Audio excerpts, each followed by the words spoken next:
Hello, my name is Sid Hirose, and welcome to another exciting edition of my electronic dojo.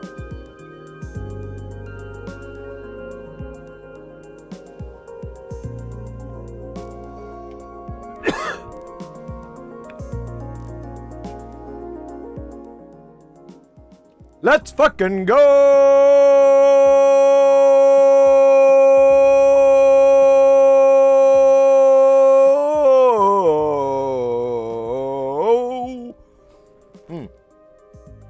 Just a little bit of drool. Just a little bit. We're doing better. Before it was a lot of drool. It was an unhealthy amount of drool. This time, just a tiny bit. How you guys doing? Happy Tuesday, happy weekend. Boitardo, welcome in. Sleepy Developer, welcome in. Sleepy, kudos on those W's with the builds you got there. That was slick. Did I sound like I was younger than I was right there with that line? The W's with the... Just trying not to get old. No, for reals. That was awesome. I was hopping up and down when with you going in there and making short work of it. Kudos. Yeah, I always enjoy. I like it when when people it's just the nature of this whole thing. Like if you, it's this weird. I guess it's a paradox. I don't know, but like, so you'll build it, and you really hope nothing goes wrong, and like you turn it on, and it just works right out of the gate, because that says one thing: you did everything correctly. But nobody's perfect, and when you do put something together, or there is some sort of mistake, either on your part or down the line, or something like that, and then you have to troubleshoot it. It's this weird, it's like I hate it, and I'm really excited about it at the same time. I don't know. Like, or not even excited. I don't think that's the right word.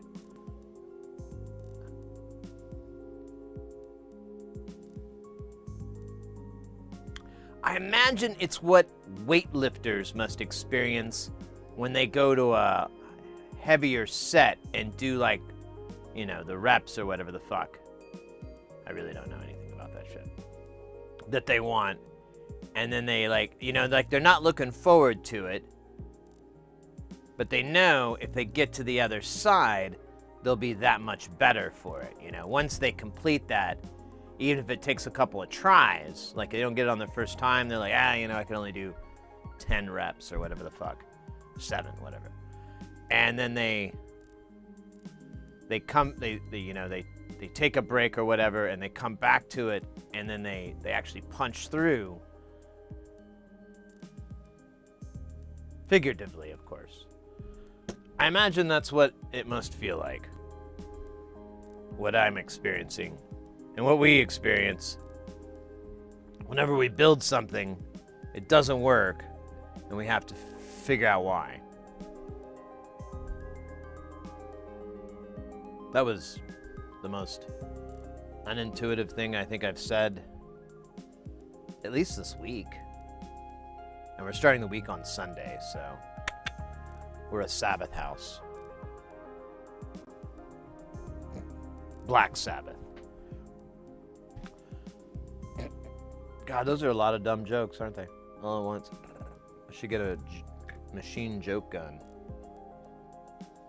Or like a big bandolier across my chest. Found some more hobby kit computers on Tyndall. Tindy, but they're bare PCBs, so...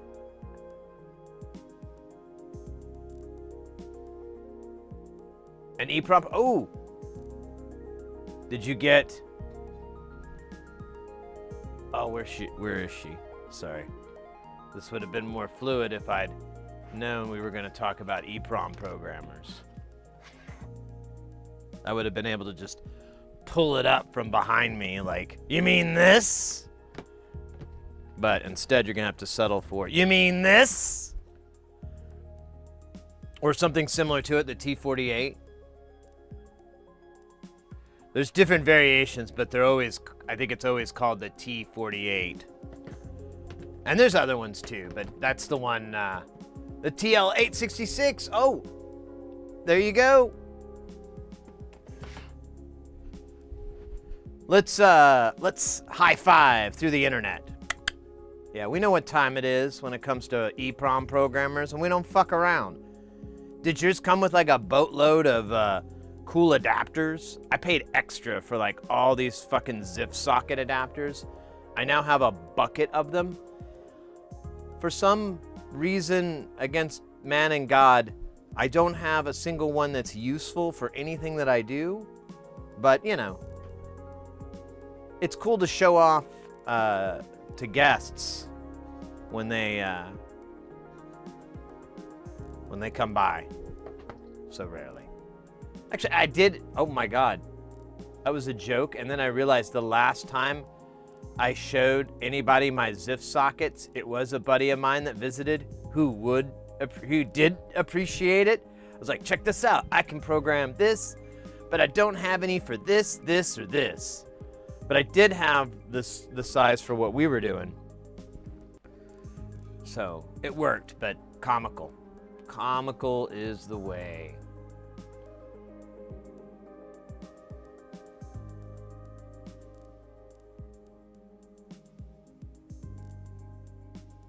Yeah, I didn't go the full kit because it started to get way into, yeah, I don't do that, dude.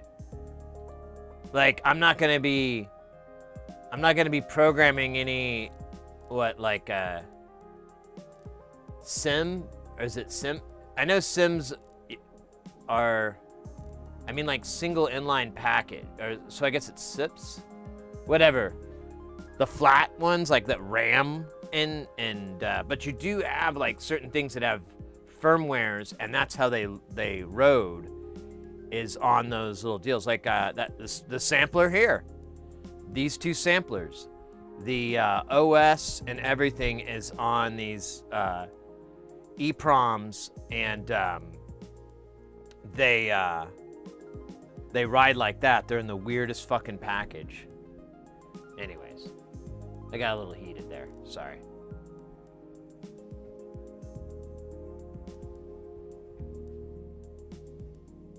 Oh yeah, the bot.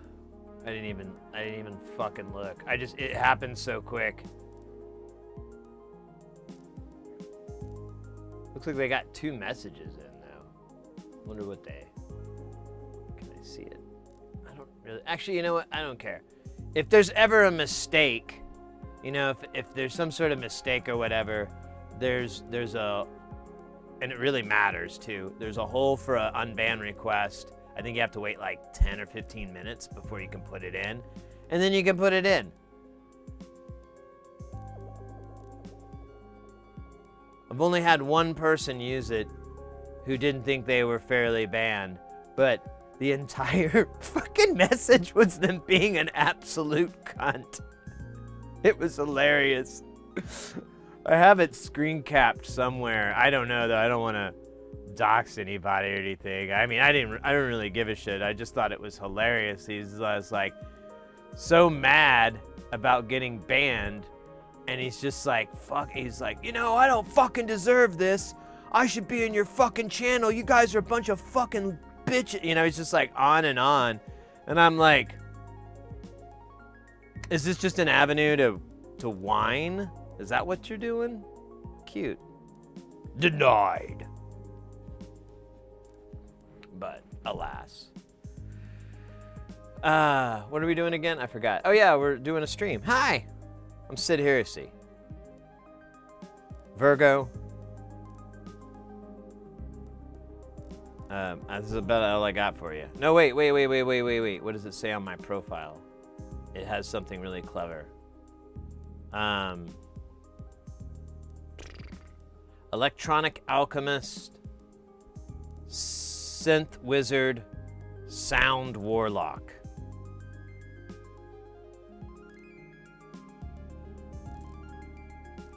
Those are about the 6 coolest things I've ever said in my life. Sid, is it possible to change a battery with a battery? I need to get the graphics so I can have the numbers flying across the screen. You're gonna have to elaborate on that one, dog. Oh, to charge a battery. Sorry, I can't read anymore. The eyes.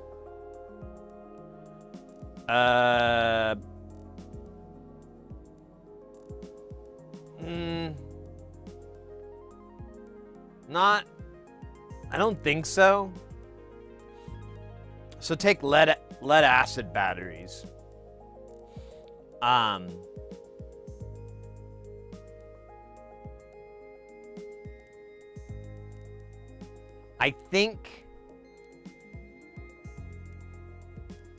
think it would work, but I don't think it's going to be very fast. So I think I've asked this question before, and that was the answer.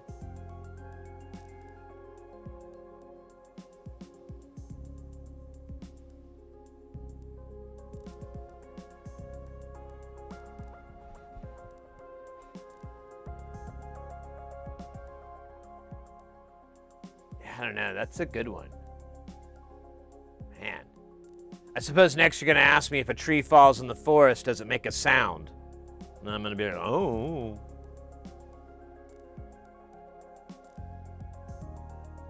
Oh, you can't read. Oh, yeah, there it goes. I couldn't tell if it was printed on both sides.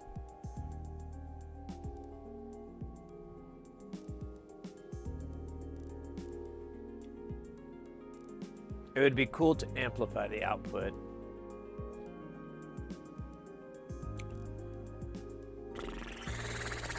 Yeah, I don't know.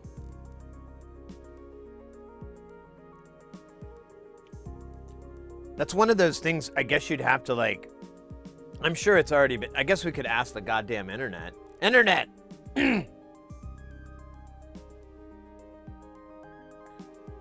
Can you charge a battery? Oops, I gotta spell battery, right? Battery with a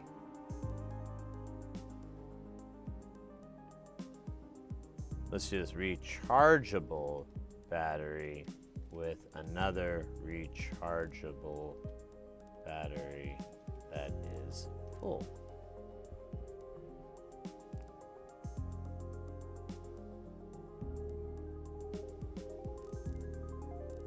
It's okay. I'm going to show you what I'm looking at so you can weigh in. You can weigh it as heavily as you want to weigh it, which I totally respect. The AI answer says, yes, it is possible to charge one battery with another fully charged, but it is not ideal, yada, yada. Kind of what I was thinking. Like, it's just going to be really slow. Because, like, it's going to be like the same thing with photovoltaic, with like solar panels. Like, so they do charge batteries, but they don't like, it's not like this insane amount of current. So it's I mean, it's good, but it's not, and I would almost make it analogous to something like a battery. That's why you'll get like a whole bunch of them, and then, you know, that'll up your current so that you're getting like, you know, whatever, 1200 watts or whatever the fuck. And that's going to get your charge a lot more, you know, a lot better. And then of course you're, you know, not to get off tangent, but with solar panels too, you're accommodating for the variables in the weather and things like that. So you always want to double up if you can. Anyways, oh my God, we got DJ Dowie in the house. In the house. In the house. Damn. Damn. Damn.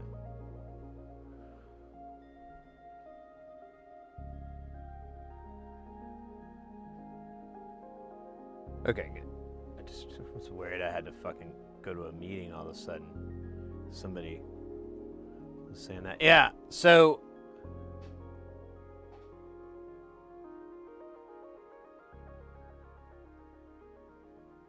I guess that would work. But again, it's not like a good idea.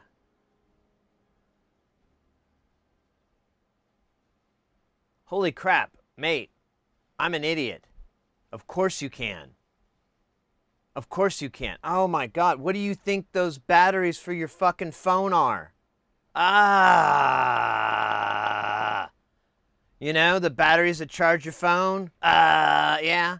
Oh man, I feel a little dumb. Jesus H. Oh my God, that was bad. Oh man. I was thinking about car batteries. I got stuck on that. Oh man. Why no brain think no good? Oh man, that was embarrassing. Oh. Oh man. That was bad.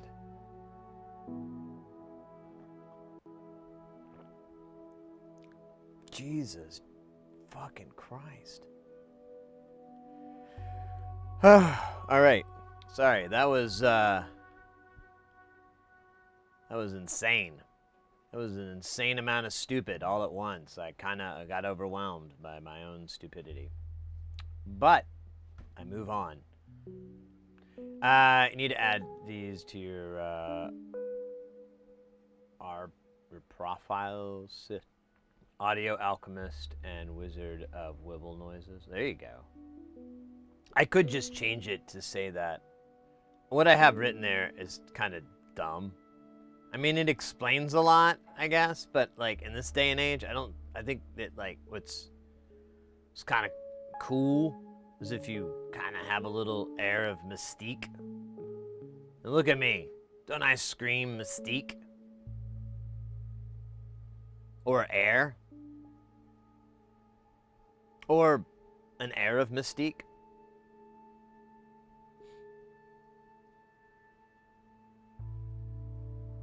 I don't know. Probably not. Unless we're talking about Mystique from the X-Men. All right. We're supposed to do a CGI thing, but I forgot to wear the full body green screen suit that we got made for me. It's kind of like a latex suit, but it's green. It's pretty hot. I'm not gonna lie. You know, it's just like a tight little body wrapped inside you. You know, or you're wrapped inside. You know, it's like a hug.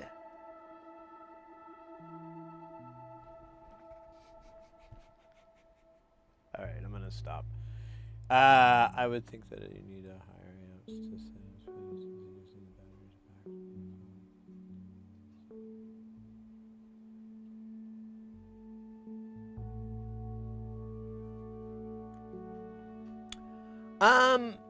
So Doey, on the voltage thing, so you can do, there's 12 volt systems and there's 24 volt systems. And they are current reliant. It's kind of like 120, 220 kind of thing, or 240 kind of scenario. Typically, if you have like a really large solar system, you'll want to run at, you know, with 24 volts. But if it's a smaller system, you can actually get by with a 12 volt system. But it's like you're saying, it is a current thing, because you can definitely double it.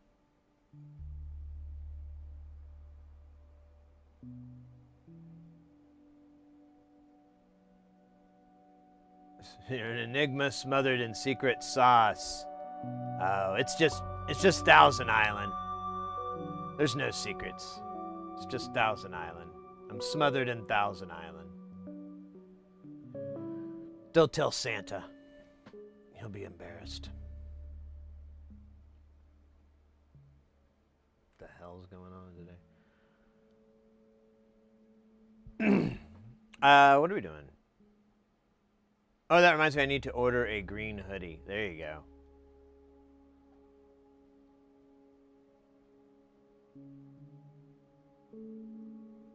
The floating head thing.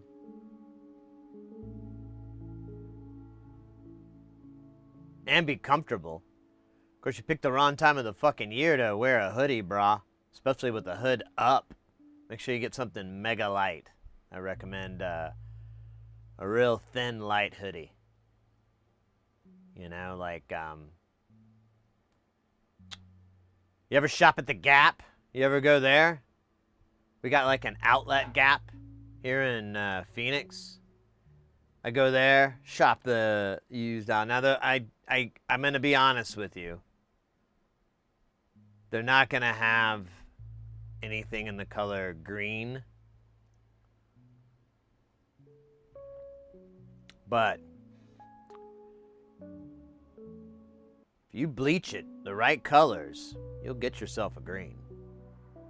Just got to wash it with the right amount of bleach, have the right base color. Of course, you can always just, you know, re-dye it green. Green's a really heavy color to dye on. Or dye with, I mean. Oh, wait, that sounds dramatic. Anyways. Hey, Lawn Dog. Over on the YouTube. I got one of my monitors. Oh, you do you, mate. Don't worry. Thank you for coming in and chilling. Always appreciated. We're getting a little coffee in me. Technically it's whatever, espresso and chocolate. It's pretty good. I think it's called a mocha. Something like that. Or a maca. I don't know how to pronounce Italian words. My parents never taught me. They said, no one's speaking Italian in this house, monsieur. I don't know what that was about. I hear, Lawn Dog, I instantly think of Louis. Oh. I don't know if there's, I don't think it's that. But,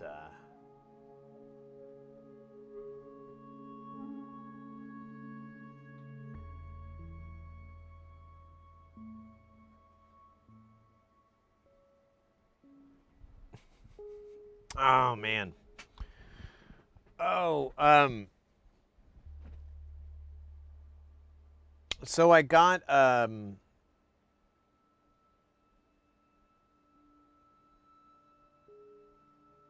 I was going through and the space station and doing like maintenance and stuff, checking on things. We still have an issue with 2 of them. I'm almost ready just to like put them aside for a long time. I might reach out to the group. There's like so the only aside from an email directly to NLC, the only real support forum is in Facebook. So, and I'm in there, but I don't know. I'm trying to, how do I put this?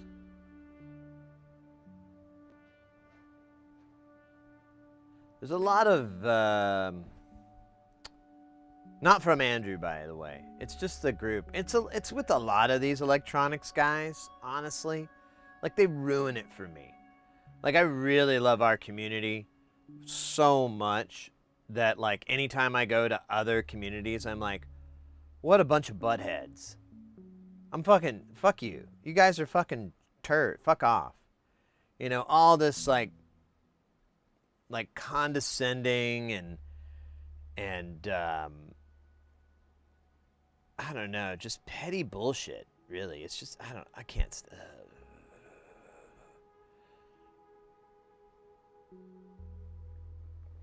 And it's not horrible there, but there's just enough people to where I'm like, I should try to figure it out on my own. I do better to figure it out on my own. But I honestly just had a question on if the behavior was normal or not. But I think it's a dumb question because it's not, but I can't figure out why.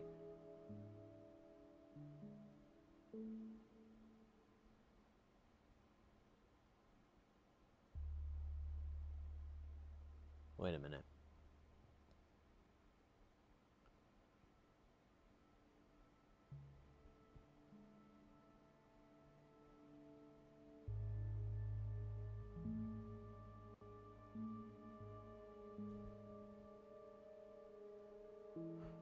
Okay, I might know why, but I don't know how I fix it. Stand by. Processing. No, I'm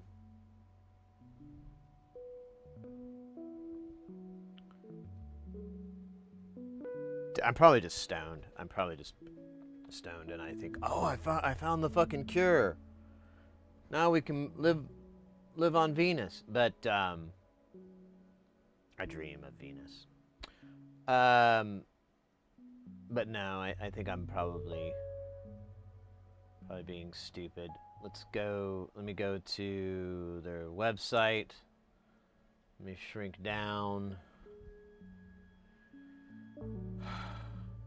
I think it's the coffee. I don't think I've had coffee this early in the day. Usually I have it when I'm really fucking tired. Not after a big meal. It wasn't even a big meal. It was a tiny meal. Oh my God, what would happen if I had an espresso after a big meal? Or a happy meal? Holy fuck. You think like the sugar and the sodium and the crack they put in there is all gonna collide into like a super high? Will I attain the wisdom and cognitive powers of a mentat? Or a third stage guild navigator? You know what? I'd take even a lower stage, or does it go up or down? I don't know exactly how the staging works, but I could take like an entry level stage with this coffee, snack, crack food combo dessert from Wendy's.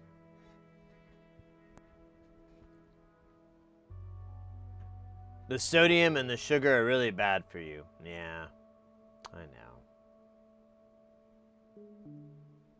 Some of us like it bad. Yeah, we're not gonna crawl down that fucking hole right now. Maybe later, but not now. We have to stay focused on solving the greatest riddle of my entire No, it's not that bad. But I think I'm gonna show you. Oh yeah, it was called something funny. I forgot now.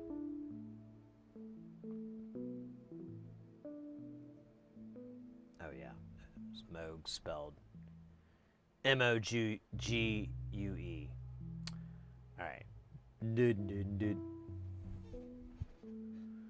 Let's see here. Scooch over. All right. Oh, more comfy.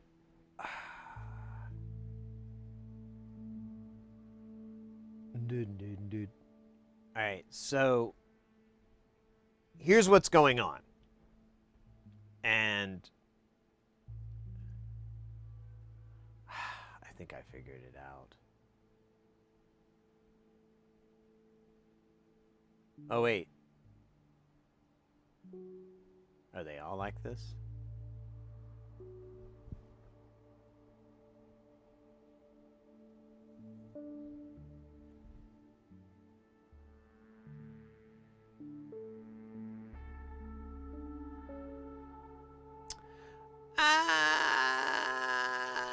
Okay. I might be wrong. Here's what's going on though. But I think I'm on the right path. I just have to like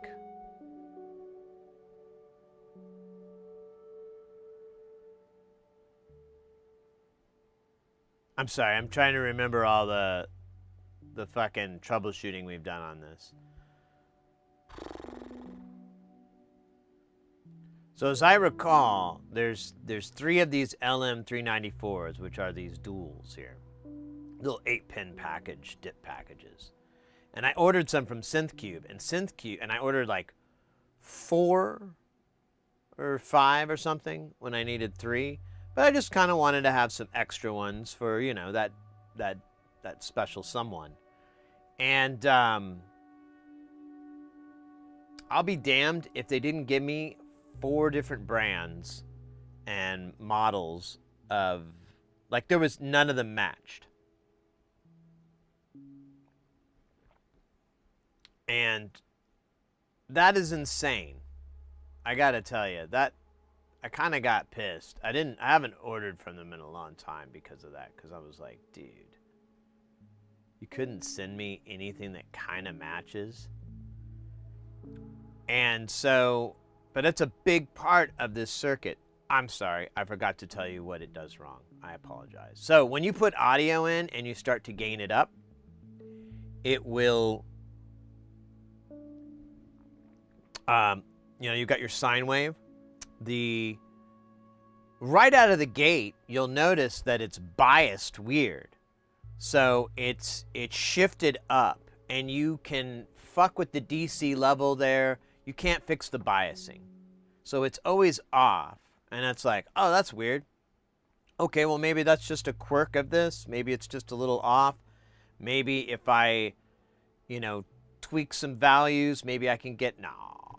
Because what happens is it starts to clip on the top, and it's just a flat clip, and then the bottom starts to bias way the fuck down, so that it's like this really weird, awful, lopsided waveform that doesn't really come through because it's like on a weird range where the speaker's just wiggling on the outside. It's stupid.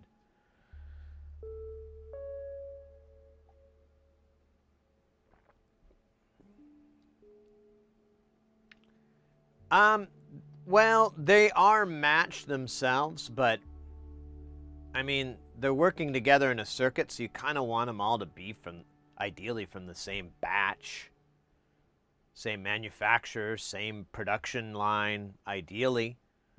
Certainly not 3 different fucking brands. There was one that was there were 2 that were from the same brand, but they were different productions completely. They didn't even have the same fucking font on it. I'm gonna wait for the. We're having an ad on Twitch real quick going down, and then oh shit, boy, Tato, I never do your stretch. Aw. We'll let that, and then oh, that actually feels really good. Oh shit, dog.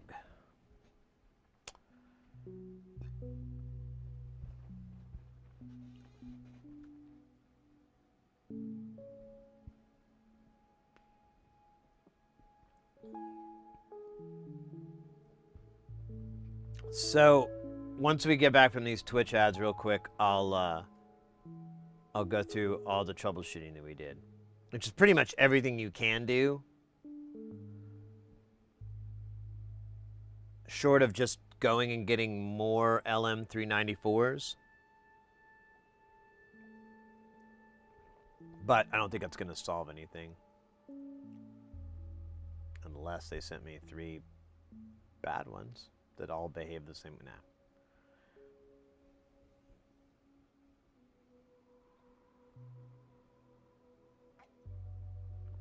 Ooh, I'm getting to the yummy part.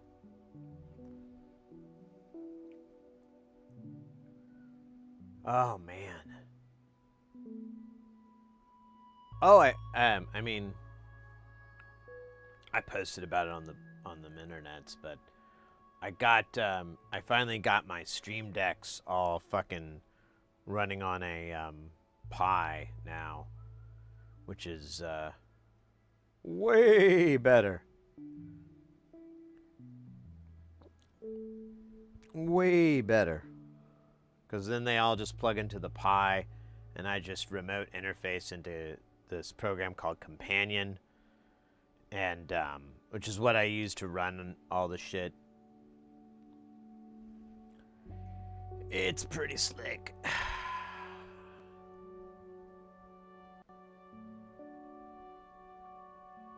Oh my god, this is where like all the chocolate lived. I should like strain this part out and make this the drink. And you shoot it like a chocolate starfish. And we're back. What were we doing again? I forgot it. Hey Leo, welcome in over on the YouTube.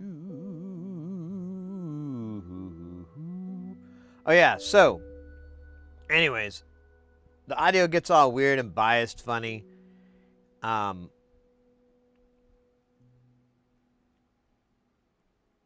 It's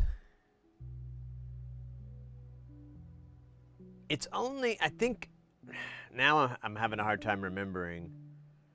I believe it's only when you come through here.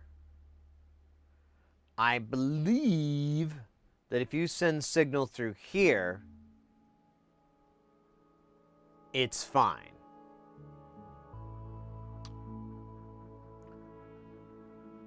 Well, let's work off that theory, that that's what it is. I might be remembering it wrong, but it doesn't change a whole hell of a lot, except to explain what we tried to make it go faster. So, we did try, to my memory, the first thing, replacing both these transistors, checking all the values on these components with a meter.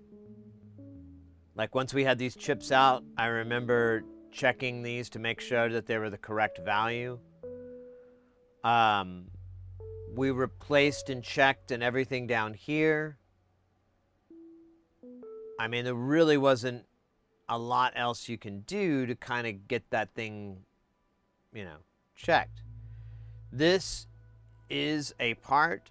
One of the things we did to troubleshoot was we rotated these guys and swapped them in and out.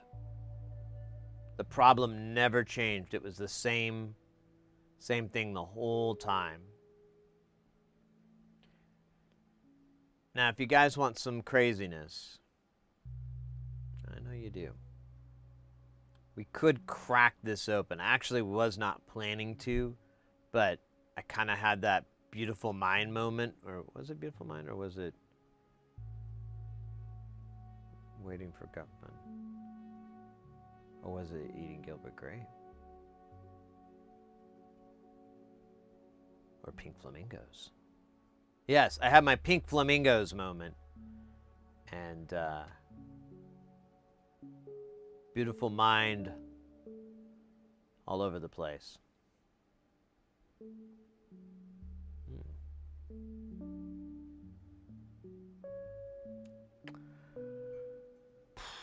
I don't know. I guess we could do both, too. I know that everyone loves a good soldering stream. God knows I do. Jesus fucking Christ, you know I do. Do I? But we could do some good old troubleshooting, too. Pew pew.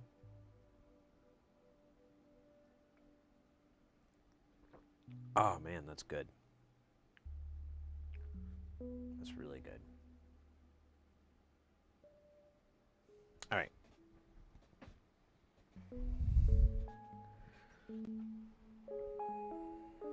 I'm going to dump this coffee cup here.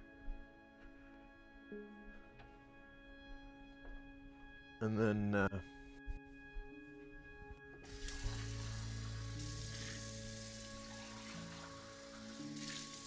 actually, I'm going to wash it so it has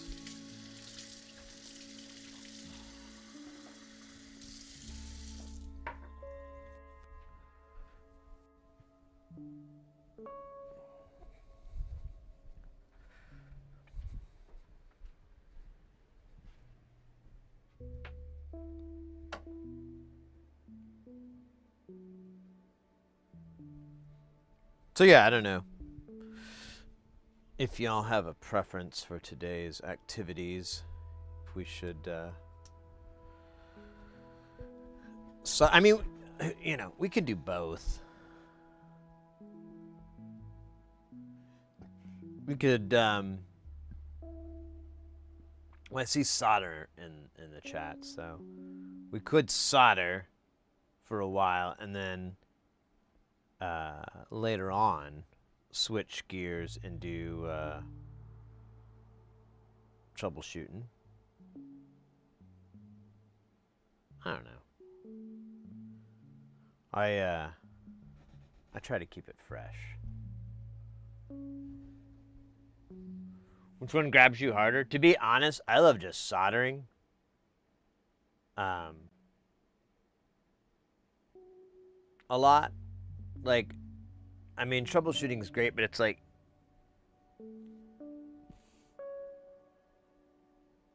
I do it so much. And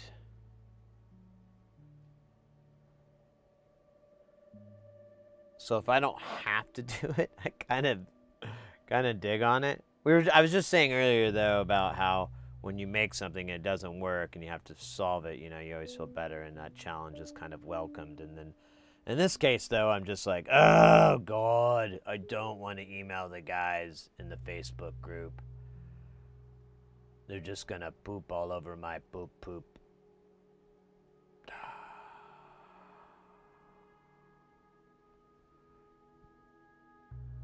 But yeah.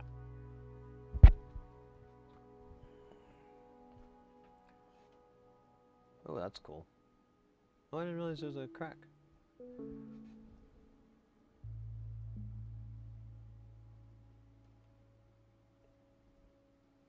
Now. Ooh.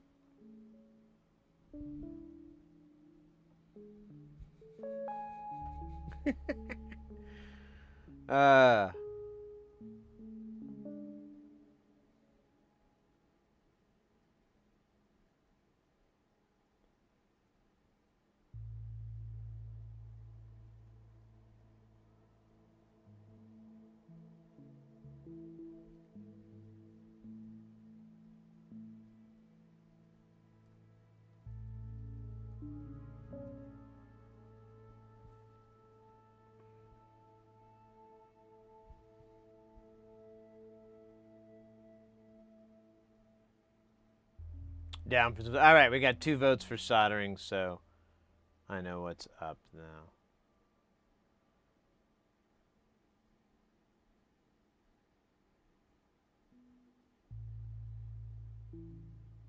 So when we were on a ad break on Twitch, I brought up briefly. I got my software companion running, which is all the.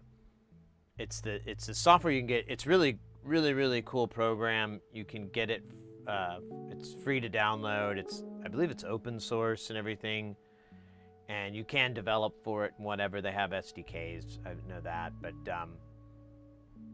it's basically so that you can turn. Mostly, it's Stream Decks, but you can also use a lot of different other button boxes. But you could have it interface with whatever the fuck you feel like.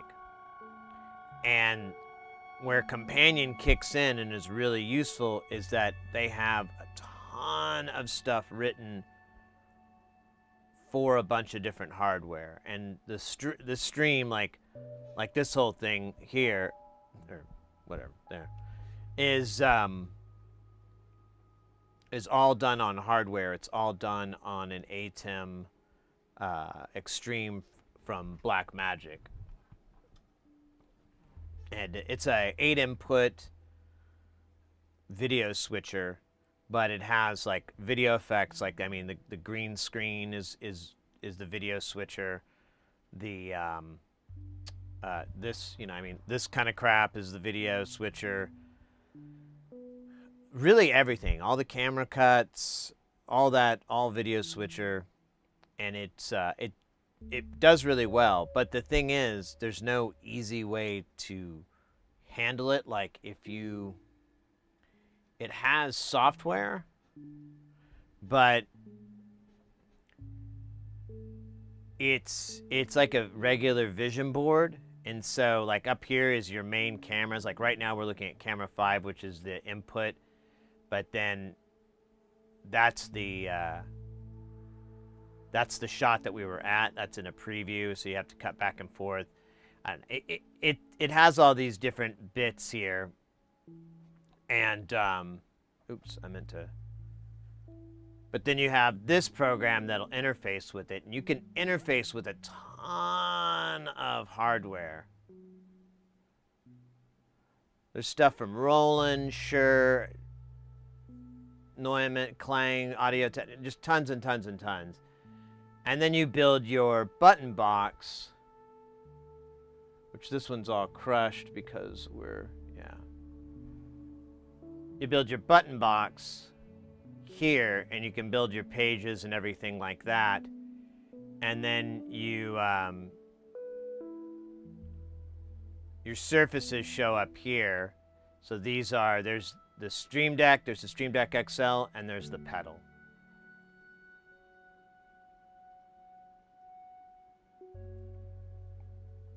And if you want to make a function for this, so let's say we'll go down to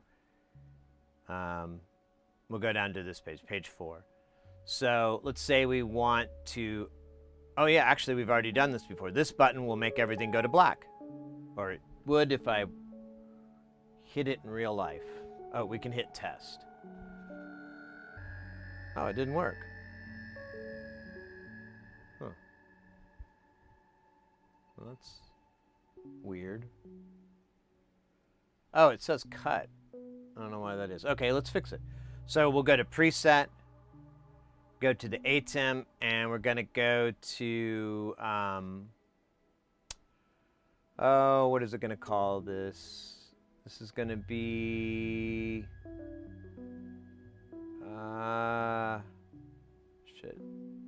there we go, program. So we're going to go to program, and we're going to, well, does it have FTP? It does not. Oh wait, there it is. There's black. I think it'll just hard switch it though. But we could do that. So we'll put it right here, and then we'll click on it, and then we'll hit test.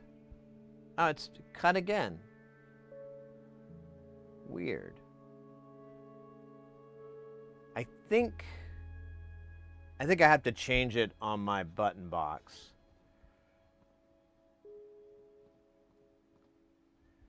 Let me hit the button. Yeah, that's what's up. So it's doing that because the buttons are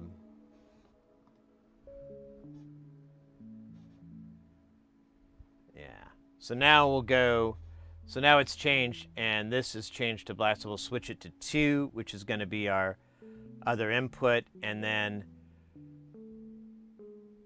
I would go to. You can go to page 1. There you go. And we'll hit take. And it switches.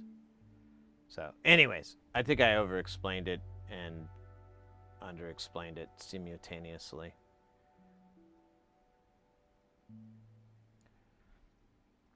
But if you have a Steam Deck, or Stream Deck, I mean, that Steam Deck's a different thing. If you have a Stream Deck and you wish it could control this piece of hardware, or, I mean, honestly, it's easy to install. You could just install it on your system and look at the hardware list. I think they have a list on their site. But either way, if you have hardware that you wish there was a control to do something, you know, check it out. There's so much gear in there. It's insane. And honestly, like, I know a lot of cats, they'll use it to run their consoles, their audio mixers and stuff, because they'll have different group buttons or different scenes or different layer pull-ups listed. You can, I don't know, the sky's the limit. It's really, really a crazy piece of software. And if you still like the Stream Deck's OG software, it has a plugin to where you can integrate the two. You can specify like, okay, well, these buttons here or this section of the buttons here will always be for companion, and they'll work together really good. I did that for a long time, but the only thing is, and I guess it's worth mentioning, for the whole reason I had to move this rig over to a Pi is because I ran it on the PC for the longest time that we're streaming on, and out of nowhere, it just started killing the YouTube stream. And I spent like literal days. Like I spent well over 16 hours, 20 hours troubleshooting this motherfucker. It was my fucking whale. I was gonna go down like Ahab, man. I had to. And thankfully, I was able to ride the whale like the wind.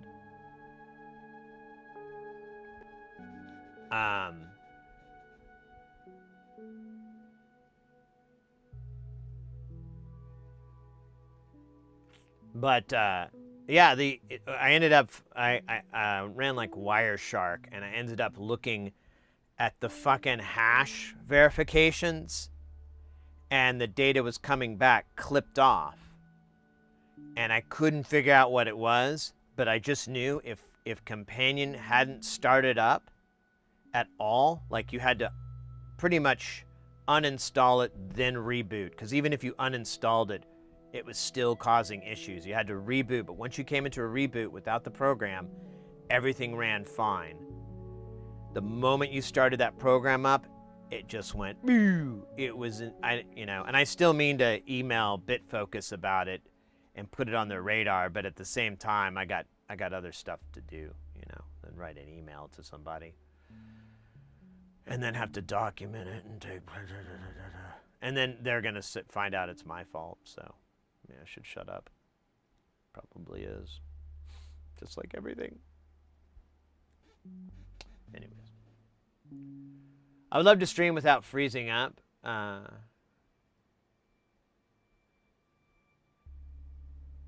a virtual stream deck pop up. That'd be kind of cool. You can do some pretty interesting things with Companion if you're kind of clever. You could set some cool stuff up, like so I have this one, and I don't know if I can get this guy out from underneath this. Well, yeah, here we go. So I have this one, and then I have the pedal. Right now they mirror each other. They're doing the same thing here. But I can change this page, and now I have a different setup than this one. And likewise, I can change this and have a different setup than, so on and so forth.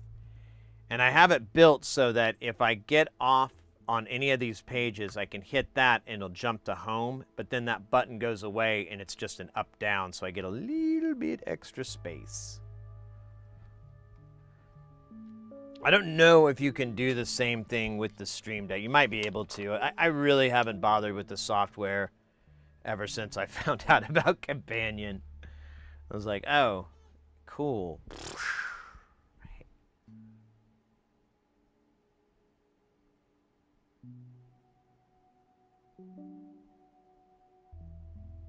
The iStream. Is that Elgato? I can't remember.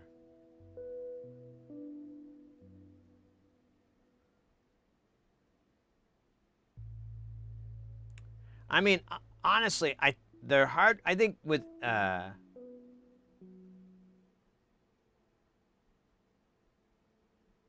your live stream's horrible. Oh, okay. I think when it comes to Elgato, they make really pretty damn good hardware. I haven't really been impressed by their software offerings. I mean, to be fair, I've only messed with like a little bit, but it's always left me Sad. Sad inside. Oh yeah, we got to put some diodes on this rude boy. We never did, and they ain't got no 551 diodes on there. I'm pretty sure we bought some Zeners for it, but if not, you know, it's cool.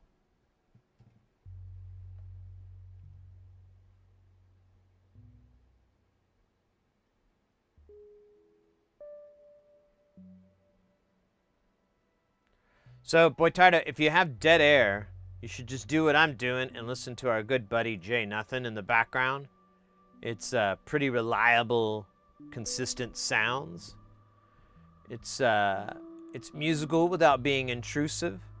Every now and then you got some beats. I like to listen to the VOD so I can skip around a little bit, find the tastier bits. Sometimes they leave it on, you know, I'm going to bed mode, and you know, we're a long stream, but I'm not gonna, you know, outstream that. So we can kind of skip past a little bit, get a little bit of variety. That is a dead air helper, you know, keeps you from having to chatter with the old face hole. And then technical issues, that's just the name of the game. As long as you can, like, suss them out and fix them, you know, one by one, you're good. There's depending on what kind of technical issues that you have, one thing you could do is just, if you're using something like OBS, you can record and maybe just make a video, you know, do like a little test stream, but just record it locally. And that way you don't have to make it really long or anything like that. And if you start to run into issues, or if you're wondering what those issues kind of appear on the other side, you know, how bad are they from a viewer's standpoint, you can just go back and watch that video. YouTube, if you stream to YouTube, you can make the video private and no one will see it, and you can stream to that and you can get a complete full test. You know, you'll have your VOD on the other side on their servers. You can watch that, look at any frame drops, any technical issues you might have on that side. Granted, it's YouTube, it's not Twitch, but it's pretty, I mean, the settings are going to be almost identical. You know, assumedly you're using the NVEC encoder, the H264, whatever the fuck. You know what I'm talking about. So, you know, as long as you're using the similar settings, you should be golden, and using that as a testing ground. Because I had to do that a lot, and it's just annoying as hell. But, you know, once you get those growing pains out of the way, then you just have technical issues every month or so. You know, it's funny, like, there's some streamers I watch, and, you know, they're big, you know, they're you know, real popular, you know, someone like Kit Boga or whatever, and granted, I don't really watch big streamers that much anymore. I usually like to watch my friends and so forth, and people, you know, stuff like that, and, but it just seems like in the past, at least, their internet was infallible. Like, it was just, and their computer and everything was just infallible. Like, how do you have so much rock solidness? You don't strike me as a, well, I mean, with Kit Boga's case, of course, the guy comes from a computing programming background, you know, the guy knows his stuff, but I don't know, whatever. I don't know where I was going with that story. Zebras.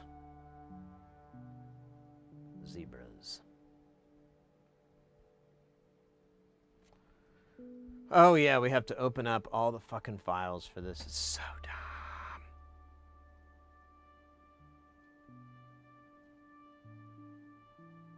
You know what's dumber is that I make it like this. I could easily change it by moving folders, but I choose to torture myself.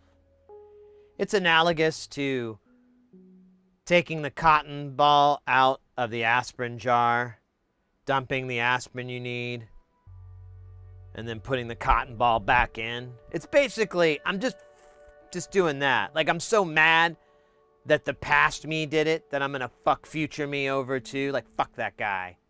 What a fucking asshole. Fucking leaving the cotton swab in him. I'll show him, that piece of shit. Sorry, guys. Swearing a lot again.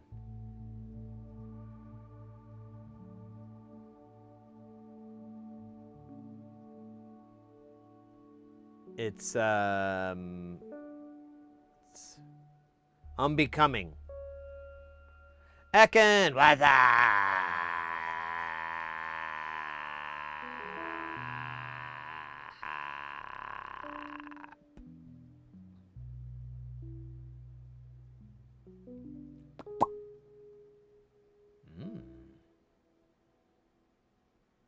Oh, wait a minute. Did we do it that way? Ah, we could do it that way. Sorry, my nose itched. I wasn't trying to do my impression of a villager in Minecraft. Oh my gosh. What was it? The other, last week, Mrs. Hersey and I, we were thinking about, like, oh, we should go see a movie. We could go see, like, a matinee or something. You know? Because it was, like, the middle of a Wednesday or something like that. And we were like, well, what's in the theaters? Because we don't even know what's playing, you know? We're not waiting on anything big. And we were like, oh, you know what? We'll go see this. This might be fun. I think it was a Final Destination movie. We were like, oh, yeah, I remember we watched those one time, and they're really funny. And because if you've ever seen it, it's basically like a Rube Goldberg of death. Like, the chicken gets excited, which pops the balloon, which releases the bowling ball, which rolls down the hill, which triggers the hammer, which drops on the... It's like that. And then someone gets, you know, crushed or it's, you know, it's some gruesome horror movie style thing, but it's so comical. It even does, like, it even makes fun of itself. Like, there's like, oh, there's gasoline everywhere, and he's smoking a cigarette, and he's gonna slip and fall, and there's like, they do some foreshadowing with the squeaky sneakers, but then it's something else, you know. It's just, it's so funny. I really think it's just this form of comedy that only morbid people would find amusing. You're like, when's he gonna die? Come on, man. I paid good money and paid way too much for popcorn. I'm gonna watch a dude die. Oh, wait, there it goes. And we're off. And it clicks the thing and puts the things, and then it goes, and then it... Oh, snap. That dude's dead. This is a great movie. Glad we brought the kids with us. You liking that, little Sid Jr.? Quit crying. It's not real. Well, I mean, that did really happen to this dude in Cambodia one time. That's where they got the inspiration for it. Yeah, I got the whole video on my phone. Let me show you. Look at that dude. Man, he's not eating no more.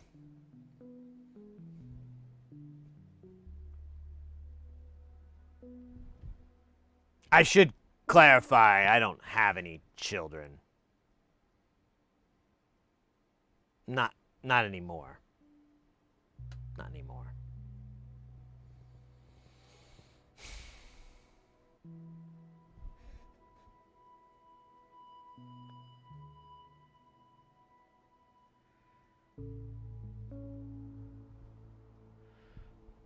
Man. Sometimes I don't even know what's going on here.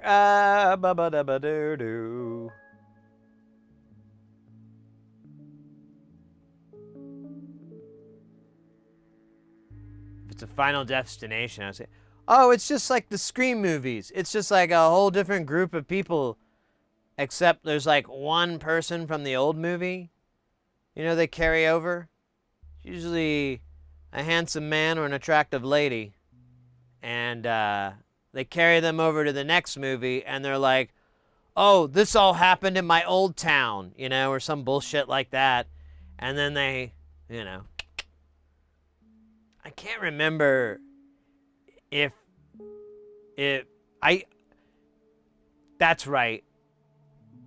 Oh man, I haven't thought about this movie in a while. That's right. So that movie is funny to me because it anthropomorphizes entropy. And that, anytime you do that, I'm a fan. A long time ago, I met one of my best friends, and that's all he fucking did. And he was the first person I'd ever heard that was like making entropy out to be like this like deity or, you know, angry god of Zeus or something like that. And I was like, dude, that is so fucking funny and so dead on. That's hilarious. I love it. And then like, you know, then they made a movie and I'm like, dude, that's so fucking funny. That's dead on.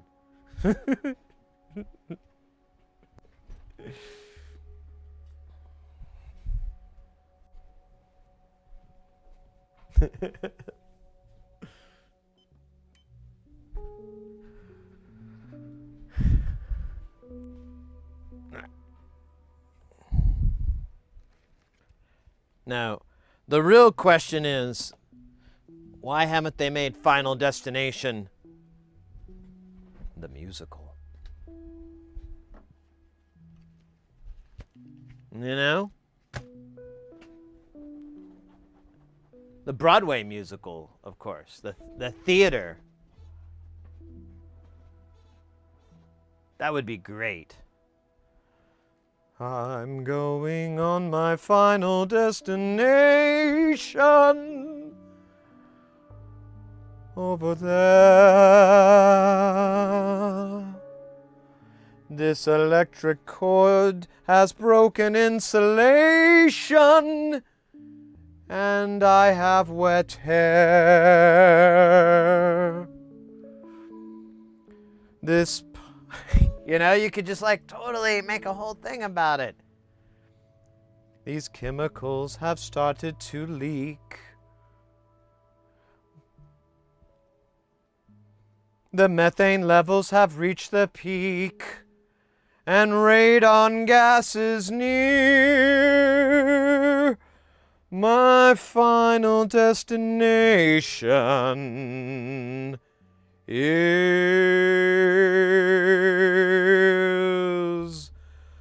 clear.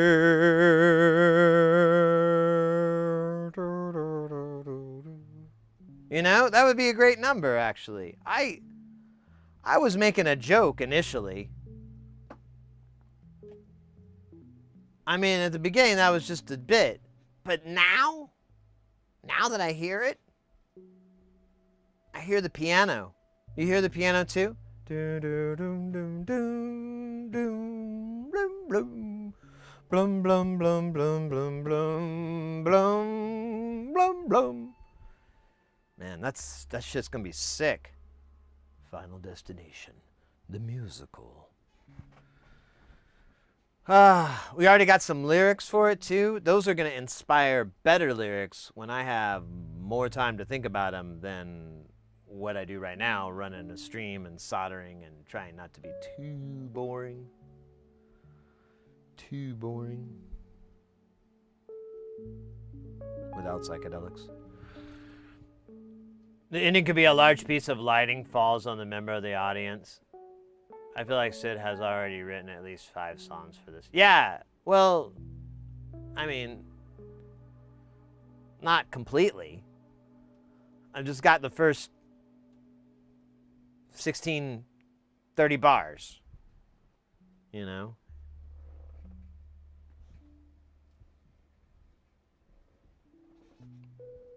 My final destination.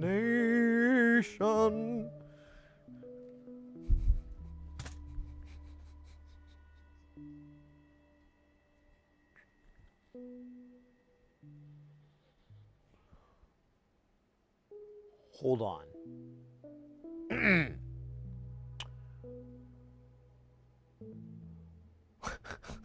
This is so stupid. Okay, what if you? Okay,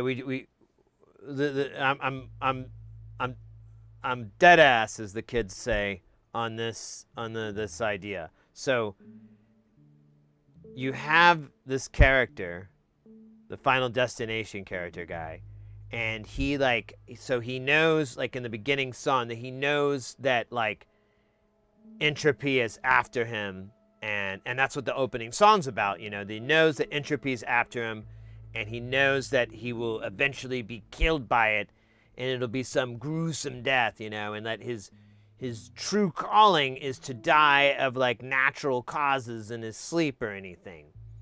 So that song plays out. That's Act One. All right, it's kind of like our you know, our character, our main protagonist. You know, okay.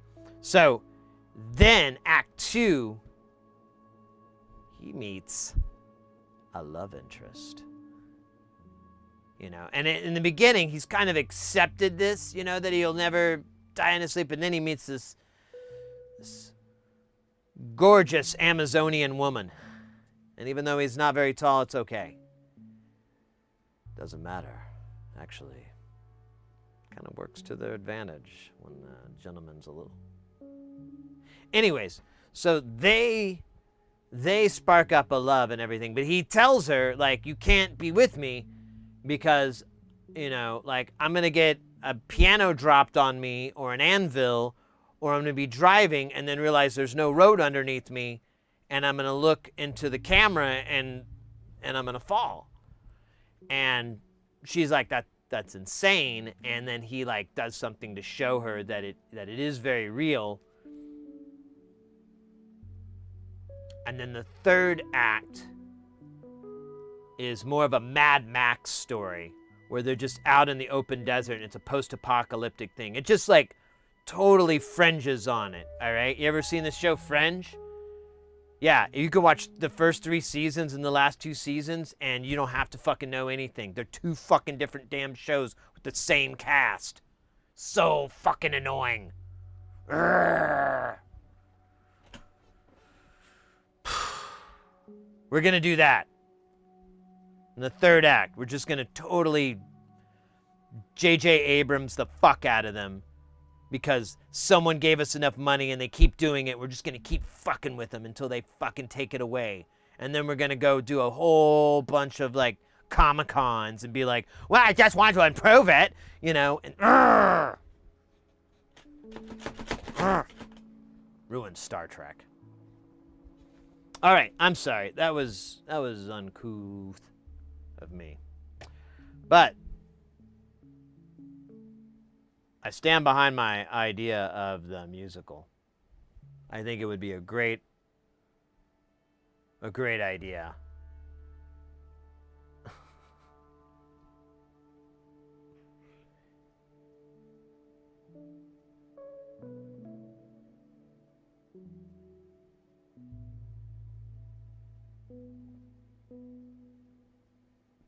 Oh my God, I'm really thinking this one out.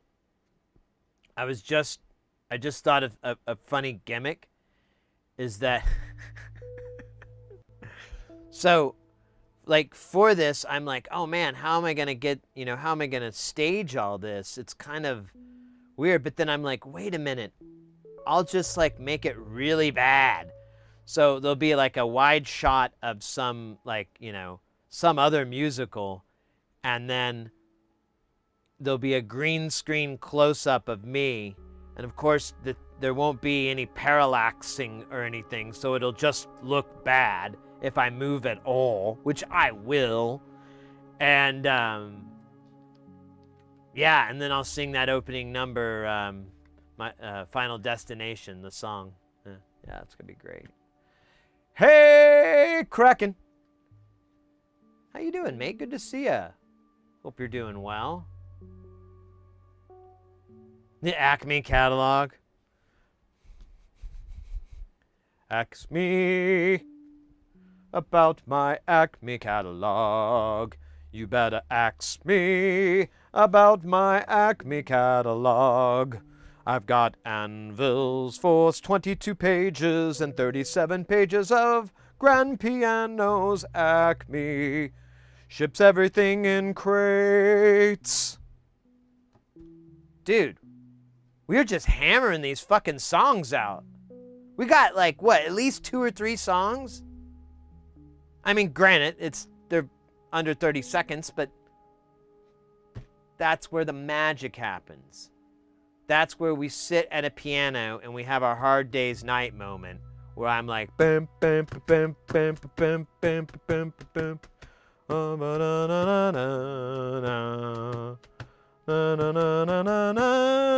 you know? Arrgh.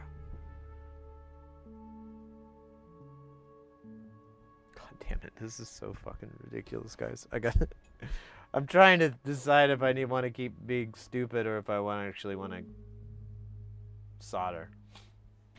I'm going to be honest with you, I don't know the answer to that one.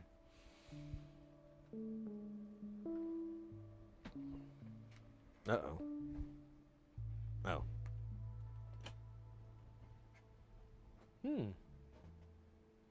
Final destination. Then we can do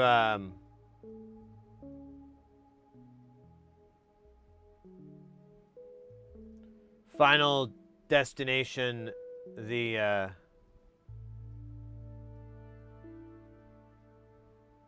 porn parody. What would that be, though? Final Penetration. There we go.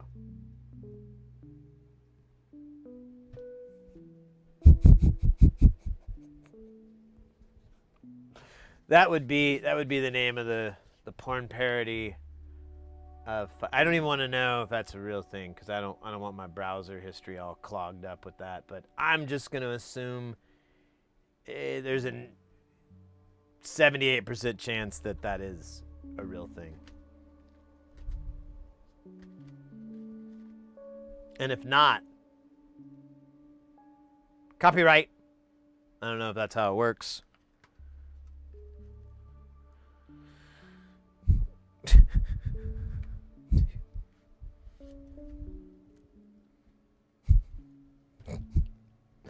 Now I'm just laughing at my own immature joke. A joke a 13-year-old would make up.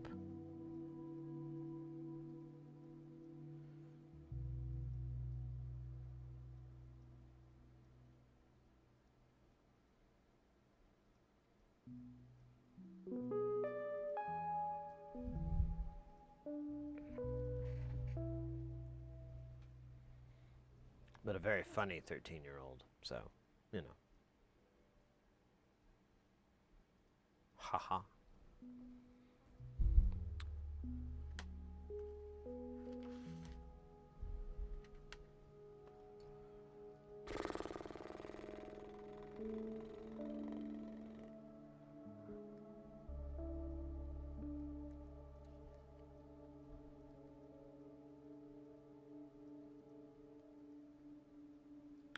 All right.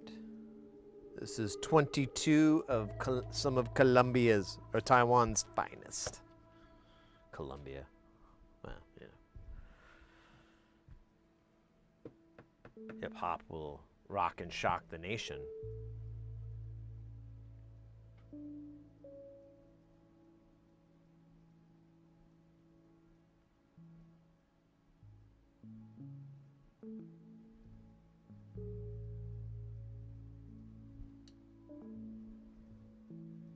All right, before we start the soldering of solders,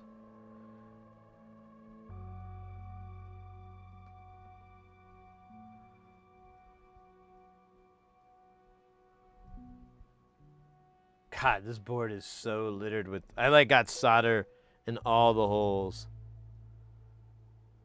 It's pretty bad. But that's okay, because if there's one thing that you'll learn about me, it's that I'm a bad boy. That's right. Watch. You've seen me solder. You know I don't follow the rules. Rules? You mean chains of freedom. That's right. We ignore those rules here. We go by the rules of gravity and science.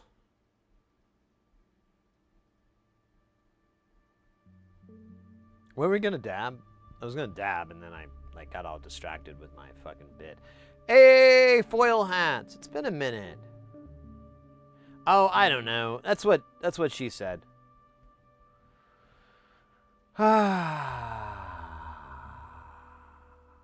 Michael Scott. Hey, foil hats, welcome in, mate. Good to see you. Hope you're doing well. We're goofing around. We're working on a musical. I don't know if you're familiar with the Final Destination movie franchise, but a TLDR of it for anyone just popping in right now. It's basically like this comical. It anthropomorphizes entropy in the form of like a Rube Goldberg device that kills people. It's a horror movie with a very, very dark, hilarious comic twist that I am honestly big fan of. Now I think about it, we said more. So anyways, we're talking about that, and we're like, yeah, you know, that's funny. And then we started like goofing around, and we're like, you know, it'd be really awesome if it was a musical. And then we started writing like Act 1 of the musical, and then we storyboarded Act 2. We kind of threw away Act 3, but you know, we can come back to that later when we get there. Right now, we've got the two parts. I know you're supposed to write backwards, but that's not how Final Destination works, baby. That's not how it works at all. We're gonna write linear, like Quentin Tarantino. Wait a minute. Anyways.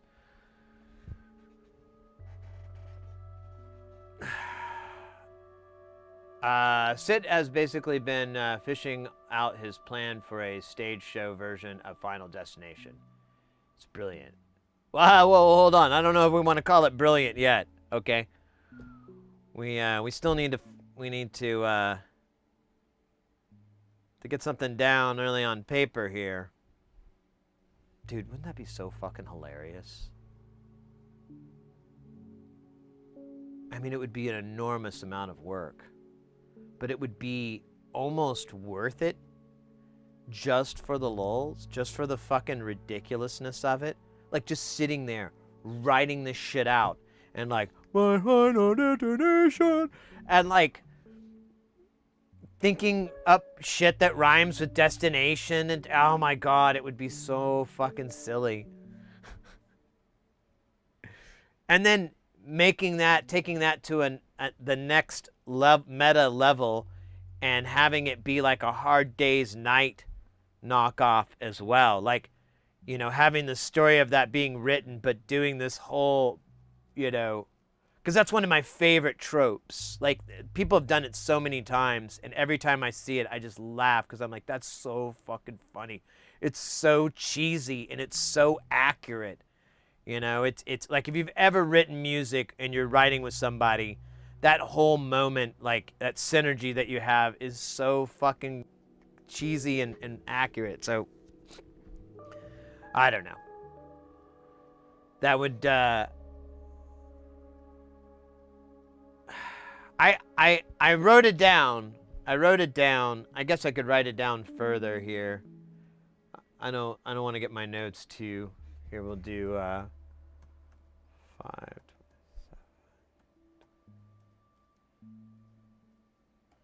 Final Destination, the musical.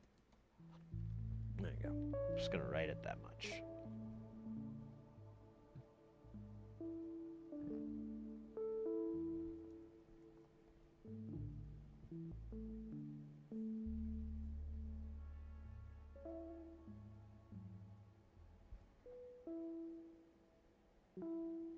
10 tweezers from all Amazon added to my...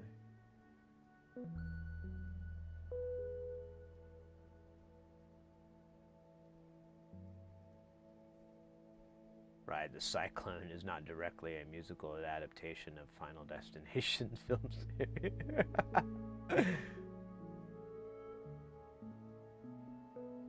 The SM11, you like that one? Which one do I have? Mine is the AAC14. What's the difference with the SM11? Is it a straight tip or a curved tip? Oh, it's ceramic.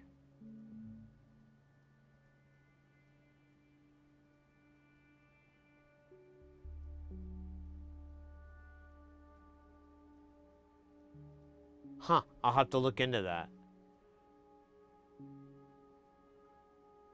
I'll have to look into that.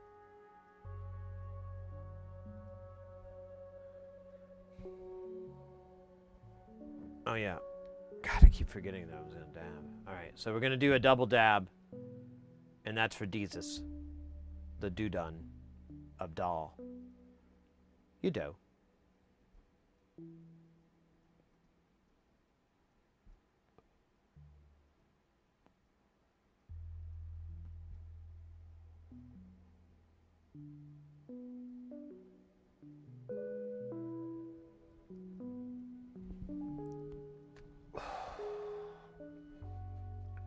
Gizmo, I just got surgical tweezers online. I've stabbed myself. Yeah, oh my gosh. Yeah, these things are extremely sharp. And yeah, you have to be super careful. You don't really think about it with tweezers, but it's pretty much like a very specific open knife that's just on your work surface all the time. And yeah, I've stabbed myself. I have a couple of rules I do. Is I never, ever let my tweezers live down here. Like, ever. If I'm working and I see them and I've done that by mistake, I'll do that. They always have to live up here. Because if they fall, they land in my junk. Or maybe my thigh. Yay! Or maybe just stab straight through to my feet. I don't really wear shoes at home. Why should I? So yeah, they always live up top. And I've been trying to get into the habit, but I'm not super good. When I'm soldering, you might notice, it's kind of hard because I block it, but when I'm soldering and I don't normally use my tweezers, I'm usually using the solder to move things around. But what I've done lately is I put my tweezers and I make sure they aim up so that they'll hit this, so that I don't accidentally, because I've done it enough times that I'm like, I need to develop a thing to do, so I don't do that anymore. And if I lay them like this, ow, ow, that happens more than I like. So I've been trying to get into that habit where they'll live like here. Well, you can't. So they'll live, like I try to get this guy on the edge because just the way the angle of the cameras are right now. And so it usually lives just here on the side. And I, try to aim it up and all that crap so that it's not poking me.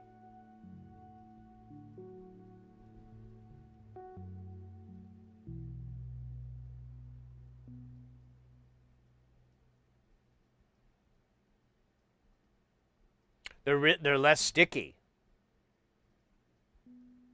All right. Does Northridge have some?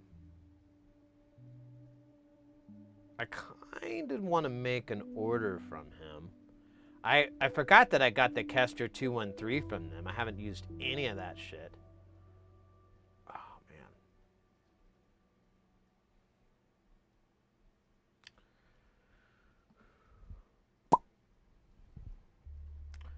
What are we looking for again? Tweezers, tweezers, tweezers, tweezers.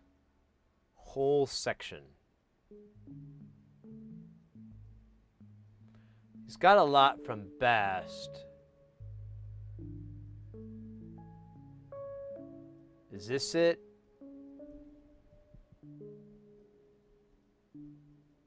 Oh, you don't see the model. Oh, wait, here we go. Oh, no, that's not the model. Oh, it's rebranded.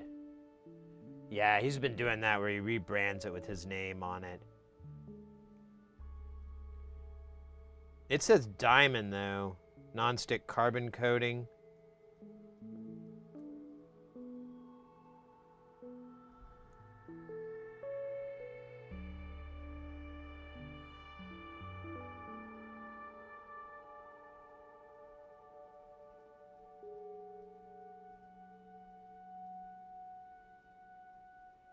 This is what I buy. I have like a couple of these, and I try to keep them in stock so that if I break one, I can just pull a fresh one out. And I also do have the sharpening stone to kind of, extend the life of some of them. I'll have to look into this. You said it was SM11. I'm going to look into that because I kind of want that. If it's, the stickiness is, it's taking a toll on my soul, The stickiness, it's starting to weigh my soul to the earth in an uncomfortable amount. Like extra gravity has been dumped on me in the form of sticky tweezers. I know it's minor, it's nothing big. But if we could remove that, maybe we could remove a little bit of that weight on old Atlas.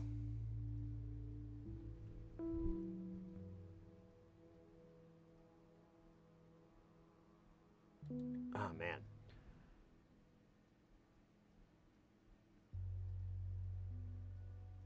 Doctor, I'm back again. Junk tweezers. I mean, if it wasn't covered in God knows what, it'd probably wouldn't be that bad. Oh, you know what? Let's cut back to this and go to, there we go. All right.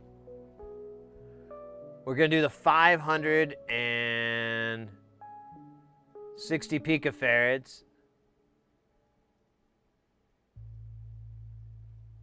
I'm sure there's supposed to be cogs, or COGs, but we don't got C0Gs. I mean, maybe. I don't think I do, though.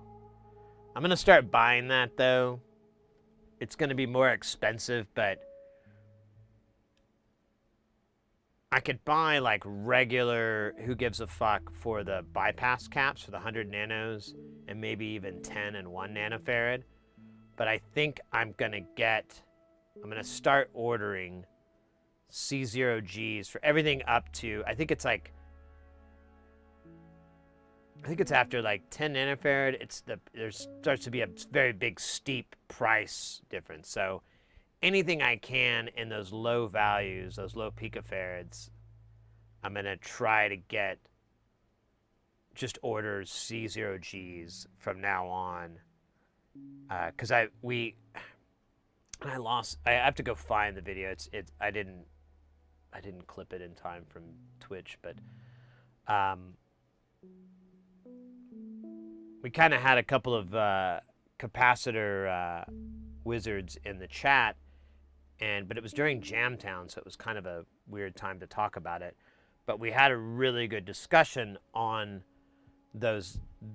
what those codes are, the C0G, the XY7, or X7Y, or whatever the hell, and they're effectively different. They're the different temperature coefficients, and they're basically, if you want to even simplify it, they are the quality of those capacitors. Now, there's certain capacitors where you're not going to be able to get a really high quality because of the nature of it being so much capacitance and whatnot, like microfarads and so forth. but then you switch over to this and you get that, you know, there's all these benefits. Oh, is that the Twissus?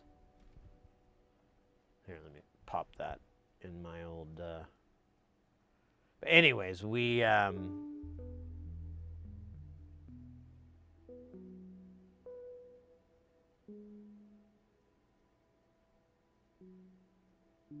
wish there was a photo of it. It's kind of a boner. All right. Well, I'll throw them in the. I'll throw one in the cart. They only. There's not even a price break, so screw it. I'll just buy one. Cool. Thank you. We're trying to get a Mauser order together, but you know, I'm our own worst enemy, or worser enemy. All right, let's go hunting. We're looking for C10, not to be confused with 10 C's. C's.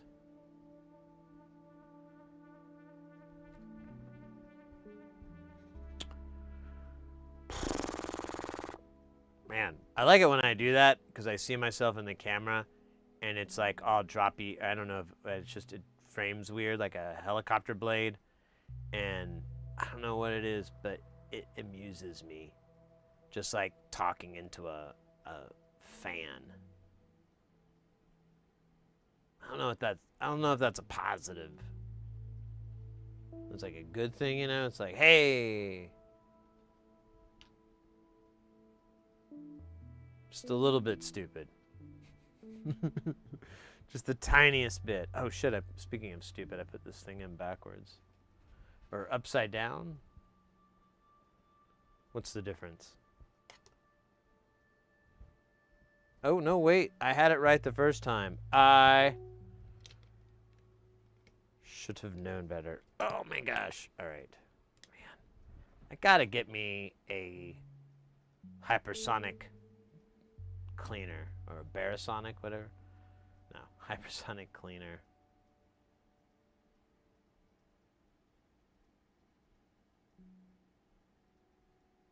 What is this? Oh man, I hate videos.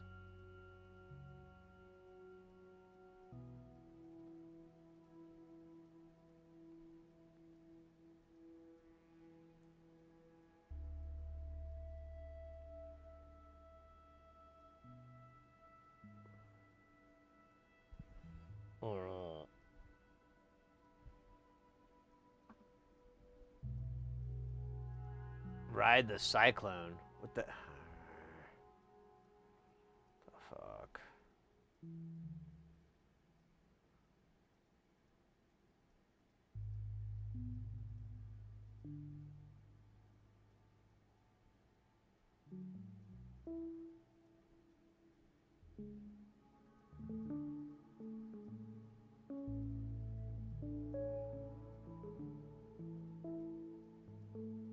Alright, I'll have to check it out later on. I'm not gonna watch it right now on stream.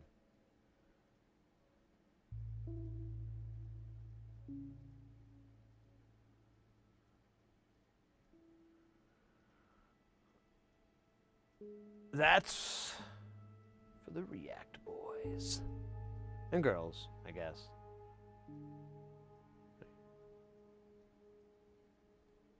Plausibly. Hey, for Choose, welcome in, mate.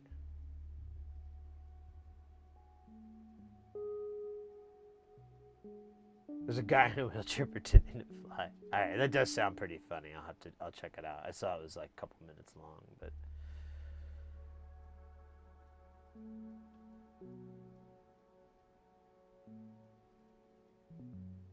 it's kind of breaking my heart though that someone already might have done Final Destination, the musical.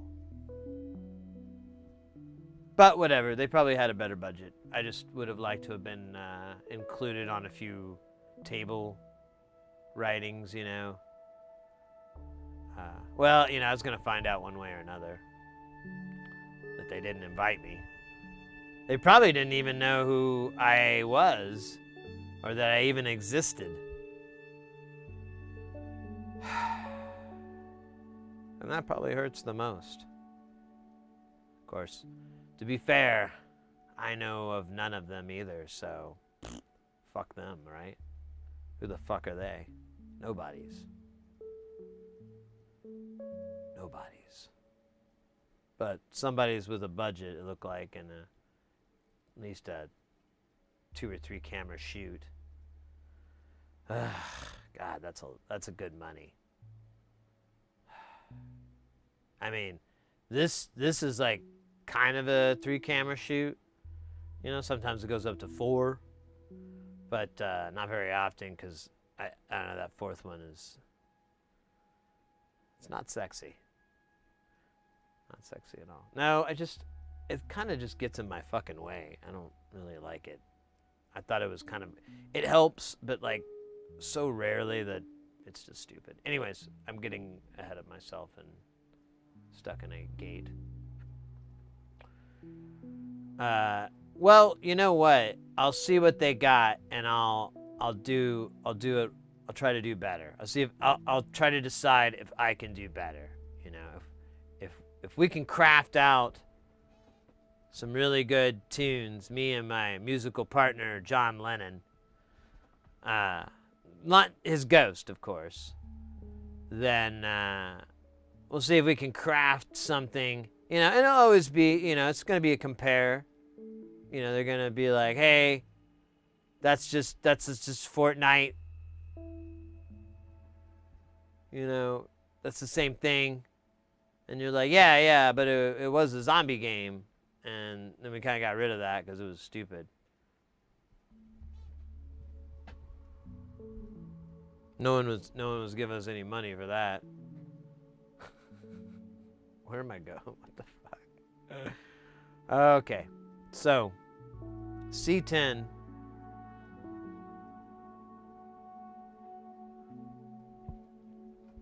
Which, hilariously enough, sounds like somebody I know.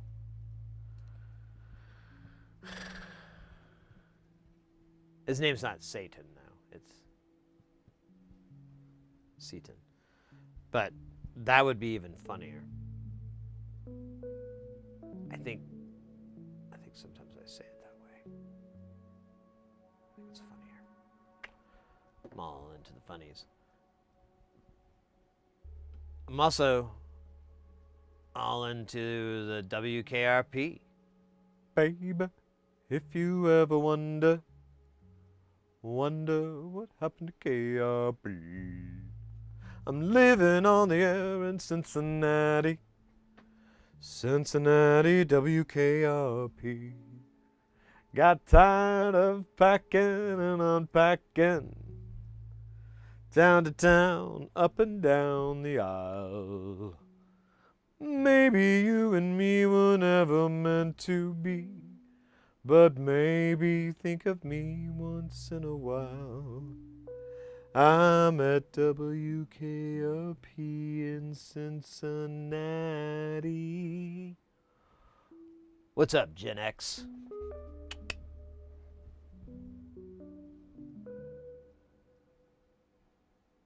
You remember this one as a kid? You remember this shit?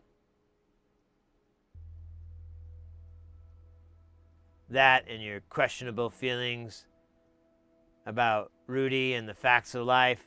Yeah, I know about it. You know why I know about it? Because we've all been there. All right? We all were like, huh? It's okay. It's okay. You take the good, you take the bad, you take them both, and there you have the facts of life.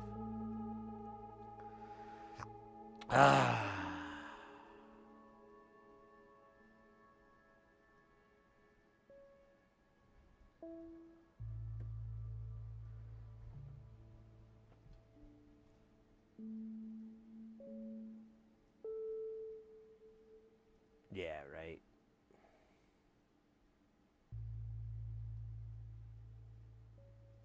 Right. Dude.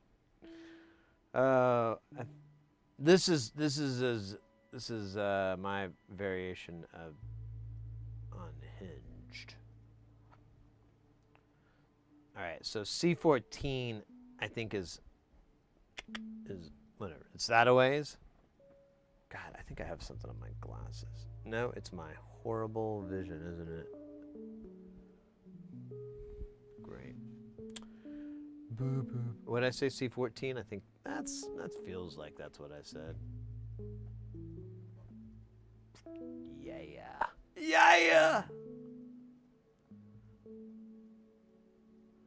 Look at that. Look at that. Oh, no, wait.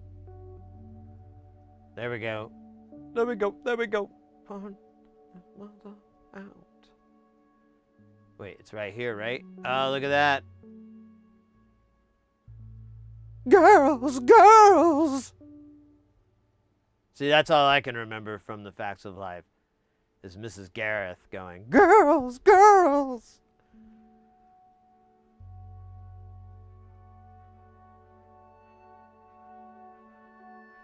Let me tell you something.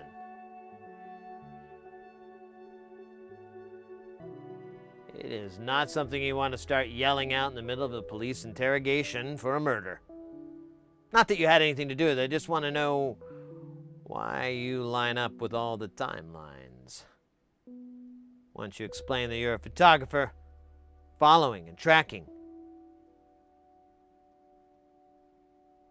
they slap handcuffs on you till your lawyer gets you out. Freedom of the press.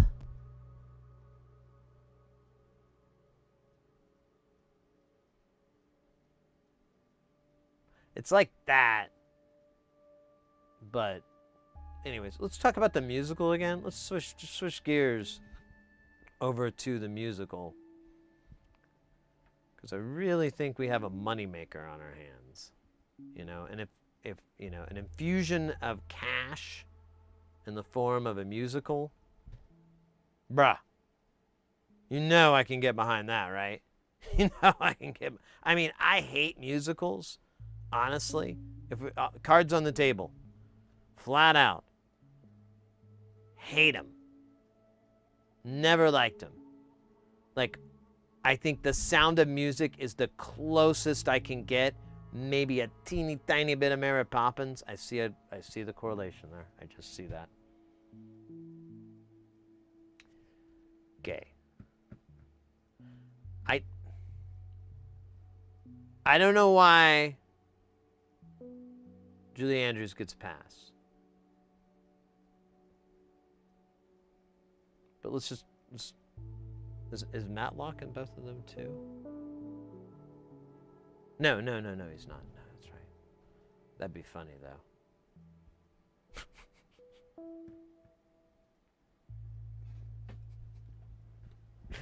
Oh, anyways.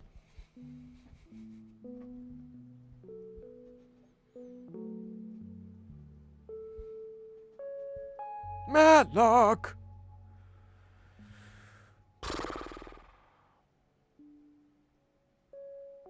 I think we're adding coffee to the stream is one of the best ideas that we've ever had.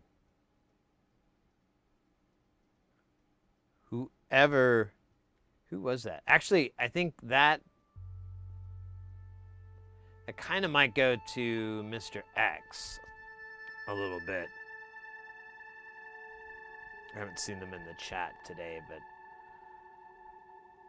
they kind of, I don't know what it was, they kind of sparked the coffee thing in me. And they brought up, like, I could get one of the little mocha pots, the little espresso, like, over the stove pots that just percolates, but it pushes through. And, oh my God, it's like my favorite coffee now. I already had one at the beginning of the stream, and I'd be lying to you if I didn't admit to the fact that I kind of want another one. Oh, wait a minute. What the fuck is going on here? This doesn't make sense. Oh.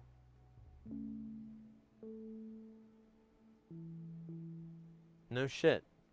Oh, it does say C18. I was reading it backwards. It looked like are okay. Starting to realize maybe there are some side effects to the coffee canna combo.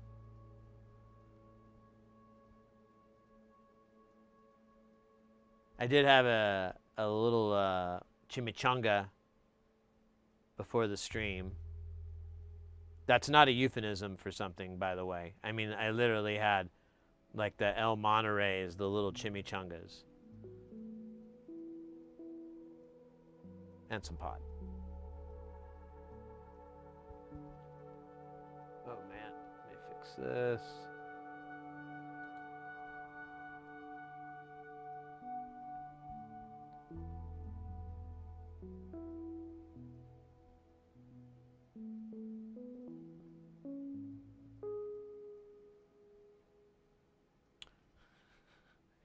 So there's a really funny sketch from this show back in the mid-90s that had Bob Odenkirk and David Cross called Mr. Show with Bob and Dave. And one of the funniest bits, and the one that I can still remember so many from, was, and honestly, you know, it's kind of funny because life imitated art, but they did this deal where it was supposed to be a Broadway, you know, musical style show, like a theatric style deals, but it was called Rap the Musical, and it was like a way to enjoy rap without all that rap. And I mean, I don't want to recite any of the bits and detach from their humor. But it's very short. It's like probably a minute and a half at the most long. It's really, really quick. It's worth watching. I don't think HBO is kind of dicks, so I don't want to play it. Plus, you know, I just don't feel like stopping to play a sketch comedy bit. Not yet. No, but it's really, really, really funny, and it's such an old bit too. There's like, I'll tell you what. I'll give you something to chew on. There's a whole bit about where Bob Odenkirk is dressed up. Oh, there you go. Is dressed up as a giant golden tooth, and he sings a song about being a gold tooth. And that's all I'm going to give away. That's all I'm going to say. Guys, we've got none other than the X, Mr. X, in the casa, in the channel, in the chat, where it's at. Mr. X, how are you doing today? Are you staying guile, most importantly? Most importantly, are you staying guile?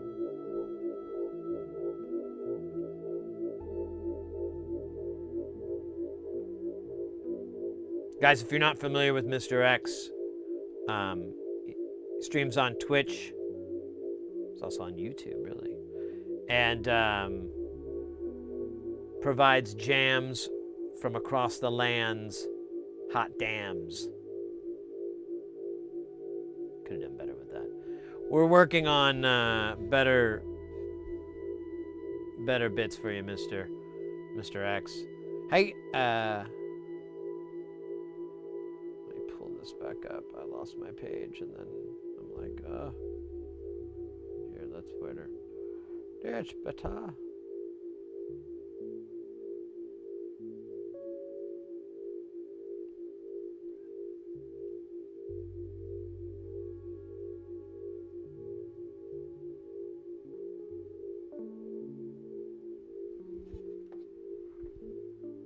Always turbo guile.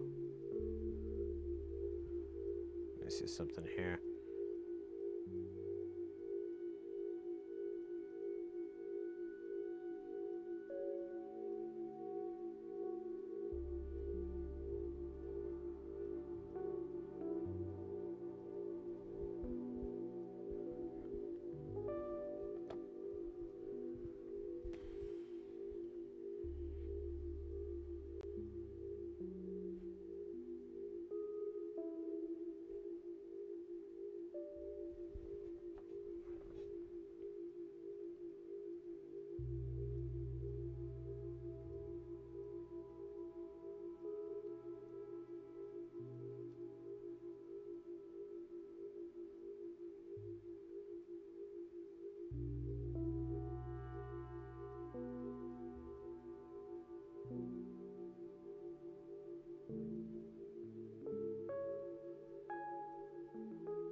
This week, Donnie performs in Cologne, but I can't be. That sucks, mate. That sucks.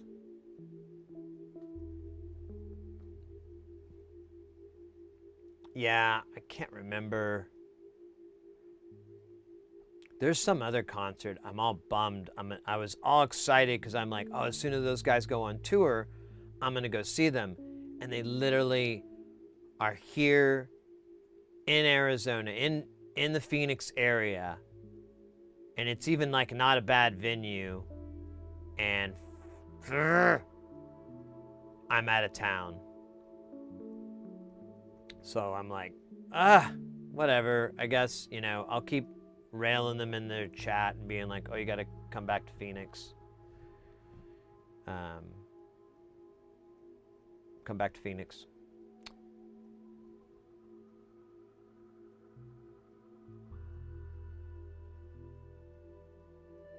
But anyways, well, thankfully Donnie is a very, very busy man, and I don't think he has any intentions of slowing down. I think he's riding his wave that, honestly, I think keeps getting bigger. I mean, I don't know. I think he keeps gaining bigger popularity, and I think it's just the same way that I got into him. Like, at first, it's just kind of funny. Like, he's it's a meme-ish level of humor, but then you realize, like, this music is really good. And it's a bit tongue-in-cheek, but I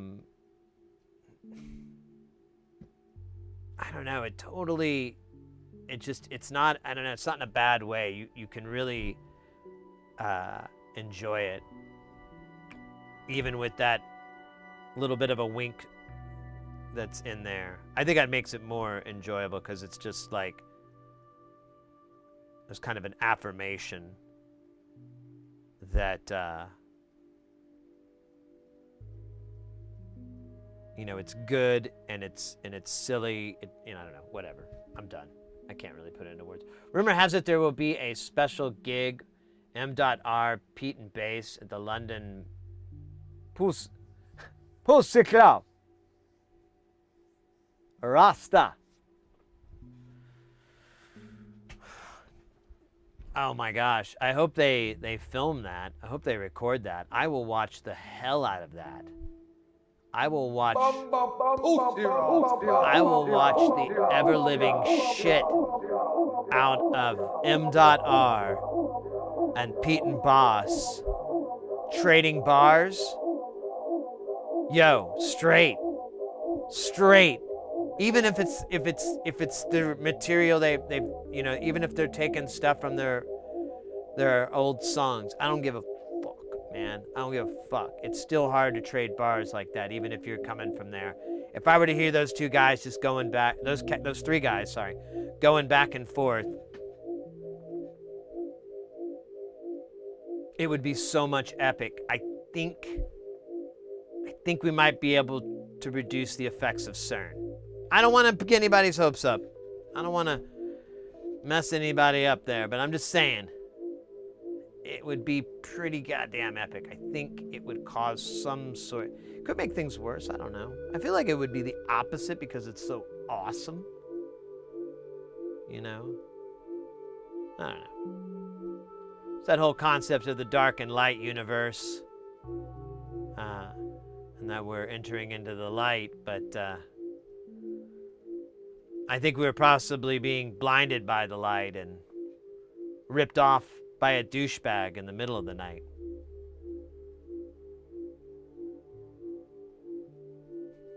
Ooh, dab.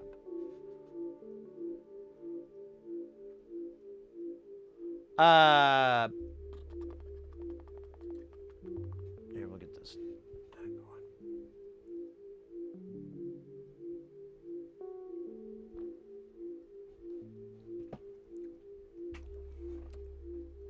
It changed space-time. So I'm taking it, Mr. X, that was that was not a real thing.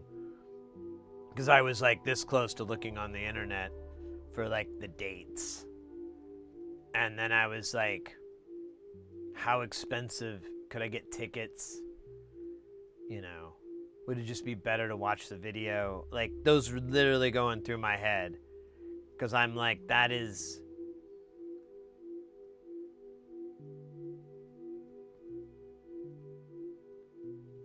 It's just funny to me, man. It's just so comical to me.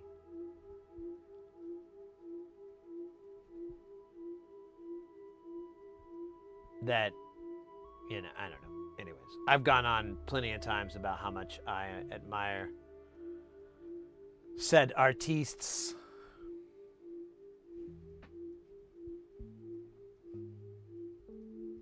If you don't know who I'm talking about, M.R is a UK dancehall Jamaican rapper, but he's a ginger. It's a white dude, ginger, really awesome guy, super fucking talented. His songs, his track Turn Red like really blew him up, but I mean, if you listen to a lot of his material, it's really good. It's really nice. It's really nice and fresh. It's mostly about making love. So, you know, if you like that kind of jams, he's got you, fam. Wait a minute. This isn't the same spot, is it?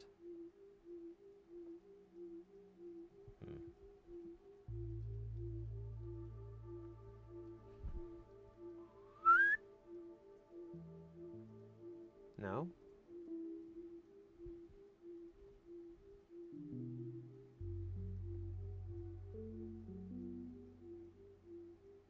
Oh.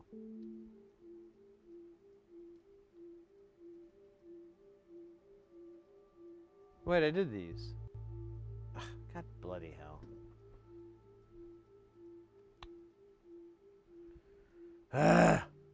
This is what I get for getting distracted. And coats. Alright, so what comes after 19? And there's this guy here. What is this one? This is C. Yeah, so 19, I think, is our highest value over here. And C23, yeah, that feels right. C23. Oh wait, that didn't work. Control F. I like that it has a separate box that tells you if it found it. Like, thanks, bro. Wouldn't have figured that one out without you. You really saved the day.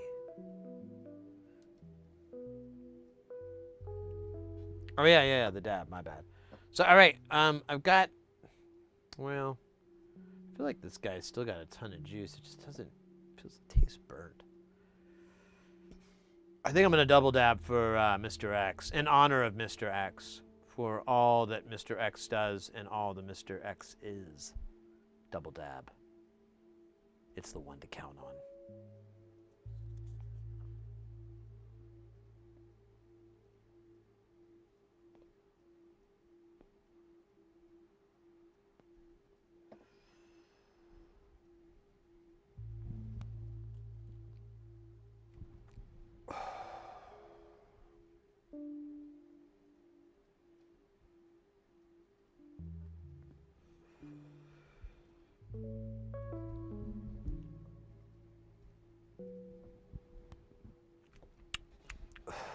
Ooh, that one tastes so much better.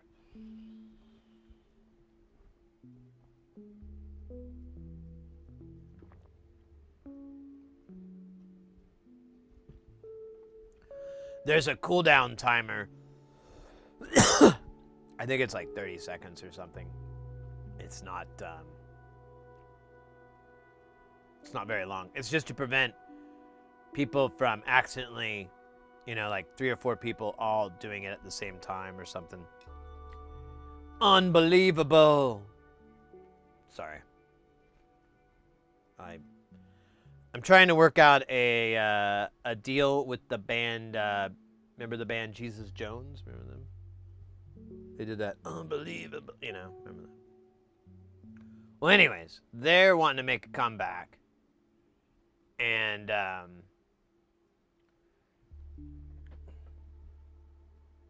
dude, we're almost done, said the Joker to the thief.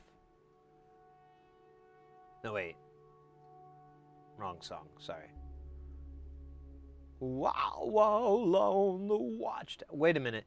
So, wait, okay, that's... Where's the other one? Huh? That's a resistor. That's a resistor. What the hell is going on in tape? Dude, I am totally confused. What am I looking at?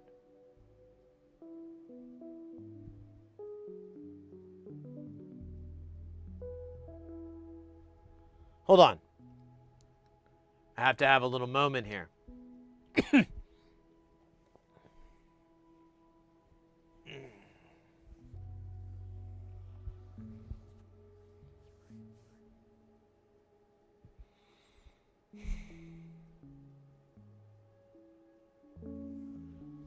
All right. A little bit better. A little bit better. So, cards on the table here. I know I keep saying that. I think that's going to be my new phrase. I don't have a... No, I know what's going on, I think. I think I'm stupid. Yeah, so I'm half stupid on my side. Yeah. 80% stupid. Not that my family was stupid, like I inherited the stupid. Honestly, I was thinking about it. Like, I think I might have been like a smart person, but I kind of hit my head a lot. Like a lot. I don't know what the fuck happened. Like, you know, if I was going to get injured, my head was going to impact something when I was growing up. And I often wonder if that made me not as smart anymore.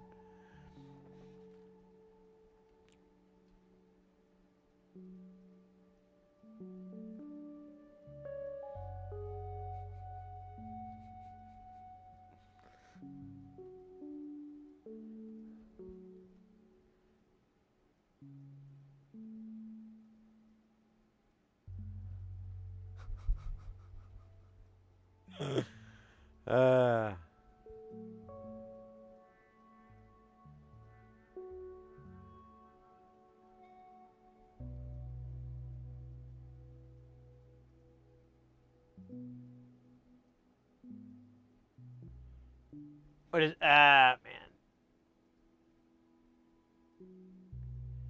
Electrician. Oh, man. That's always a tricky. All right. There. Oh,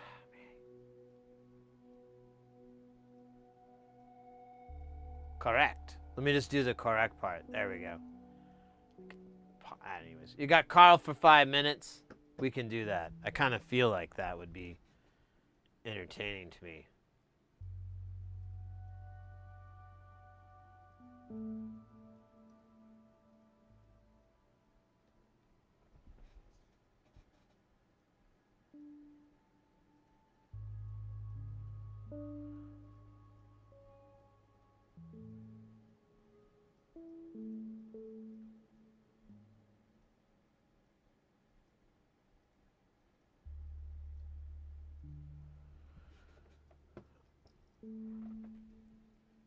Oh.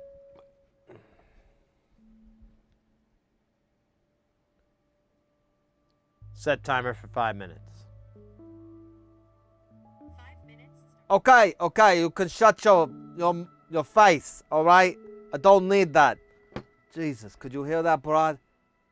You know, I don't mind the, you know, whatever the voice thing with the, I can't say their names because if you do, you summon them.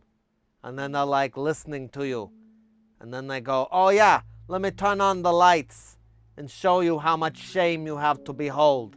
Nah, no thank you. So, you know, I just don't say the names. Whenever I'm referring to them, I just point and go, you know who. So anyways, whenever you know who is talking, I feel, you know, pretty freaking angry. Not like in a bad way or nothing, you know, just like in a angry way. But I digress. Let's look at this here. So, let's see if we have anything that even remotely looks like the other thing. Okay? So like, alright, that's good. Hooray. The rest of this is covered. What about over here? Oh. Okay. That's good. That's a diode. Freaking stupid, but you know. Okay, look at this right here. Who did this? I don't care. I'm not naming names. I think somebody who has it in for me. Okay? Again, no names. Look at that. It's not even in the same place. Who the frick does that?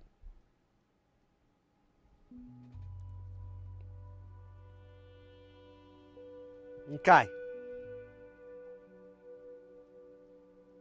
The hell is this? R63. We already did the resistors.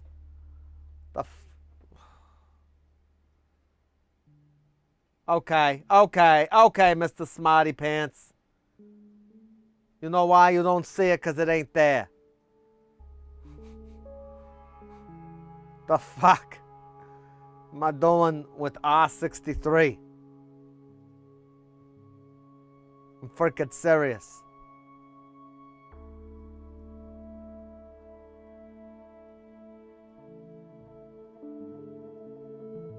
The hell?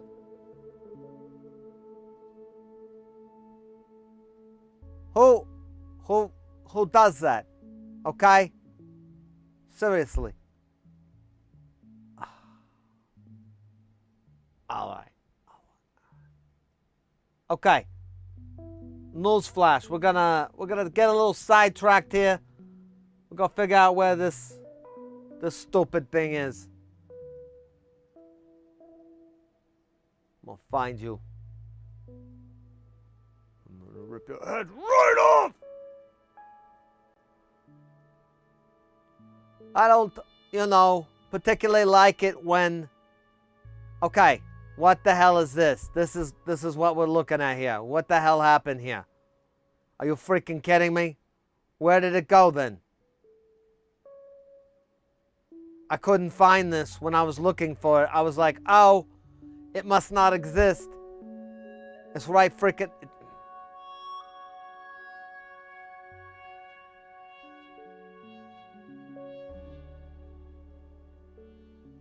Okay. Game, set, match, huh? Okay. All right. I figured it out. So, let's see here. What do we got on the old table?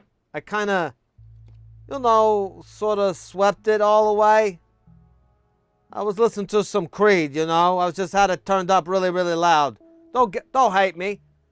And, you know, I just was like, you know, now that we're here, sweep it away. And I just got to cleaning. I'm not proud.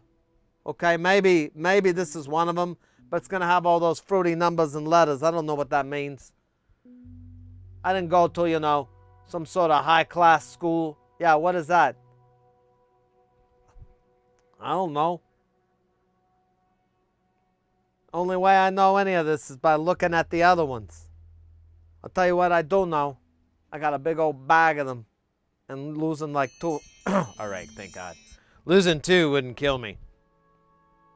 Because I don't know where they are on this mat. I wasn't really listening to Creed. That was a character, Carl, and he would maybe listen to that. and because of the joke later on. But I never listened. I would never listen to them. They're dumb. They're a stupid band. I would never listen to Creed. It's awful. But the character might.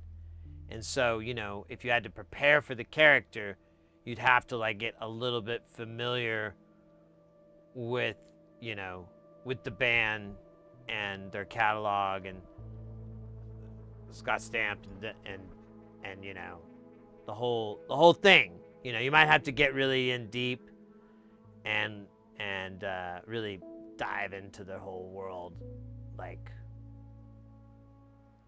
a little bit of a couple of years, something like that.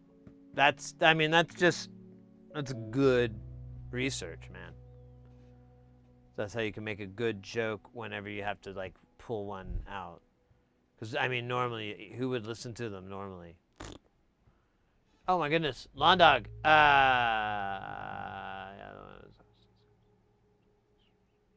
Oh, cool. Capacitor meters.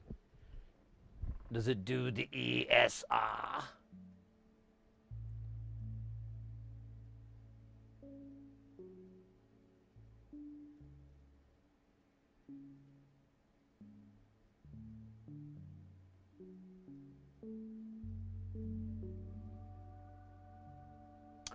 Yeah, we're doing 603 is the size of this stuff.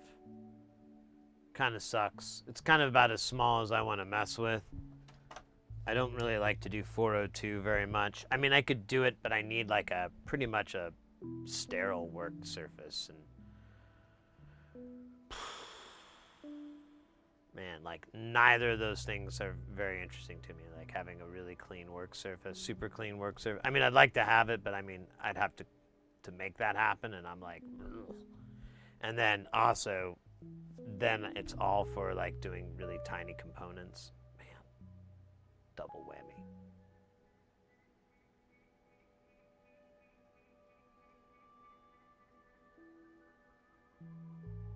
So it reads the capacitance, probably gives the resistance, the voltage dropout, or whatever it is. I can't remember. V out.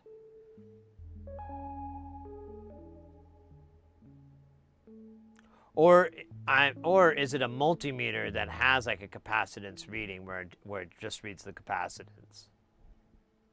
Because there's like a cool tool you can buy pretty cheap is these multi-testers, and they'll identify components and chips and so forth. They're not, I mean, they'll be a little vague on certain things, but oh man, can I get that out? That'd be great. Oh, come on, Tom. There we go. But it's still a really great tool. Oh man.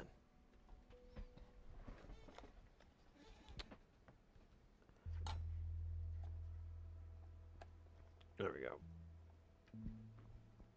So they all look kind of similar to this, but if you can get one of these, I didn't pay very much for mine.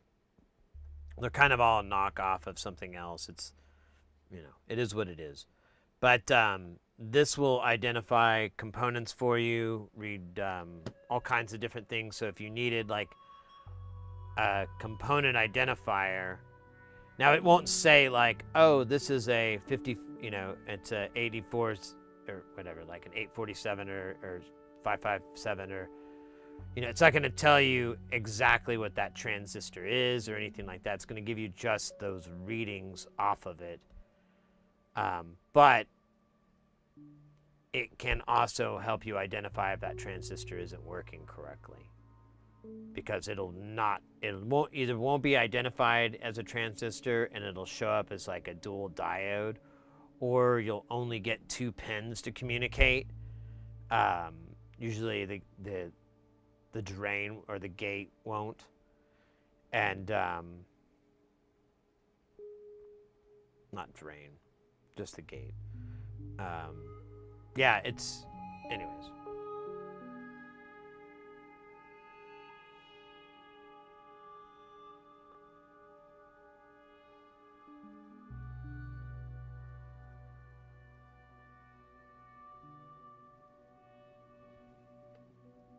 Yeah, yeah. Now this thing being like a super practical thing to have on the bench, not for me too much. I'd rather just have a multimeter. But it's still nice. It's a nice cheap tool to get. And this one does measure ESR on capacitance. So that's kind of nice. I don't know how accurate it is. I don't really have any. I did have an ESR meter, but it quit. It just gives you like completely junk readings. So I've just quit trusting it. Somebody was saying I have to get it recalibrated or something, but I was like, dude, the battery died. You know, I'd had it for like 5 years. Why should I have to recalibrate it? And you know, no one had an answer for that one.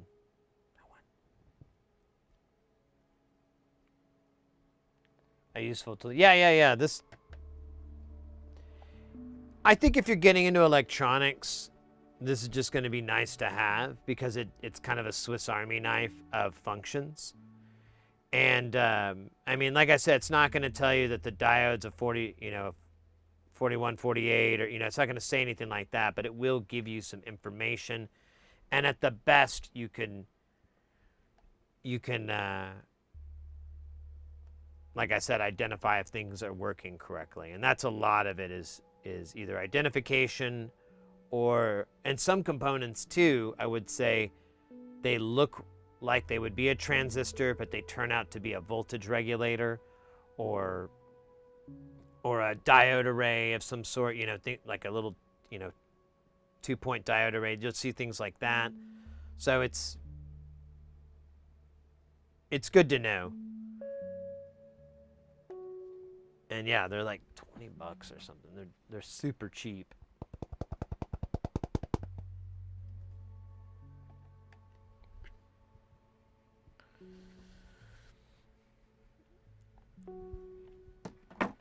Oh my goodness. Super cheap tools. Can I just put it there? Oh, cool. I'm just going to do that. Oh my goodness. All right. We can get back to finding the parts. Can we? Oh yeah, I didn't clear out that dab, did I? Dab. And we did Carl for 5. Ooh, hydrate. All right.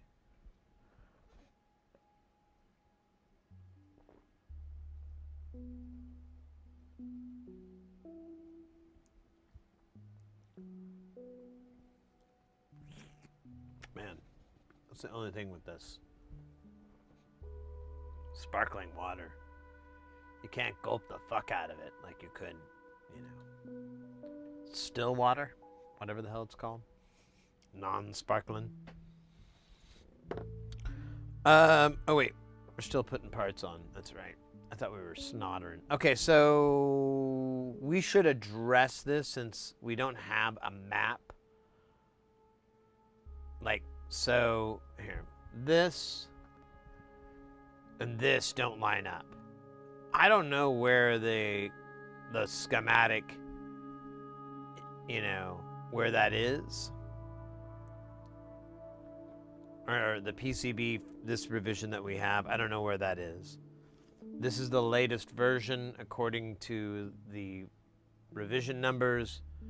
So,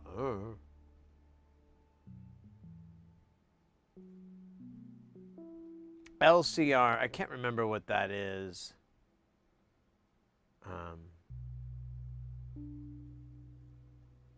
Sounds familiar though. All right, let me get this 1.5 meg, and then I guess well, we might be able to retrieve one because they're all here, but gosh, 603 is just so annoying. Just hate it.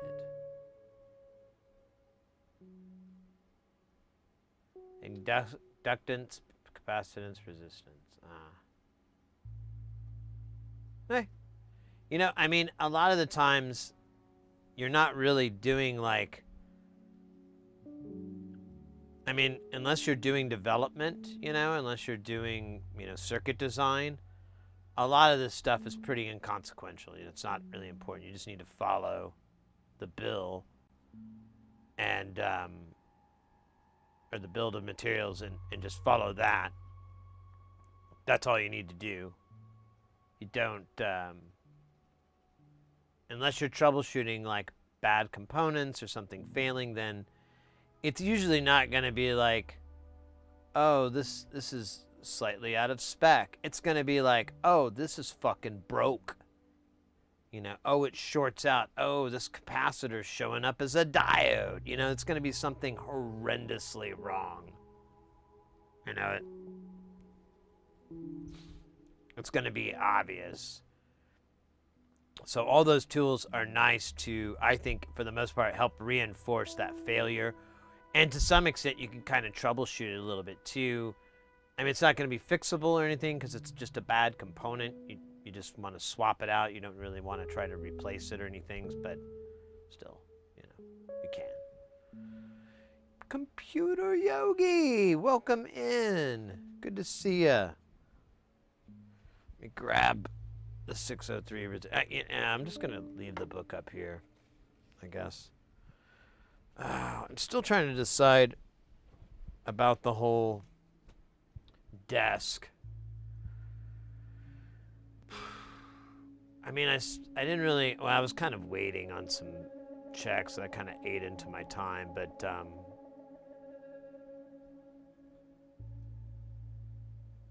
I don't know. I guess I could try to do it this summer. I wish I could find a way to try out the drafting chair thing.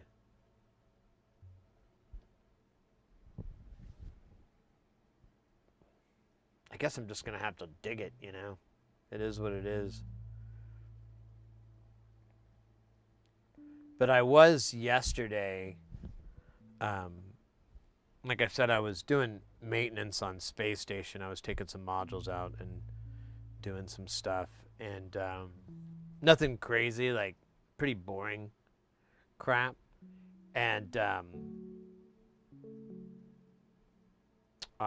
like untangling power cables in the back, like that level of boring, and trying to sort a few of the power. I have it pretty well set up. There's basically a big long ribbon that runs along the right side. If you're looking at it, your right, stage left. And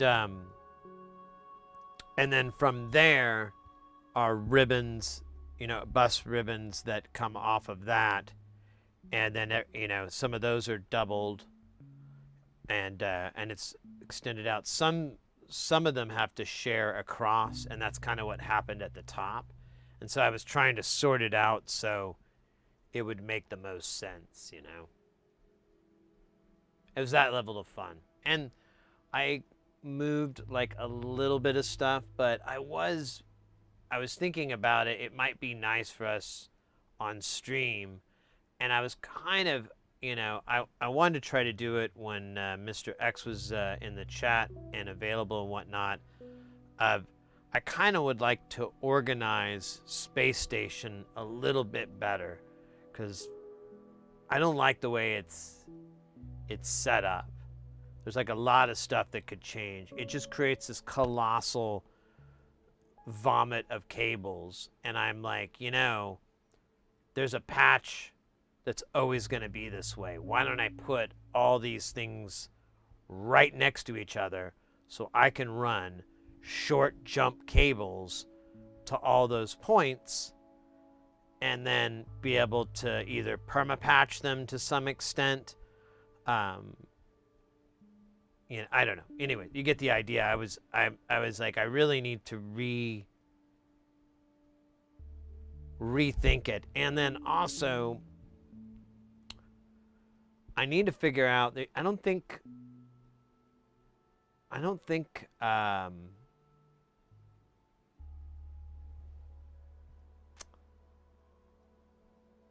NLC has any 6 HP stuff. I need like 6 HP to close the gap on the whole thing. But even if I can't, it's not the biggest deal because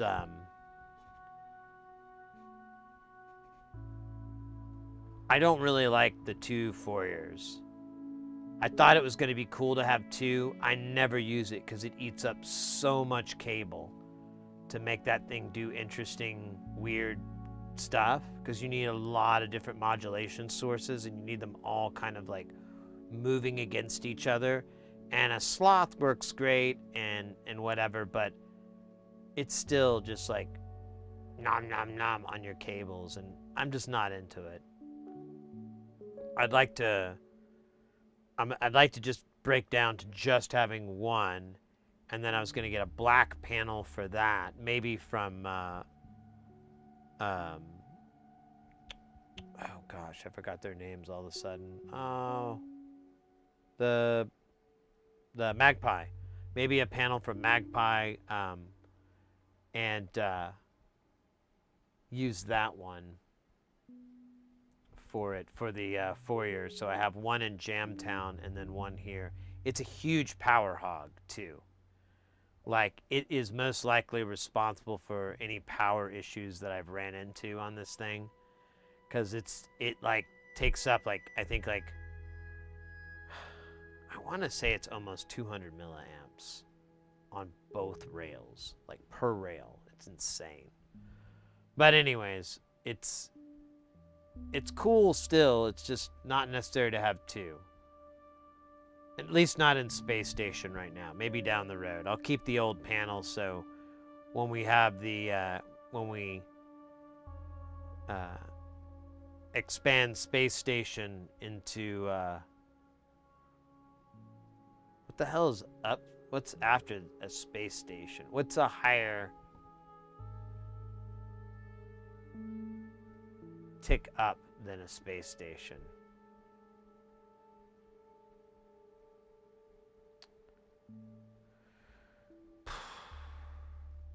A Dyson sphere? That's all I'm thinking of right now. Or, you know.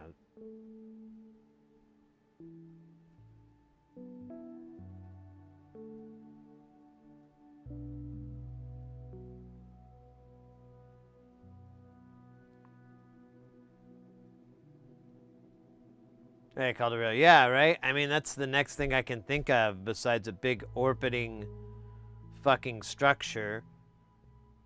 And I mean, a ship.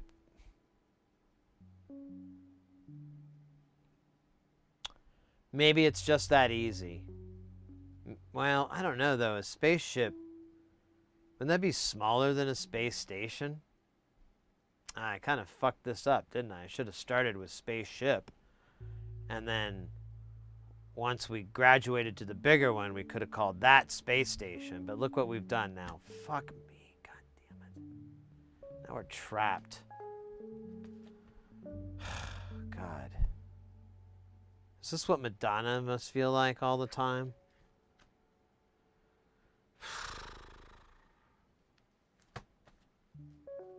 Well, like a virgin.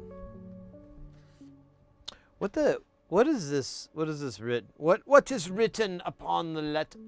Are you trick? Dog. That was the one I picked up. It said 183. And oh, hold up.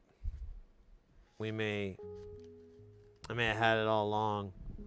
Because of course 183 means 1 point. Okay, that's not it. Oh no. Did I throw it to the wolves?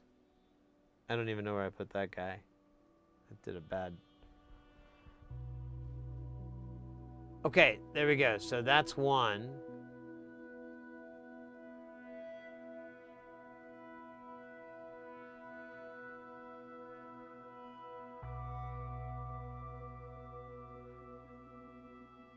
And I'm just going to make 88. Oh, well, no, wait. I'm going to make 100% sure. Si, Capitan. I just want to make sure I didn't get, like, some sort of dyslexia-induced letter party rearrangement extravaganza. Party.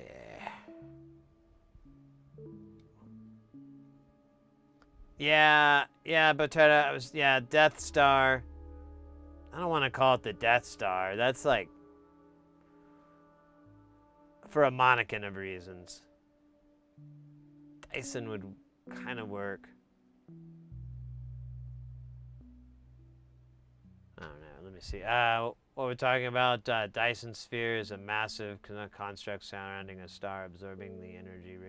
Yes.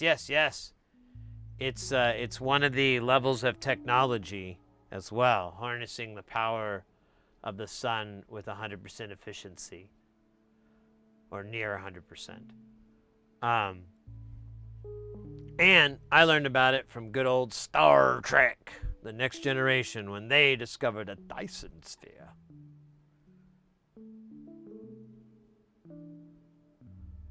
Out here. But how? Sensors show nothing on... Alright, I'm going to not do my mediocre Star Trek The Next Generation impression line replication. An anonymous user gifted a tier 1 sub to like your voice.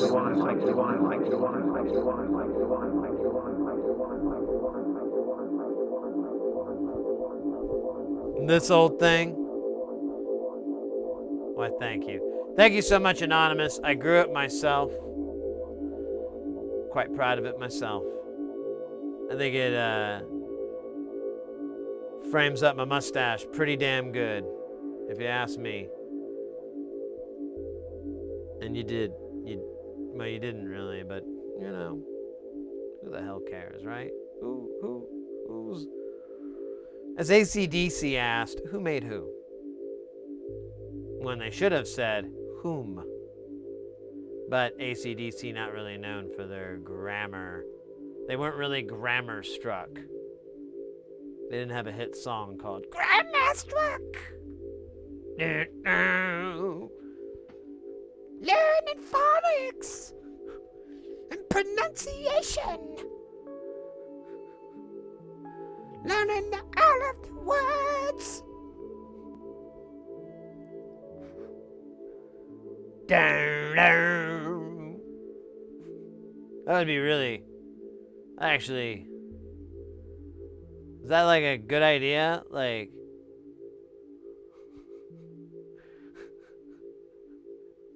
AC/DC, but they're like educational. Educational AC/DC. Utterly incorrect!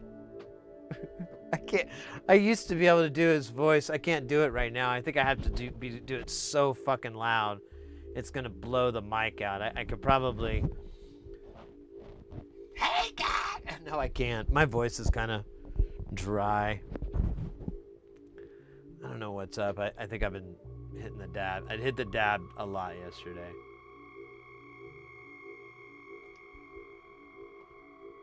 So I think it kind of dirty. It did some dirty deeds to my vocal cords, and they were done dirt. They were done dirt cheap. Hey, Devin, over on YouTube, welcome in. Oh, no worries. Enjoy your lunch, mate.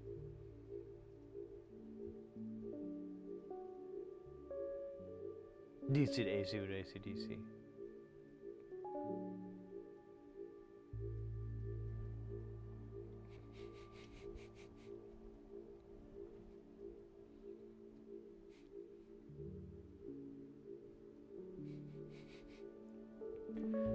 Yeah, that is actually funny. So I'm gonna have to, yeah, an educational version of the of AC/DC. At least I gotta flesh that out. I'm gonna hold on a second. I'm gonna write that down on my little my notepad. The band AC/DC, but they're educational.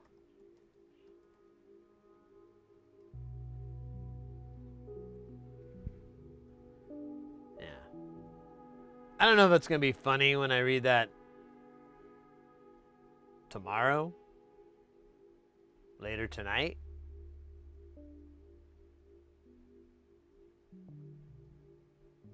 But Important thing is I didn't drool on myself. Whatever you saw was something else. I prefer Kugelbits drive for my personal spaceship. There you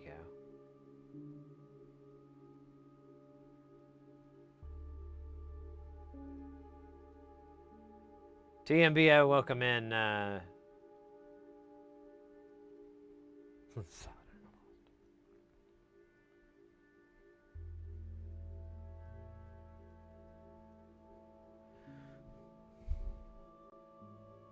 Pick up the phone, I'm all alone.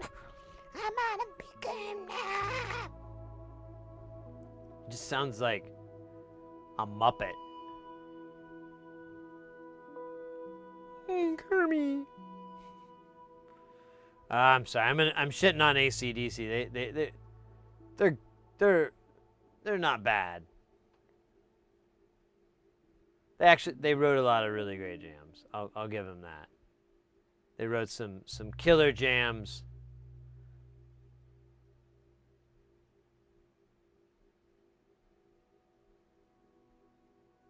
Why is there two 560s? What's that about? Does it mean it's like...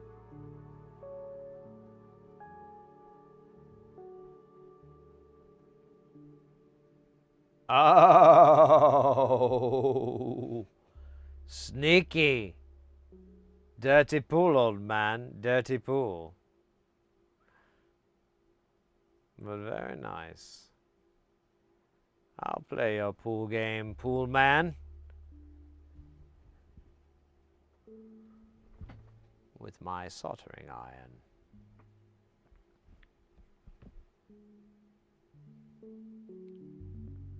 Frog. Oh my goodness.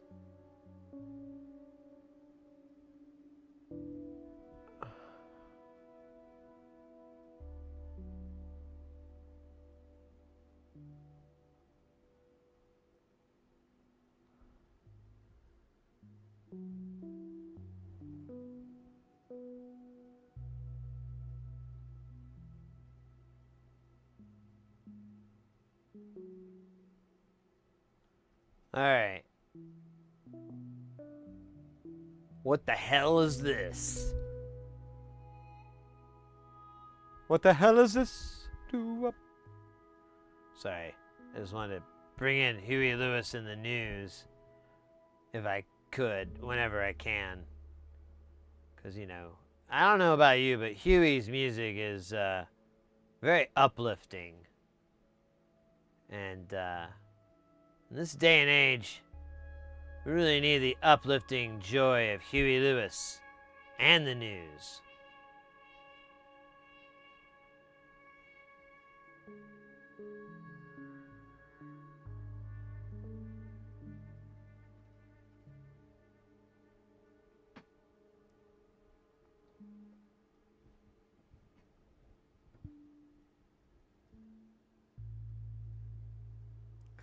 Do.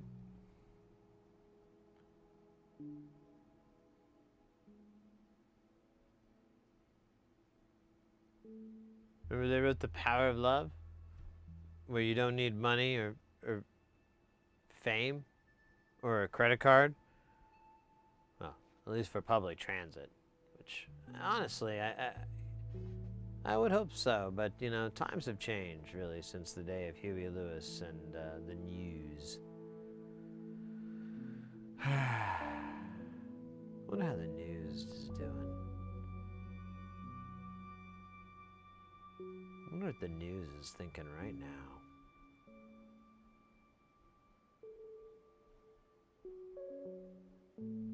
Think they're thinking about me?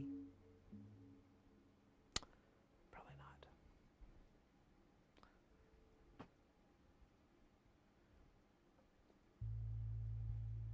So, wait a minute. What are we doing here? We're going to go back over here.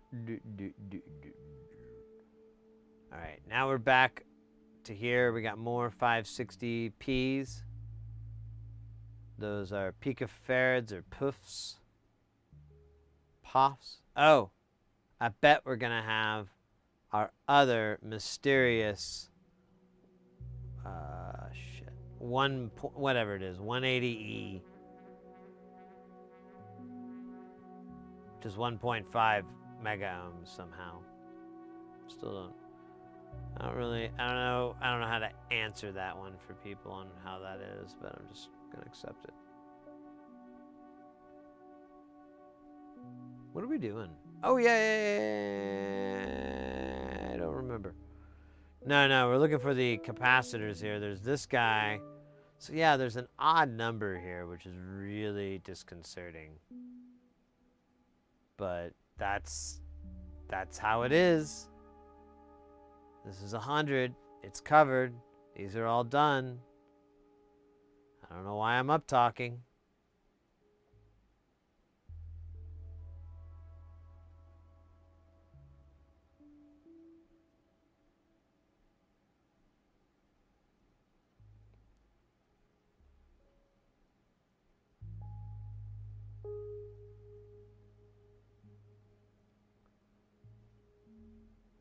What is this? Oh, it's an 18K? From Jared? It is from Jared. Wait a minute.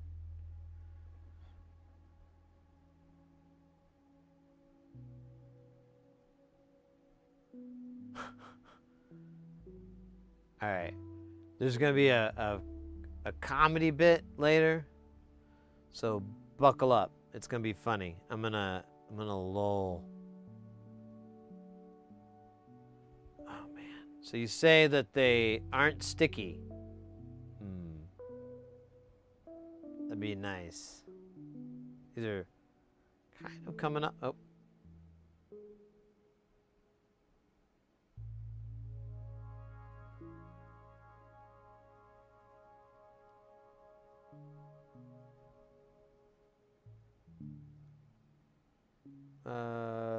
Shit.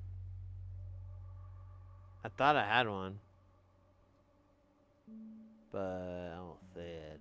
I don't think I dropped it. If I did, it went down a hole or something horrendous. Oh my god. Can you imagine?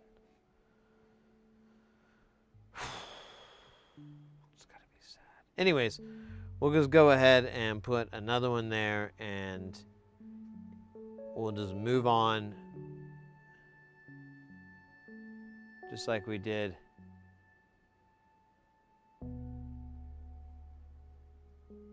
After all those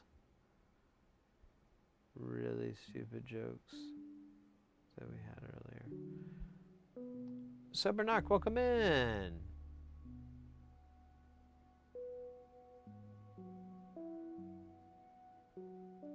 That kind of a day, Sid. I don't know about that. Maybe. Mayhaps. Not sure. Oh. Probably. Alright, so let's see if we got negative. Alright, I'm going to put this in a separate pile. I'm going to call this Gomer pile. And then we're going to try this guy out. There it is. Now, what's funny to me is how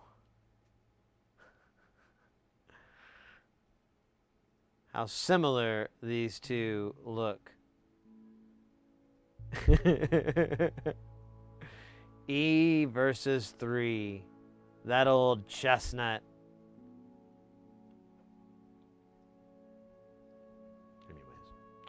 I'll be available for other moments of amusement and festive holidays that involve children's laughter. Oops, let me put this back to the thing. So now we're over here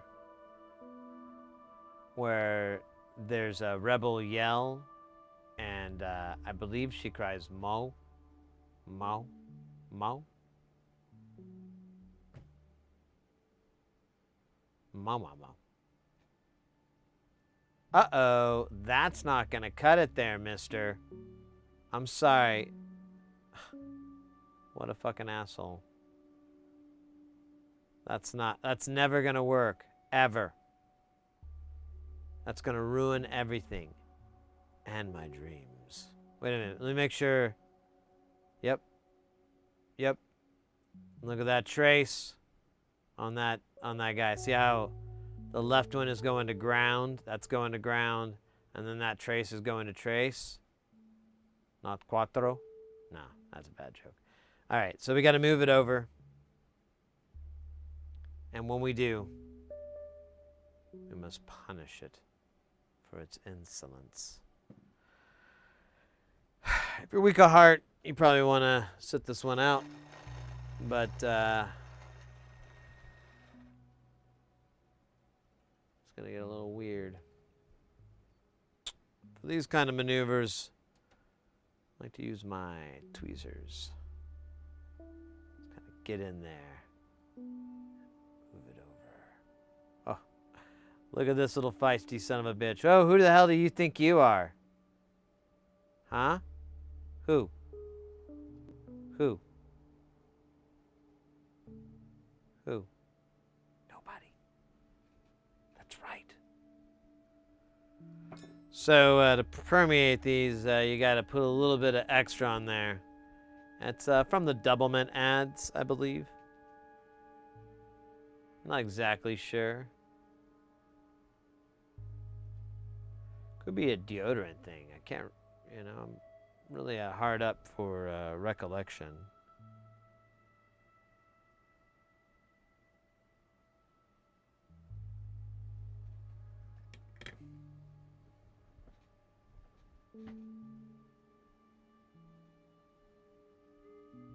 Anyways, I got a little weird. All right, we're almost done here. In fact, hey, look at that. That's the capacitor. He fell over here. How you doing, buddy? Huh? Yeah, it's great. It's great. You're gonna get right over here. Sure. No, everyone's really excited about it. Here, I'm gonna give you a buddy. You tell me, huh? You tell me. Right? Okay. What a happy guy. All right. And then we're gonna find some more over here. Now it looks like it's gonna be on here maybe. Look at that. And what about this guy? What's he? He's the same. All right. And that is all the 560s that we have. That's awesome.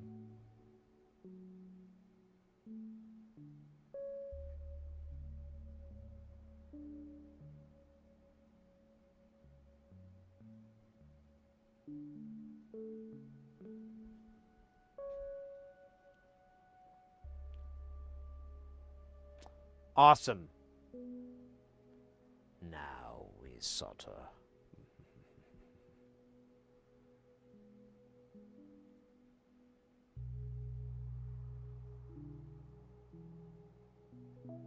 Okay. Let's do it so it kicks back and forth. I like how that board matches the purple here. I like that. I dig it, man.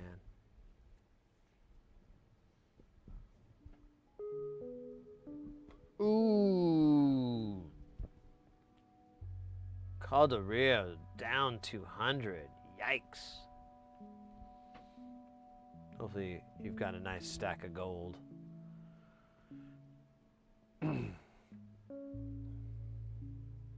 What was I doing again? Oh yeah, we're gonna solder all this shit on. There's something else though. Was it there?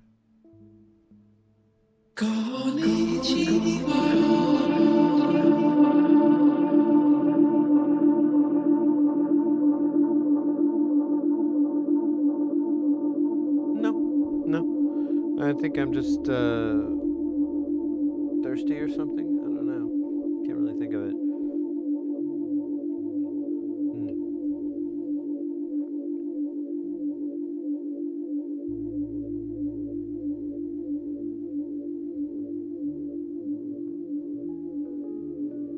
Yes. 5X. Very, very good.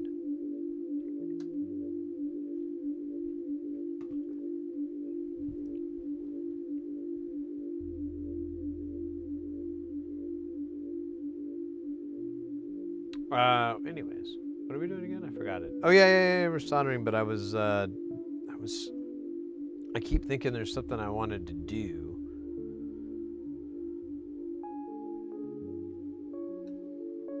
I don't know what it is. I'll tell you what. I'm gonna kick up my little footrest.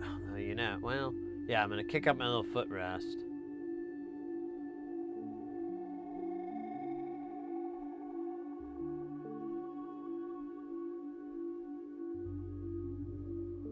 You know what I need to do actually is figure out how low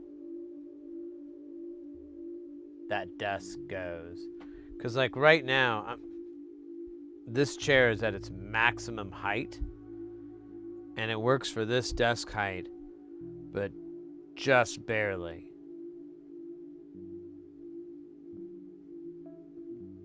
I don't know, I'll figure it out. I just need to pull the trigger and get it, try it out for like at least a year.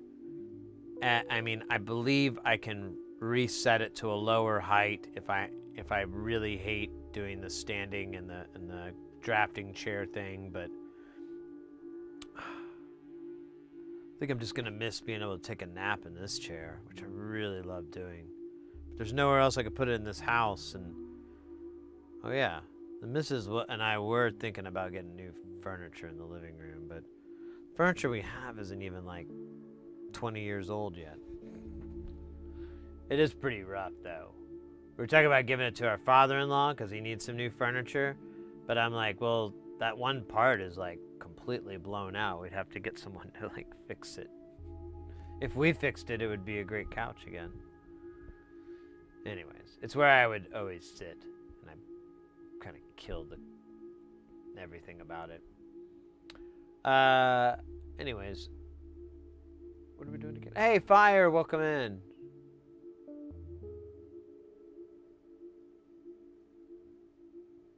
Yeah, I mean, it's already kind of sucks because my shoulders, I always kind of have to like haunch my shoulders with it. If it was higher up, it honestly would be a little bit better because I'm just on the verge of leaning over. Or, you know, if I went like, let's see, if I were to take myself up. Yeah, if I took myself up like this, like basically, I don't know, maybe 3 or 4 inches. Yeah, maybe 3 inches, 4 inches. It might honestly help, but I want to do the standing thing because I remember my dad had this workbench and it was like effectively like a standing desk, you know? And I remembered that I actually really enjoyed working and standing at the same time. And we did have these kind of tall bar stools, so you could just pop on a stool and work as well and go between it. And I remember doing that as a kid. And I'm like, well, hopefully I can still do that as a middle-aged man. Hopefully. But I think I can set the desk to a low height. I just got to see how low I can get it. I think I'll just, if I can't figure it out on the website, because it's kind of confusing. You know what? I can just fucking look, you fucking dork. But I feel like I talk about this thing so much. It's kind of silly. What's it called? It's called, is it Bench? Yeah, Bench Depot. Bench Depot, if you're Francais.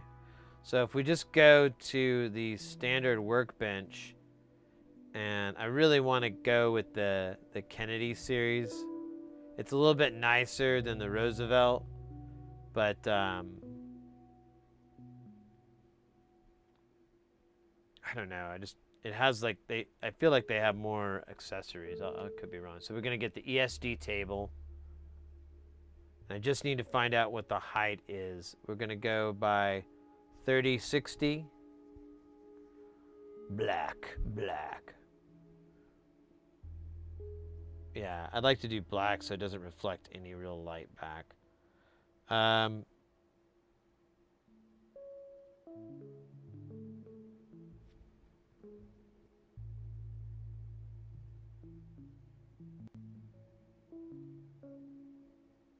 At any desired height or view accessory page for adjustable legs. So let me look at what the adjustable legs, because it may be able to tell me like, oh, if you do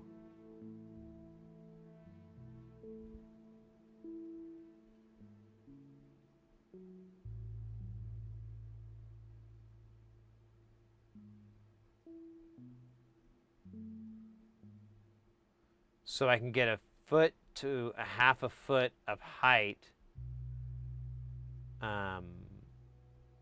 added. That's honestly not what I was looking to find out. What height does this thing ride at out of the gate?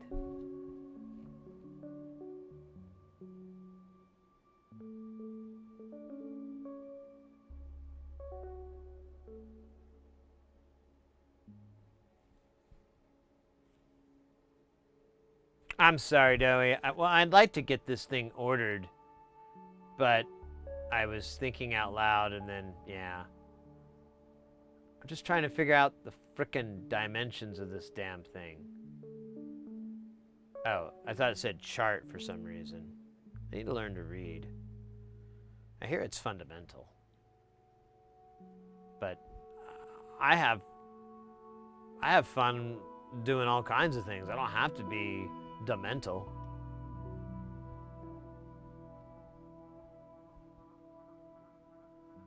Hold up. So this would be 3060.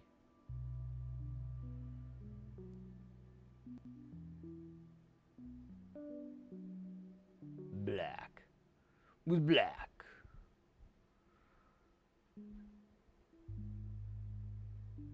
Yeah, right.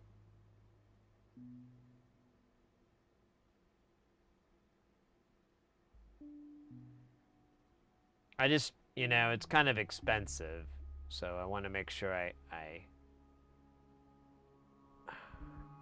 don't have any buyer's remorse or anything like that. But it really, man, it just doesn't mention what the stupid height is. It just says it's adjustable.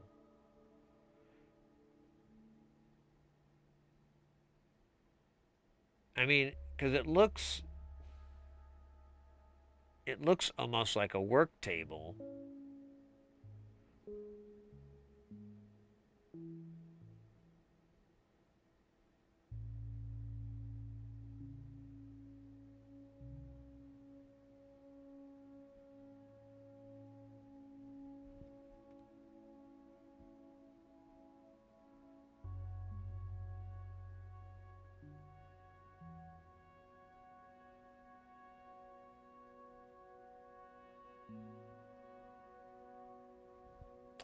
What if it said it in the fucking beginning and I just wasn't looking?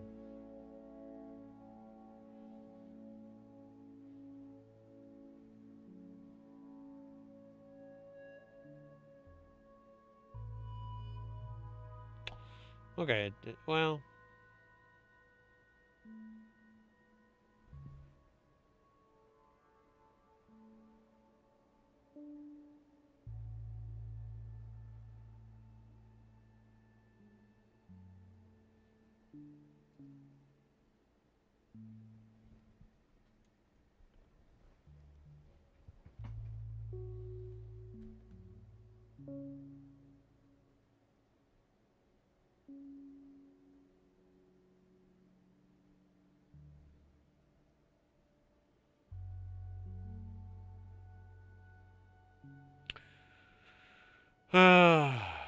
Why can I not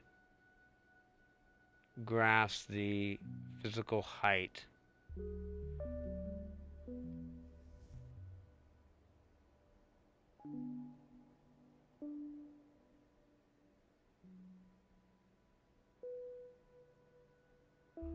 Maybe I could look at the adjustable one, just because it might bring up like, oh, you can go between this and this.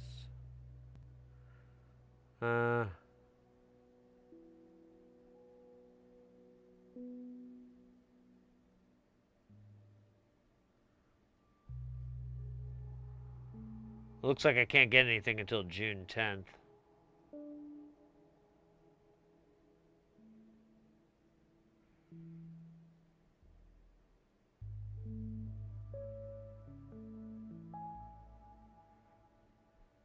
Here we go. Recommended height.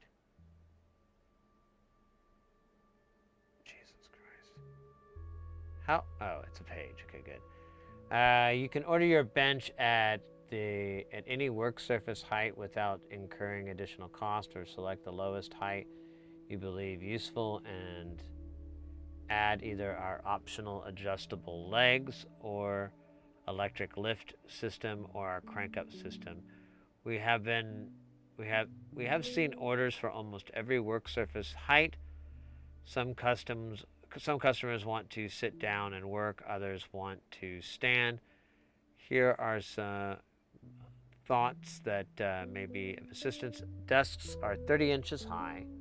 Desk chairs usually have a seat cushion height adjustability range of 17 to 22. Work surfaces should never be more than 9 inches higher than the top of the chair range. Interesting. Interesting. Conclusion: if you need a work surface higher than 31 inches, you will need a taller chair. Taller chairs usually have foot rings and wider bases. Adjustable foot rings are critical as employees come in all sizes too. Our taller chairs have seat cushions height adjustable from 22 to 32 inches. Some brands have changed of 5 to or 8. We do recommend chairs to be used with a bench of with a surface of 37. So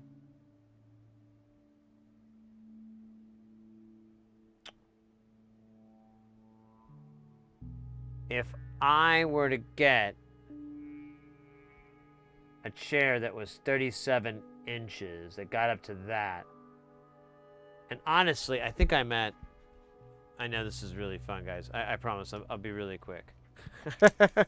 But this is a big deal. This is a desk. So right now, my desk, honestly, is only 28 inches, not 30. And then my chair seat, like the top of my cushion, I guess,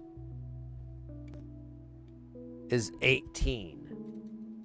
What the fuck, really? Jesus. Yeah. 18. So, okay, so right there, I have too big of a gap between my desk and my chair. Right out of the gate, this chair is inadequate for the proper height of the two. Good to know.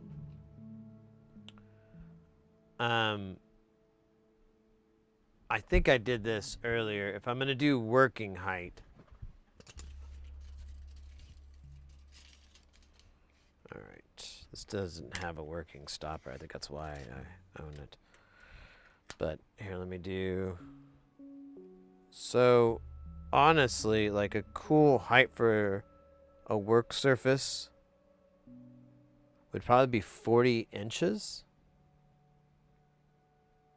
Let me see. What if I had a little bit of height here?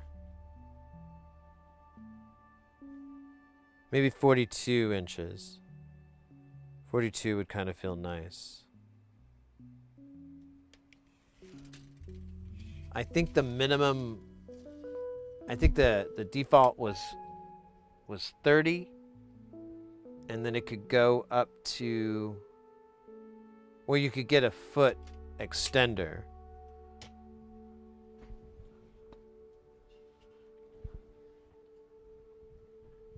That might work.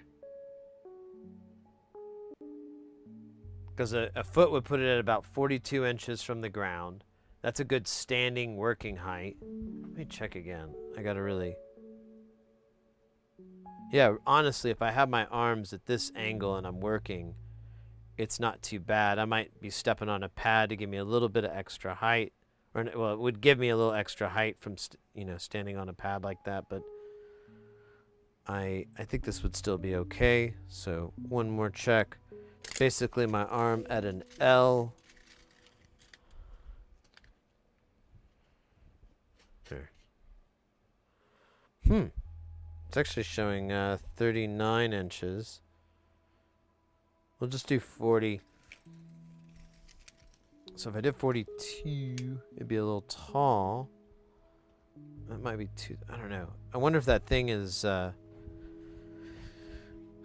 Shit. I might have to wrangle that in. You know what I could do? I'll have to do it off stream. I have like a plank.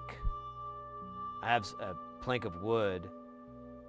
I could probably elevate it to the proper height that I would like to stand and work at.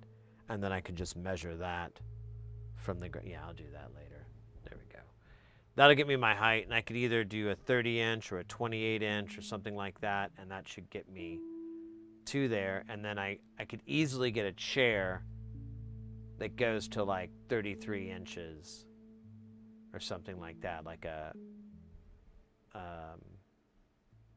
what do you call them? A drafting chair. Oh, shoot. Flux laden. Yeah, the good old rebreather.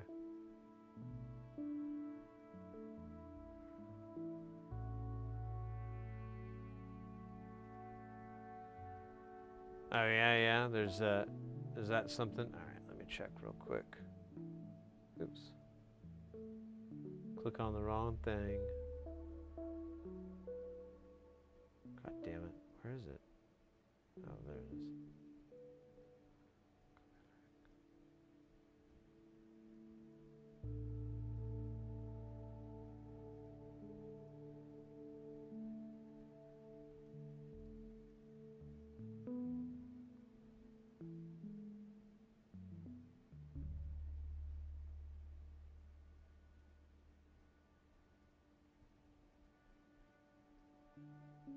I was gonna say, what is this?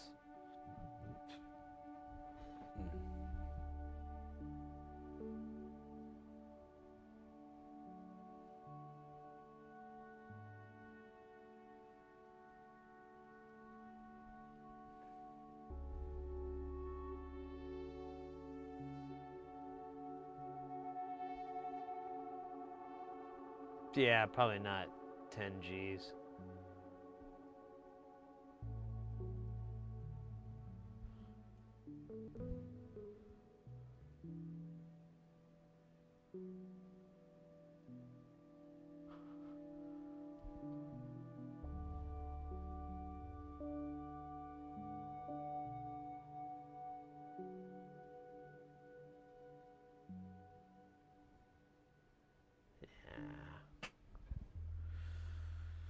Yeah, I'm good. That looks like a bunch of junk.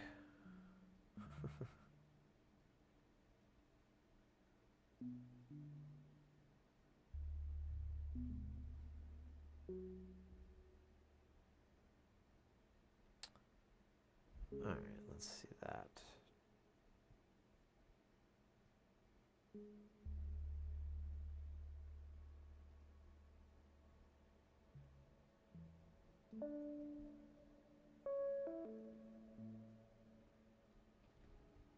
That.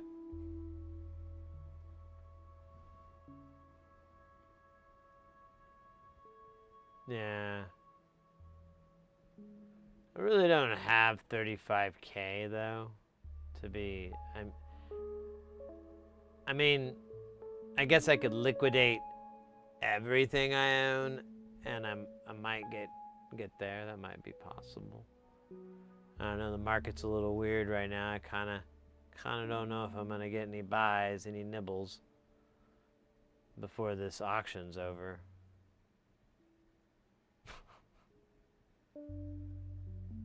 Jesus fucking Christ.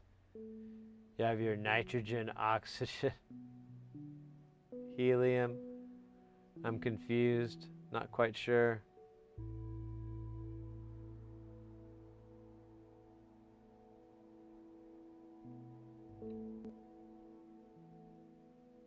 Wonder what kind of power that fucker uses. It's got to be like kind of stupid.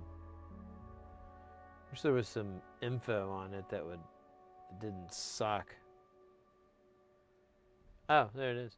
This is a Teagle 903 reactive ion etcher. Oh, it's from ASU. Hey. System has been used at ASU since 2005 and was purchased used. System is functioning and does not include roughing pump or chiller. System includes monitor upgrade to LCD screen, not represented in the attached picture. Tool is located inside NW room 2206 clean room. Condition unknown, untested. Sold as is. But really they want like $35K for that? That seems a little bit ambitious.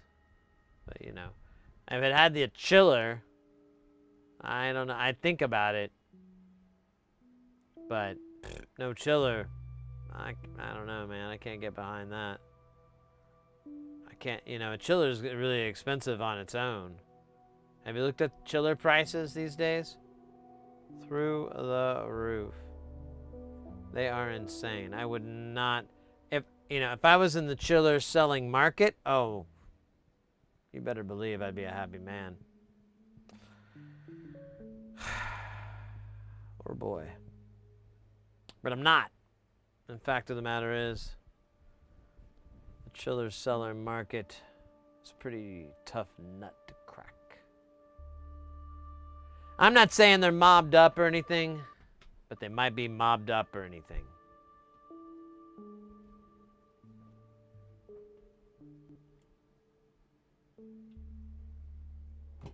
It worked last time they turned it on, because you get it to your house, and it's got a big dent, and a bunch of screws are missing out of the back.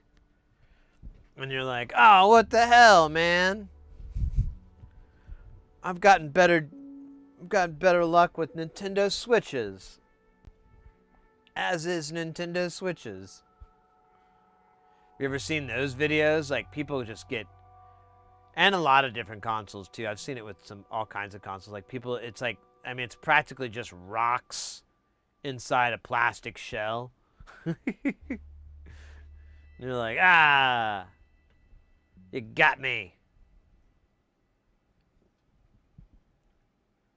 You damn hooligans.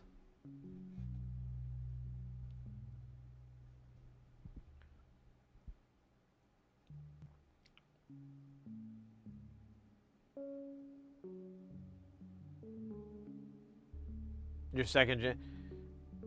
That's cool.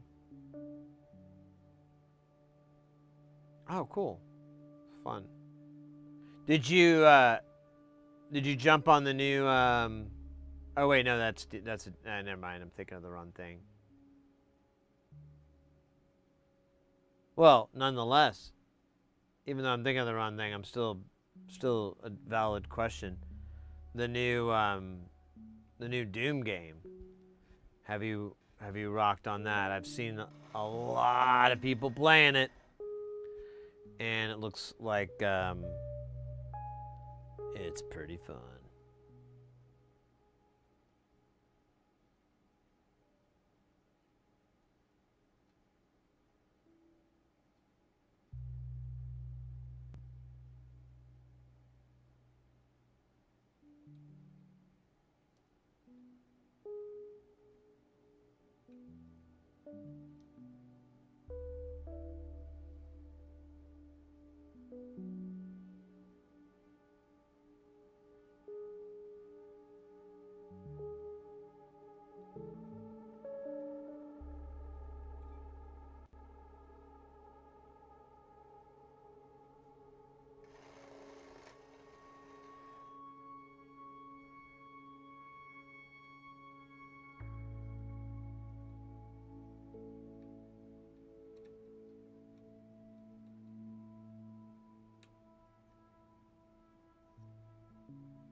Oh, oh, no, no, no, no. Get back on there, but yeah, bastard.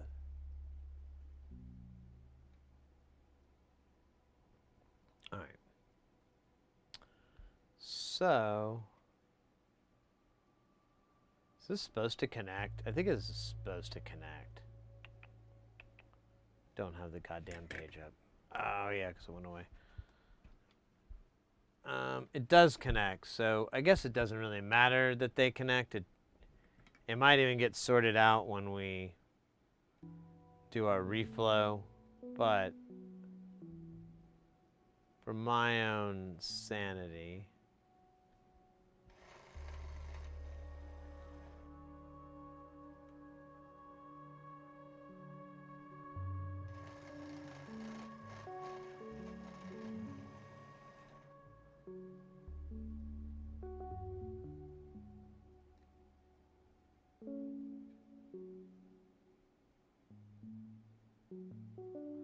oh, dude, you almost had me. You almost had me. And you took it all away.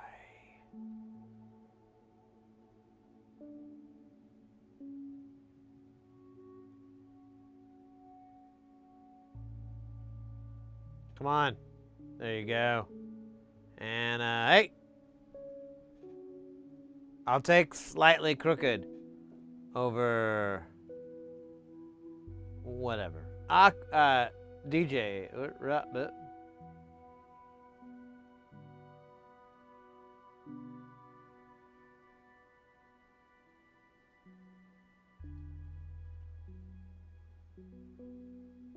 There's nothing gov-wise?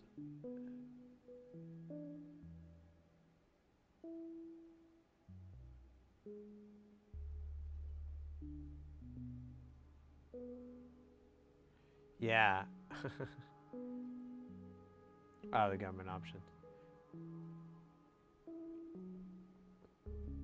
It is extremely hot here. I remember one time we were streaming and I burned myself, and people are like, "Oh, you need to run it under the cold water of the sink," and I'm like, "There is no cold water from the sink," and they're like really confused, and I'm like, "Oh, right, you don't live here." So yeah, it doesn't come out of the faucet cold. It comes out warm. And people didn't really believe me, so I went and got some water out of the faucet. Even let it run for a little bit so that, it wasn't water in the pipes in the wall or anything like that. And took it and then put like a thermometer in there, little cooking thermometer, and it read I think it was like 85 degrees Fahrenheit was like the water temperature. So yeah, it is very warm here.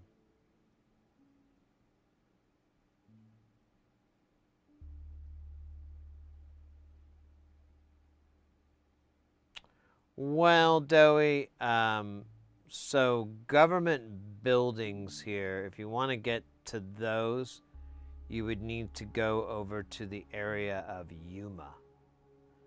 Yuma and I believe Tucson have more government facilities out there. Yuma has a military base. But I think Tucson does too. There's also a giant, if you're not familiar, there's also a big aircraft salvage yard place. So there's just like all these aircrafts out in the middle of nowhere. It's pretty cool. I've been meaning to go there. I've lived here for so long. I'm like, why the hell have I not gone out to the fucking aircraft graveyard, the plane yard?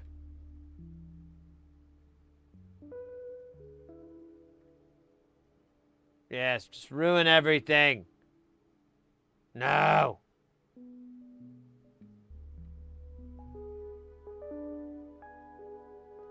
son of a biscuit.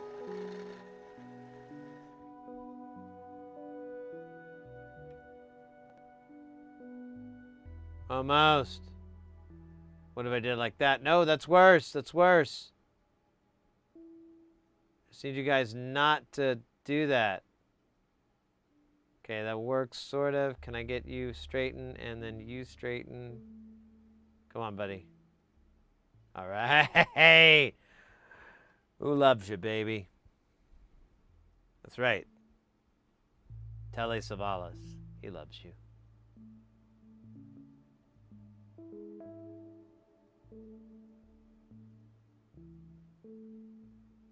Yeah, you can actually, it's not too bad. It's not great. It's still chilly enough.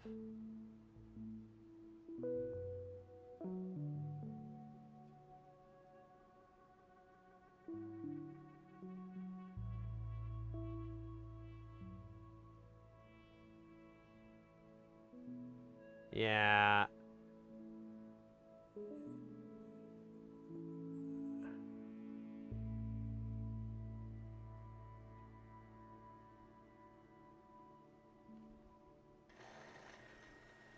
I am not in the market for a camper.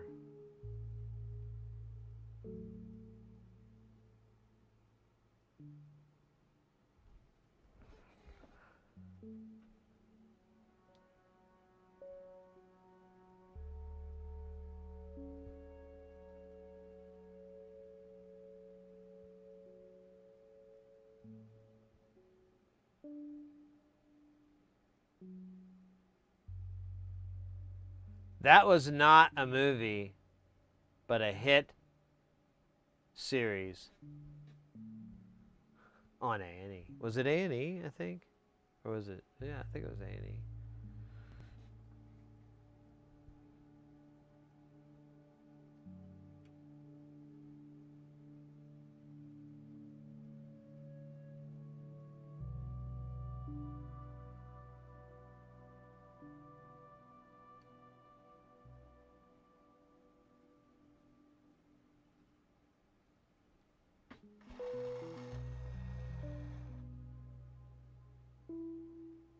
I'll go back under my... fair enough, whatever.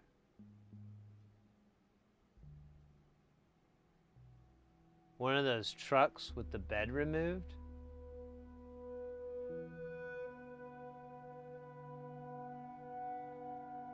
That's like not a camper. Unless the camper is on top of where the bed was. Or does it sit in the bed? Those are kind of popular. Either way, I don't own a truck. Nor do I want to. Anytime, right now. I'd like a little pickup, but that's a long story. We don't need to get down that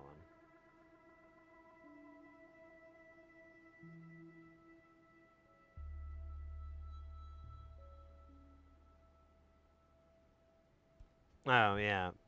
Hard pass.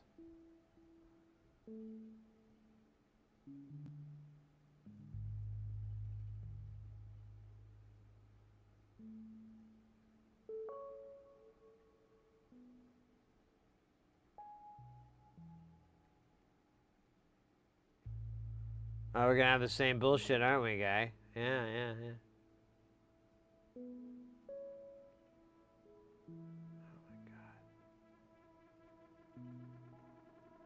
Oh my god, it's just gnarly. Alright, let's fix this first.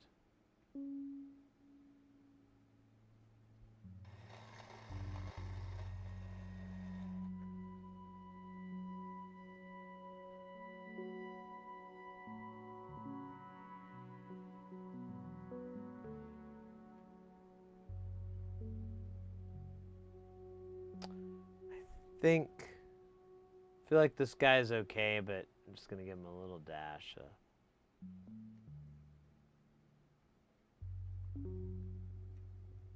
Little dash. Oh man, come on.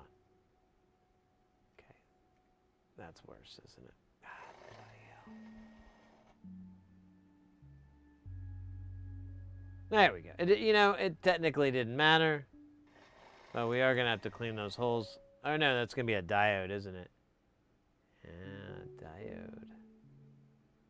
It's like Ronnie James diode, I think.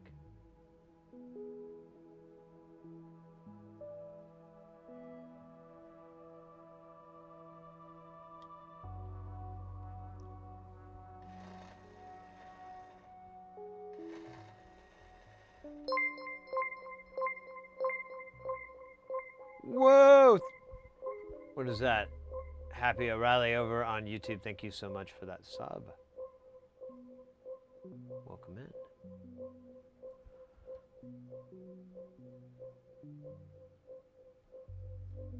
On YouTube, I should say. The YouTube sub. I need to clarify those things. I get so confused. Life is confusing.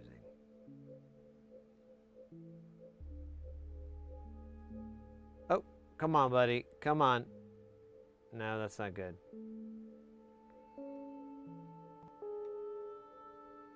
Okay, that's worse. Come on, buddy. Be a buddy. Be a buddy.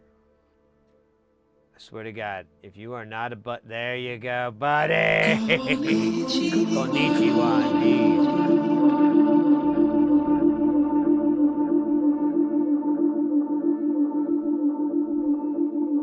All right. Oh shit! Look at these guys. There's like dozens of them. Literally dozens. All right. We'll do this guy real quick.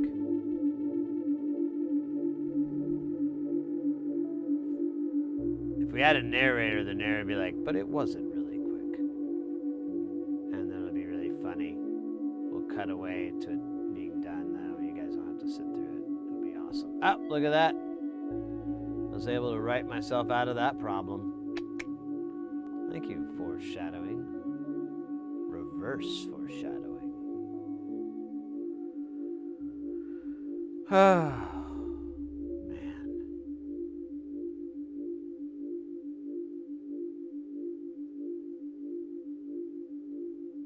This is a good delay.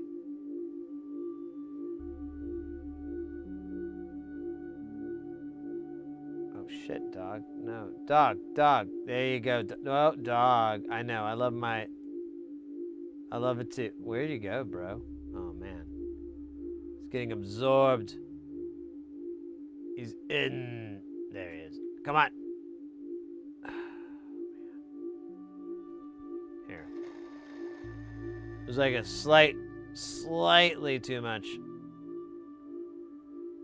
Come on. Do it, buddy. Come on. You can do it. I believe in you. I believe you can fly. Here. What do you think of this, huh? Okay, I didn't ask if you liked it. I just asked, hey, look at this shit. What's this? Oh, wait, that's going to happen later. It's going to happen to your buddy, huh? Huh? Did you think about it? Yeah, that's what I thought. That's what I thought. Pussy. I didn't miss any... I did not miss... I was trying to see if I missed any here. Not yet. We're working on it. We're trying to miss everything we can. Call it missing stuff.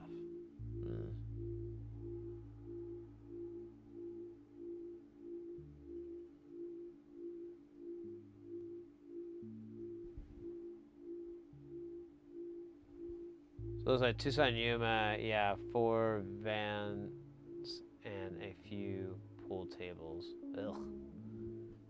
I guess everyone's using OfferUp.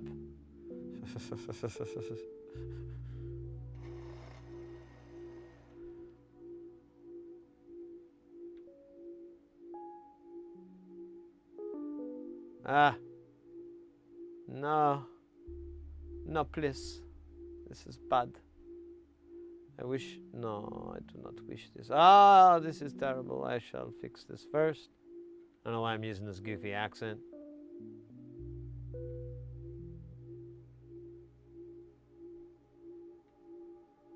It's kind of funny, though.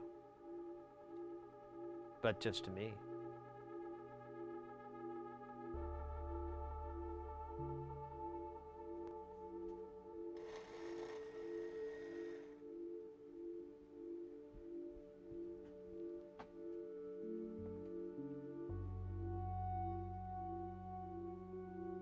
Ah, first of your 10-hour your 10-hour days. I hear you, mate. I hear you.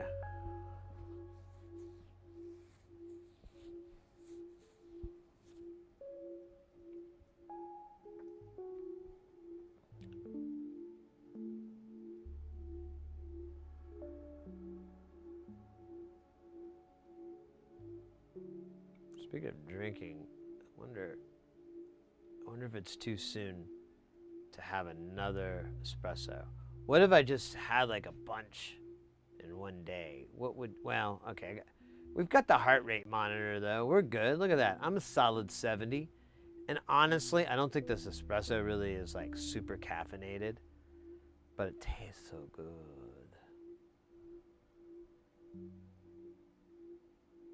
I use like medium roast.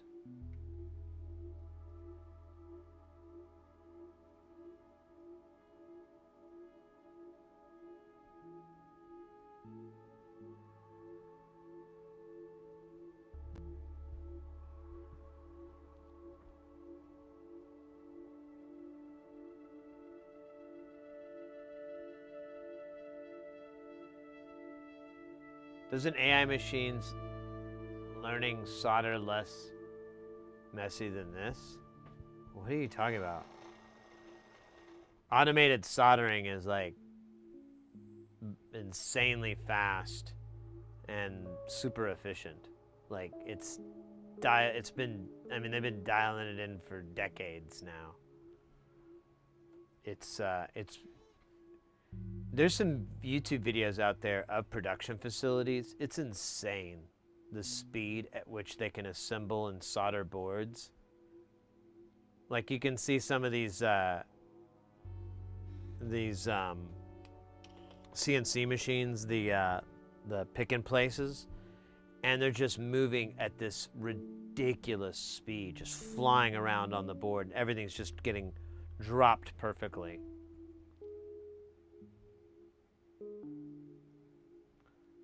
Coffee, cocoa, and butter with cayenne is good. Butter.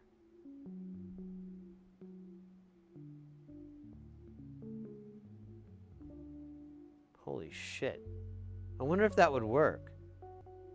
So what I've been doing lately, but I haven't because I just haven't gone to the grocery store and I'm just kind of been lazy, is I was putting like a big dollop of whipped cream, and then I whipped cream went away, and then I was like, that sucks. Well, I'll use ice cream. And then Mrs. Heresy last night ate all the ice cream, so now there's no fucking ice cream. And I put like some milk in there, and it was okay, just like a little bit of milk, but I wonder what butter would do. I do have unsalted butter, like cooking butter. I don't know if that would work though. What would that be like? It sounds almost gross, but I think it would maybe work. I don't know.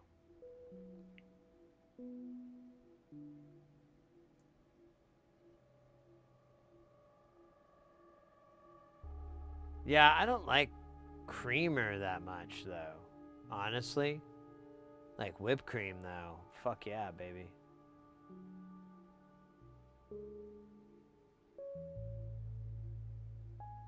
Oh my god, if I put weed butter in there, that'd be cray.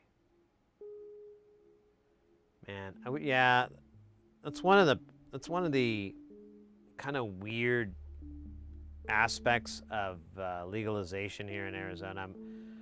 I'm hoping it'll change one day, but I don't know when. And that's like the dosage amount for medical and recreational. Like, Like, for example, if you want a chocolate bar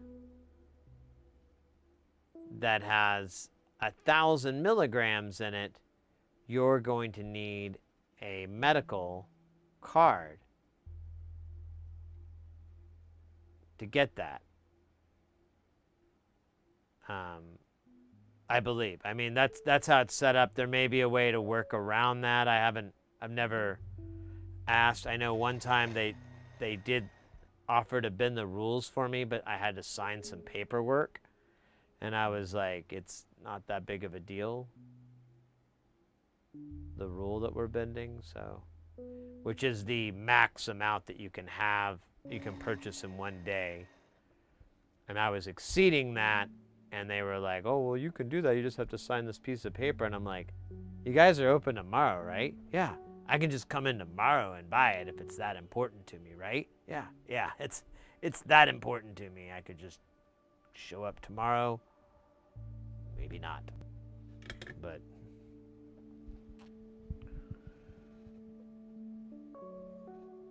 it's super good for you. Interesting. I don't know.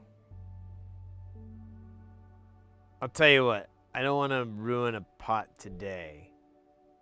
It takes so much time, but I'll give it a try on the off day. But what time are we at? Yeah, we're not even at 2 o'clock. In a couple hours, I might have another one. It does sound good.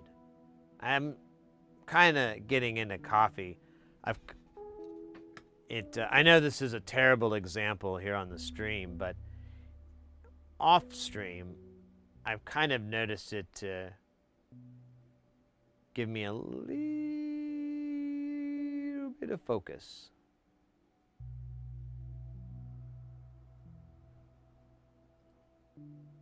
Just a teeny tiny bit of focus.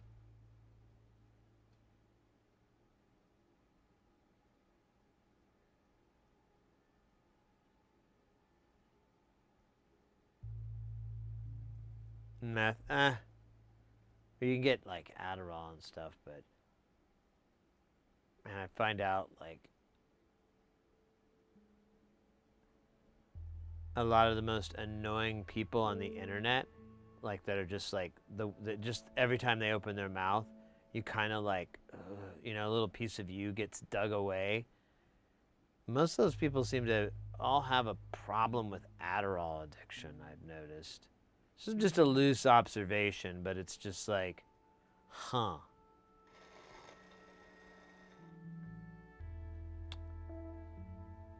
I'm going to steer clear of that one. I mean, to each his own. I have no judge, but I don't even want to mildly risk being as annoying as some of those people and never being able to notice it. It's fucking all bleeped up on Adderall. Oh, shit, man. Ah, you bastard. You took it. You took it.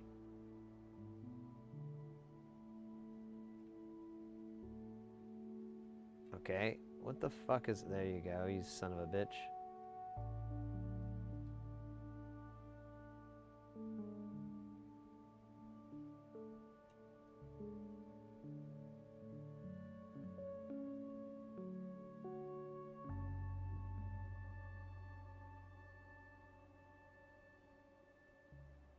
I hate this fucking solder here, pulling it in, but I don't know what else to do. I guess I could try to solder this guy in and maybe it won't make things worse, but I'll be honest with you. There's one thing I know. Oh yeah, it's worse.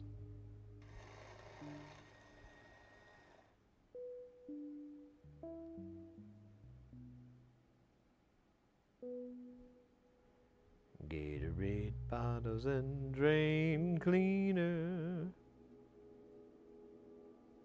Is that like I came here to chew bubble gum? Is it something like that? Like came here to drink Gatorade and pour Drano, and I'm all out of Gatorade. That doesn't really make any sense. I think about it. Dude, this thing is breaking my heart. And my brain.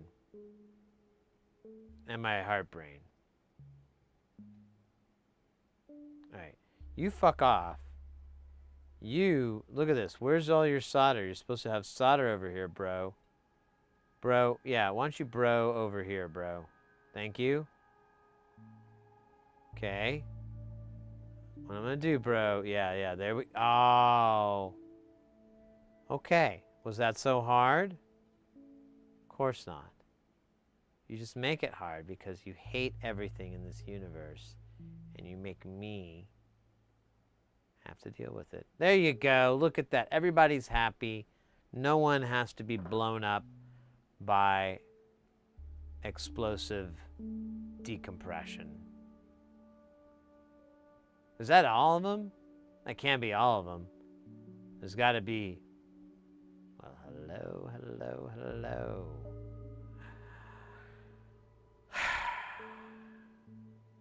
At least these guys are in different locations a little bit. Tiny bit. I need a quick dabisode.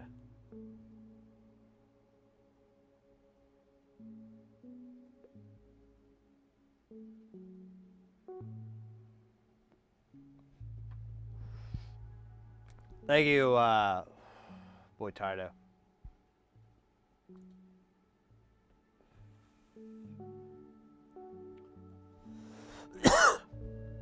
Now,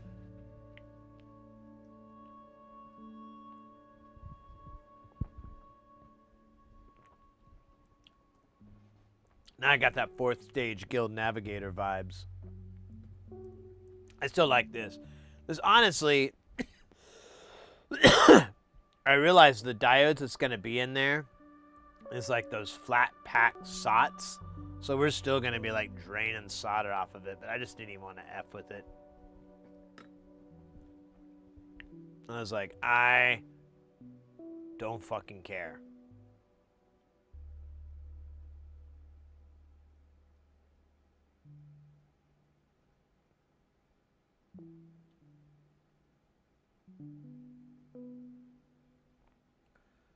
Big booty caps is what I want.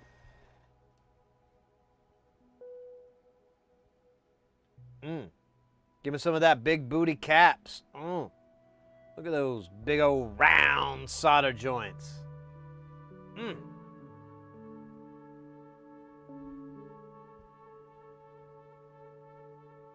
Any red-blooded human would love it.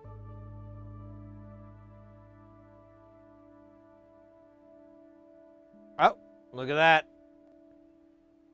Almost cool, just like me. Aw.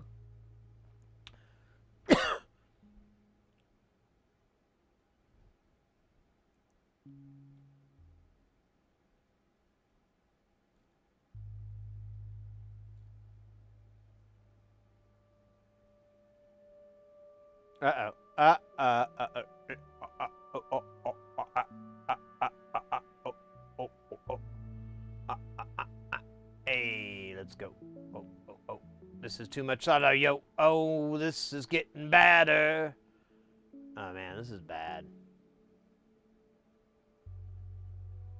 What the fuck? Oh, dude, I really fucked this up, didn't I? Oh, man, I'm making it worse. Oh, the humanity. Where is that? I think I lost that guy, or I don't know what happened to him. This is bad. We're gonna reset and try again. Here, I'm gonna get some tweezers. Hello, tweezers. What? Now? Oh, later. Okay, good.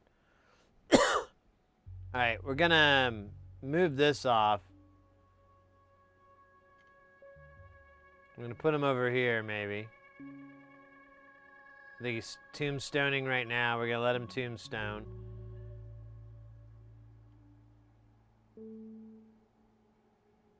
We're gonna... I think this guy was over here if...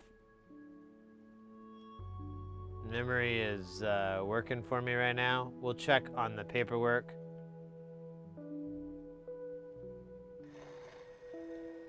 But pretty sure 4 caps. The what? What are 4 caps? I'm not familiar with that one.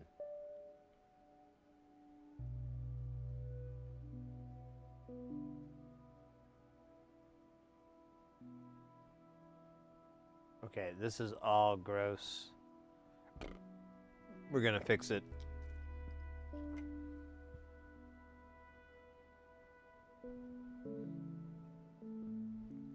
Bring on the goo. All right, let me just double bubble before we get neck deep. We got it cleaned up, so it's not too bad. I just want to make sure we are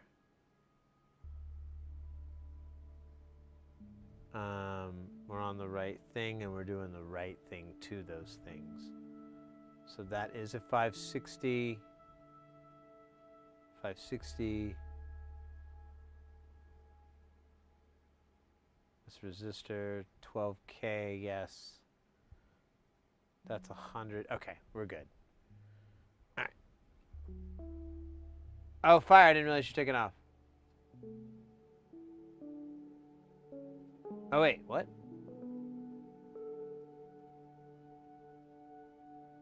Oh wait, we're tired of. Wait, I'm all confused. Anyways. Well, I get whatever.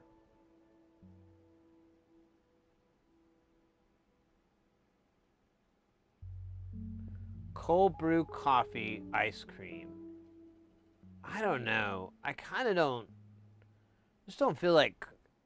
I haven't been able to marry those two flavors, like coffee and ice cream, together, and it work for me.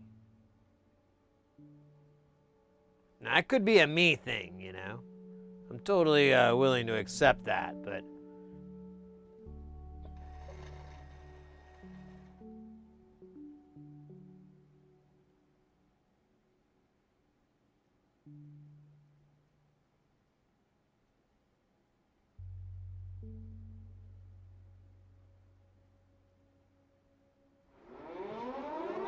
Guys, get ready for things that are about to get heavy. Jump up, because we're going to bump up and get down, because there ain't no clown in this here town. We got none other than Snafu coming in with that piping hot, won't stop, skilly bop, oh my god, freaking hot. Hooray!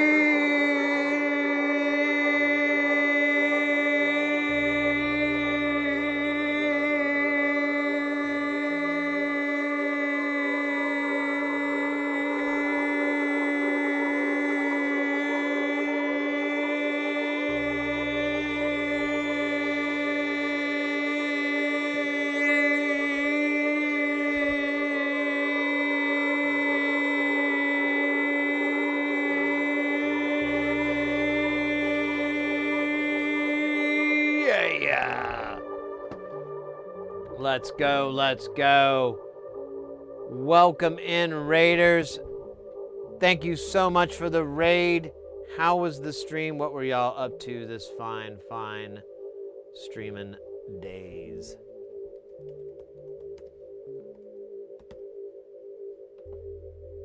Wait, what? Oh, because I can't read.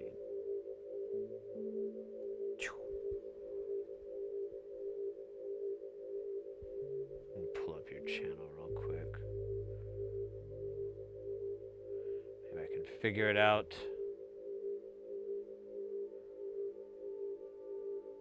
Let's see. SciTech. Game development? Oh, yeah?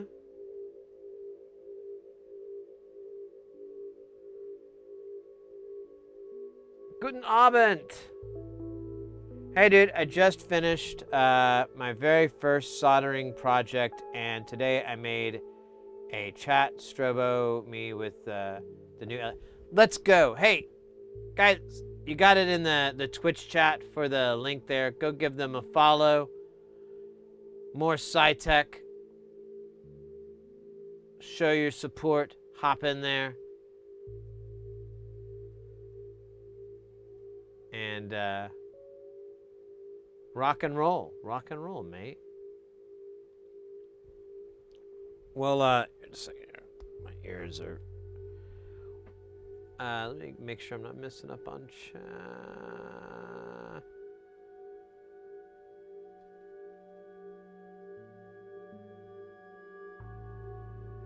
USB LED we connected with WLED. Oh, cool. Well, that's awesome, mate. Yeah, if you guys have never been to the channel before, we're an electronics channel. We basically focus on getting people into soldering. That's the thing is like you can get into soldering without needing to be an electrical engineer or have a whole bunch of money or anything like that.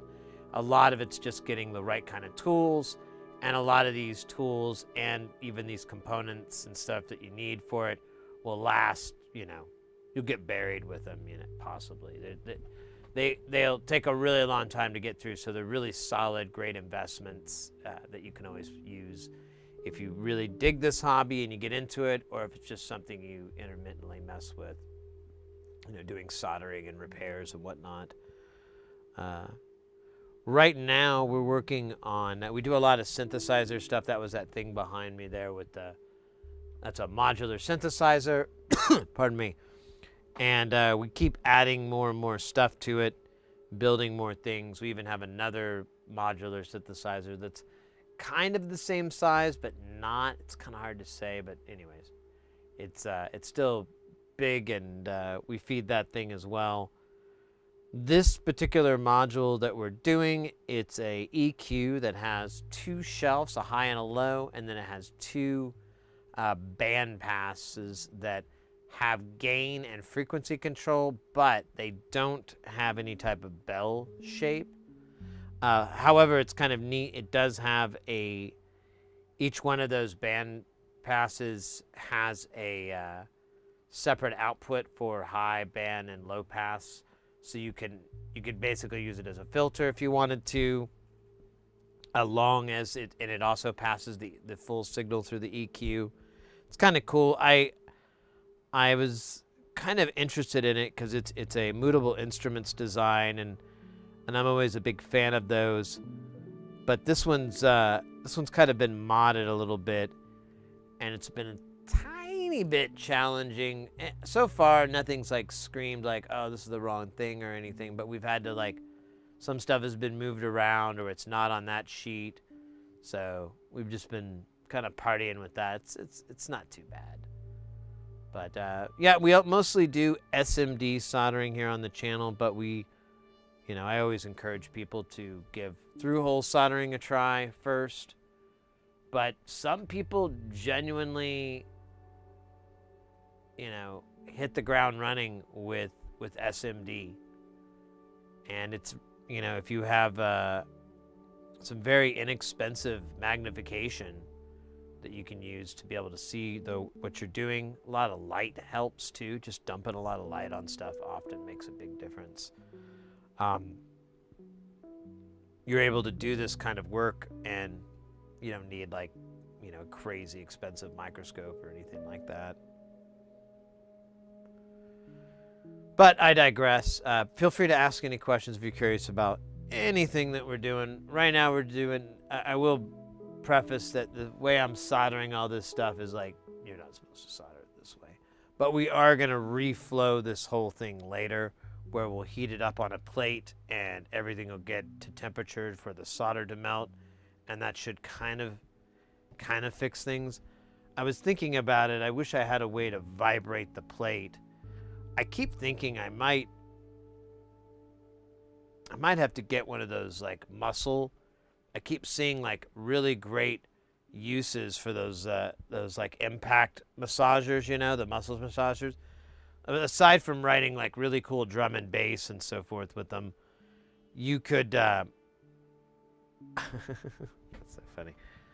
I'm thinking I might. I don't know. We'll see. Anyways, it's fucked up. At least.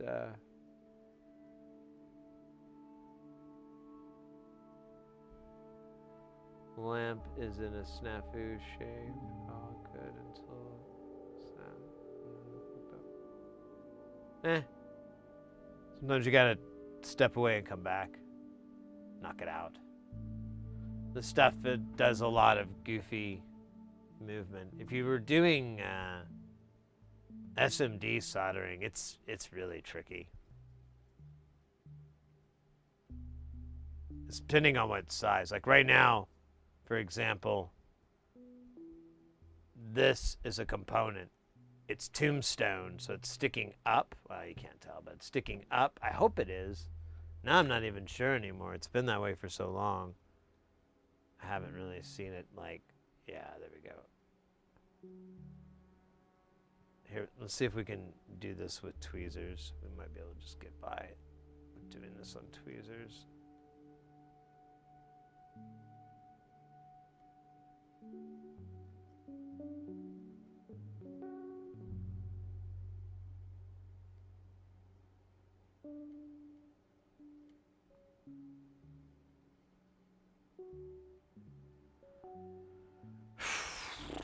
Or not, you know, whatever, man. Okay, there we go. I need you. There we go. It's down. It won't settle though because it hates so much. But we're not therapists. We don't have time to get to the bottom of this capacitor's rage and its problem with women.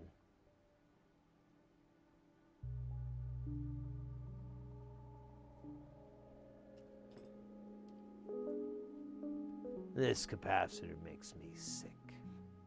It could also be the giant bag of hot dogs that I ate. But I like to think it's this capacitor and its sickness. Anyways. Not trying to make things too dramatic, just pointing out the very obvious. Oh yeah, that's a good point, Doey. Yeah, you can take old iPads. There's like so many ways.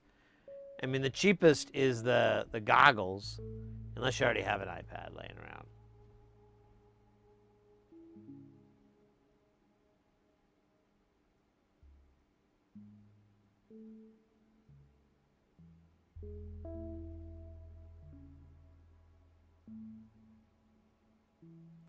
Wait a minute, what? Heat up a basin of flux?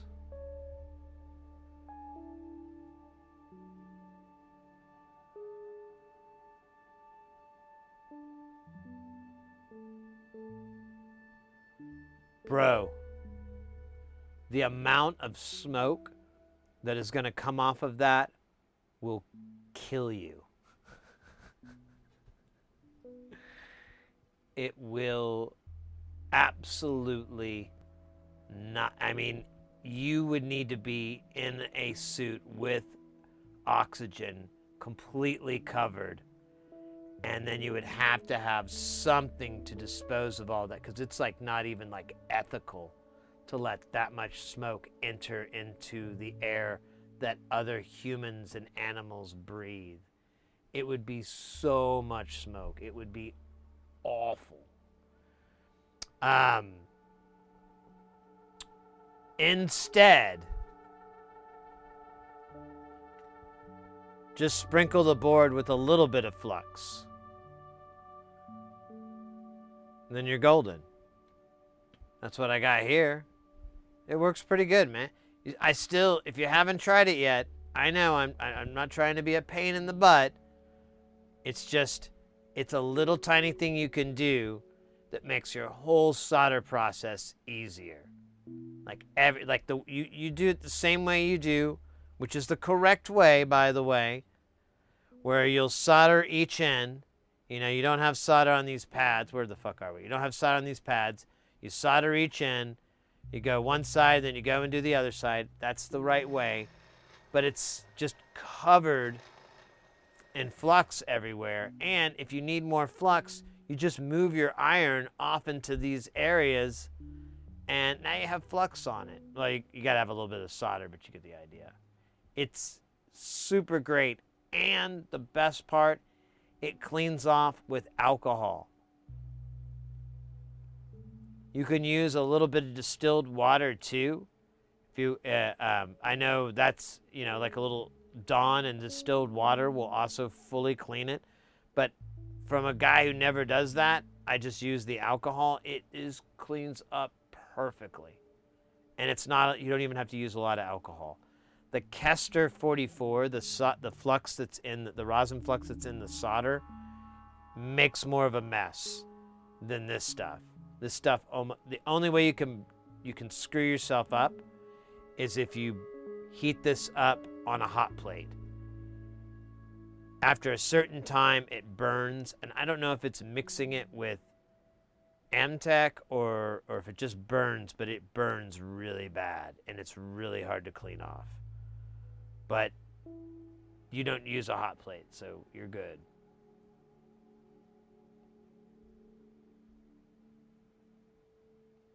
Yeah, I'm honestly was gonna buy this. They sell it in these big jugs. It's like 2-liter jugs, or maybe they're just a liter. I think they're more than a liter. Maybe they're 5 liter. I don't know. They're big jugs, and that's how it's normally sold. God, we're getting so distracted. It's so funny to me. That's how it's normally sold.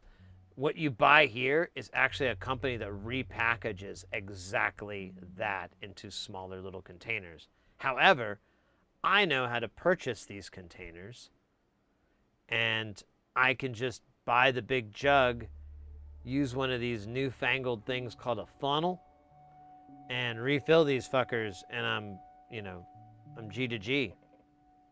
And I use so much of this flux that I'm not really worried about it going bad.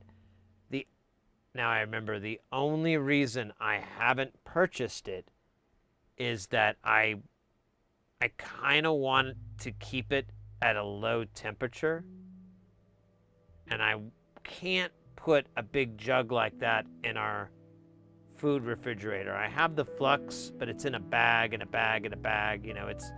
it's sealed up. I might have to get like a little mini fridge for the studio. That would actually be really nice. I wonder if I can get one that's like whisper quiet. I don't want any noises. I hate noises. Anyways, I'm sorry, I got really fucking off topic tonight. Yeah, flux is the most valuable tool in soldering. No matter what you get, I mean, some fluxes are going to work better for other people's needs and techniques and what they, but any of it's going to be good, in my opinion. You're always going to have a juicy, tasty solder joint.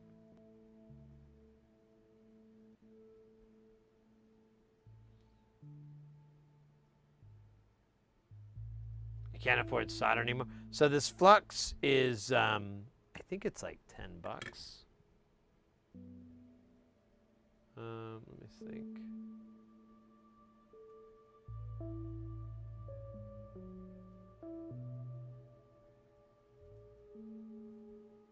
Oh, wait. Kester 951.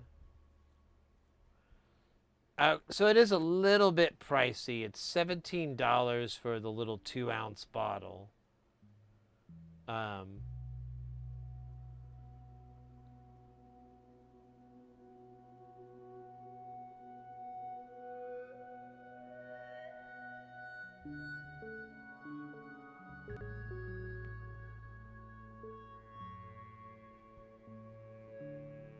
Tiny bit of an investment.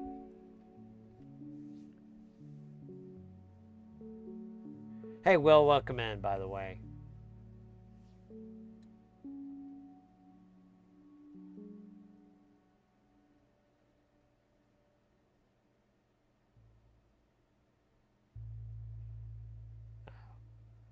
But you don't have this.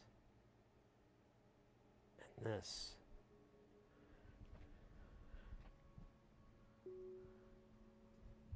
The longer you wait from using this, the angrier you will be when you finally do and go, oh my God, where have you been all my life? This is way easier. Oh, wee, wee. And then you like go to clean it and you like go squirt with like 1 dash of alcohol. You don't even have to do like multiple layers. You don't even have to do the scrubbing thing unless you got little burn marks from the Kester 44. But the 951, just a dash of alcohol, a little scrubbing a little bit, you know, but in between those the fingers, the pins, a little scrub in there. It's good. It is one of my favorite fluxes. This is the 4th bottle I've gone through in the past year, and I've made roughly 64 modules with this stuff, and I can't even go back. I can't go back to the Amtech or any of the tacky flux except for little jobs and little work, but this carries like a board build for SMD like 90% of the time. It's just, oh, it's my favorite.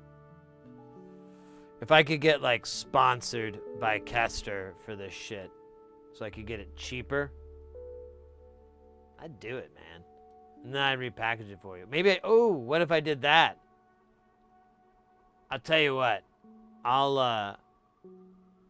If I ever buy that jug, I'll make you a bottle and I'll send it to you.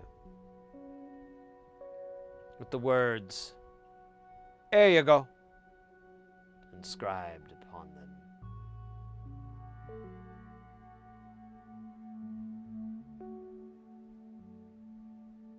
What are you excited about, Will? What happened? Did I miss it? Oh, you actually do have a link. Hopefully it's age appropriate.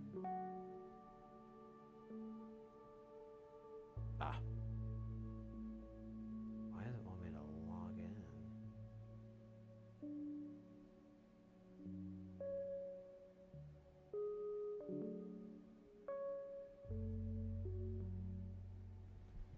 Damn it.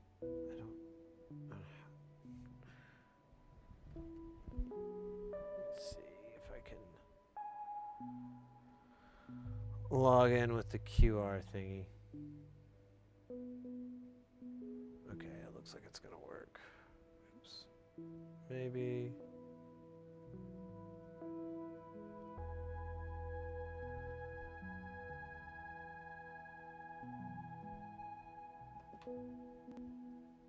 All right. Let's see.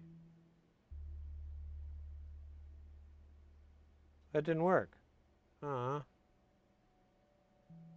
All that work for nothing. Probably hacked my password or something.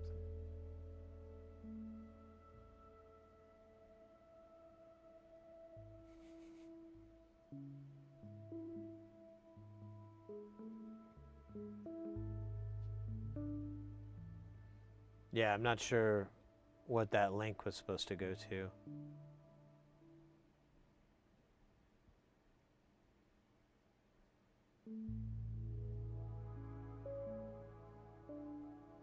The rest of you, I could send you some. Sure, I have some left. It's all in really good shape. It's been refrigerated, so it's basically new. It's like new. The stuff that'll sit around at room temperature will start to yellow. That's why I want to keep, if I buy a big jug of this, I'm going to keep it in a refrigerator so it doesn't yellow.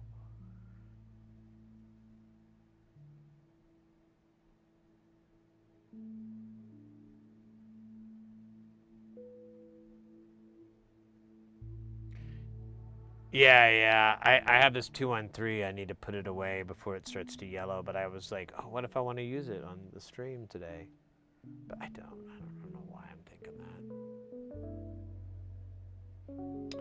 that. Yeah, well, the link didn't work, so I don't know if I got...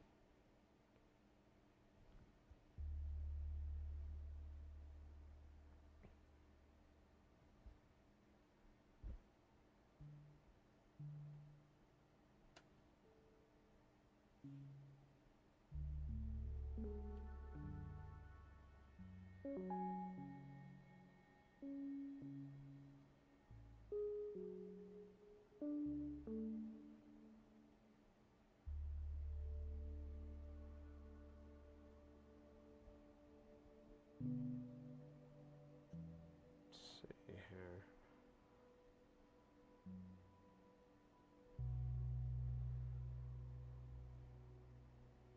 Oh, it's this. Oh, damn it. Let's see.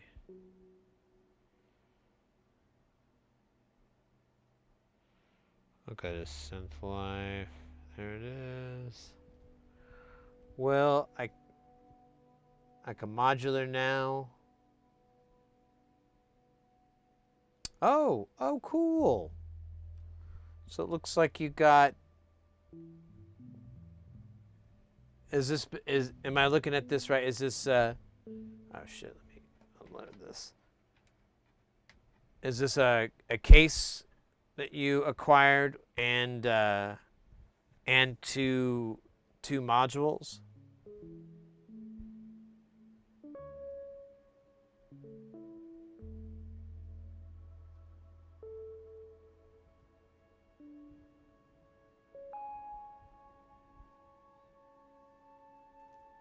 The Hector, let me see. Here, let me put this in the other window so I can see it better.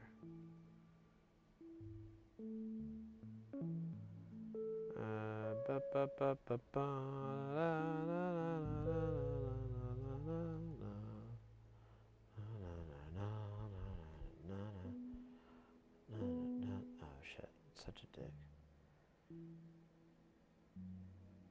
Here, can I open this? Oh, fucking jerk, fine,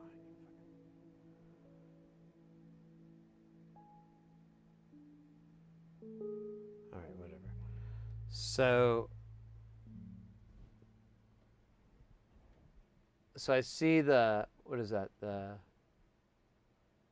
Zola? What is that? And then the Poly. And I am not familiar with either one of these modules. I'm not too familiar with the commercial stuff. 55 gallons. Oh yeah, I know.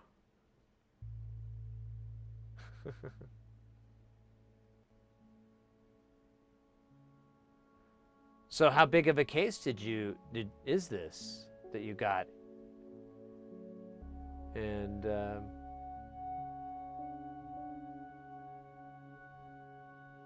140 by 2, very nice. Oh, cool. Yeah. I know. I think I've seen those.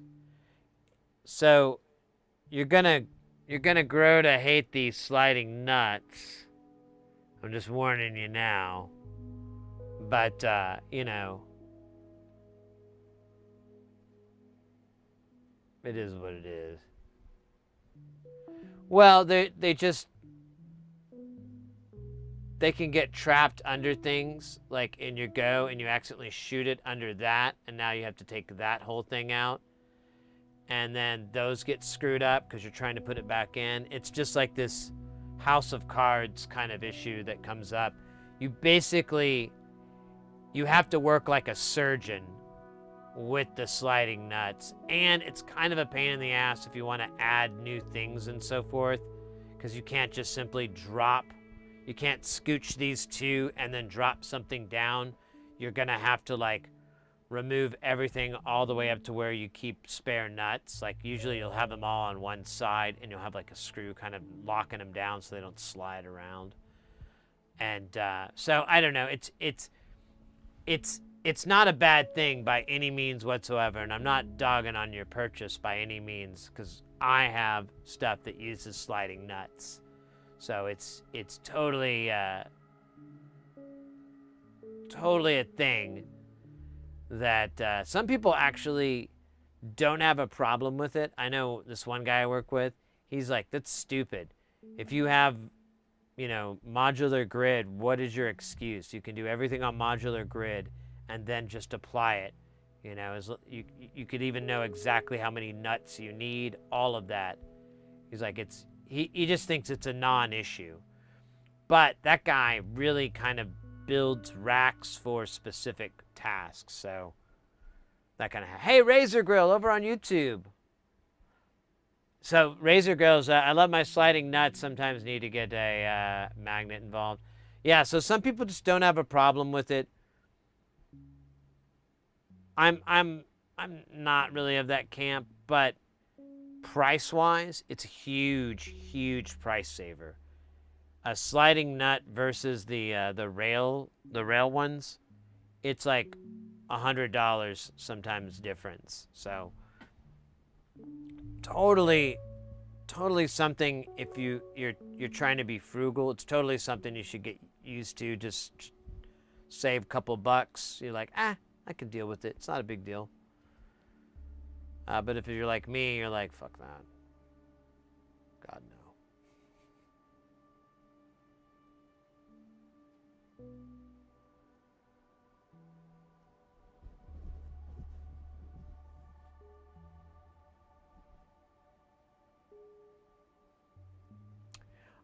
So I don't know about this particular power supply, but if it's anything like the Mantis, it probably has 3 1-amp supplies instead of a single 3-amp supply. And they'll kind of be divided up on the board. You can, I mean, we could look at the manual. What was it? A Behringer what? Here, let me see if I can look it up real quick. Behringer modular case. You said it was a 2x140. There it is. The Go 2x, yeah, here we go. That's on reverb. Can I get...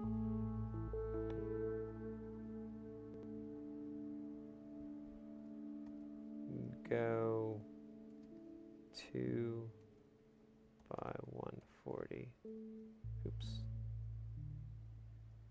There we go. All right, here's... Okay, here is their page on it. And let's see. So it does say it's 3 amps.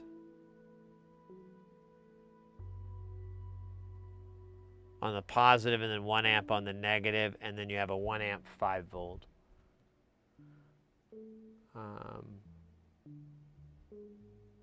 Doesn't describe how the power supply, if it's a single 3 amp, it may be a single 3 amp.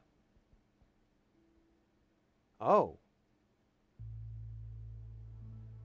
Bruh. If that is a single 3 amp, I'm impressed. That's a cool power supply. That's actually, that would be, let me see. I don't want to get ahead of myself. Dude, where is a goddamn data sheet on this thing? They don't have one, do they? And this is their fucking website. But it looks like it's not split.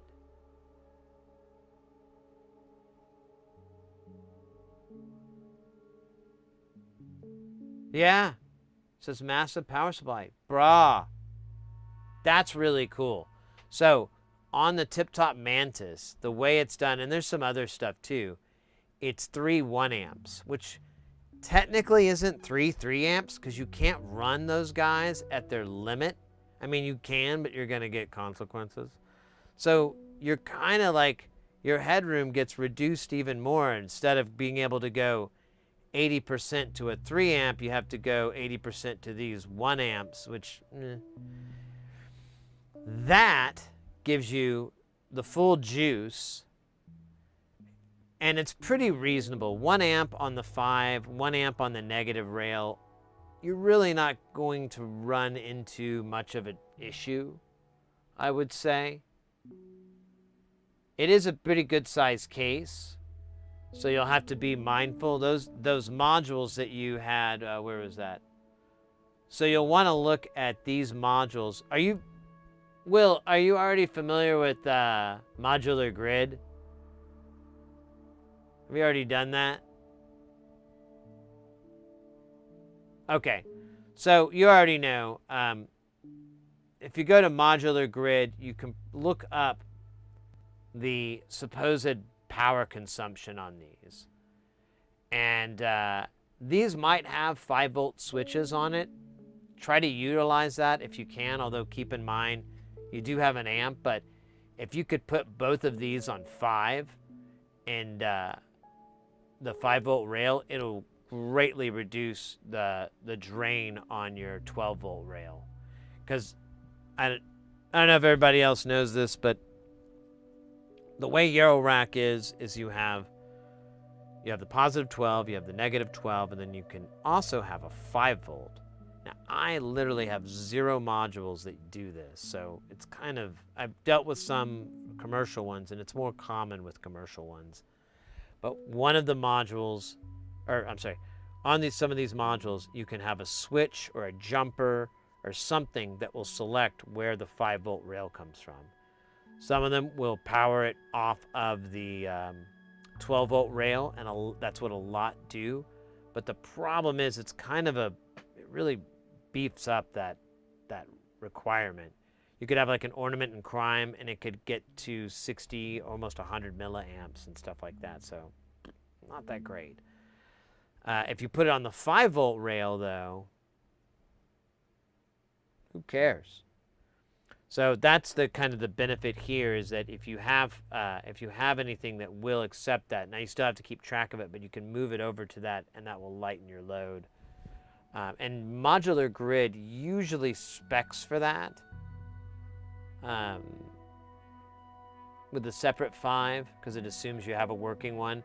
But if you don't, or you're not using it, or whatever, you'll want to keep track that 5 is going to be added onto. It's going to be a different ratio, but it's still going to be added current on your load. But yeah, just be mindful of that. But since you have a single 3-amp supply, you should be good. But yeah, depending on what you're planning to do, how you're feeling to load this up, just keep an eye on those factors to kind of make sure you're not going to overdraw it. If you do ever come close to overdrawing it, what you'll get is like some of them kind of coming on, or none of them really coming on, but their lights come on. Weird things like that, like the no flashing, no booting, nothing. It's just, but some of the LEDs light up and they're dim, stuff like that. That's a sign that you might be having one of the rails not fire off because it's getting overloaded when you first turn it on. You can turn it off and turn it back on pretty quick, and it should be okay because it's inrush current, but that's a sign your power supply is getting like overdriven. Or it will lower the voltage down. And then you start getting like tuning issues and all these other little nasty problems. So anyways, that was exciting. I feel like I screamed most of the time. It's pretty hot. Did we solder it? We did not.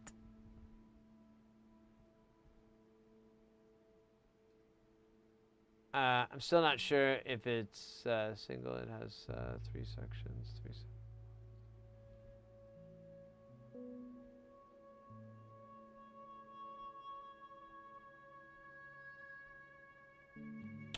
Oh, the 3 separate boards for the, yeah, but that's sometimes how they do the power busing. Can't really see. You can kind of see in here. Oops. Like that's a bus board, but it looks like it's just a single supply, which is really cool. Yeah, like that's a big beefy supply. So there, yeah, I mean, obviously you have to watch for depth here, but it's in the deeper part of the case. You know, sometimes you just gotta make a little bit of some sacrifices on some things, but otherwise, that's still cool. I like that design. I like how it's wide. That's, oops.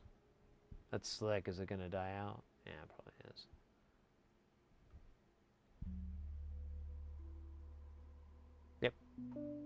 All right.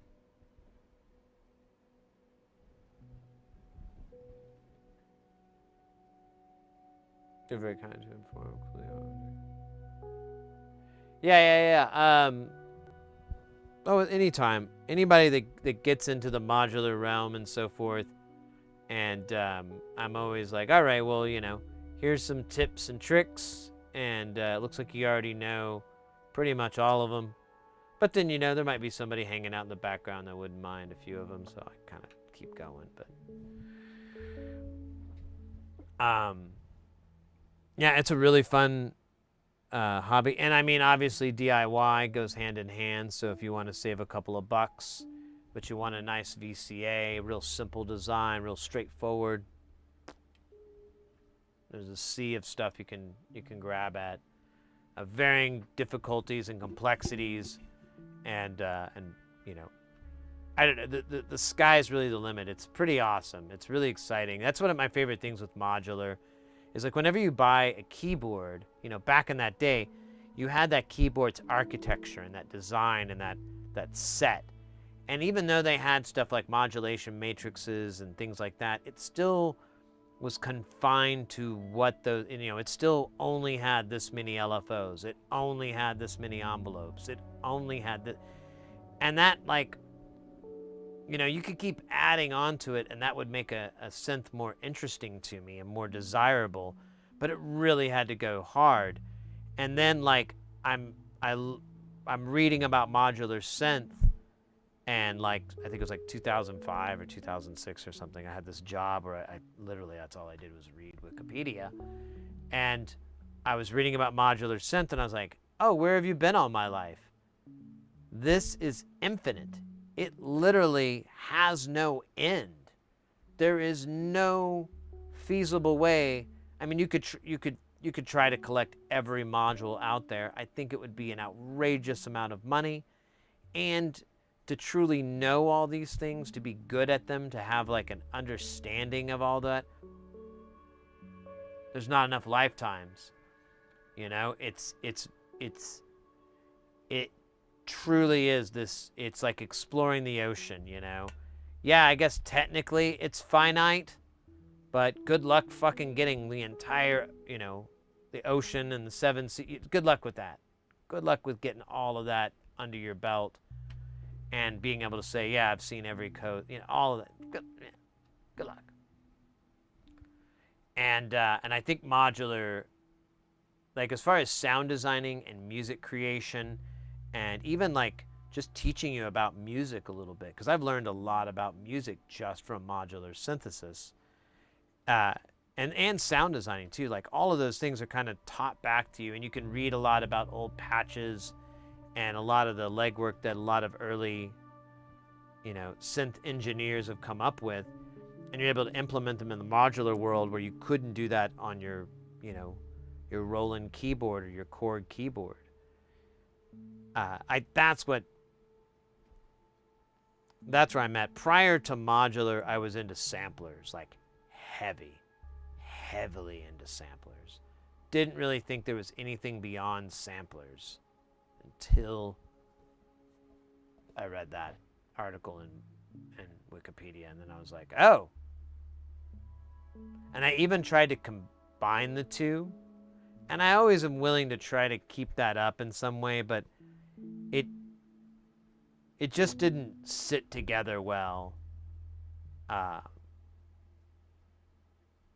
it was also a ton of extra work. And the nice thing about modular is it's so intuitive and easy, and you just kind of do something and all of a sudden you have gold flying out everywhere, and you didn't even know what you did. You just turned a knob a quarter of a turn, and you're like, wait a minute, that sounds really pretty. And that's your art, that's your creation. That kind of moments, those kind of things were, kind of started to make the drudge of building all these these and that's and so forth was ooh, turned it another quarter. It's kind of sad and pretty.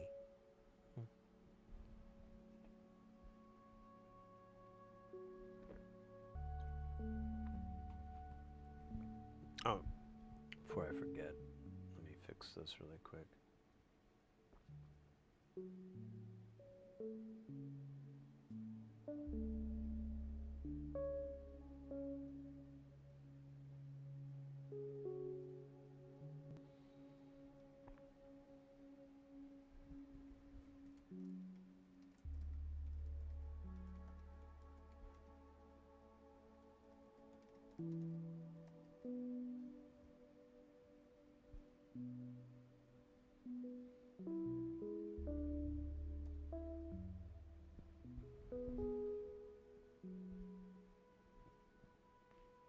All right. I got a dab and a stretch. I like that. And then we'll get back into soldering. I apologize. And, you know, guys that have watched this stream for a while, you know that I'm start and stop. It's kind of stupid, to be honest with you. But I can't do anything about it. Not legally. Not technically. I mean, amicably, maybe. You know what? I do have to go to the restroom, though. So let me, well, let me think. Yeah. Well, you know, I'll wait until we have an ad. I can wait. Once we do the ad, then I'll run to the egghead. Then we all win.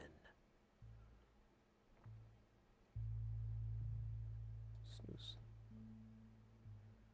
16 dabs. Well, that's like an old number, but if we're starting from like before the stream started and everything in the day, yeah, that sounds about right. That's probably kind of close. Maybe it's like a little bit less, like, well, maybe one less.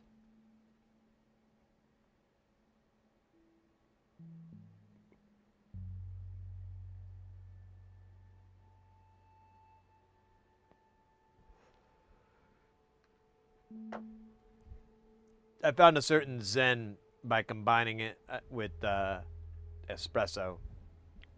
Like a mocha, I just put like an ungodly amount of chocolate syrup in it.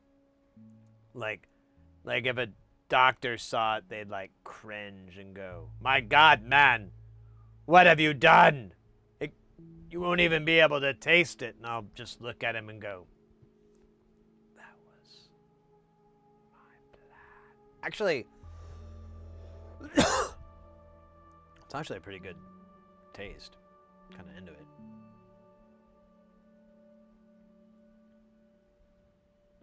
Do you make your own rosin? The flux? Negative.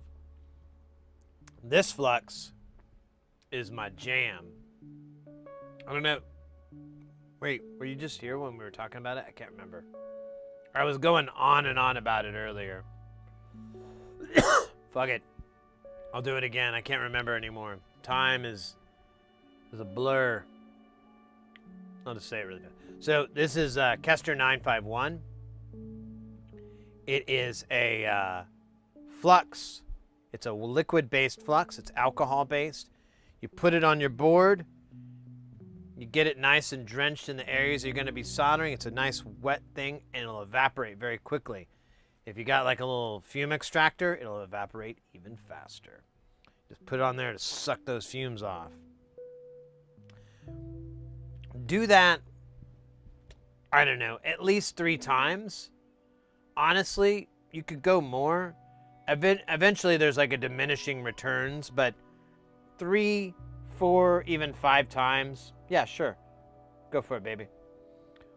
What happens is that, here, let's see if we can find a spot that hasn't, I don't know, though. It's pretty bad. There's a spot, maybe. Yeah, you can see it. It's kind of hard in this yellow, but you can kind of see it.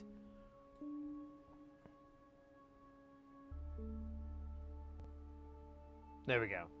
So that's flux. You can kind of see how it's powdery. There you go. It's like a little powder. So that's the flux that's left behind. And it's coated in all the areas that you left it. And it basically gives you, depending, even if you solder the correct way for SMD, where you solder each leg one at a time instead of doing the goofy way I do it, you're gonna have like a really great result, because it's just, you're flooded in flux, but it's not an insane amount. And that may or may not be good. You may be better off and more comfortable in a sea of flux. And I'm right there with you. But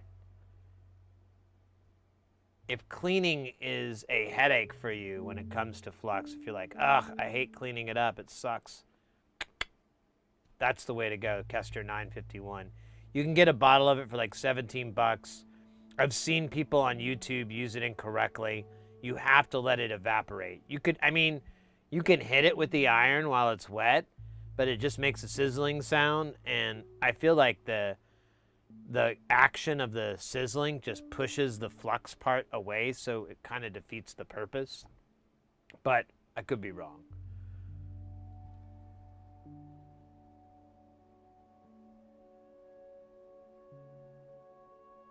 Macron dust. What?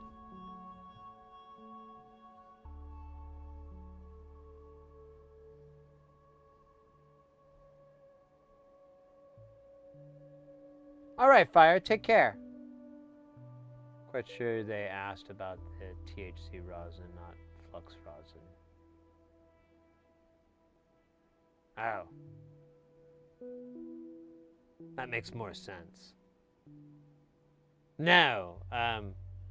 You know what's weird about legalization here? Is like trying to find hashish. Like back in the day, that's all I used to do. It's like my jam, man. And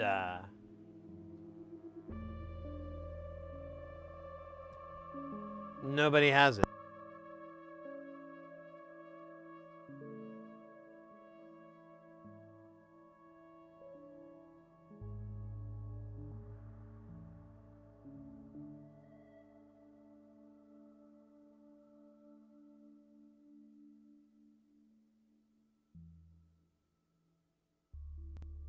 What happens to civilization?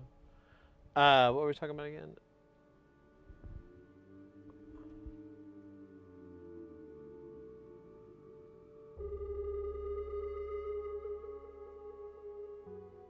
$8 a.m. Hey, welcome in Del Monte, by the way.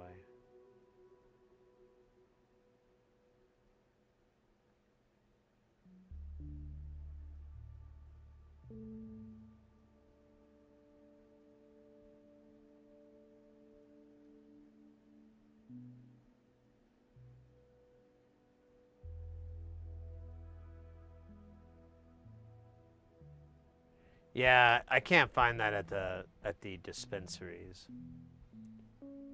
I asked a buddy of mine who's pretty knowledgeable about that stuff, and he said there were some locations, but they weren't even kind of in my neck of the woods.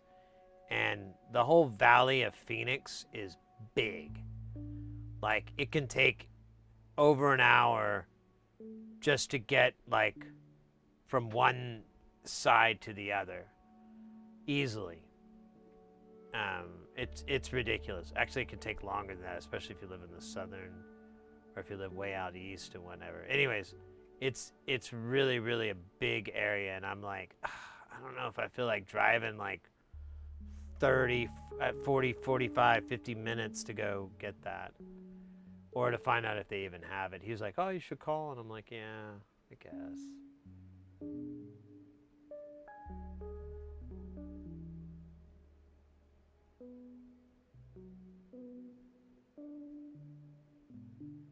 So this pure browns. Yeah, I used to get little golf balls of it back in the day. I had like my own little pipe for it and everything. It was really good. Oh man.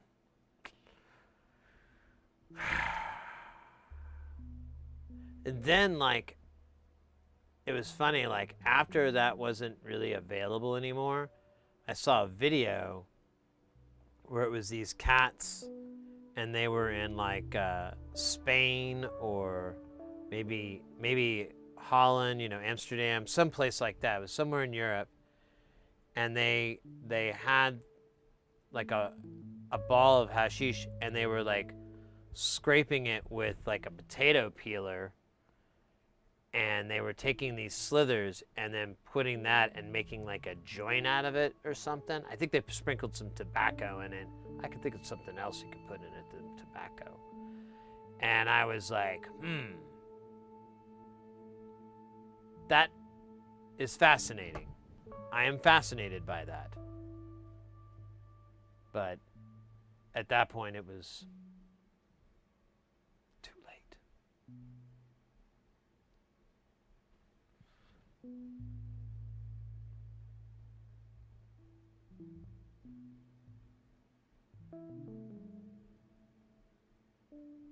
It's super illegal where you're at. Yeah, I hear you. And that's unfortunate. And I get it, you know. I'm trying not to be the weed channel, you know. But I mean, it's a thing. It's going on.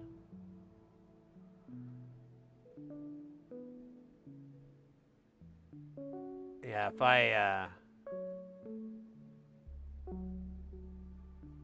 honestly like been apprehensive about traveling to certain places because I'm like, oh well,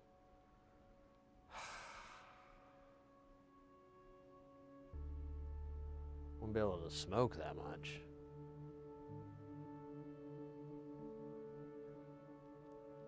Oh wait, we got ads. Oh yeah, I was gonna hit the ad really fast. Let me go to the restroom really, really fast, and then we'll solder.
Oh. Hey. Channeling my inner Andrew Dice Clay. Hey. Oh. You know. Or Juvenile video. I guess just the song. It's getting hot in here.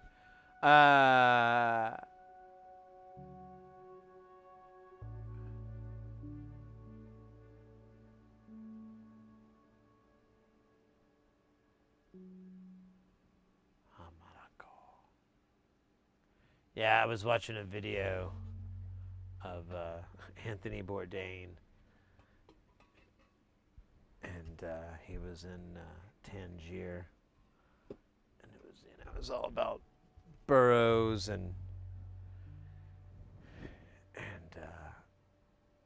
well, that's all I actually paid attention to. He had other people in it, but I was like, eh.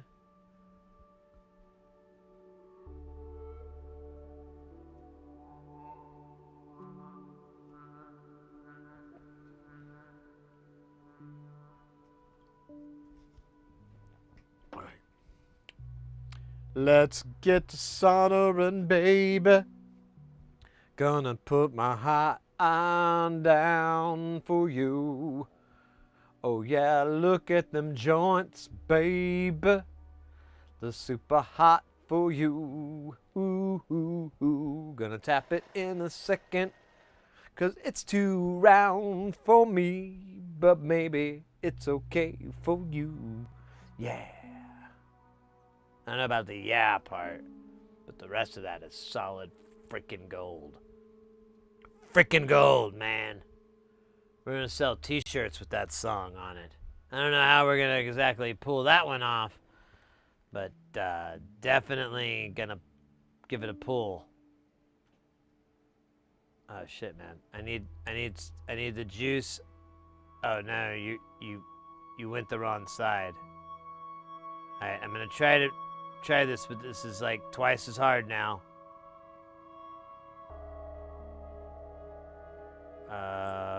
Okay, yeah, I knew that was gonna happen.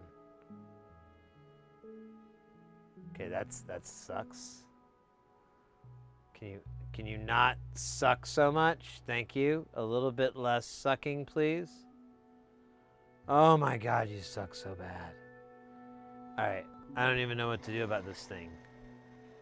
It just brings nothing but rage out of me at this incredible rate that I don't know. I mean, like, what the hell is that? Who the fuck does that? I don't even know. What's this bubble shit here? Here, I'm just not even gonna. You know, you thought I was joking around earlier. I was like, oh, you know, Sid's being funny. Ha ha ha. Yeah, this isn't fucking funny anymore. This is war. This is me jumping up on. Ooh, gross. It's like a gross hair. Up on the end of the rails of the mat, positioning myself for a forward somersault assault,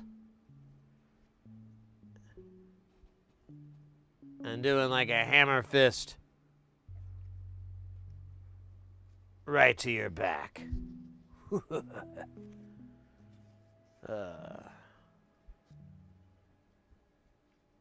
gonna hurt. That's what it is. Oh man, I keep grabbing these headphones at a stupid spot. Okay, so we're gonna try soldering this back into a flat area by Peter Gabriel. Hold on.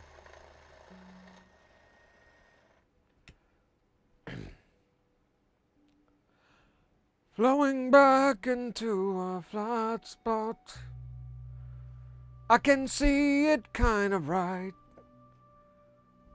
My iron's going dude. What the hell is going on? It's better with the music, but technically we can't do that due to copyright reasons and licensing reasons. So we figured it would just be okay if it was like an a cappella, slightly flat, well, quite a bit flat version of it. We had to do the detuning so that we could avoid the algorithm. Plus, the odd pacing was intentional to further obfuscate the detection. Upon doing so, it may have not sounded like a really good version of Salisbury Hill, and that was genuinely intentional. It was more about the mediocre impression. That's the takeaway. Honestly, I should have led with that. I really shouldn't even spent so much time on the other things when I think about it now. You know, whatever, man. That is a lot of flux here. I feel kind of bad. Like I should just sit here and let it burn on my iron. Just so it does something. Hey, look at this. This is actually, look at that. That's not cool, man. I mean, technically it's okay, but not on my watch. All right, I think I broke the spell.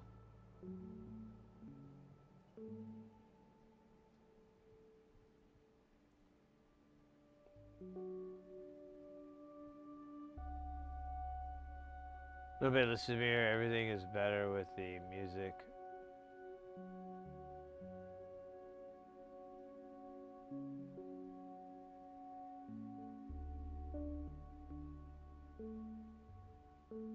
Well, all right.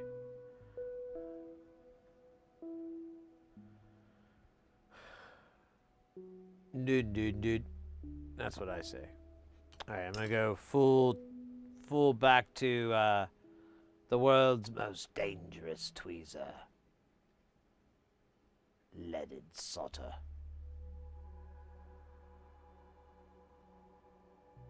Some believe it to be a curse.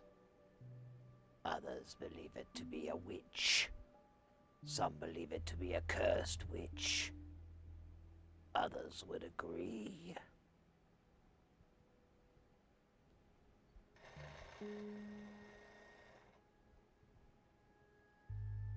We don't know.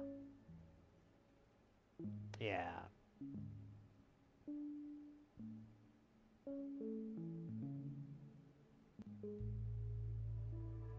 Oh, son of a biscuit. I hate you with everything. Oh my God, you make me mad. No. Okay. I should just juice it. There's juice over here. Here. Let me get a little bit of juice. Okay, can I get it over here in time? Kinda. Huh? Here, let me rub-a-dub-dub. Ah, there's shit on my thing. Huh? Who cares? I think this guy is on, but I also think... No, I can see the reflection in my iron using love. All right, I think we're good.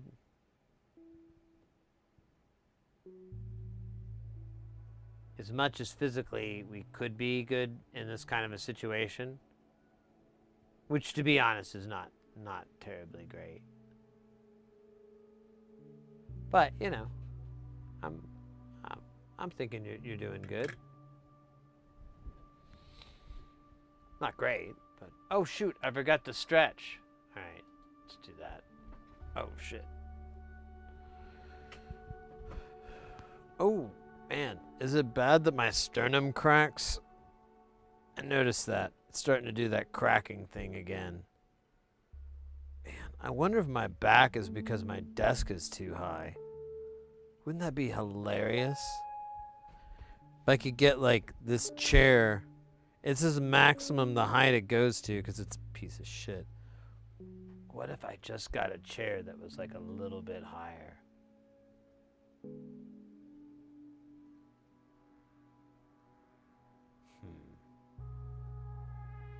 I know I'm going back to the bench, but if I could find a chair that was like that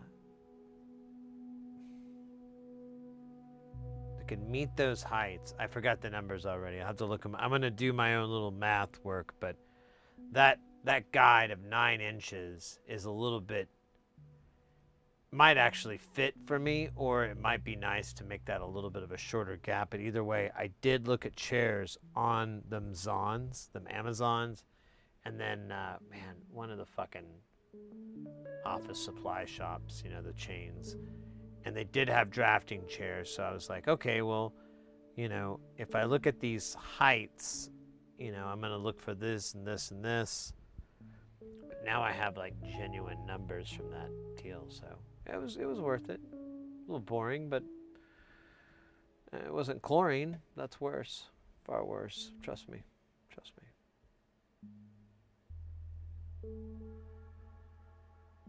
So, foil hats. That is literally what started this whole thing.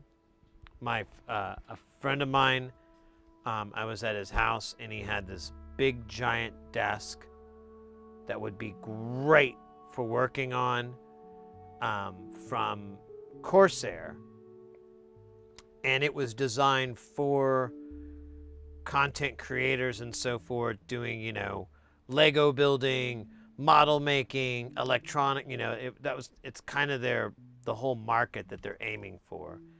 and it is adjustable, and it can go up and down, and it's not a bad desk at all. I was very impressed with it. He was showing it off, and I was like, wow, that's really cool.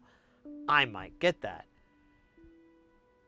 In comes chat, and we looked at a bunch of different options, and we ended up with the what was it, benchdepot.com. I keep forgetting the name of it because I'm partially.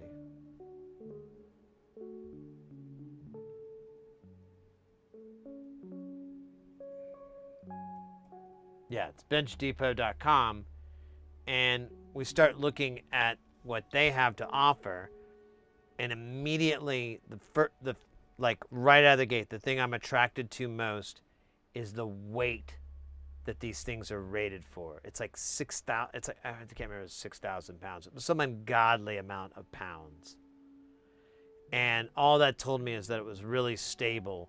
So the microscope, all these things wouldn't wobble. All these cameras wouldn't wobble because they would all be on like a Rock of Gibraltar stand, which is important. And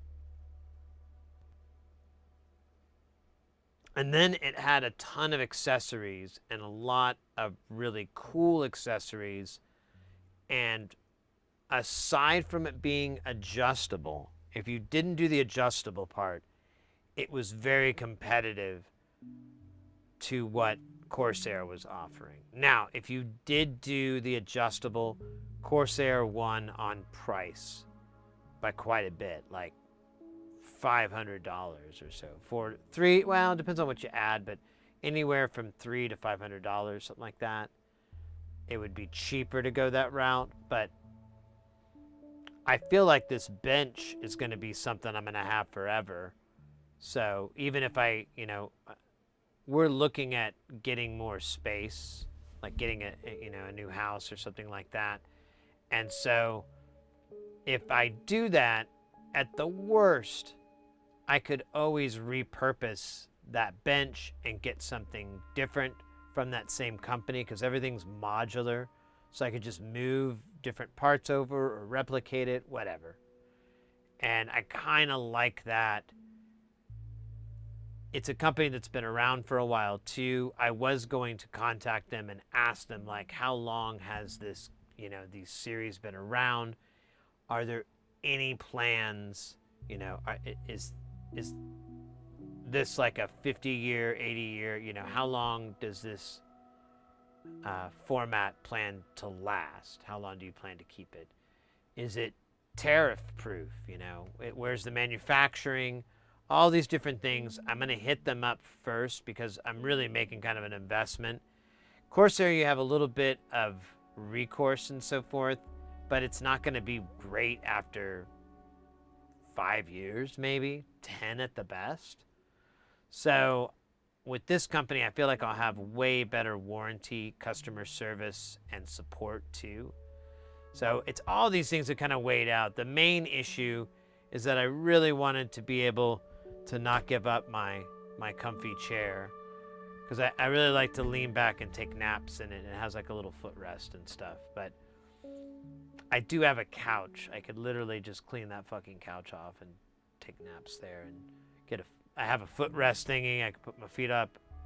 I'm thinking I just need to get used to that and say goodbye to this chair because it's half dead. Anyways, that's the story. I'm sorry I took up 38 minutes of your life. That was a really long one. The cool part was the car chase. I don't know if we skipped over that part or not. Sometimes I forget about mentioning it. But a lot of good men didn't make it from that car chase. It's more of a death race. You ever seen that? I saw the first one, not the 1970s one, the one they made like in 2002. I was impressed. I don't know what it is, but I like crap. Like sometimes crap is just awesome. If you do crap in a way that a certain way, it's a very tricky line. It's just awesome crap. So enjoyable, comical, relatable even. That's good crap. Man. Oh, scheisse. Oh, crap. Stand by, I gotta unplug and replug this. It's this weird grounding issue, and I'm not gonna spend all the money to fix it. Although, you know what? Somebody brought up... Oh, shit. It was Marzipanda. I don't think I've seen them in chat today, so they may be out and about, but I do remember they were troubleshooting this issue with their computer buzzing, and they had a MacBook, and they brought up that you have to, there's a certain cable that you have to get that actually connects to the ground that's on the little brick, because the brick has like a little interchangeable, so you could put it to Europe or whatever. And there's also an extension cable version for it, and that one actually has the wire, and that actually goes to ground. As it stands right now, there is no ground connection. Now I know what the problem is, so I could fix it right now. Let's find out. Hey, no better time than the present. I gotta take it out of this stupid thing I have here. Let's see.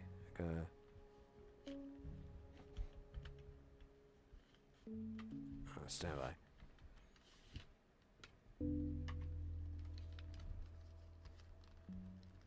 Oh shit! How do I have to stand by. So there we go. All right. Get this out of my way for now. Yes, I believe this will work. All right, let's find out if I actually...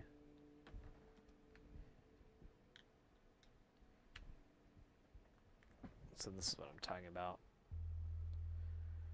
And the default one is this, but there's no connector. This one does have a connector in there. You can see the piece. I'm going to plug that into the power supply here that everything else is plugged into, so all the ground should be tied. And in theory, I shouldn't have a floating ground anymore because of that. Now, I still have an issue with the ATEM having floating grounds, and it does connect through that, and that may actually be the cause. But why not give it a try? I would be very interested. And just to be clear, it's what I'm talking about is this video feed from this laptop will just eat shit. That's also where the music's coming from. And I have to, the music will still play, the audio will play, but the video's gone. So I have to unplug it and plug it back in. And it has to be a disconnect at the USB-C connector. It can't be, I disconnect the HDMI. So, weird. I think that's why I think it's a grounding thing, because I'm like, oh, I think the converter ate shit. I've tried multiple different converters. They all have the same issues. It's great. Anyways, what are we talking about here? MacBook's brick is super legal in EU. That's they don't care. They have the Y filter caps connected to the MacBook metal plastic. Interesting.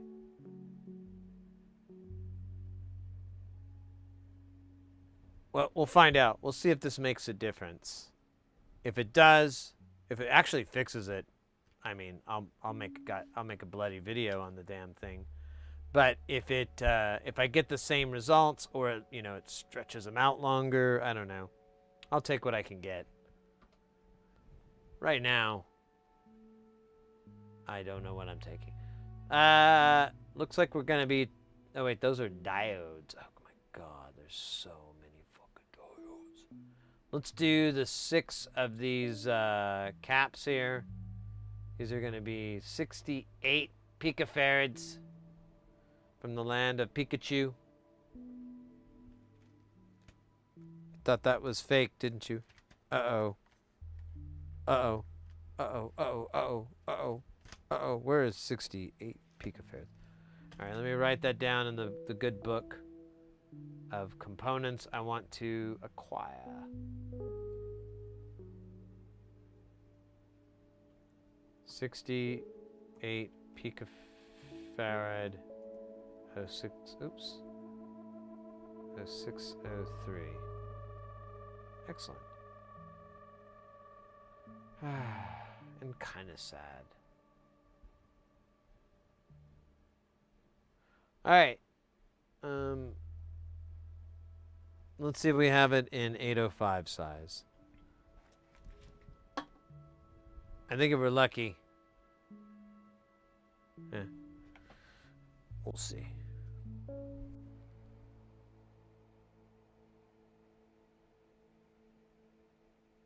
Oh, yeah. One of the other things that's funny about the video issue, like there's all these kind of weird grounding issues, because if I move the cable, since I live in a dry environment, if I move the cable for the headphones a certain way, it's a really long cable, it'll pick up static. And it's just, air in the static in the air, static on the carpet, it's, all that stuff.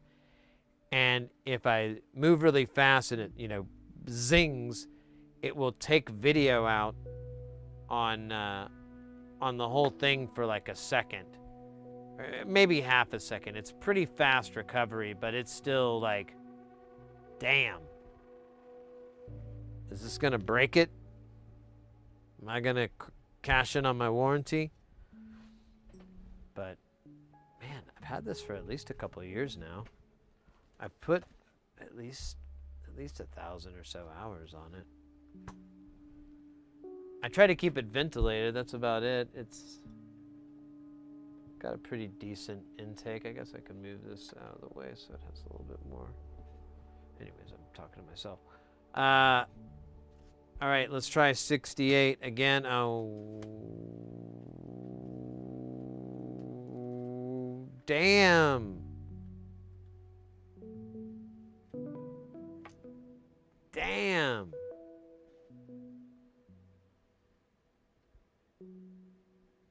Why are they trying to hold us back like that, y'all? Why are the AC/DC gods striking us down? We didn't do no bad. We didn't do no good, but I mean, that's beside the point. We're trying to find out how we could have wronged ourselves. Let me make sure I didn't just like grab. Nope, that says the right. Damn, dude, that's weird. It's kind of funny because I feel like I would have that value, but I'm honestly kind of surprised I don't. So I'm gonna put that in the list for both of them because I did 603, but here I'm just gonna shorten that. Oops. 603 plus 0805. Oops.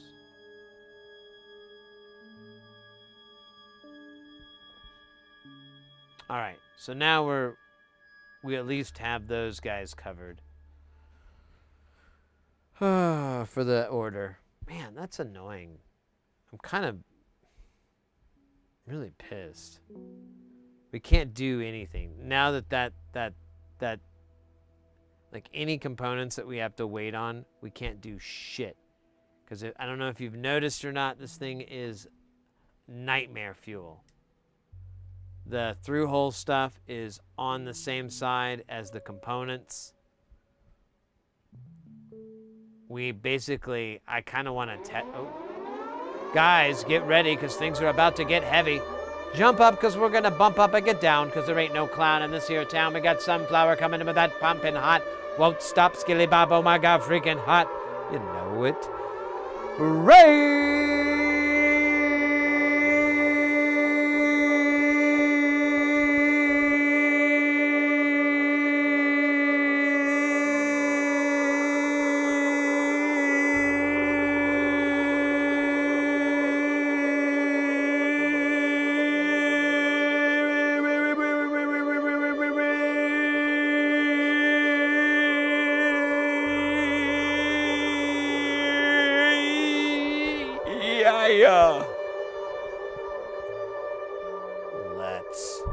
Fool can go. Oh, wait. Let me get them shouting out. How was your stream? What were you up to this fine day-o days?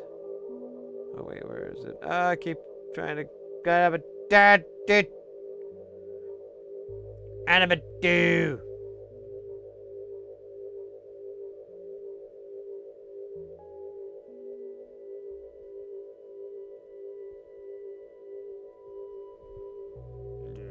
I think, yeah, can I?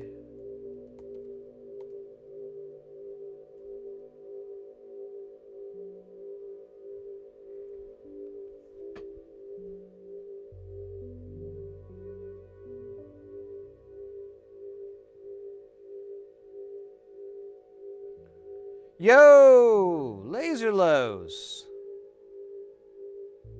Let's go. Welcome in, Raiders. What were y'all, yeah, what were y'all playing? It doesn't look like I can see the stream. Is it? Yeah. Oh, wait, recent broadcast. There it is. 6 hours. Cyber attacks.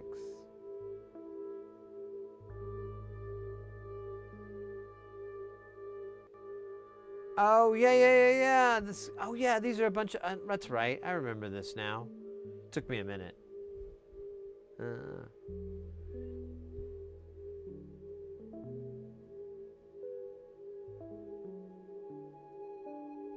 Right. I put that in my... I think I found it on Steam. I think I put it on my wish list if I'm remembering right. I've been kind of chucking some things.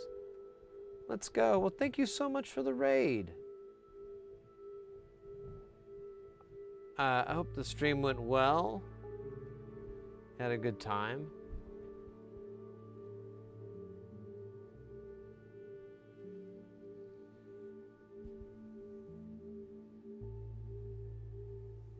It's a lot to remember. Right on, right. Yeah. Well, if you've never been to our stream before, we do electronics. We focus on getting people into soldering, into making, into building, getting gooder at soldering, all that fun stuff. We mostly do audio-related stuff. We're working on some synthesizer bits right now. We're trying to find all the parts. We just ran into like a little bit of a snafu, but it is does stand for situation normal. So, guess that feels better in some way, but the rest is not really that uplifting. But oh wait, snafu. Wait. Didn't mean for that to hit so well, but there. Hey, I should take the credit. I should be taking credit. I'm sorry. I mean, yeah, just like I planned. Always had that in the back of my. Anyways.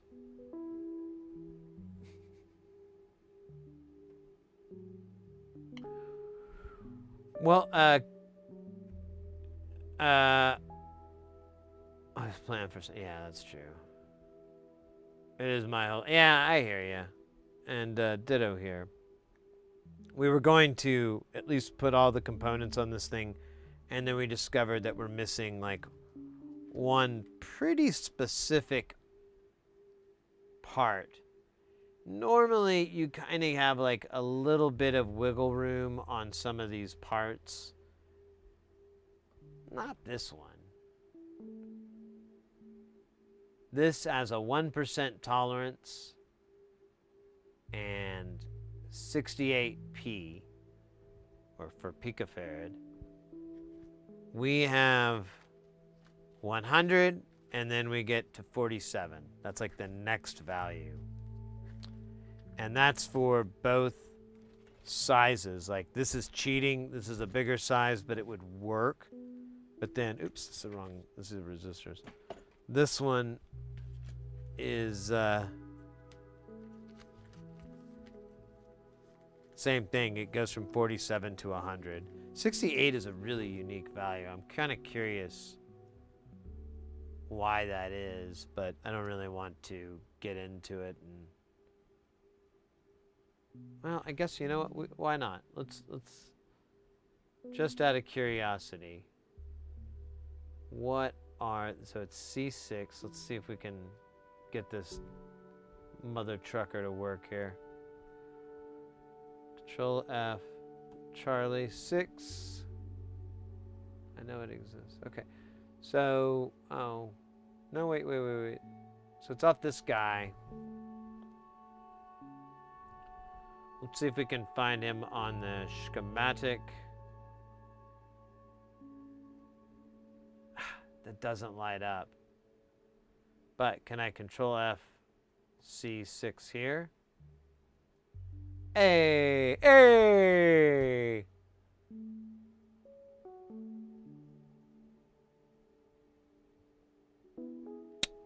Oh.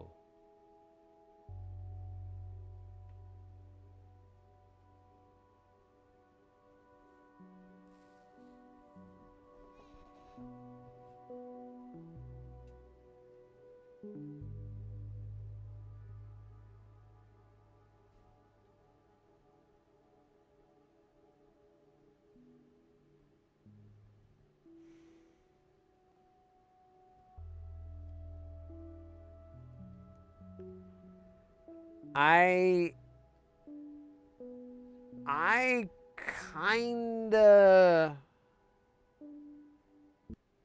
Oh, it didn't change anything. It's gonna go out again. It'll go completely black here in a second.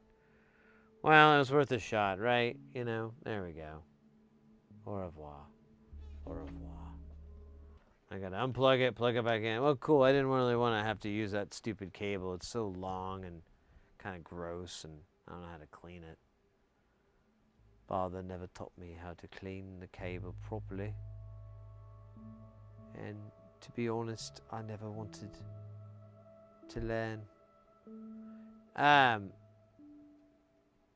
kind of think we could... So I think this is a filter. But I don't quite understand...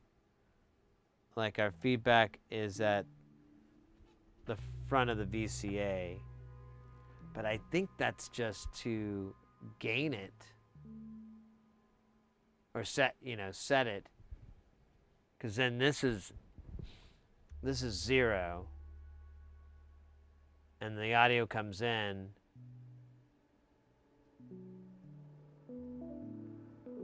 This, least of resistance, blah, blah, blah.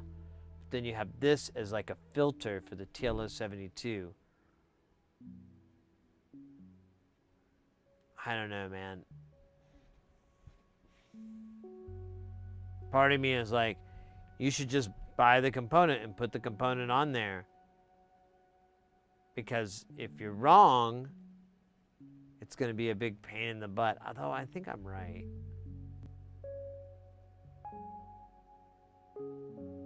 It's a tough one, isn't it? A real Sophie's choice. Poor Sophie.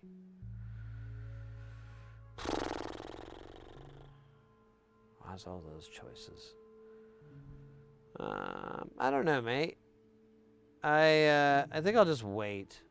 I'll play it safe.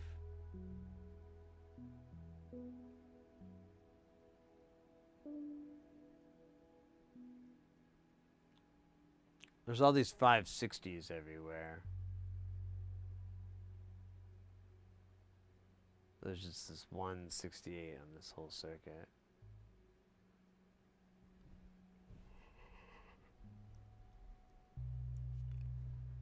Oh, you know why? Because there's 6. Yeah, okay, that makes sense. Because there's 6 of these. Wait. No, wait, there's 4. Why is there 6? Never mind. I'll shut up. Shut up. Shut up. Shut up. Bees, be quiet. Shut up. Shut up. Don't keep talking now. Okay, so there we go. That's what I was thinking of. Yeah, I think these are filters. And we could do 47. It would be fine. I'll tell you what. Let's try this 68 Life. It's wild. It's sexy. It's amazing.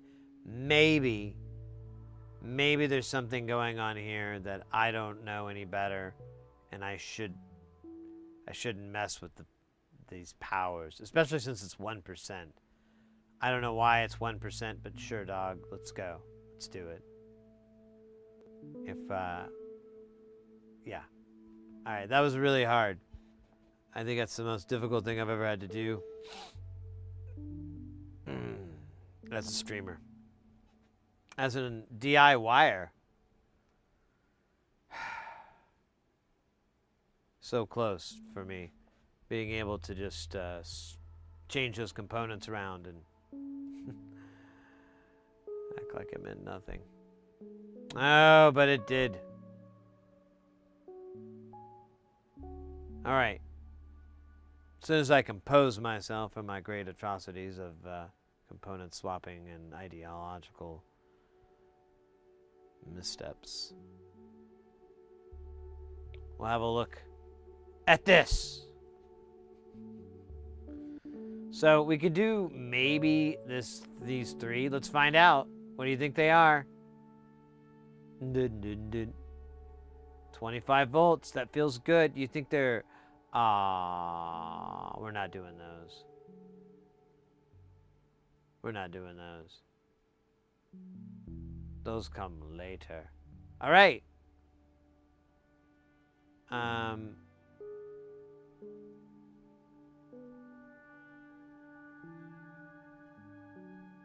I guess it's the 14, 41, 48s that are on this.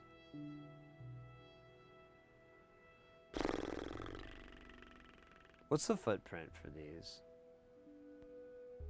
Oh, thank you. Good. There isn't anything written. Oh, no, there is. I just got to keep going. You jackass. So there's SOD 323.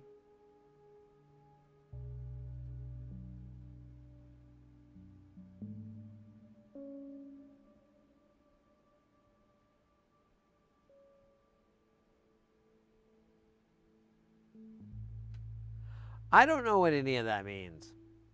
No, I'm kidding. Well, no, I do. I couldn't tell you what it means, though, because I'd have to... Man. Kind of hungry. I knew that was going to happen, but I have an idea. Oh, we're in an ad. Okay, so we're on an ad on Twitch, so I'm going to have a snack. Oh, unless what did I do with that snack thing? I had a snack thing. Did I put it away? I don't see it there. Oh, I had it. I was showing the missus. I said, look at this thing. And she's like, oh, wow. You're amazing, Sid. I'm so glad I married you. You show me all the coolest things. You're just truly a cool thing shower person. And I'm so lucky to be around you. She definitely didn't say, God damn it, what? Because that's not her demeanor. She's really, really excited about things I find. Where did I put it, actually? It's kind of embarrassing. I feel embarrassed. Oh! It was just hiding. That's these caramel salt caramels, what are they? I don't know. They're really yummy.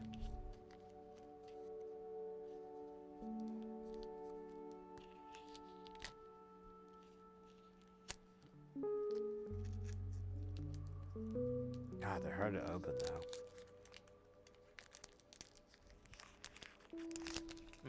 All right.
Goes fast. Welcome in over on the YouTube.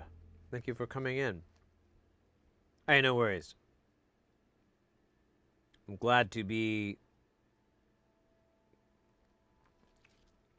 in the background, or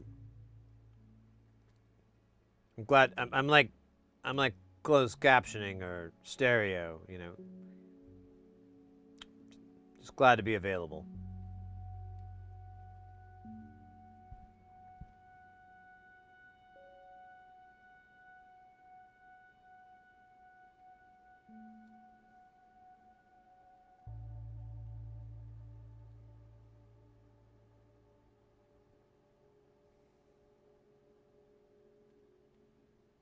Okay, I'm at 12. I should count out loud.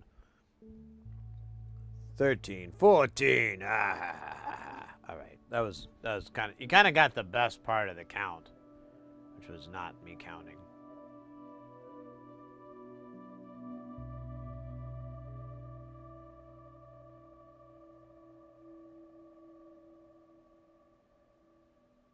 Motorcycle show? Oh, cool.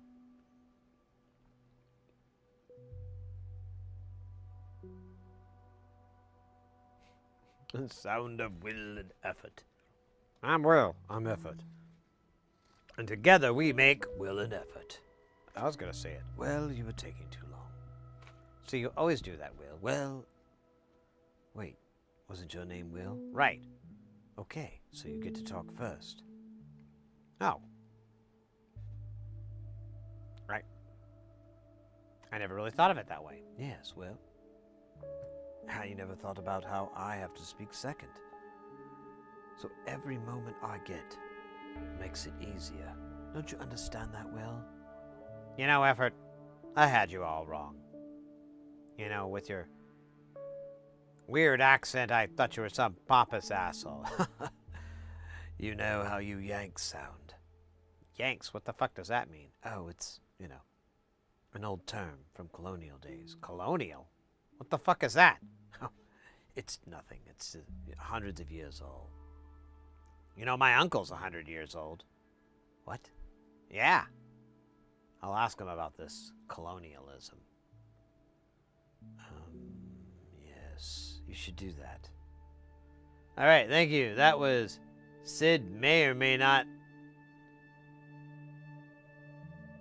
have an overactive imagination. That's what they called it when I was a child.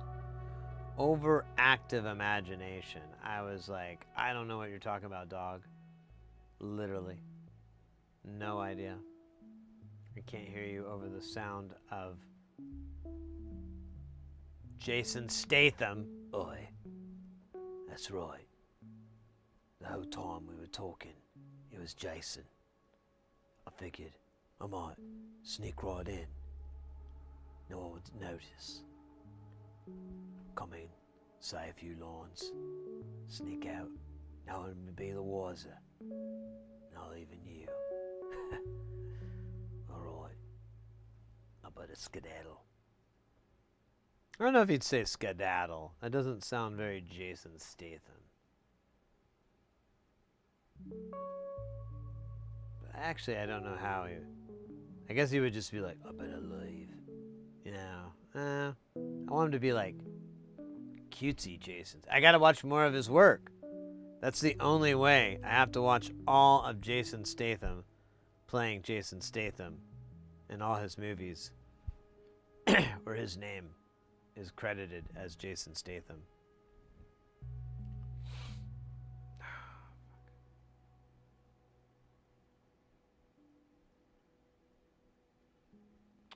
All right.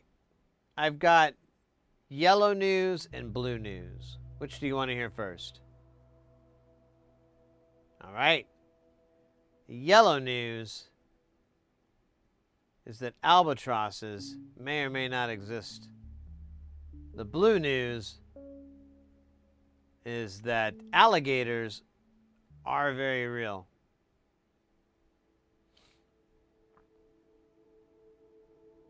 Yeah, just let it sink in a minute. It took me a couple minutes too. It's okay. It's okay. You feel that? You feel that washing over you?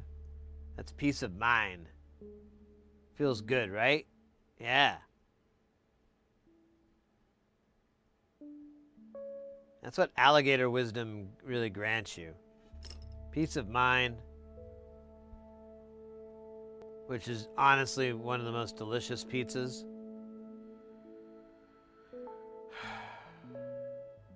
Doesn't have any gross toppings.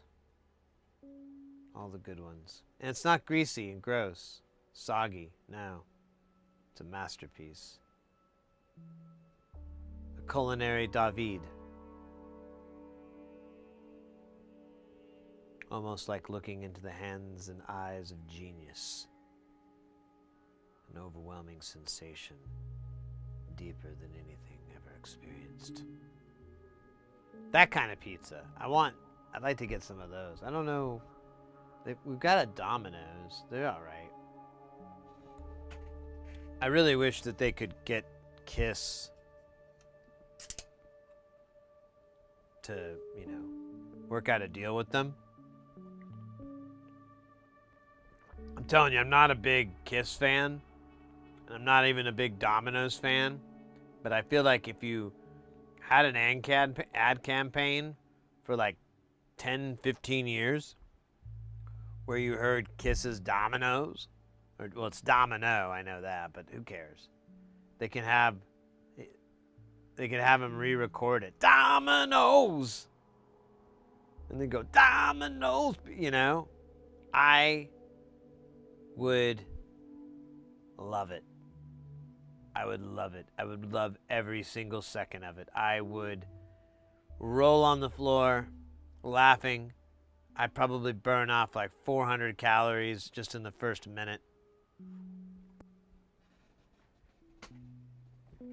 Oh my God.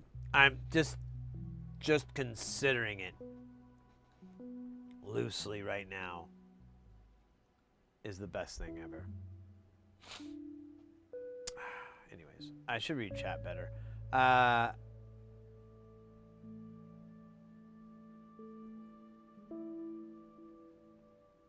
When does the horror and the flashing start inside the mind? Which flashing? What kind of flashing? That is a term. Wait, what's this? Baby love, my baby drugs. Where are we at? Here, we need to fix this. Uh-oh. Uh-oh. There you go.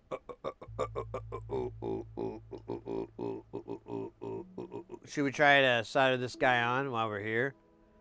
Oh, yeah. Actually, I wanted to figure out if I had it oriented correctly. It looks like the arrow is pointing down on the picture. Oh, shit. But thankfully, we have no help here. Well, okay, never mind. Anode, cathode. I didn't see that part. Yay.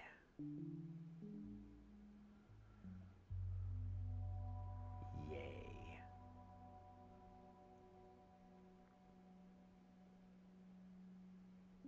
So sod. I don't know. That's actually a good point. I'm sorry. I saw that earlier about the 69. I totally forgot. I was trying to work on a joke, and then I got distracted. And then these guys came in, and they offered me money. And they said, if you can dance for us, we'll give you even more money. And I was like, well, what do you mean more money?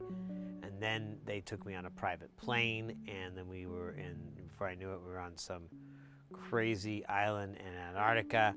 And they said, you can dance like this, and you make this kind of money. And no lie, it was like all this gold bullion, you know? And I was like, well, hold on a minute. My phone doesn't have like reception. And so I can't look up the price of 1 kilo of gold bullion. And they were like, well, it's 20 kilo blocks. And each one is worth roughly like $52,000 right now. And they go, but it's easier to carry those. And we'll ship them so you don't have to declare them. And I was like, oh, yeah, I forgot about declarations. That would, okay, but I mean, you guys aren't going to, how are we going to make sure that, if you guys get caught? And then they were like, it's not a big deal. You don't understand. This is a lot of money. We just need you to dance for us. And then, oh, man. They had that song with the All She Wants to Do Is Dance. They had that playing, and not gonna lie, it's kind of my sexy dance song. So I started dancing just like they wanted. They played that. They were very disappointed that was the only song I would dance to, though. But they just put it on loop. 3.5 hours later, I made my bouillon. Hey, Mr. X, take care, mate. Have a good rest of your night. Stay guile till the next time we see each other. And, yeah, rocking on. Keep on rocking.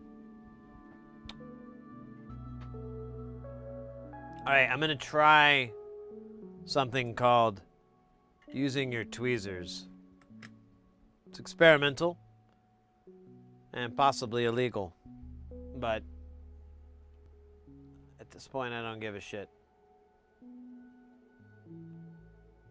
You know?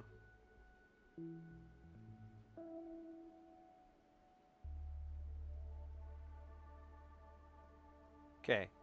This kind of works, but it kind of sucks butt too, so I'm going to add a little bit of snodder onto my iron. Maybe too much.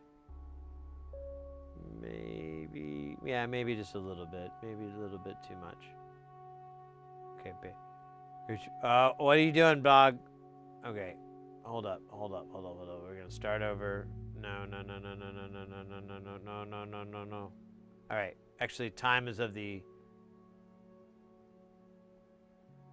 keeps on ticking. Into the future.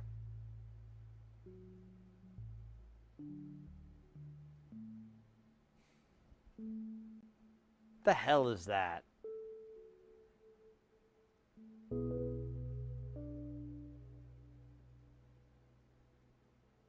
You know what? Oh, shit.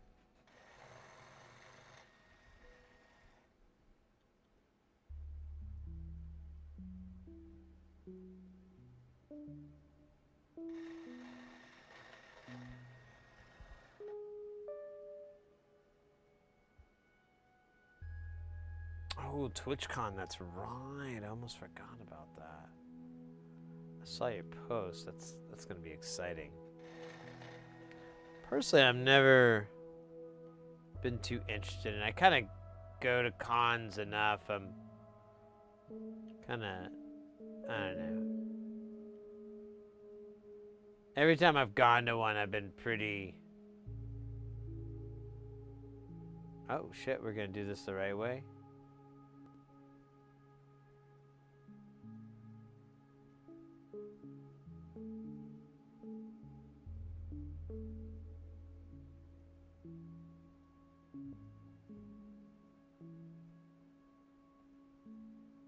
Sure, why not?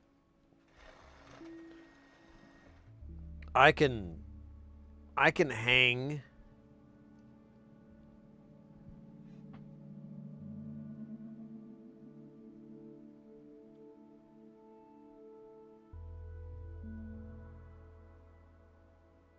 Yeah, so you get 2 sets of tweezers and you just kind of hold them like chopsticks.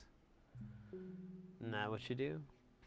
All right, so that is one diode, and that took 39 hours. Excellent. We'll definitely get more done before the end of the millennia. Hooray. All right, we're just going to go down the list like it owes us money for things. Next up is D4.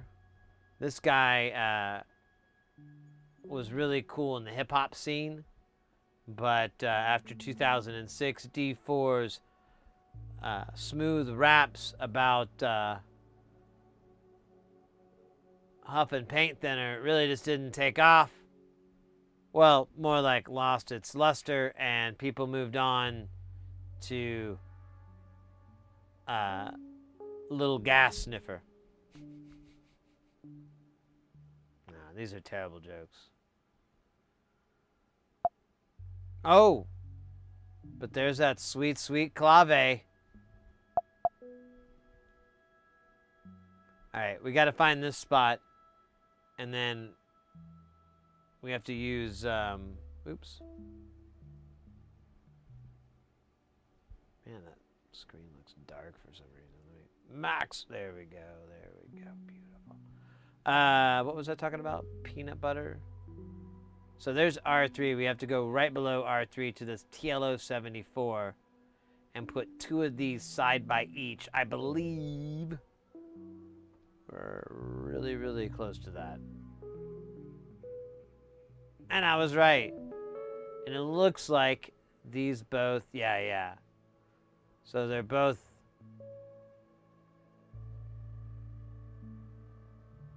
back to back. I know what you thought I was going to say. And I did want to say it, but then I was like, Let's take the high road, Sid.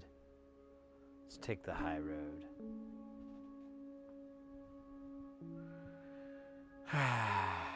Feels good, honestly. It a little dirty, you know, taking the high road.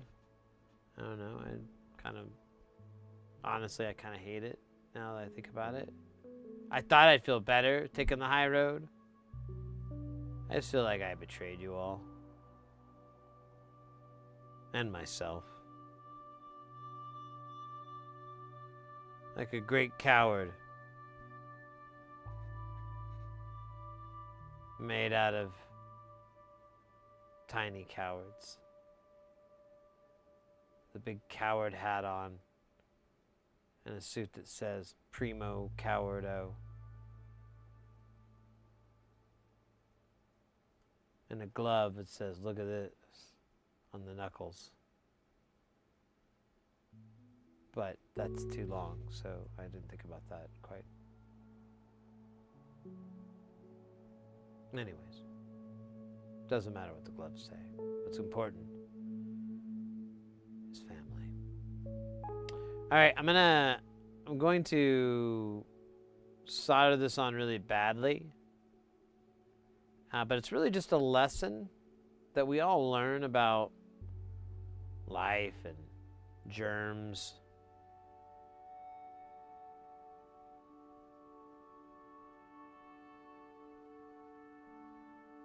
Cough syrup. Really, this is more about cough syrup than it is about soldering. Or soldering cough syrup. Ooh. Should get another coffee.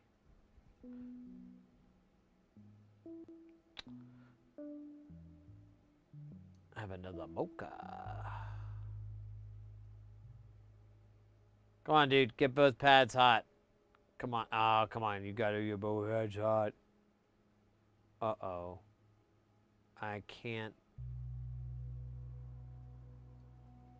Can't read what you say.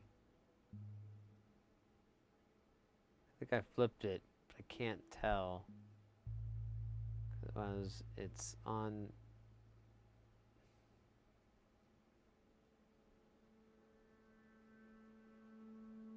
That's cool.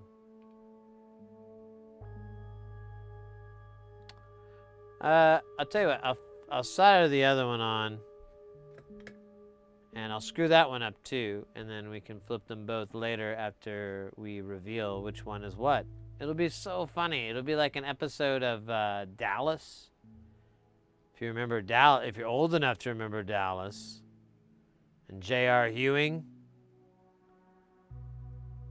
What was that woman's name? I forgot her name. She was something. I mean, I don't want to get in trouble with the wife, you know.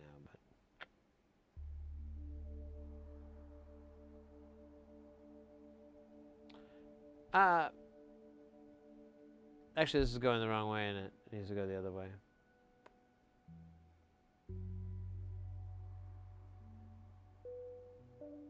This is going to go badly, by the way.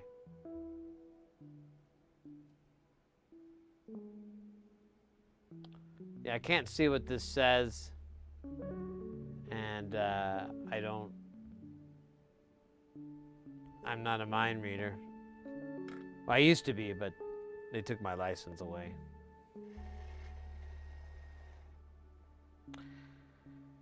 For insufficient proof. That was their reasoning. Fucking bureaucrats. Of course, to be fair, if I was really a mind reader, I would have been able to see that one coming. And they did have me there with that logic. I couldn't win that one.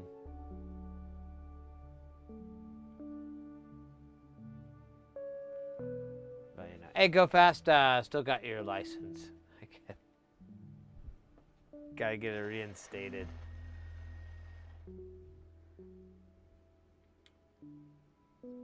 Was it a mind reading? I don't know. You know, it gets me out of a lot of stuff at home.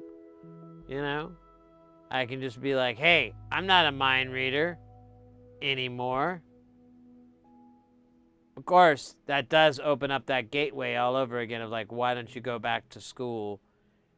You know, it's just 4 more hours. And, you know, but it's not about the hours, okay? It's not about going back to school. It's that I earned that mind reading thing. And yeah, maybe it doesn't work all the time. Unless I'm like, got a couple of shots of, you know, tequila in me. Maybe that's not healthy. You know, maybe it doesn't work unless I've got like a big freaking like thick double meat, double cheese, not a lot of veggies hoagie. And I'm just chomping on that while I'm trying to crack a case for the LAPD with my mind reading skills, right? Trying to get into the mind of a killer. I'm behind that glass, eating my hoagie, drinking my beers, going, hold on a minute, and burping. I'm not going to burp. I almost did, but then I'm like, that's rude. Keep that burp deep inside you. Make it give you indigestion. There. There we go. Yay. Just like I planned it. Anyways, my point is that television cop shows and real life cop shows are very different. Real life cop shows are much more entertaining, while television cop shows are, you know, they're all right. They have a lot of witty dialogue. And they've got Terry Crews, and that guy's just freaking hilarious. Love Terry Crews. Wait, what are we talking about again? I'm sorry, I got lost. I was thinking about Terry.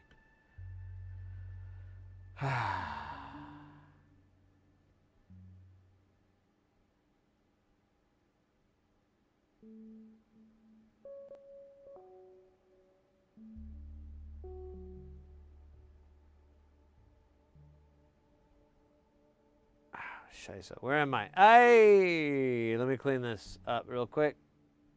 Oh, come on, man.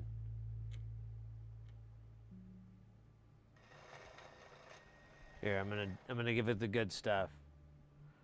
I still think this top one's upside down or something stupid, but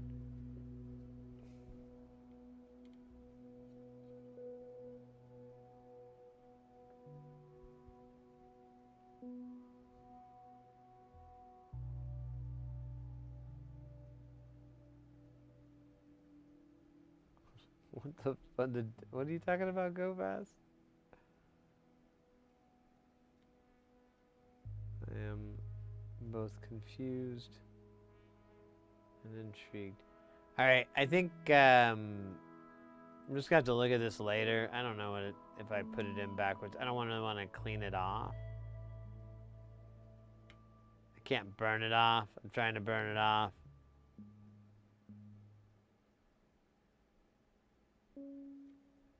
Not really working for me. It's kind of sad.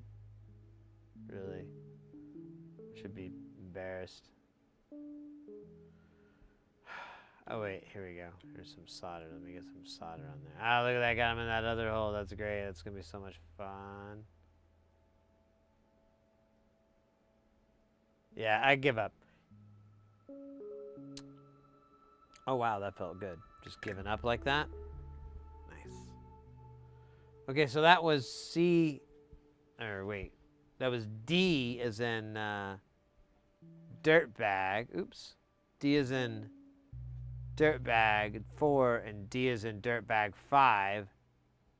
So now we've got D as in dirtbag 6 and possibly D7. All right. There's 1. Enhance. Look at that. There's D7 right next to it. That is not only very cute, but it's pretty wholesome. Pretty wholesome, man. Man. Every now and then you get kind of lost in the whole thing and you see something like this and it brings you right back. Wait, where the fuck am I? Oh yeah, R34. Oh my god. Oh, where the hell is that? That's not anywhere on here. Oh wait, there it is. Okay, so there's R34. Hey, we get to do that guy, D6, but look at that, D7. Oh. Oh. Interesting. All right. Tonight's the night. Oh. I'm gonna make it right. I'm sorry, I'm doing a little bit of Phil Collins there. Tonight's the night.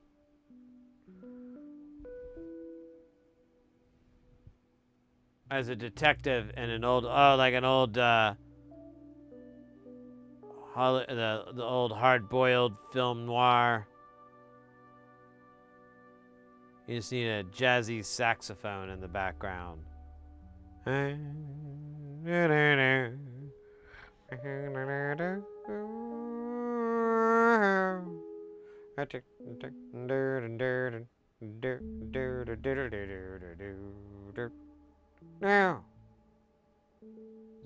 Little horn swells. Working on a good jam right now. We've written a lot of music today. I don't know if there's like an award for that we can win, like the most sort of songs written in one stream, live stream. But I'd be more than happy to accept that award. I think I'd be willing to dress up. Something that make me look tall, for sure. Maybe some stilts, just to be really tall, really sure. And big tall hat, like I'm Abraham Lincoln. Yeah, I'll do that. Oh, you know what? I'll just cosplay as Lincoln. There you go, problem solved. Oh, I think I can grow this back in. Hopefully. You know what I'm thinking too? I'm gonna have to get a snack here in a minute. I ate that one thing, and that thing didn't really. Yeah, not a lot of snackage in there. We'll see. We are getting towards coffee time 2.0. We could have a coffee break. Oh yeah. I need tweezers for this part.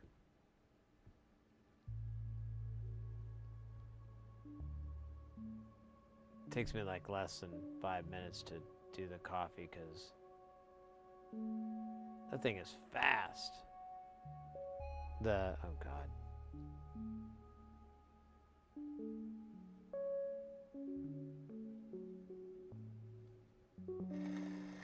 The little percolator mocha pot thing I got. That thing is fast.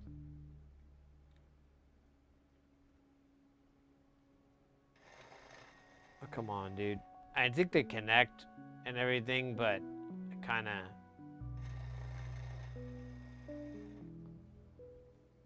you don't want them to connect up there. You want them to connect in here.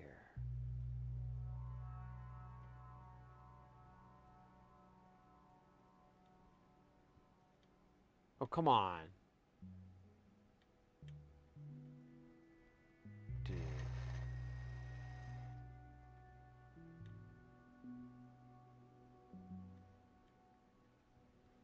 Okay, now I think it's broken. So it's hard to tell because it's so dark. Let's do...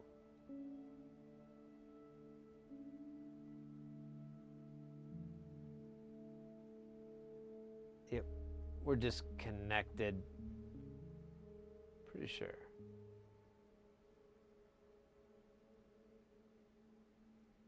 Oh wait, I saw a trail lead. Okay.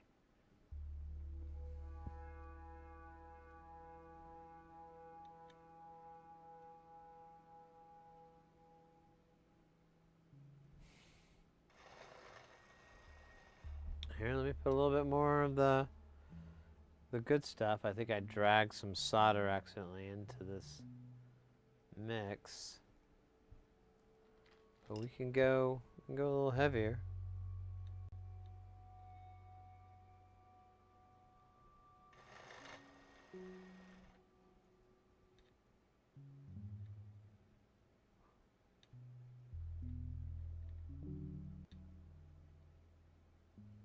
It's like it's taunting me.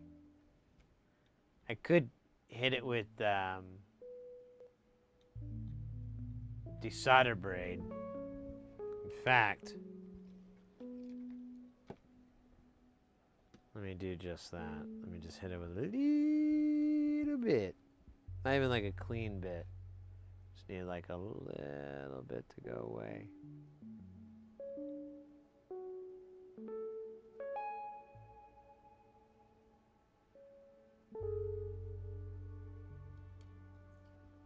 Oh, so that's always gonna bridge. For one, that's the wrong size. And yeah, so let me just make sure that's gonna be A-okay. I think so.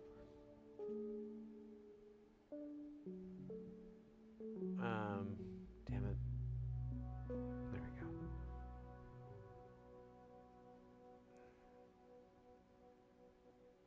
Yeah, it's fine that this connects.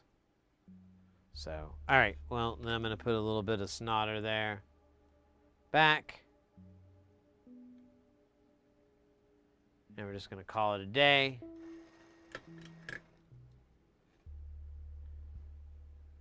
And we're definitely never telling anybody about this. Ooh. All right. Oops. He put this guy on. He needs to point that away. No, not that away. The other way. Yes, away. All right, let's see if we can get this one to slide in. I don't know. I don't know. We've had some wonky luck.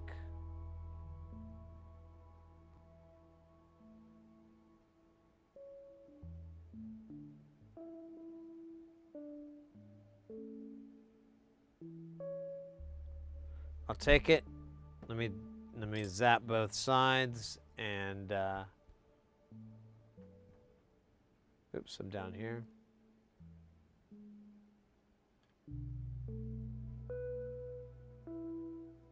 Perfect. John Lee wins. Wait, what? Perfect. There we go. That's what I meant to. John Lee wins. There we go. Sorry, I forgot to do the voice. God, the voice. Oh, what are we doing? We did D7, so now we need D8. That sounds rich. A date? No, thanks. I'm married. All right, circuit board. But I'll see. I'll see what you got here. I'll see what you're cooking with. Maybe I got a friend, you know? I got friends. Not too many, but, you know. Some. Okay, so is D15 a real component in this universe? Is it done? It is. All right, so we're going to do D8, and we're going to skip over to D15. Oh. Look at that. I believe D9 is on that list. Hello. Look at this. We're just going to crush him. It's just going to be a tiny bit of rebel. Rebel or rebel? Rabble, rubble? Rabble, rebel? Ooh, rubble, rubble. Left. When we're done with them. There it is. Took a lot less time than I thought it was going to be to get there. Awesome. Where is the tweezers? There they are. All right, I'm going to place these rude boys. Oops. With the madness and insanity that, oh shit, the one has come to expect from this channel, and the madness that it brings with insanity, insane madness. Literally, a guy had to get his house repossessed.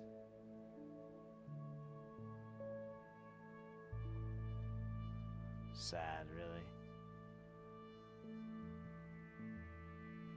Cursed my name in court, though, so, you know, that's kind of cool. I got it recorded on my phone, so I'm like, cool, this is going to be my new ringtone. Damn you, said Hassie. Every time someone calls, it's really fucking...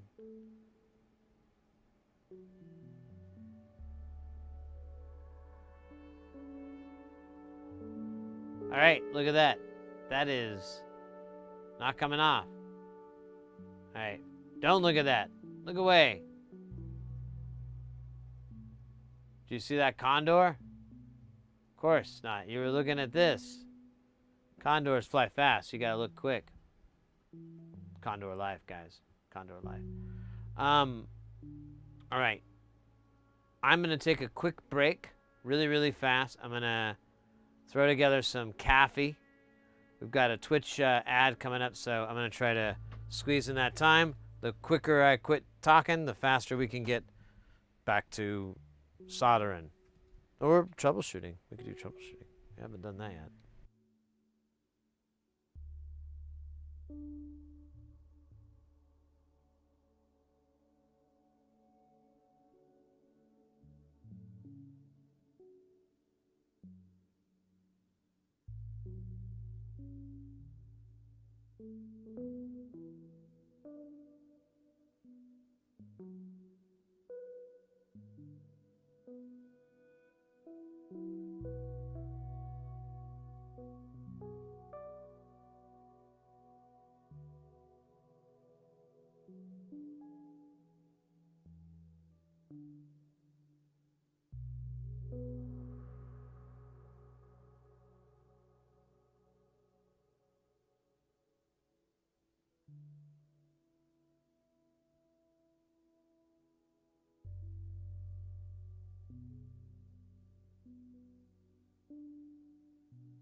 All right.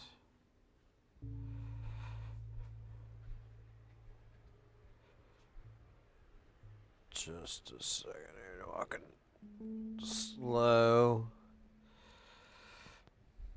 Trying to spill my beverage. I had made a little tiny mess.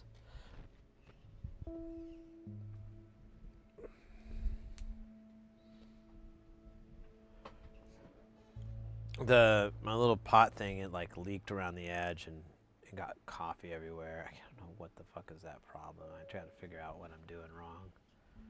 I don't think I screwed it on tight enough, so it's kind of my bad, but man, the mess is kind of nasty. Mrs. Hersey's not going to be happy about it. We may have to move.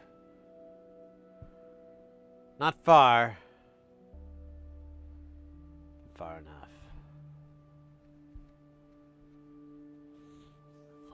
Like an hour away or something. Anyways, Potato would scratch comedy group where they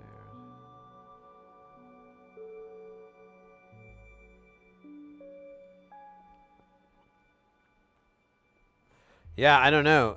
Since it kind of messed up.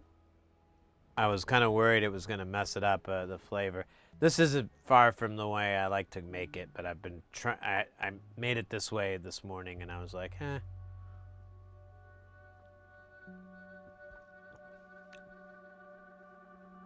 nah, it's okay. Honestly, it kind of tastes a little.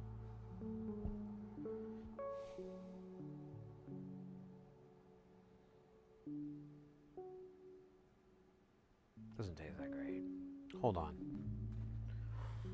Let me see if I can fix it really quick.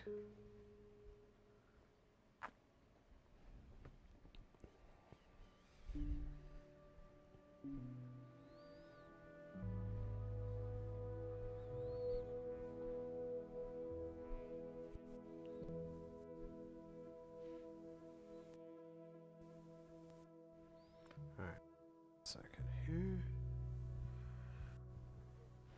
Ah, damn it. I didn't want you to trip on the counter. Alright. Set this down. Let me add a little bit more secret ingredient.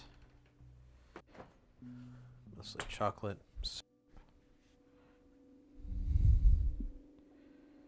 There we go. That's a nice large amount of that. Give it a stir again.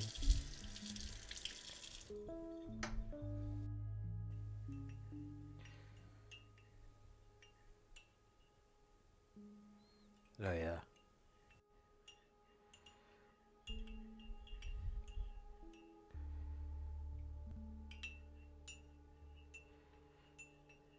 don't think I stirred it up enough. Let's see, let me give it a little taster's choice here.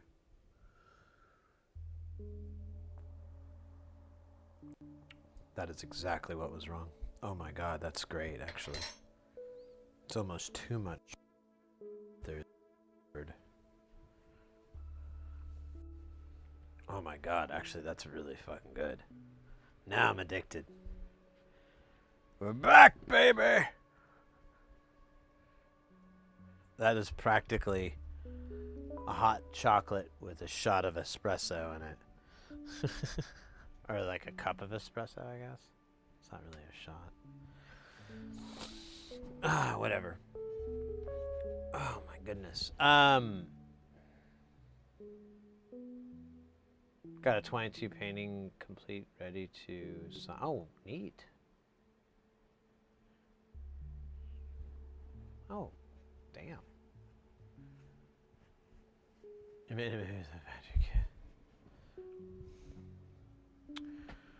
All right. We got this guy going. Now I'm gonna be. Holy shit, that's really good actually. That's insane. So if I put an obnoxious amount of chocolate in here, it basically turns it into hot chocolate. and you can't even, I don't even taste, I put a little bit of milk in it, like a dash of milk, and I can't, there's like no coffee flavor at all. It just tastes like hot chocolate. It's pretty good. Great for a nice summer.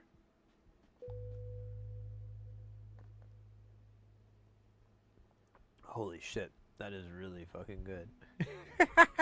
That's great. Oh man. So we did solder that guy in. Did we solder any of these other guys in? Nah, I don't think we did. It's not really our style.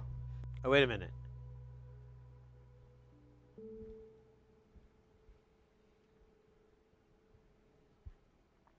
I sit corrected.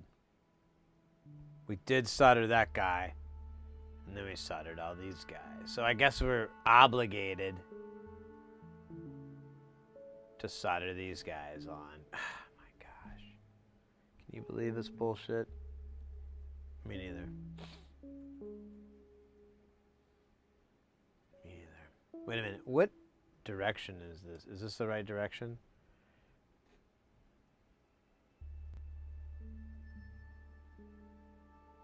Oh my god, look at this guy. He's messing with me. He hates freedom.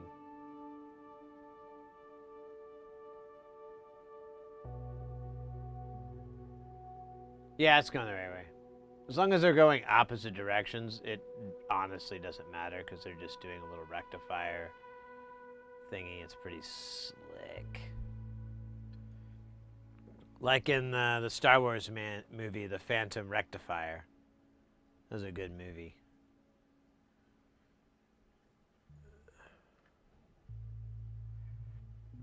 Hardcore Jinx was an underrated character. What is this link?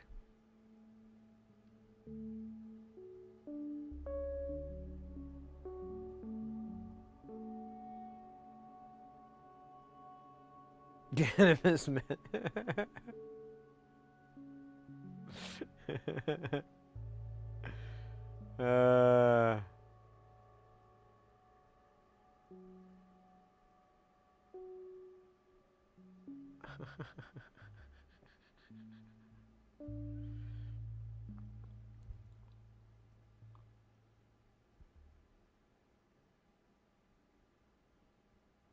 Nice.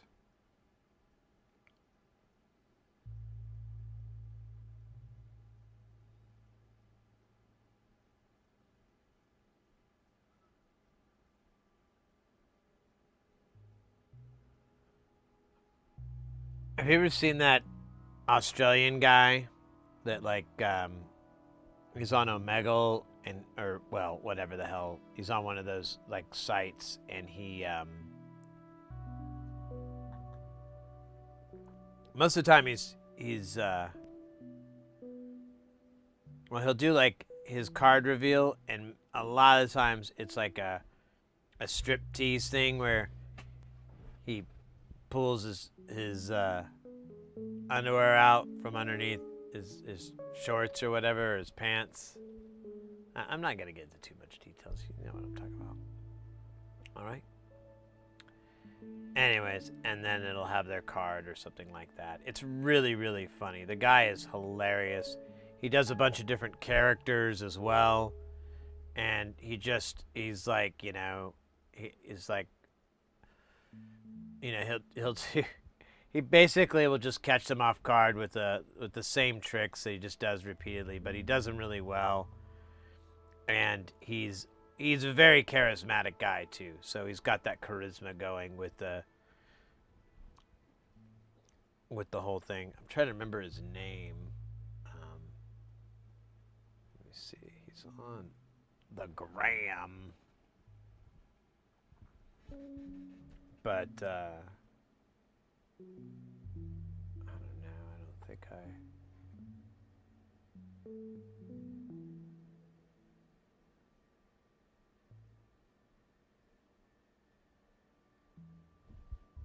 Oh, there it is. TS_magic is the name of the channel. and his picture is him with like a cone head and so forth. He's got like 1 million followers. Yeah, he's a really funny guy. And his tricks are pretty funny. You know, none of his stuff is by any means remarkable or groundbreaking or anything like that. But if you're serious, if you do magic and so forth, then you already know that like it's 98% presentation and 2%, gimmick.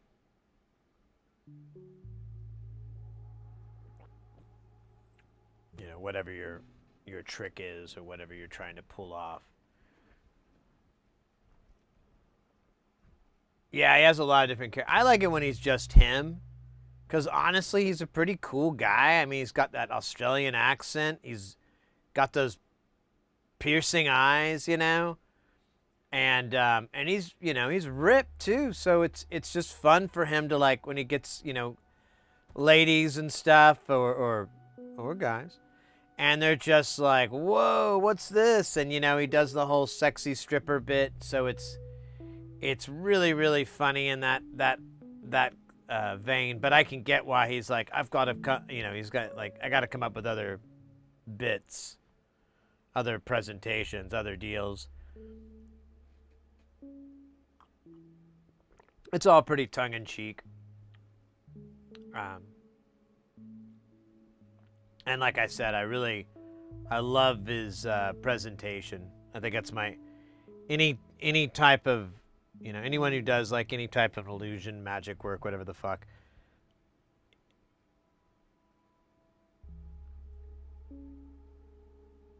If they can draw me in enough to where I'm not trying to figure out the trick, or I got lost so far in the weeds from their quick movements and their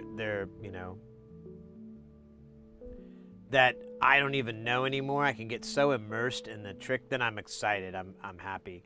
But anytime, like, if it's, I'm usually trying to figure it out, and I'm like, oh, there's like 2 balls and one's like squishy.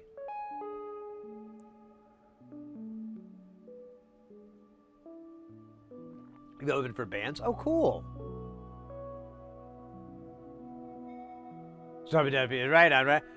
There was a guy here in Phoenix. I haven't seen him in a long time, but it's been a long time since I've been in that position where I was doing it. But his was more of kind of the feats of strength and nail in the head and those kind of, more of the, I hate to reference it, but Jim Rose circus kind of antics. But he's still mixed, of course, a lot of classic tricks and so forth that you would love, that you expect to see and so forth.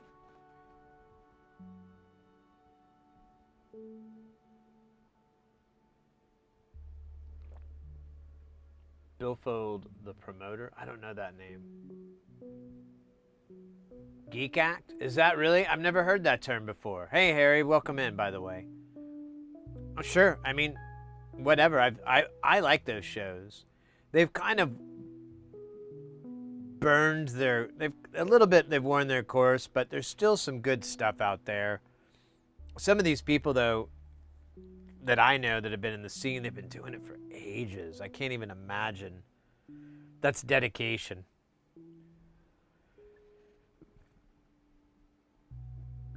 I always admire that kind of entertainer because it's a lot of dedication. Like, I know this one guy, he does like magic tricks and so forth, and his stuff is a little bit more, I don't even say a little bit. His stuff is family friendly. It's kind of kid oriented and things like that. And I know that kind of work is got to be super rewarding and really great. But it's not like, something he could quit his job over or anything like that. He actually has a job. If I'm remembering correctly, I hope I'm not remembering wrong, buddy. I think he was partner in a vinyl record fabrication company. I think that, or he took over, or his manager. I can't remember exactly what it is, but that cat is really into records and music, and then being part of a vinyl fab facility makes 1,000% sense.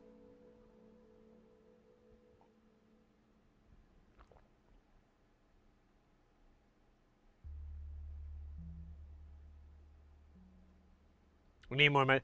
Yeah, you know, when I back in the early aughts, that's how I learned live sound. We worked at this place that was like a music venue, but it was an art gallery as well. And the owner really didn't want the place to be like a bar, so we only served beer and wine, because at the time too, it was the easiest liquor license to get in Arizona. But he didn't have a sink. He didn't wash anything. Everything was like pour to serve kind of deal. And even glasses, like wine glasses, they were in cups and stuff like that. And during that time, I saw a ton of performance art and different performers and different, just things that were not a band. Like I saw tons. I saw so many bands. I'm good for the rest of my life almost. But there was also an enormous amount of oh my gosh, you name it, magic. What you were saying earlier, geek acts. Sword swallowing and stuff like that. Slam poetry. God,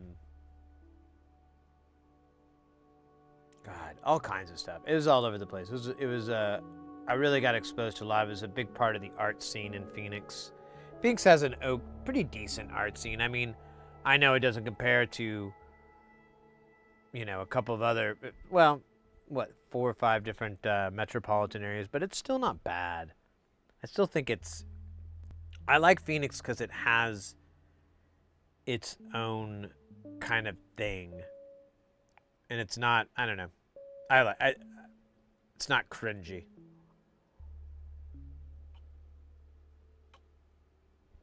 But I don't know. I could just be living here for so long that's my perspective, that it's not. And it probably could be from other people's perspective. Anyways, yeah, desert thing. But the oh my God, my nose is itching.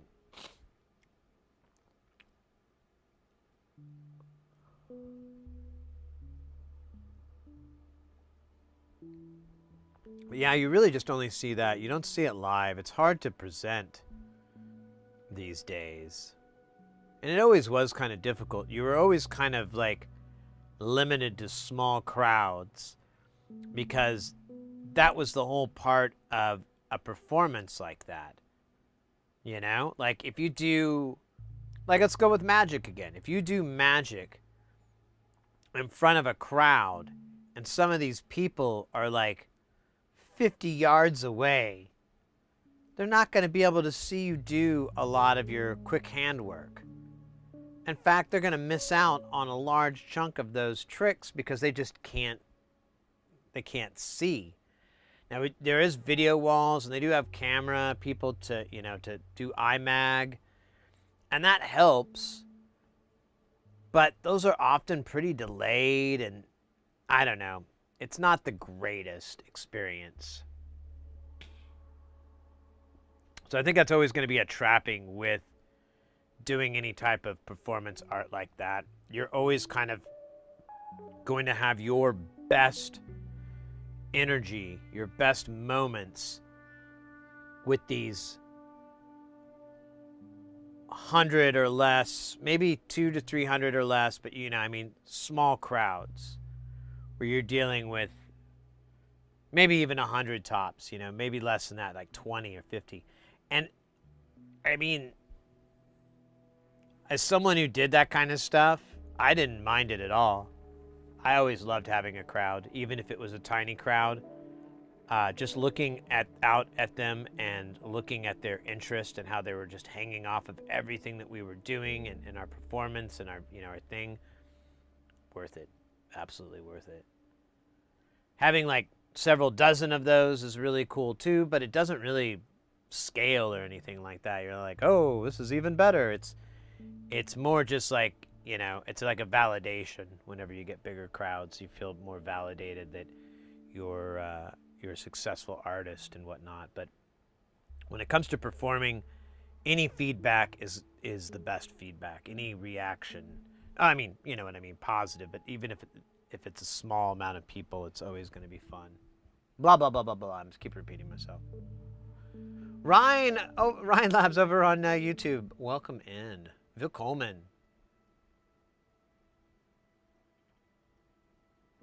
I'm a big me too. It's kind of, I thought about it a while back. I've lived in Phoenix for a really long time, and although I haven't kept that strong of a tie with the art scene here in Phoenix since we kind of left it and so forth. I did for a few years, but eventually it just became work. But I feel like I could easily slide back. If I wanted to do a performance or anything, that would be my first choice, is like, well, here I can rent the equipment I need that's gonna, give me the performance that I'm looking for. And then I can set up and everything and have a lot of control and be able to offer a little bit to the table even maybe, and then do the performance and kind of hopefully have it go off without a hitch. But either way, I'd have a lot of control, I guess, which would be just keep it from sucking.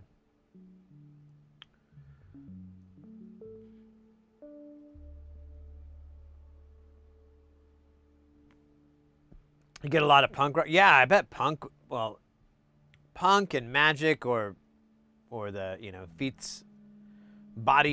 feet stuff, all that kind of thing. Yeah, that's super punk rock.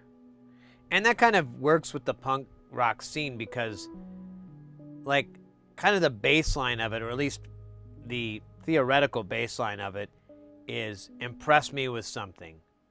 Do something I haven't seen. Go somewhere I haven't gone. Take me somewhere I haven't, it's kind of that attitude. Ironically, the music, no offense to punk rock, but it's pretty...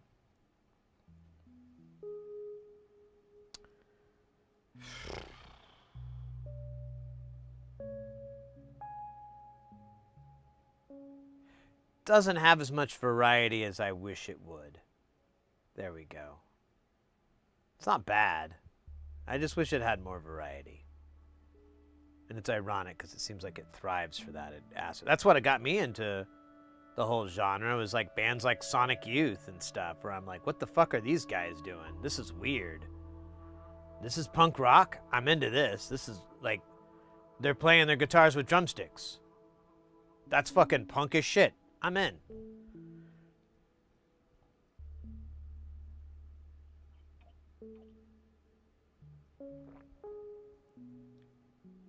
Oh my God, I know, Harry. Yeah, I saw that, and honestly, I should give it a listen before I pass judgment. But on its face, that is the most pretentious thing I've ever heard in my life. When I read that whole headline that he did that, I was like, that's the most pretentious thing I've ever seen. Like, what?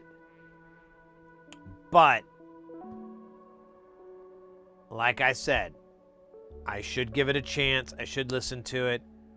Maybe I'm wrong. Maybe that guy actually is just an absolute synth wizard, and he's going to put me in my place, and I'm going to feel like a chump. I'm going to be like, wow, this is really amazing. This is very complex. There's a lot of this. I hope so, honestly. I always want to try to like Billy Corgan. It's always hot and cold. Like, one moment I'm like, hey, he's not so bad. And then I see something or I hear him say something, or he just talks, and I'm like, oh my God, what a pretentious piece of shit. That guy is like that fucking rich kid in my school when I was growing up, except he's like still around and he's in his 50s now. Ugh. Sorry, guys. That was a little bit. We brought up Billy Corgan. It's gonna happen sometimes. It's gonna look at that 79 on the heart rate there. It's Billy Corgan. 84. Oh God, we gotta calm down. We gotta not think about Billy. We gotta think about. John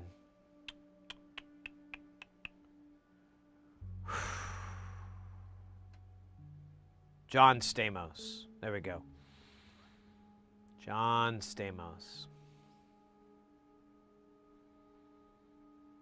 Look at that fucking hair. Oh my God. You think he ever like gets his fingers stuck in that fucking thing? God damn. How do you have a hair like that? Ugh.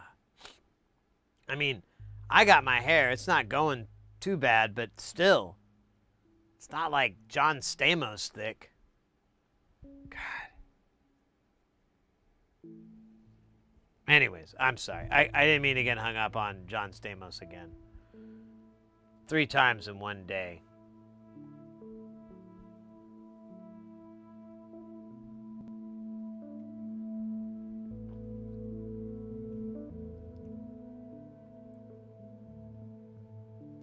You know, Harry, it'd be kind of fun to get back. I'm not Harry, I'm sorry, Botardo. It'd be kind of fun to get back into that whole world. I remember there was this one guy that we worked with, extremely talented artist. Did a lot of crazy stuff. Oh man, this thing is still hot. And he oh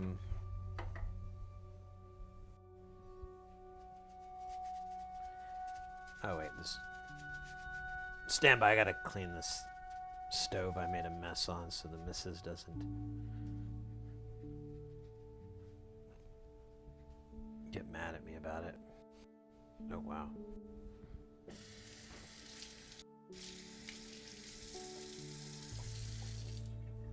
Alright, now we get back to soldering now that we've gotten coffee. Coffee in my soul. It's a good song.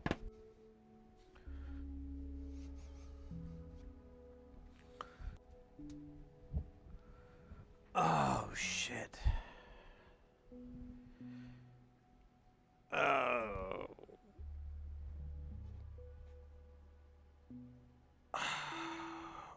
Oh. Ah. I got the poison. Guys, get ready, because things are about to get heavy. Jump up, because we're going to bump up. Get down, because there ain't no frown in this here town. We got none other than Break Set coming in with that piping hot. Won't stop. Skitty Bob. Oh my God, freaking hot.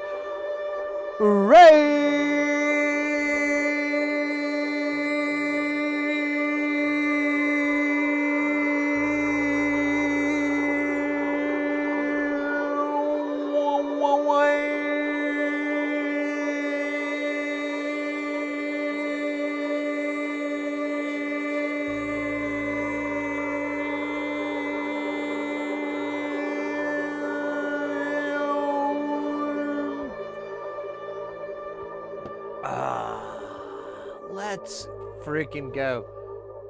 Break Sec, thank you so much for the raid. How was the stream? What were y'all doing this fine day? Go Fast over on YouTube. Confirm Mind Link. Steely Dan. Oh gosh. Good old Steely Dan.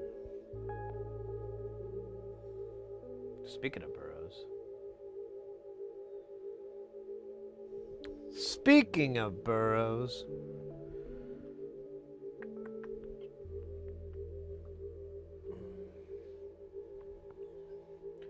We talked about Coca-Cola not paying ransom. Oh yeah, I think I heard something about that, allowing employees' data to be leaked and some good AI training. Cool. Yeah, I saw something about that not too long ago. That's pretty wild. Pretty wild.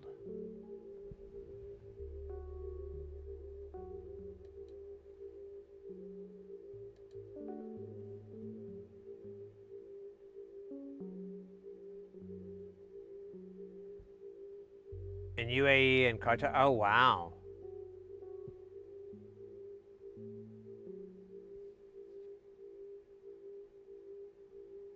Offer reverse ransom. Of course, it's so simple. I bet that at least came up in one meeting, right? Tom, I know this is going to sound stupid. What is it, Johnson? Well, you know, I was thinking. Yeah? Well, you know in the movie Ransom? Yes. Well, they offered a reverse ransom. What the hell are you talking about, Johnson? What if we were to ransom the ransom heirs? With what? I don't know. Maybe we wouldn't give them their ransomware back. We don't want it. Yeah. I don't know. I was up late last night. It's kind of, and I had some hoodies, and so I was watching Ransom, and then I come into work today, and I'm like, whoa, we got ransomwared? You won't believe what I was watching last night going to sleep. So I know it's just a coincidence and everything, but I'm just, throwing spitballs at the wall. Figured I could use the boss's name, first name basis, even though he referred to me by my last. It's not even Johnson. It's Bucker. It's Bucker. But that's fine. That's fine. Johnson. He could call me Johnson. I don't really care. It's the boss. I called him Tom. So that's on me, I guess. Where is this joke going? I don't know. Let's get back to the real world and a dab. Anyways, I wonder if they could class action not doing more to protect the data. The ransom from the Chimichangas. Oh my God. If the Chimichanga sisters were on the case, right? First off, there'd be this really sexy, badass breakbeat with like a really groovy bass line, like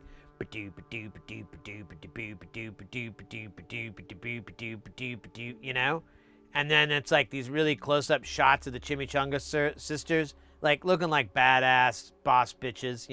They're not fucking around. They put on their like really cool wraparound, shades. Probably, like fancy pants shades from the pennies or something like that. But they're really nice, And then, and the one, remember, with the gun, she's ready. She's got it ready. And, yeah, what were they fighting again? I forgot. Was it the Burrito Brothers? It sounds like there's a lot of Mexican cuisines wrapped into this storyline. Oh, right. Coca-Cola. Yeah, so they would take out the Coca-Cola. Well, how would they? Hold on a minute. We have to come up with a plot for the Chimichanga sisters to stop Coca-Cola and have them pay the ransom.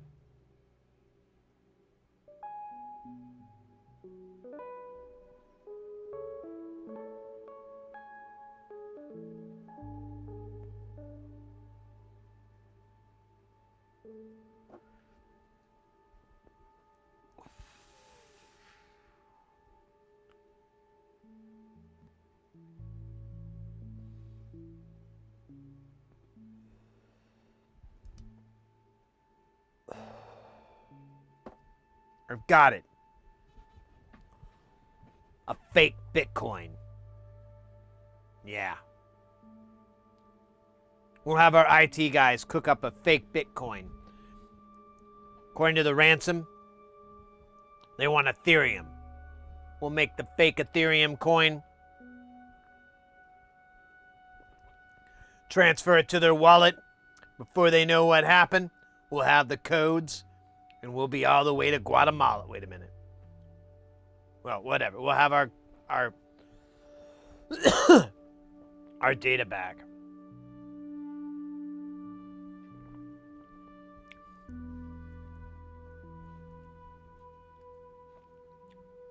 Yeah, privacy data is kind of screwed these days, isn't it?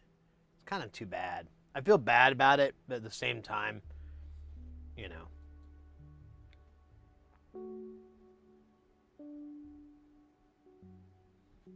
Actually, I don't have another part to that. I kind of feel bad about it, but I don't know what to do. Get my hair cut. Ooh.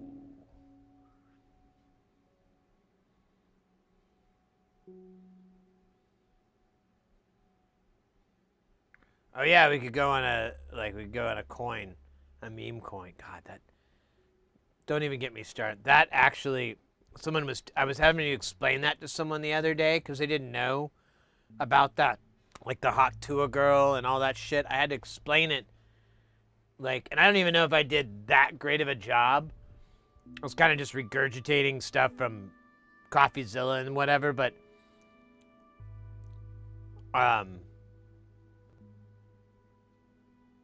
I was like, that we were both like insanely mad. We're like, I can't believe that's legal. And I was like, yeah, dude, there's so many things in the banking world that shouldn't be legal. But alas, I guess, as long as it's not compulsory to do those things, you can't complain too much.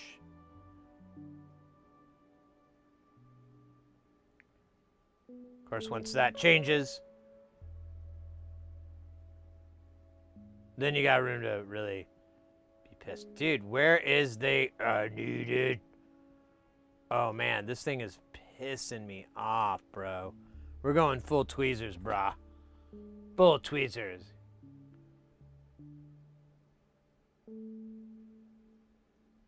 Yeah, yeah, exactly. It's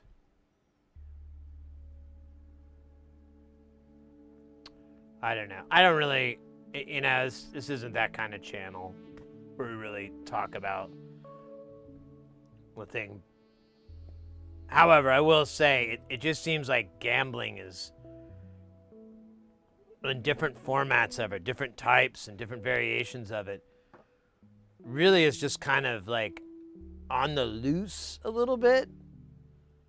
And at least from my perspective, in my lifetime or whatever, just seems like it's way more popular than I ever remember it. And I wonder sometimes if that is going to have any deleterious effects.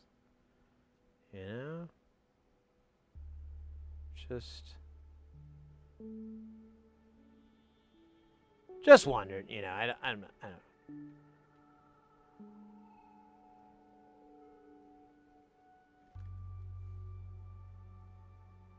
That's kind of shitty, this soldering job here. I kind of hate it. Okay, now I don't hate it anymore.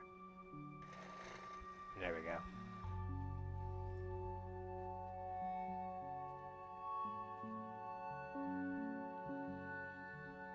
Right, Harry.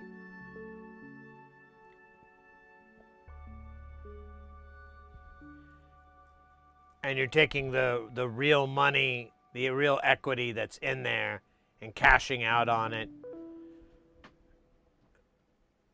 before everyone else figures out. Which is just, like all those things are, rug pulling, exactly. All these things, it's weird. Whatever. It is what it is. I know most of us are either we know better or we will one day. But we'll learn one day. But I don't know. It's just strange. Soldering is a pretty sure thing. Not a lot of gambling here.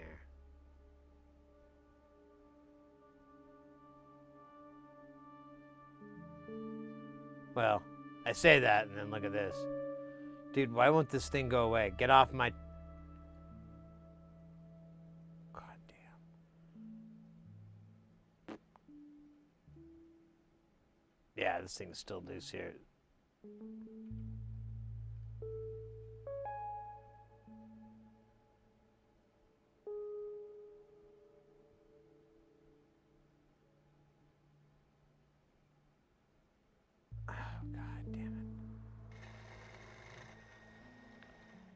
I should just hot air this or just wait until I reflow it, because it's gonna land fine. There's shit.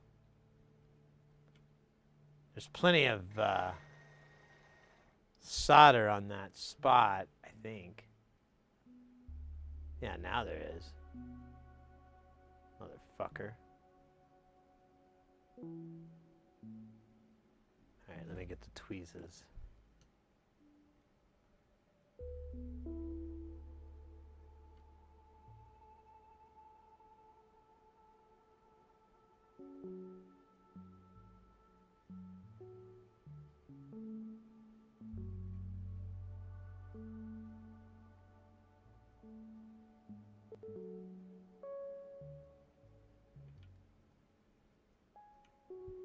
Ah, you bastard. Alright. One tragedy at a time.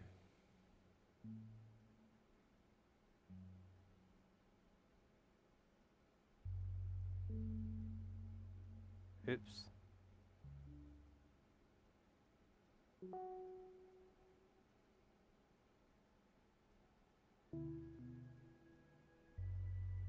Okay, that's good enough. Let's heat these pads up. You know, this is when I kind of wish I had some hot tweezers. Really wouldn't mind them right now. Plus, they remind me of that song, Hot Tweezers, check it and see. Joan Crawford.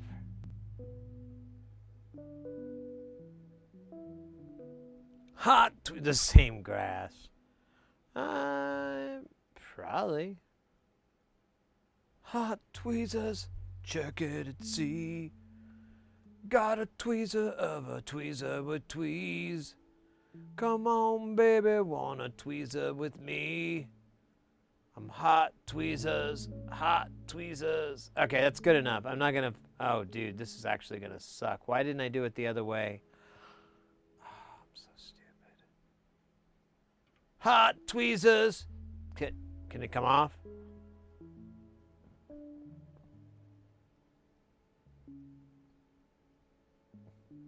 I mean, I guess I could just accept that I'm going to get solder in this and move past it. That's fine. You know what? It's okay. Everything's fine.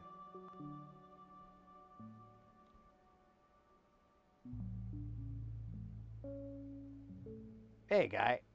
I'm just going to flip you up on your side here, because in a minute, I'm just going to dump you in a sea of lava. Don't worry. It's a good kind of sea of lava. You'll love it. Oh, look at that. It went in that hole.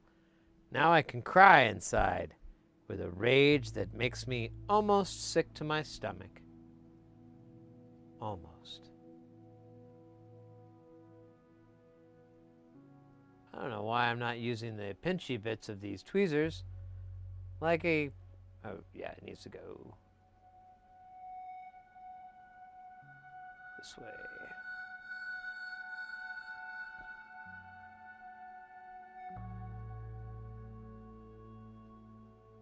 Okay, that is not right. Nope, nope, come on. You can do it. Oh, that was terrible. Terrible. What do you get? What was this? What are you doing? What are you doing? Iron. Are you insane? God damn, these irons. I think they're all Maverick from Top Gun.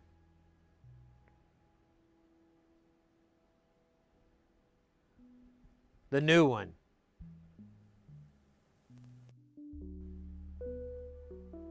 Oh my gosh.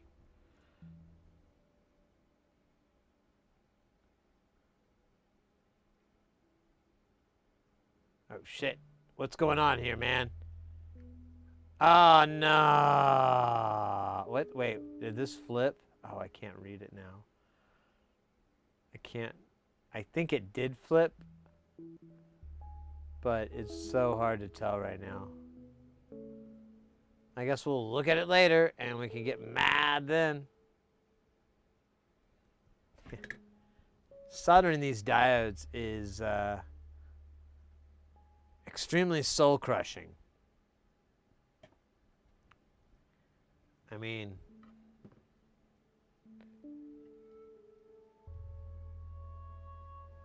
it's pretty bad, you know. I just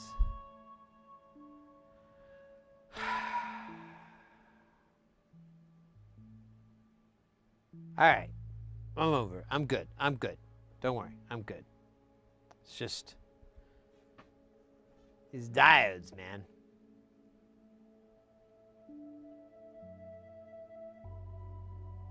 Why? You know? Why? Sorry, I gotta take this out. Oh my god. I feel like a dog, like I should probably switch to different headphones or get the in-ear shapes of mine. What was I doing again? I forgot it. Oh yeah, it was diode. So we're looking for D10, just like in the movie. D10. Oh wait, we found it. That was pretty easy. Oh wait, that's D18. Hello. What the fuck is that? Wait a minute. We haven't done that one. Hold up. Wait a minute, where is D18? Unless that's... No, that was D9. D18...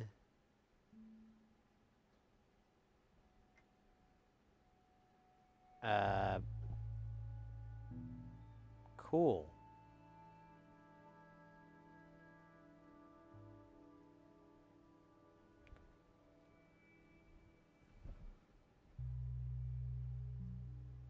This...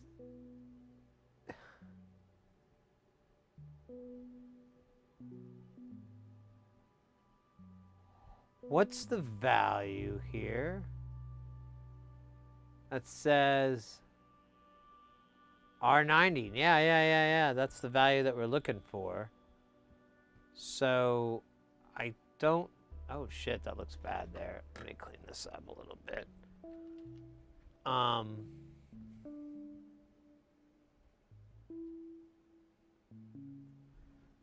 not sure.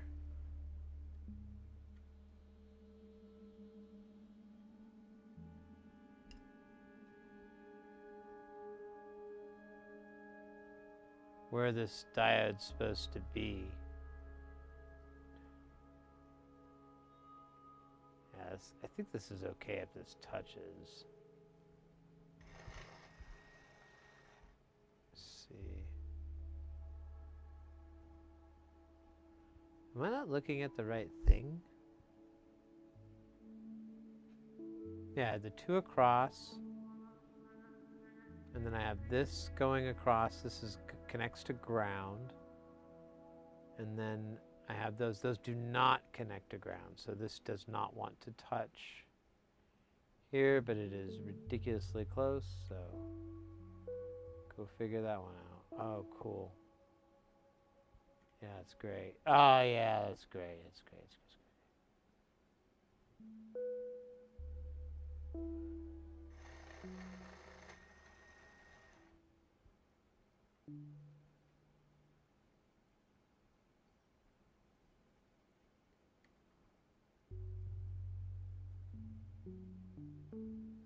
You know, technically.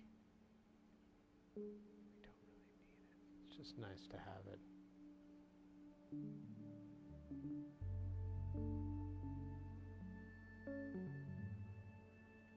Oh, come on, I had it. All right, there we go. And now there is no shorting. We call that a booyah. Okay, so I don't know where this D18 shit is. I don't see it.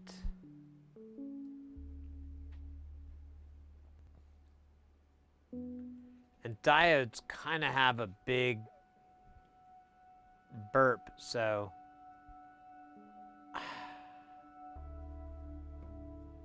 I'm gonna skip it for now. Let's go to, unless maybe I used it and I just didn't pay attention. So let's go to D11. Let's do D11. I don't think we've done that yet. D11. All right. So that one, let me fix this, is below R68, or easier to see, above R100. There's a big old diode here. There's 16 right below it. I believe that. Cool. So we're nearing the end.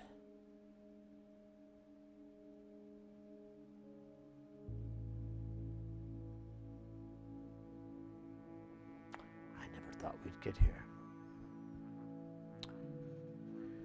Yet I feared we'd get here far too soon. Wait, what the fuck? Oh. Wait, what the hell? It says R100, right? Yeah.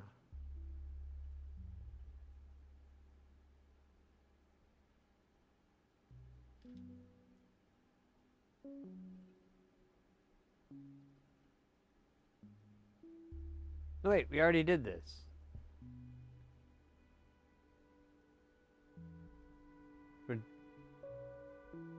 Are we doing it again? Am I confused? Oh, wow. Wow, that's gonna help out a lot.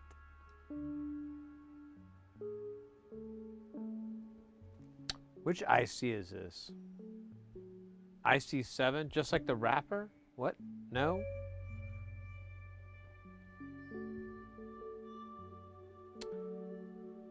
Oh.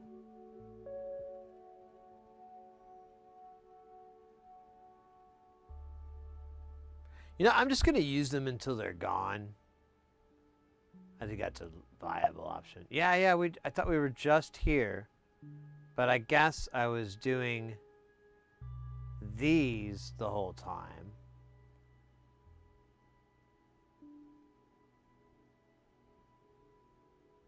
But this one actually does have a diode instead of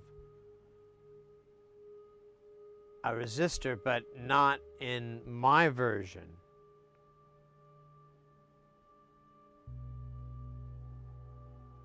Oh, wait. Bingo. All right, there we go. We've got at least 18 figured out. I don't know about 17. We'll cross each bridge as we get to the bridge crosser.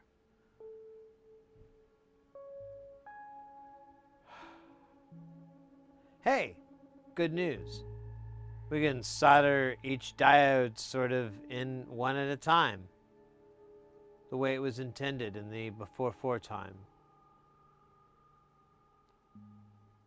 when humanity was but a simple creature that precluded the universe. Precluded? Is that the right word? I don't think that's the right word. I think that means if you can't go to the bathroom. precluded. Yeah, that sounds right. Oh, man.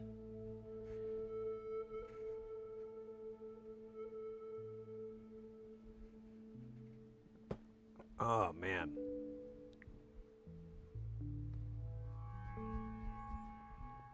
My ears. What are we doing again? Oh, yeah, we're putting diodes on. I forget all the time. It's kind of a habit I've gotten into.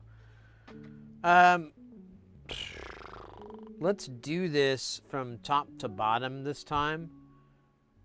And we'll kind of mouth out the words to the music Tom Sawyer.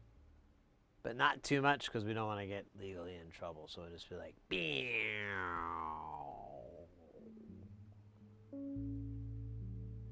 Monday, Warrior.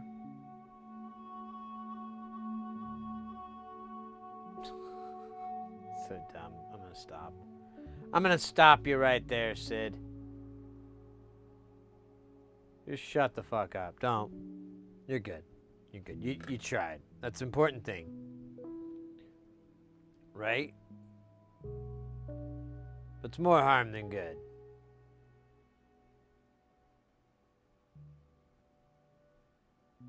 No, I don't think people are going to want to hear you go.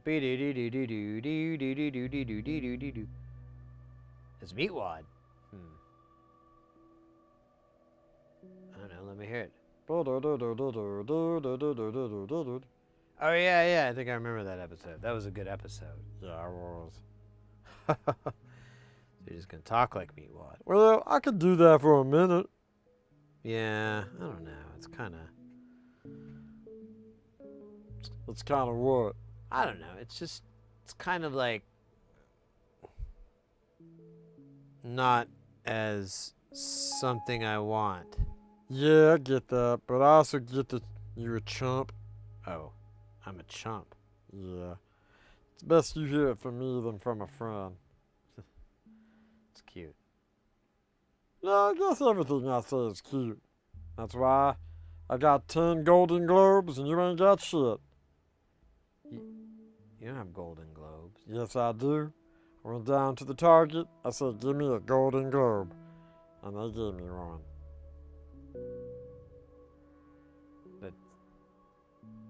That's great. I'm sorry. I didn't know they were doing that. Yeah. They didn't either, but they acted surprised. But once I showed them a big wad of cash, they were like, here. And then they gave me these cool little decorative bowls. All right. I don't know why I'm doing... I don't know what's up, man. You know, I think Four Non Blondes asked what's going on, and you know, back then I didn't know, and here I am, an adult, and I'm saying, hey, yeah.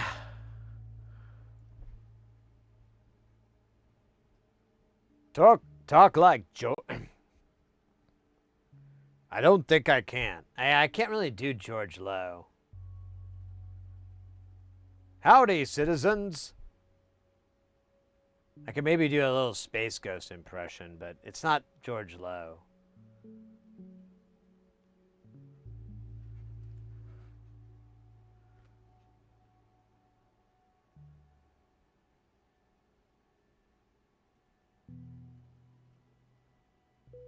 Morlap, I welcome in. Hello, friend the wizard. The master. Ah, you're too kind. Friends, anyone from Deutschland right now? Give a hey. I think we had some people from Germany.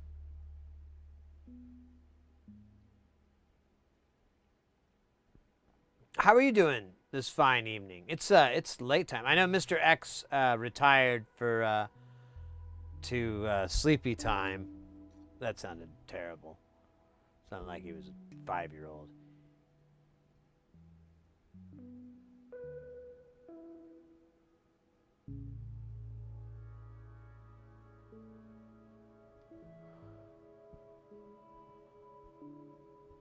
Oh no, I dropped it. And then I picked it back up.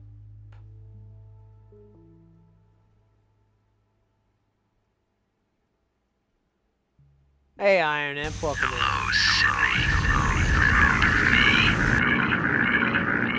You have a meeting tomorrow. Well, good luck on that. Best of wishes. I think I have one coming up too. Really don't want to do it. So sick of meetings, but I don't know. You get paid to be there, so it's not that bad. Could be worse. Could be doing it for free.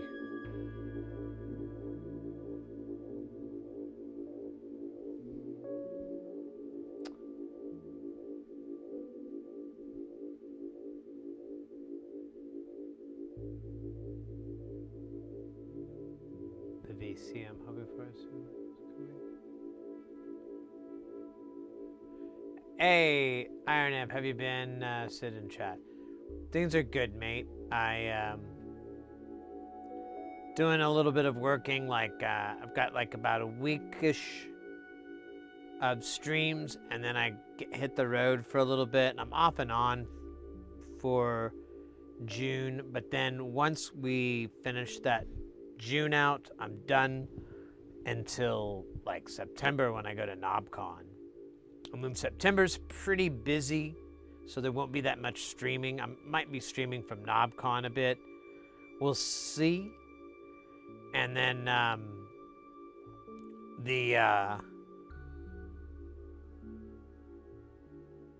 trying to think here. And then, what is it? September and then October I'm busy. And then after that, I'm free until mid to late January. And then it kind of starts over. Unless I can get some of these things to start writing me checks and sending those things to my bank account so that I may cash them and go, cool. Passive income. Well, sort of passive. Whatever. I mean, it's not like I have to go clock in or anything. I guess that's passive. Anyways, that's what's going on. That was a little bit more than I intended to really get into, but that's what happens sometimes when you're me.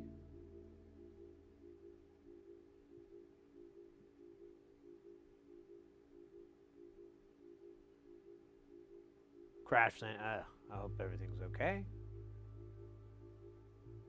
Trying to be a NASA engineer in 10 months.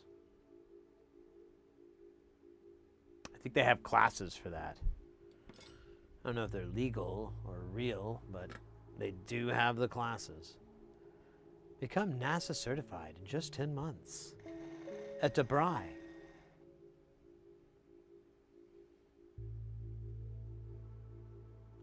You know, that's like, isn't that the storyline to Armageddon? You know, like you had the, except it was like a month or whatever, but it was oil.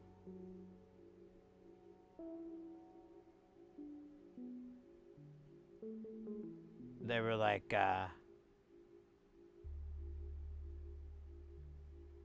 you know, oil derrick workers or whatever the hell, I can't think of the word, but they rigged, and then they were trained to be astronauts. And it was brought up, why didn't they just train astronauts to be oil riggers? Which is a legitimate question. I guess Michael Bain wasn't too keen on, but you know, that's legend. Right? Oh, wait a minute. We got to go get this guy over here, don't we? This son of a bitch. And then we'll have one left. I don't know where it's going to go. I'm excited. It's going to be really exciting figuring this out. Especially since I lost track.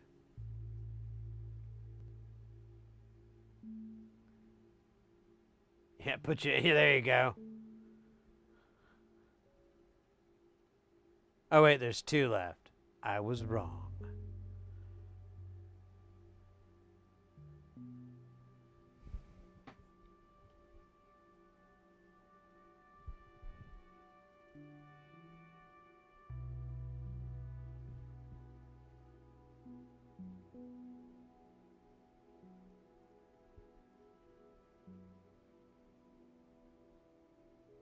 Oh my God, someone's telling me about tweezers that don't have sticky.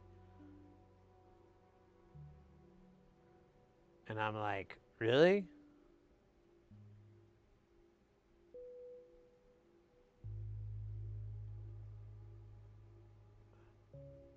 I would like that very much.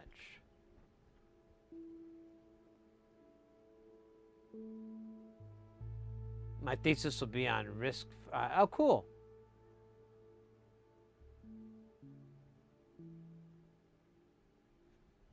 Ceramic. You can get ceramic tweezers. Mechanic makes a pair. I'm going to try to find those.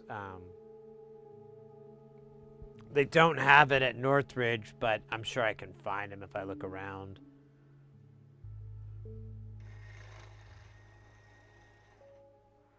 Do a little bit of homework. I kind of remember the model number, but it's more like I'll know it when I see it again kind of thing. Kind of know it, not ABC 1, 2, 3, be able to recite it to you. Something 11.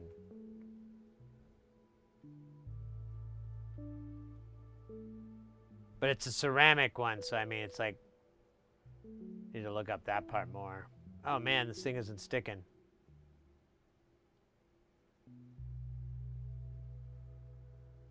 Oh shit, what's going on? Let me scooch it in a little bit.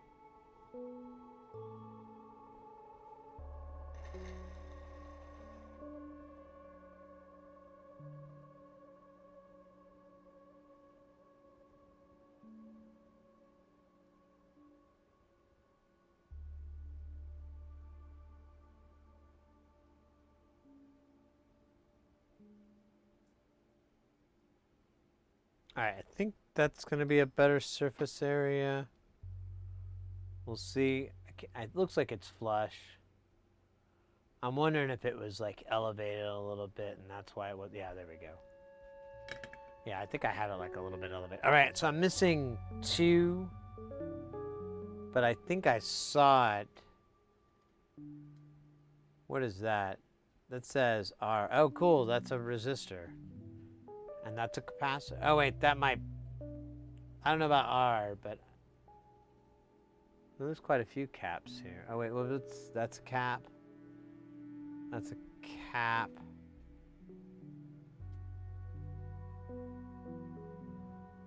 All right, I might have to just... what's 13, 14? That's the ones we're looking for. Super duper. Oh! Wait a minute. No, never mind. I thought these were reverse power protection. But they're not. Never mind. Sorry. I got excited.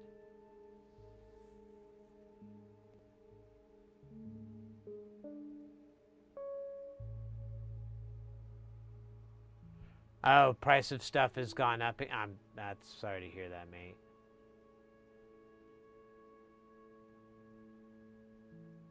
Hopefully that'll get over with soon. Yeah, it's kind of been that going around in a lot of things in a lot of places, so it's unfortunate. Like I said, I hope very much it's over for you ASAP. For everybody, really.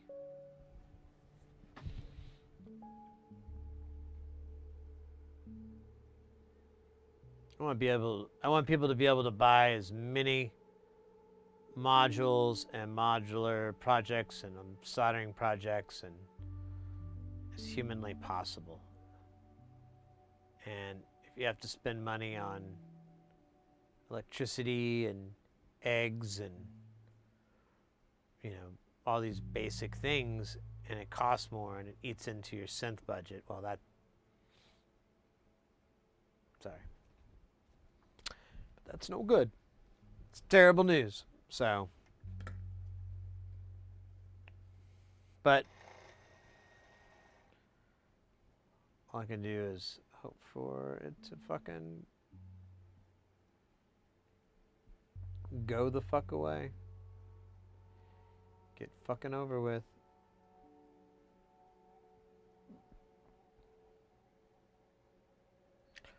Let's see if I can put this. I'm gonna put a little bit more solder on this side. If I can get solder on the other side. Oh my god, my face itches. Then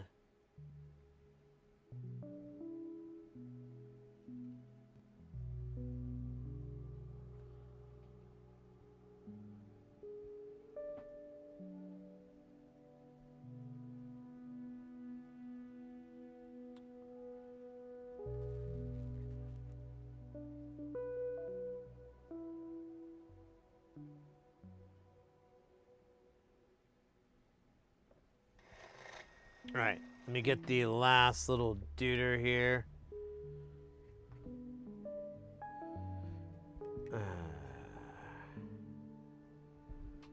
You know, we're talking about the art scene. I remember there's a really funny story. So at this venue that I worked at, there was they had this poetry slam night, and it was a lot of people that would come in and do this poetry thing. And back then this is a long time ago, I was a single guy, and I show up just to say hi. I'm in the neighborhood, and I was gonna grab some stuff, and so I stop in, and I see the bartender, and it's this guy I know, and I see this woman who's just very pretty, very striking. I'm like, wow, she's really pretty. And I go, that's right, I see her go up to the bar, and I mentioned earlier that the bar, it was just a beer and wine. They didn't even have a sink. And he's like, I can give you a cup and you can go get water in the bathroom sink, or you can buy water, but that's all we have, I'm sorry. And she's like, and so he came, I saw him, and I was like, hey man, can you get a bottle, can I buy her a bottle of water? And he's like, yeah, sure. So he goes over, gives her the bottle of the water, looks over at me. I'm sitting there at the bar, and I go, howdy, like that. She takes the water, and she just seems very, disinterested and whatnot. Anyways, I don't really think much of it. And then she goes on stage, and she begins to perform the most anti-man beat slam poetry thing I've ever heard. Like, it was like Burn the Patriot. It was like just this whole thing about how awful, it was hilarious. I was just sitting there, and I'm like, oh, cool, she performs. Well, maybe she's just a little nervous, I get that. She's about to perform. Maybe she didn't want to say hi because she's going to go up on stage. Let's hear what she has to say. Fuck the patriarchy and burn it to the ground. Cut the dicks off and burn them down. Yep. I am good at this. I am good at this. I am great. I'm going to go, buddy. And I told the bye to the bartender. I'm like, I'm going to go, buddy. I'll check you later. And I left immediately out of that place and was just like, oh my God. I am ultra mega schmuck. But it was still funny. It really felt like a Curb Your Enthusiasm style moment there. I was like, I got her the water. She looked like she wanted the water, and I could get it. I'm friends with the bartender. I didn't even have to pay. I just said, hey, take it out of whatever it is that's on my tab. And he's like, sure. So, it wasn't even a big deal. No money changed hands. I was just like, hey, she wants some water. I'm trying to do a good thing. And then, she gets up there And she starts going on about how men are terrible, and I was just like, oh, I need to get out of here. I need to leave. I don't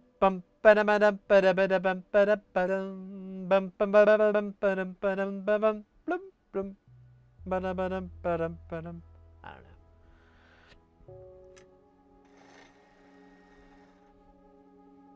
I still think it was the most cosmically embarrassing thing that ever happened to me. And I really thought it was so funny that I was just like, universe? That was funny. That was hilarious. It was like an episode of Curb. It was good shit. All right.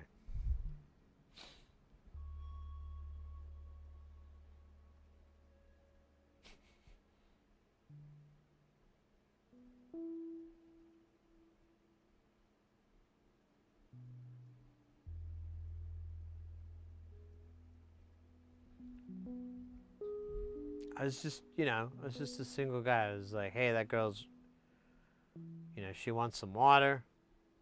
She's pretty. Maybe this would be a nice segue to talking to her. And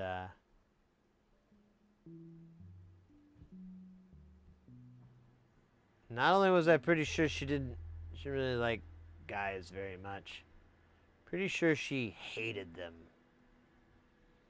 So much she wrote a poem about how much she hated them. And performed several of them in a row. Although I guess there was some irony that I did get her water.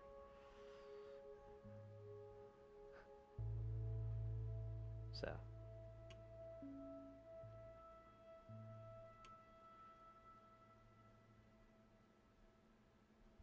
I don't know, back then I did kind of crazy things. I kind of think back like, man, I don't know if I'd still have the same guts to do that kind of shit to women these days.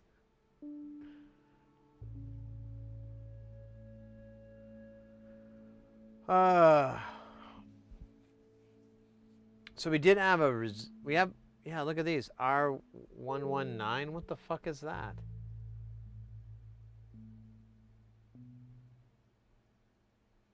Oh. 220K. Why didn't we do that one earlier? And then what the hell is this next to it? 120? Oh my god. There's so many mysteries. This is like the ending of the Matrix.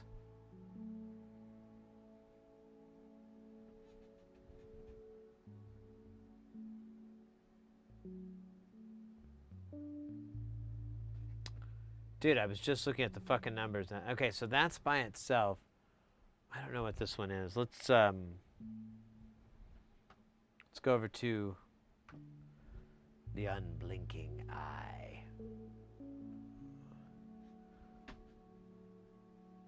So we were down here.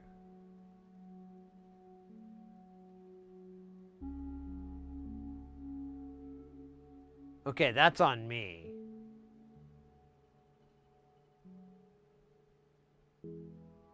I'll take that one. I don't know how, what the fuck, dude?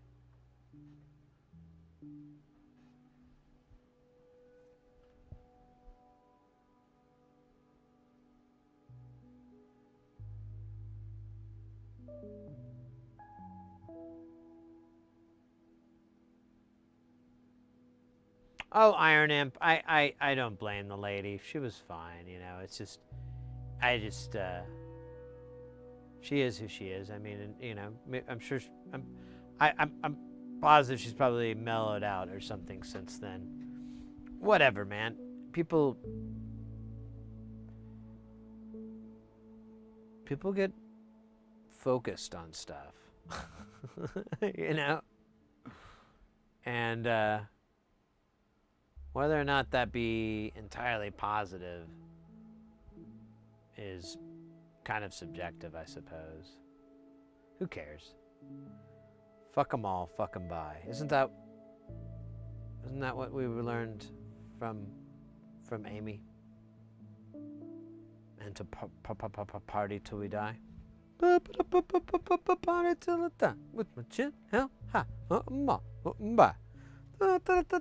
Oh, you know what we need? We do need the bigger power diodes. The power diodes.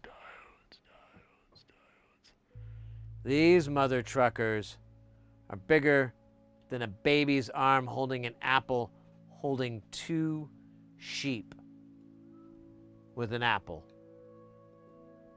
The sheep have the apples, not, you know what I mean, damn it. You know what's weird? And I'm not gonna get too thick in the weeds about this, but there's only a fuse on the positive rail. There's no fuse on the negative rail. It's like, hey, if that shorts out, whatever, dog. Fuck it. Positive one, click. Kind of weird, man. It's not how I run my bowling alley, I'll tell you that much.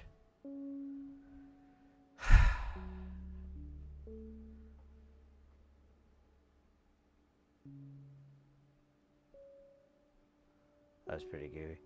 You know, Iron Imp, I've been thinking a tiny bit lately about, so I went to, like a while back, I'm going to be back there too. I should see if I'm going to get close to that place again. I was in Orlando and I went to this really cool kind of arcade place. And it was a barcade sort of deal, but it was all retro styled. But the absolute funnest part about it was, one, the games were very, very well kept. And there was a big focus on Japanese arcades. Like, there was a ton of the sit-down fighting game consoles. There was probably about a dozen of those. So you could, you have the little stools and you play with your friend. Very popular. You'll see in like Japan and whatnot.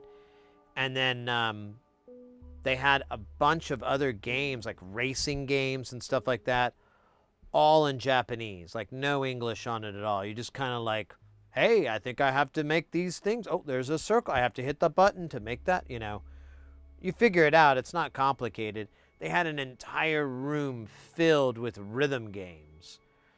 And then they had skee ball and pool and regular old school games. They had vending machines filled with Japanese stuff, like drinks and toys. They had a bunch of candy cigarettes and chewing tobacco bubblegum stuff. It was just crazy. I really loved it. Anyways, my whole point to bring it up is that it got me thinking, and I was like, oh, this would be a really cool business. I could see this actually doing okay.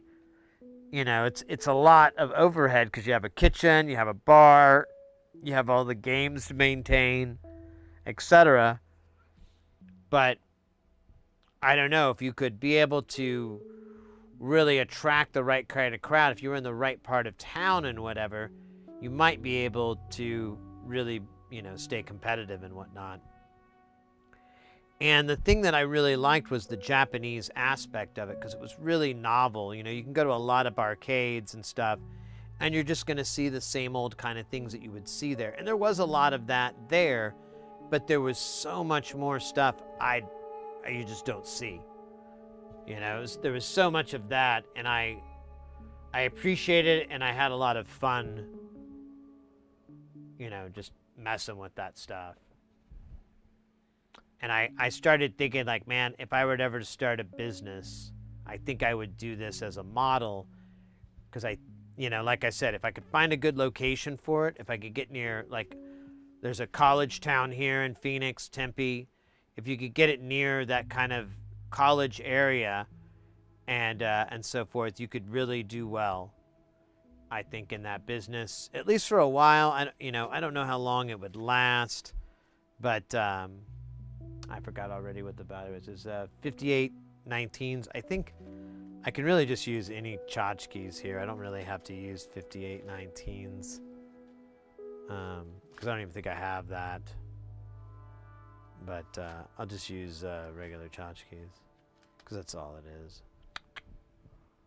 I have no idea what it is. It's still thing, but my ex who lived in Japan 5 years told me about the game Solderers there. Yeah, arcades. Cool. Yeah, I know. But yeah. And that's a really big thing in Japan, and I can see it kind of blowing up here in the States. There's a lot of subcultures in that arcade world. Like, I'm sure you're familiar with Laserlos, who's a streamer here on Twitch. He streams pinball, but he was putting me on to the fact that there's a big fighting game scene as well. So there's a lot of people like playing games like Mortal Kombat and what have you, and you know, for money and stuff like that. There's like tournaments and so forth. So I could see like having games like that would be a way to tap into that scene, which there are people here in the valley that are big into that. Same with a lot of other stuff. I think it'd be like kind of a chance to kind of touch into those scenes, be a hub for it. But we'll see. I don't have any money for anything like that, and I would need like an enormous amount of capital to start something like that, and I don't have anything, nor will I. So it's more of a cool pipe dream. I have a few businesses like that where I just have a pipe dream of like, oh, you know, if I won like $1 million, I'd do this. All right, I'm gonna be right back, guys. I'm gonna hit the head real quick, and Mrs. Hersey got home, so I just want to check on her, make sure that she's good. Shouldn't need any dinner or anything like that. It's a gamer bar with the board games. Yeah, there's board games too, and there's a couple of places like that too around here that cater to that, and that's cool. The thing I liked about this place in Orlando is it almost had a tongue-in-cheek kind of vibe to it, and I don't know, it was slightly more bendable on the age. The other places, they would be more of an adult-only place. But this was a little bit more of a bend. And I even thought about, like, well, you know, Arizona has some kind of unique liquor laws. I'm wondering if there's any way I could find a way to zone it so that, you know, you might be able to have kids or something like that. But at the same time, I kind of like, you know, they got plenty of places. Kids don't care. They don't give a shit. All right, guys, I'll be back in just a few minutes. Party on.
Hey. All right. Oh my goodness. All right. Let's get back to whatever the hell we were doing. On today's episode, tchotchkes. What are they for? Stuff. How do they work? In a way. Perfectly. How many do we need? Deuce. Are there any more questions I can ask myself out loud? Hey, you know, actually I need more of these, so I'm going to put that on the shopping list. Of love. Oh, the shopping list of love. Don't you see me no more, my love. I got a shopping list for you. Can you fill it out, my love? 'Cause I love and loving you. I know it needs a little work. Probably a lot of work. I think this is SOT 232 maybe. I had it written down and then I deleted it because I hated. Here I can look on here. It's SOD 123. 123? Are you fucking okay? All right, son of a bitch. SOD 123 then.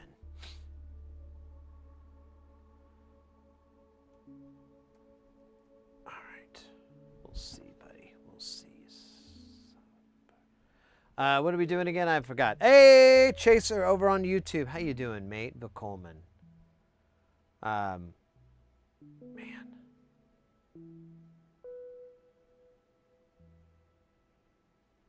Coffee's going to my brain right now. Filling every orifice. Oh, you know what? We do have, don't we have some transistors in there? They're more than meets the eye. Did you guys know that? Oh, wait. That's transformers. Transistors are less than meets the eye, but still something that would meet the eye, give the eye a handshake, and then still the eyes watch. Of course, that's why I don't wear a stretchy band. It's harder for the eye to steal my watch. Plus, I never clean it, so it's really sticky and gross against my sin. Once the eye tries to steal it, I'll immediately know as it yanks on my very, very delicate arm hairs. Go fast. Satellite of Love. Hey, how do you know that one? Wait, where is that coming from then? I thought I made that up. I guess I heard that somewhere. Or maybe I... Dude, mate, that's insane. Or I'm gonna settle down a little bit. This is what killed Benji.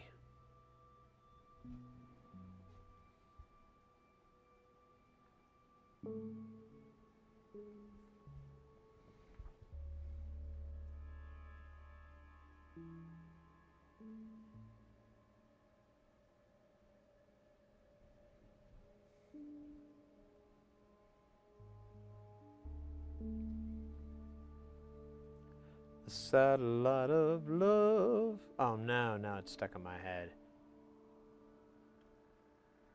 I love it though.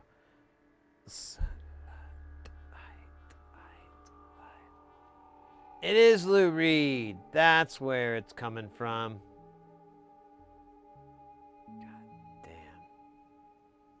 Take a walk on the wild side.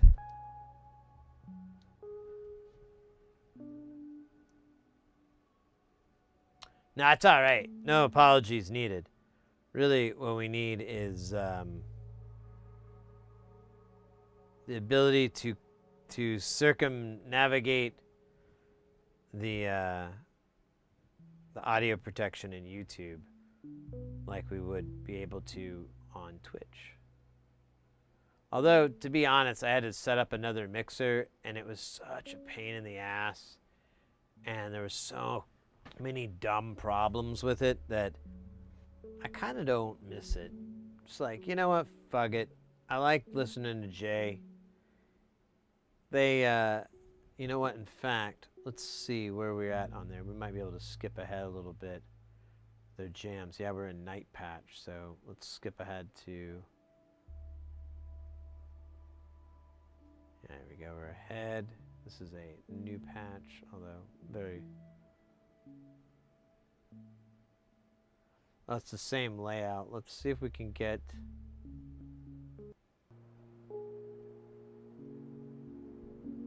Here. Here we go. Now we got a new jam. Fug yeah.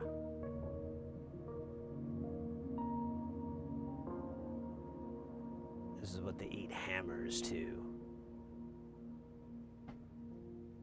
Holy shit, I think my chair almost died of hammer death. Okay, so it was an album by Peter Gabriel. Very seminal album. The title is due to the fact that he wanted to self-title it again, and the label said no. He ended up agreeing with they ended up finding a compromise by calling it so, as he thought it would be ambiguous and allow the listener to draw their own conclusion to the music. The attitude that I have always found very compelling in artists.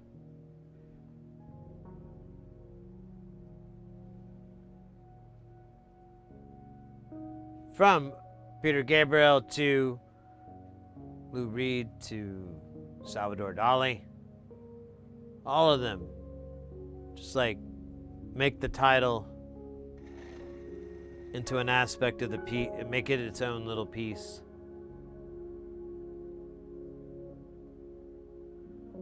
Wait a minute, it looks like it's going the other way. It is. Son of a bitch, it was gonna sneak by. Wow. The God. Whoa. These guys are weird. Oh, what the hell? Come on.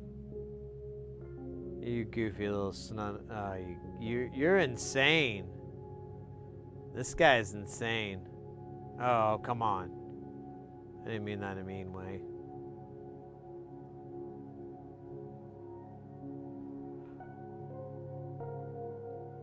I need one of those P1s too, I guess. I don't really want one of those stupid fuses. I hate those things. I'm gonna have to buy a bunch, aren't I? Ekken, you have D1 flipped. Yeah, but we fixed it, right? Yeah, I think we fixed it.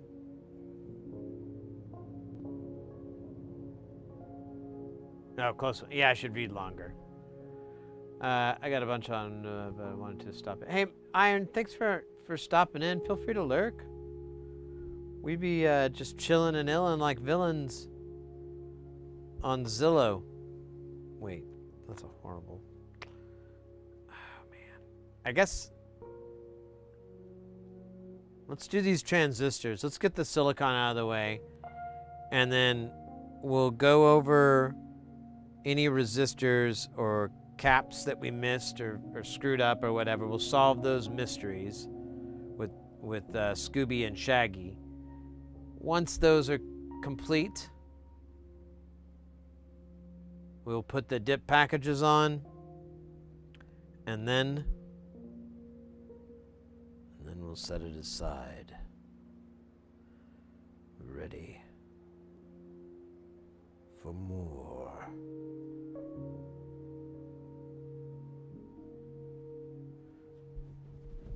Oh, man.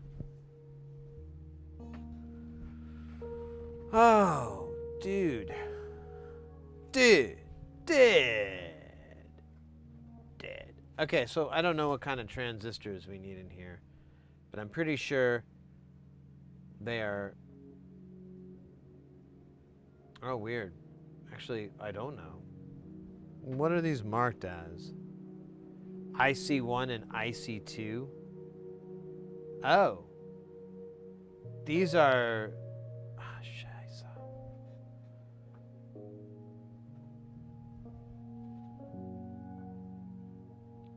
I see 1 and 2 are on the bottom here of this list. They're LM440s. They're 10 volt shunts.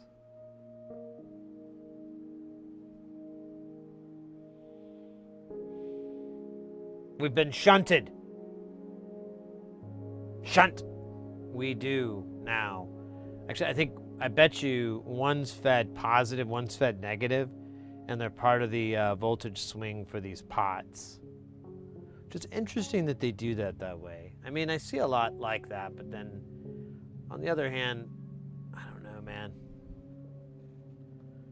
It doesn't feel like something the band Whitesnake would do. If it was Whitesnake, they'd go again on their own. Down the only road they've ever known. But like drifters, they're born to walk alone. I'm sorry, I keep quoting Whitesnake lyrics. Not exactly sure why. I think it's possibly the medicine, or the more accurately the lack thereof, or absence, as it were, of such. Anyways, the important thing is that we don't really talk about it because it will upset holographic Sam Kinison. I'm sorry, the ghost of Sam Kinison.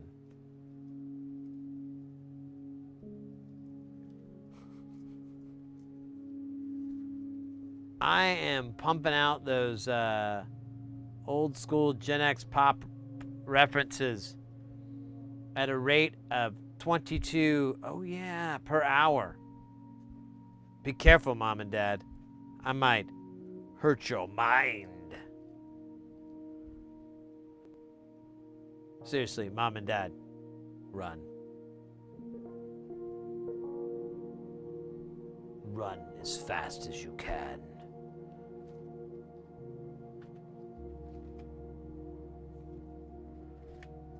Okay, so I need a chip that also makes me look cool in front of my wife. Now I know what you're thinking immediately. Sid. Wife?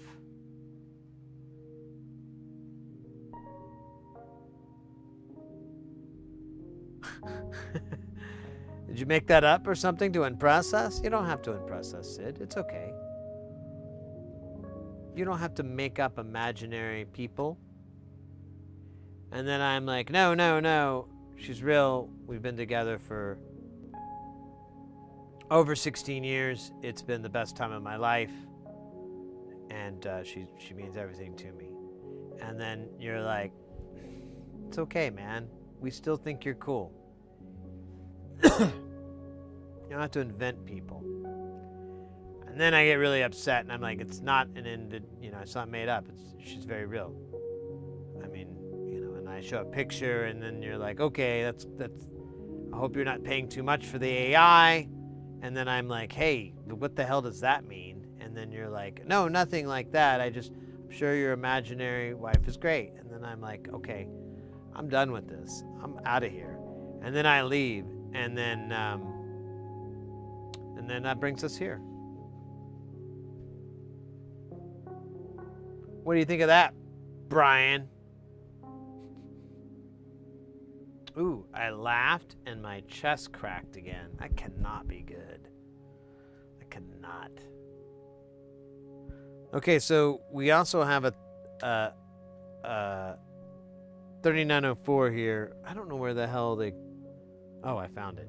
Okay, that was easy. We could just place it with our eyeballs.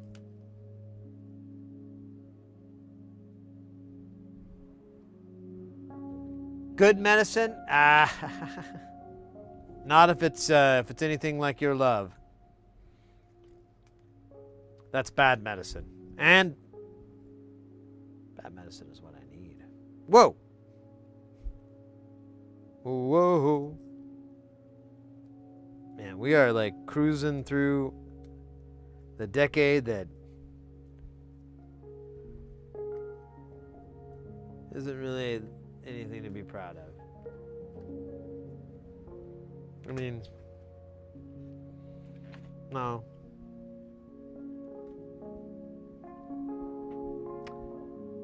You know, ages ago, I worked at this pizza place when I was in high school and out of high school. And we had this boss, one of the managers there, and he'd been there like since the beginning. And what was funny was he kind of had like a Carl from Aqua Teen vibe. Now I think about it, like that would be a good example. And but what was funny was like he'd always listen to disco music and like Wednesday was Santana Day. I remember that. Like I'd come in and he'd have all his CDs, all his music, and he'd play it like in this perfect order and whatever. You could you kind of like set the time of day from it. And I could never understand what was up. He was always like kind of trapped in this time period. And then I later figured out that was when he was in high school. And then someone pointed out what he looked like in high school, like they had an old yearbook. And lady killer. Just, yeah, the big gold chain and stuff, and the shirt popped. This is that time of the of fashion. And to be fair, he didn't really match up with that 25 years later, which, you know, hey, who does, right? Who does? But I certainly don't listen to the same music I listened to 25, 30 years ago like him. And that taught me not to get trapped in your time loop, because people younger than you will go, whoa, bro. And that's not cool. You don't want the judgment of the youth. It's cold, unapologetic, and so harsh. You just want to avoid it.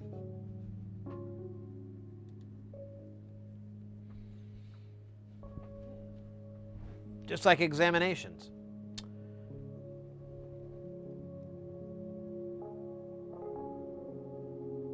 Any kind of examination, it doesn't matter.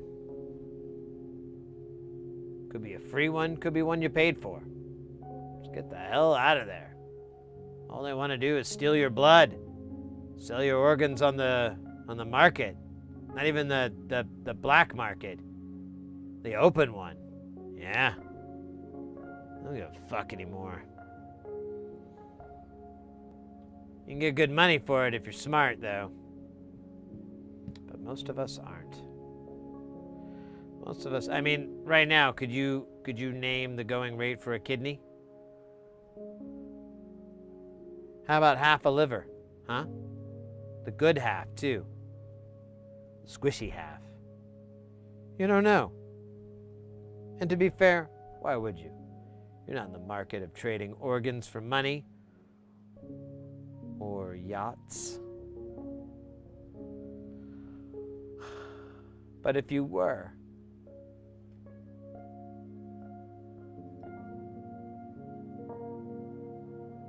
you're going to need a lot of money, because you kind of need those organs. Now, here's the thing. You can trade up. It's not a good idea, but you could do it. So you sell your organ at the height of the market price. So you get $1 million. Then you put aside some of that million and you look around the market to buy yourself a new organ, like you get rid of a kidney. Let's say that's an easy one. Kidneys are a child's play. So you go and you get a $20,000 kidney. All right, right there, you made 880 grand. 880 grand with that simple kidney flip. All right? Now, what's to stop you from flipping that kidney, right?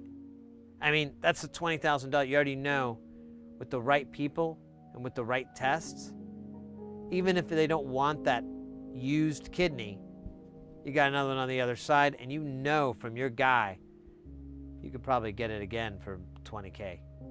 Price might go up a little bit, but honestly, you keep it under 100, who cares, right? Anything under 50 is like screaming deal. So, $1.9 million later, you're doing pretty good. Now, you can't drink alcohol anymore. Really, you can only drink water, and you don't want to drink too much of it because if you drink too much, it'll flood your body, and your spleen will produce like way too many, the white blood cells or whatever, and then you'll kind of go into like this kind of cardiac arrest. So you have to be like mindful of that. So don't drink a lot of water. Honestly, don't be near like a pool or any water. Just stay like, honestly, you'll want to stay indoors, but you'll need to stay active because your kidneys, so you'll have to do dialysis a little bit, like not a lot, but probably a little bit. And a couple other things you'll have to, you have to go, like, there's medicine you got to take. It's pretty expensive. That's where really you're technically bringing in more of like $1 million. So think about that, long term. Your medical expenses are going to easily get that 900,000. So put that aside in like a savings account, like a high yield savings account. So you can get $14, $18 every year in interest from your 900,000 that you got in there. I know what you're thinking. Sid, they'll only insure so much, won't they? Yeah, that's why you split it up into like as many bank accounts as you can. That's what they do in the Caymans.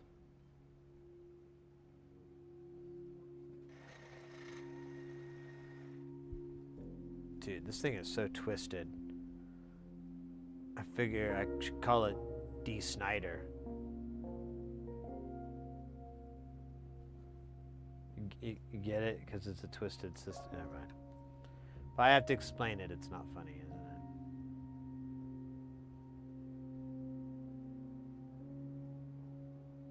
it? It's not fair to D. Snyder either. D doesn't deserve that. He's a hard-working entertainer. For all intents and purposes, a good guy.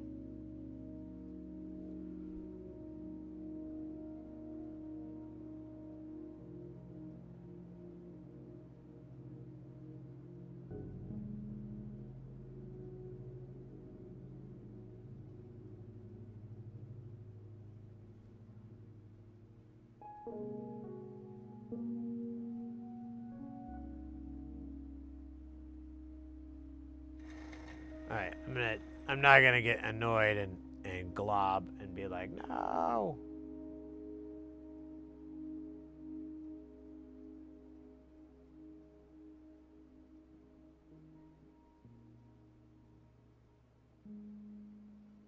Oh, come on.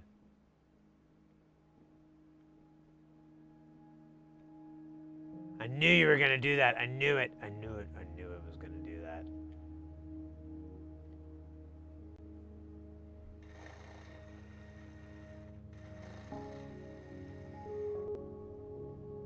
Oh man, that's not good.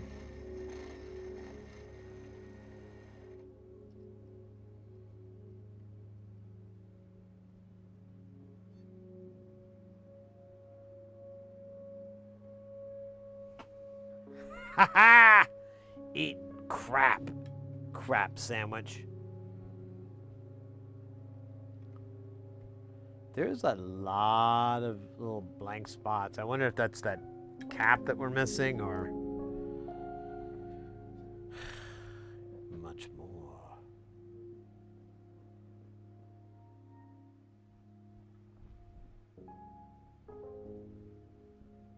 Yeah. The plan is to reflow it afterwards, and on the hot plate. I'm gonna clean off this 951, and then just glob on either. I have some 231 from Amtech, which burns off a little quicker. I'm kind of tempted to give that a try, since I'm only running it for like a couple of minutes. I don't know. I mean, the others, the 559 is pretty reliable, but it's still left over. I don't know. We'll see. It's hard to, if it honestly, you know what? Now that I think about it, if I burn it on here, you won't tell. You can't tell. It's yellow.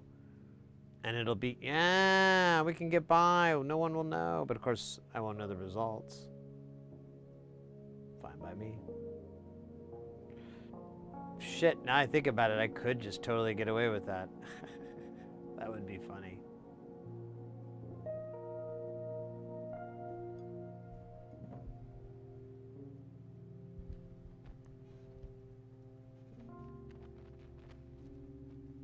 Oh, shoot, well.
Second here, let me.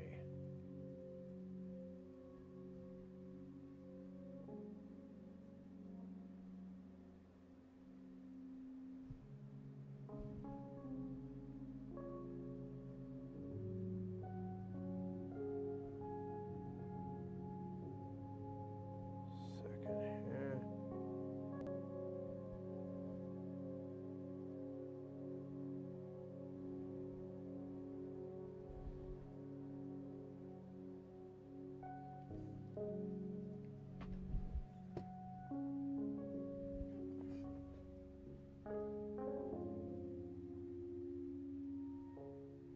All right.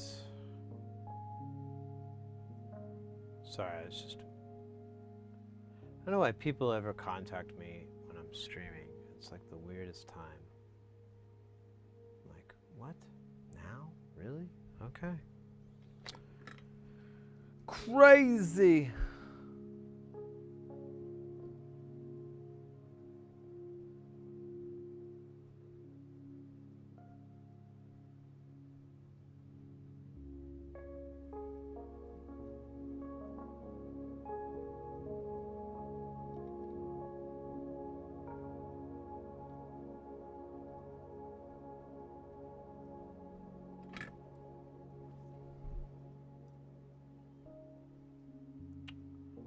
All right.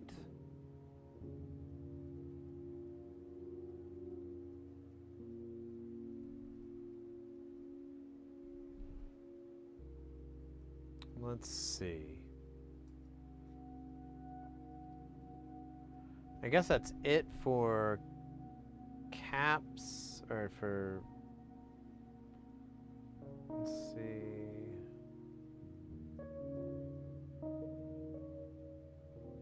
Yeah, After that, it's whatever these weird resistors are that we're missing here. And then,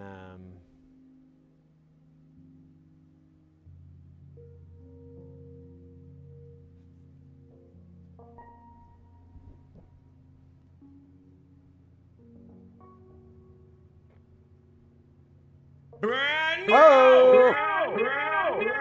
MCAT coming in with that follow. Welcome in. Glad I caught it there. Like, since it makes everything uppercase, it's kind of confusing.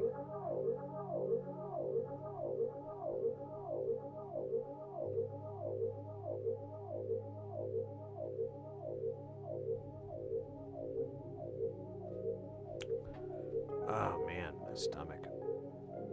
All of a sudden it got all angry at me. And what I said about pumpkins. That didn't make any sense.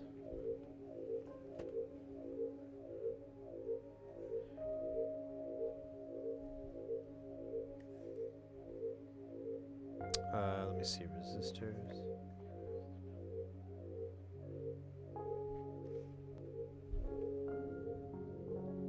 Resistor. So I'll need this. Yeah, we'll just use this for now. All right, just a second here. Sorry, I got a text.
All right, sorry guys.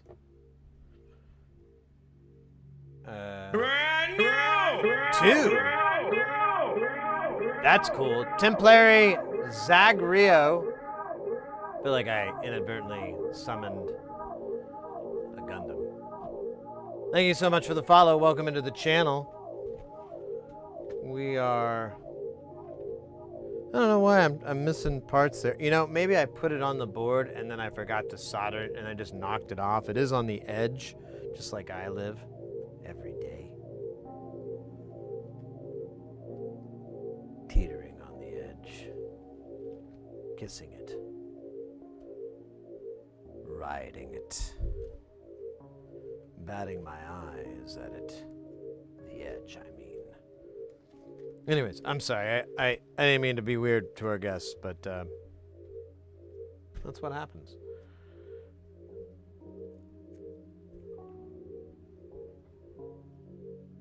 Okay.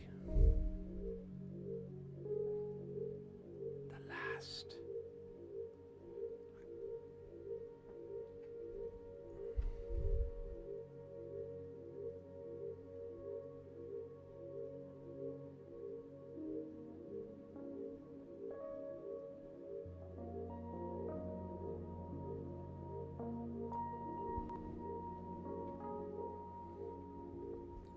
$220.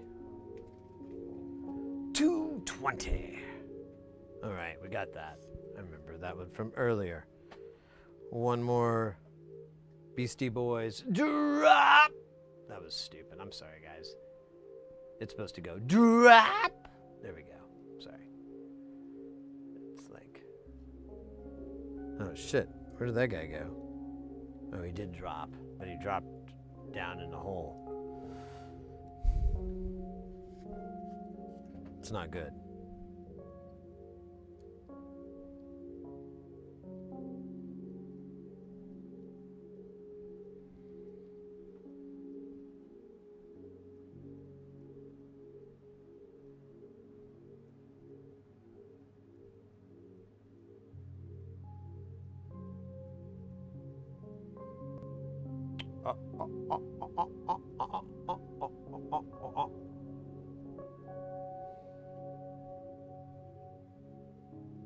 Okay, so I don't know, man. There. All right, good enough, right? Maybe, mostly. I don't know.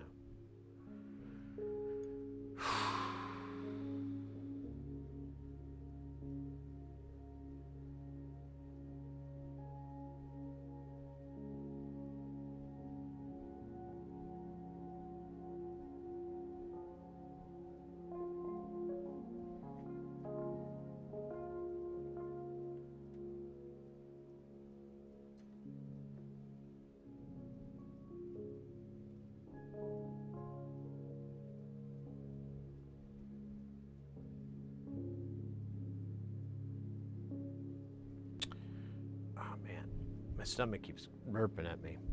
I think this will pass. Just like the elephantitis.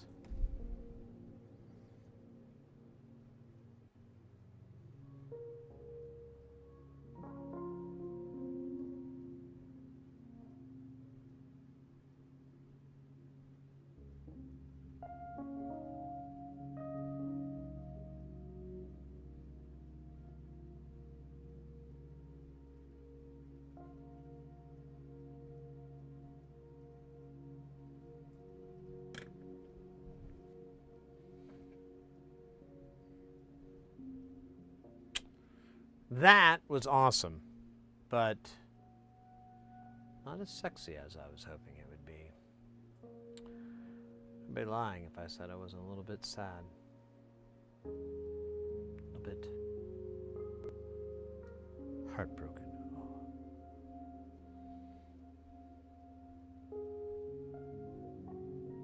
Dude, this thing looks so gross. What the heck is that? To the lightning machine. Wait. We're at IC 9 and 11. There's 11.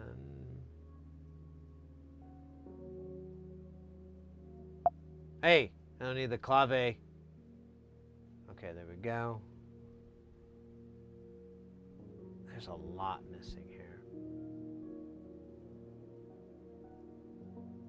Ah. So on IC9 here, we are supposed to have that 68p, which we don't, but look at this. 100 nanofarad.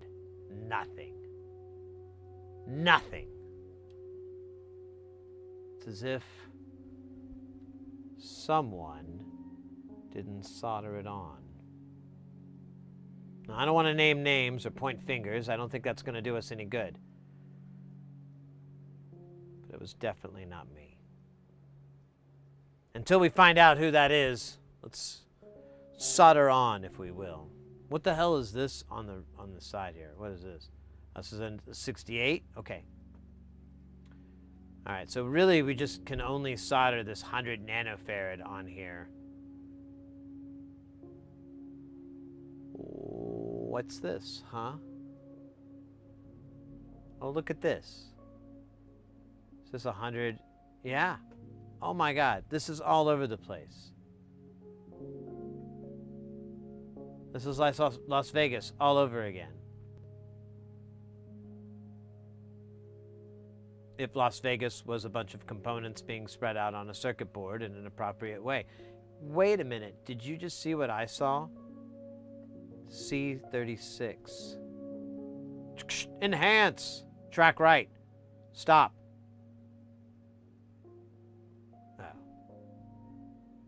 Who the fuck is that? It definitely says C36. Maybe I'm not in the right spot. What are you, dog? That's IC8? Oh, it's above IC9. Interesting. So we're somewhere between here and here. Between time and space. Wait a minute. What does this say? C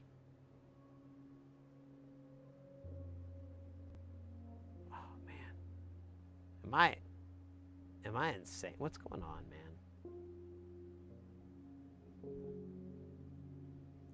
I already did this. What am I doing wrong here? I got tricked. I got tricked by the tricksters. Dude, I swear to God, I thought I saw one, and now I don't know where the hell I thought. You know what? Let's just put the 100 nanofarad on, and we'll move on. Oh, there it is. Okay, never mind. All right, so there's another 100 nanofarad that I missed. This is C35. That's C35. Now we're cooking with good looking. Oh, look at these. What's that? So one is 100K. The other one is 510. We've got both of those. This is an atrocity against humanity, or a series of simple mistakes as the result of a high caffeinated mind. Who knows? We'll never know. Really, it's not important. What is important is that I read what's written in chat. I feel a lot better about getting lost in tracing schematics leads all over that. As a complete beginner watching this, no defense. Oh no! It is it's a Rubik's Cube, right? This one isn't too bad. This is a 2-layer board, and we do have our cheat sheet. Unfortunately, this is not identical, so some things are kind of moved around a little bit, but the numbers are correct. All the values are correct, except for 2. But otherwise, everything else is fine. I hope. I don't really know. It's going to be a big waste of time, money, and many other things. Okay, so I need to get a capacitor book. Welcome in, by the way. We're all about electronics here. We're all about getting people into electronics, getting people started with this stuff, helping them out with their soldering.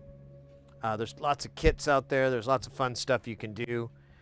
And it requires really just, being able to follow instructions. You don't have to do any engineering. You don't have to do any of the math or any of that work. Most of the time, nearly the entire time, you're just following the instructions. There's always an exception, of course, but it's more often than not, you can just get far by like going, oh, wait, it says these are blopper, And a lot of the times that's the issue, is just like you make a simple mistake and you have to figure out like, oh, I zig when I meant the zag. And then we also have fun here. Mostly. Well, some of us, it's kind of their living hell. I don't know why. It seems sad. But honestly, if you're like really big into the Hellraiser movies, it's not so bad. They'll tear your soul apart, sure, but they're demons to some, angels to others. I mean, hopefully it's going to be the positive one. And I think if you're going to go and face a Leviathan with Hellraiser, you're going to have like a positive outlook, I mean, you have to against Leviathan. It's just, you got to do like Frank. You got to have like a good sense of it. I mean, honestly, at the end of the day, I don't think he was really up for what they were giving him, He just never really seemed like he was like into it. I think, I don't know. You got to kind of, it's the world that the Cenobites live in, is really for someone with a key sense of certain things that I'm not sure we can really go into. Either way, love that movie. Been thinking lately about watching all of them. Like, I love the first one so much. I'm a big Clive Barker fan. Hands down, one of my favorite authors in the world. He honestly ruined me for fiction. Like, I don't like to read fiction anymore unless it is written even close to his skill level. Like, you never realize how lazy and okayish a lot of authors are until you start reading Clive Barker, and then you start reading, you know, these other famous authors, and you're just like, oh, dude, can you like make me give a shit about this character? Can't you make me see what's going on? Can you like draw a scene? This is terrible. What kind of car did he get out of? Come on, help me out. Was it a sedan? Was it a van? You know, it's remarkable how good he is. And so, anyways, that's my rant. Sorry.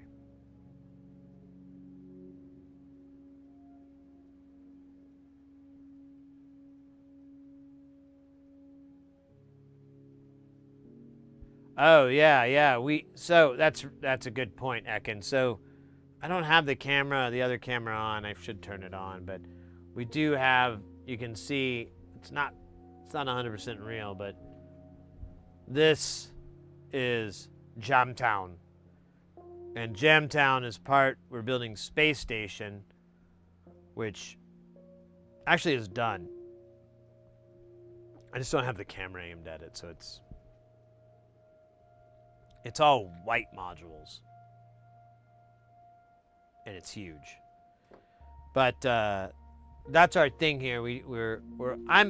Personally, I'm into modular synthesis. A lot of people are, but I people coming into the channel, unless they're of that same ilk, I try not to bring that up because, like, I mean, it starts to get pretty thick in the weeds, and I don't want to freak people out, you know, and like, oh my God, you know, I'm out of here. This is insane. You know, I don't want that. So I try to ease into it. You know, oh, we're just into soldering, you know. Oh, well, we just do audio. Oh, we've been building like not one, but two giant modular synths. Oh, we jam on that stuff too and make music. And oh, we can encourage people to get into modular synthesis too. And, you know, I don't want to go like that crazy, man, you know. You got to ease into it like some skinny jeans.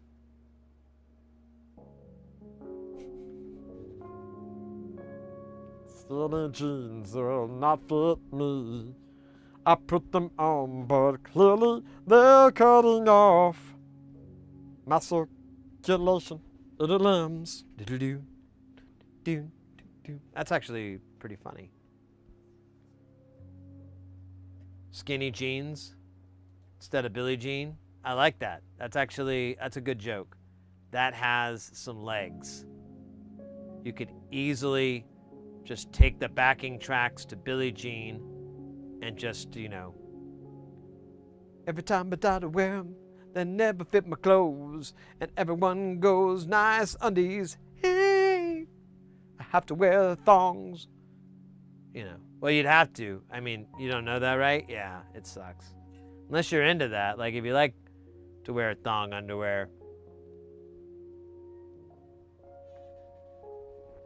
I mean, no judgments. You know. Then you can wear skinny jeans, and then you can sing Skinny Jeans by Jackson Michael. I'm sorry, guys. Kind of the overall comedy level here is just, it's in a place I don't even know what it means, you know? What does it mean to be funny? Are we funny, or is funny just a thing that we exists with our consent? Are we harbingers of the funny, or merely experiencing it? No one will know, because we haven't written the rest of the lyrics to Skinny Jeans instead of Billie Jean. Oh my God, this is not...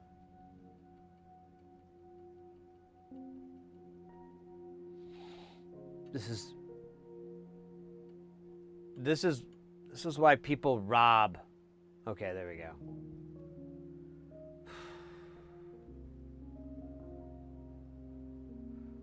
That was not cool, man.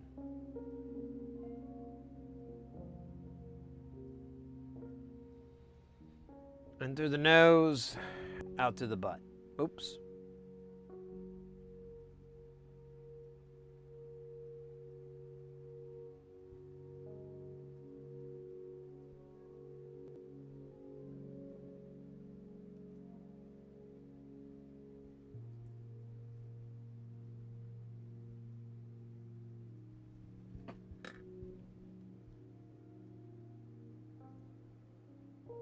Oh, scheisse. There we go. Maybe?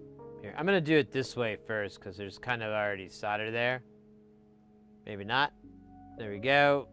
Eat it up, just like in the song by the Cars.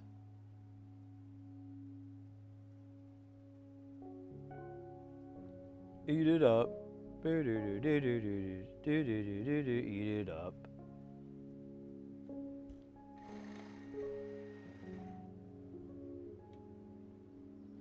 Oh, that didn't really take shit off, did it? I might need to service the Tip Cleaner 9000. We'll see.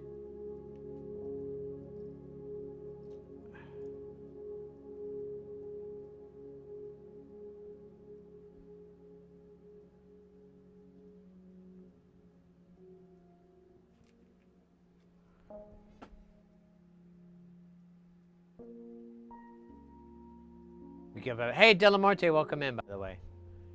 Give up after 4, I think. Yeah. What? Wait for what?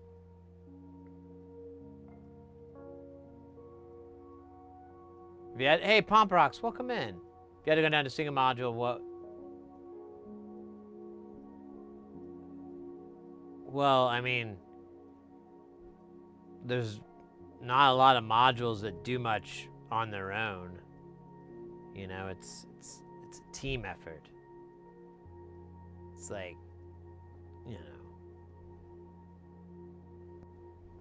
what's the most important position in basketball? I mean, I seriously don't know the answer. No. I'll tell you my go-to favorite module. I know that. That's that, but it's a cheat. It probably isn't going to count for you. That's the Neutron. I love the hell out of that thing. It's one of my favorite modules.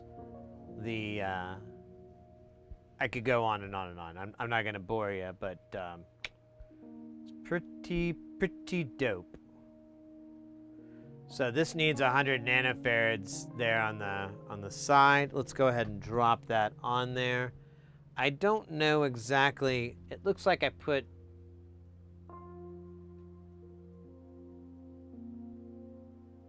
Oh.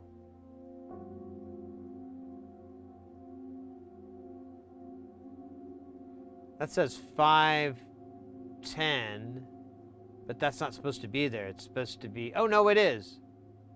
Oh, it's the right thing. My bad. But this one below it is supposed to be 100K.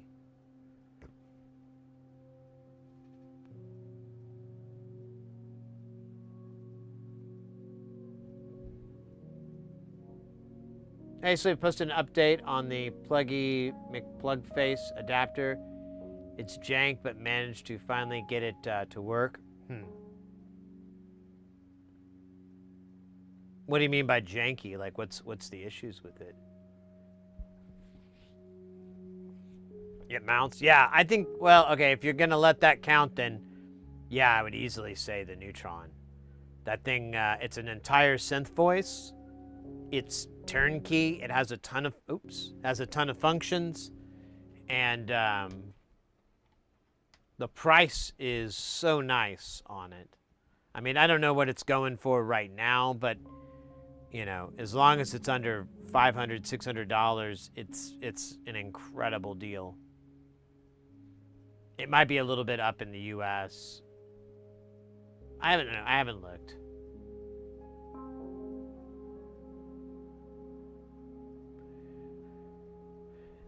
MCAT, I'm just starting my own electric music journey. Got a cheap 90s Casio, a MIDI and some free DAW and such. Want to try to do a clock mod and make the thing make a bunch of sounds if possible.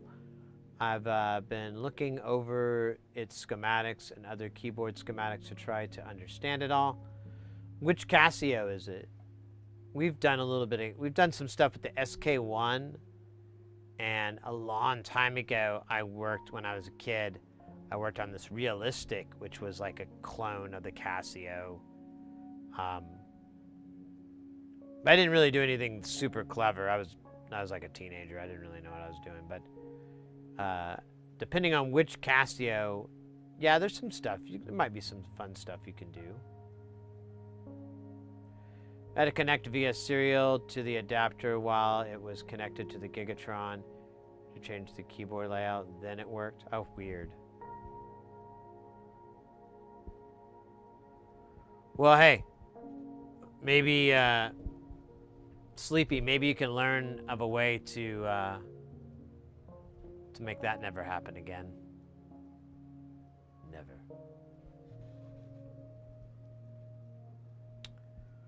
Oh my God.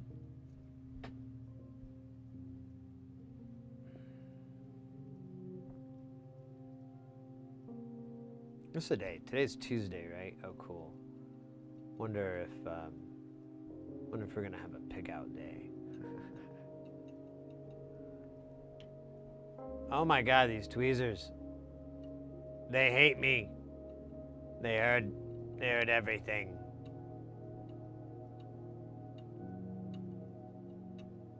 Oh God damn it.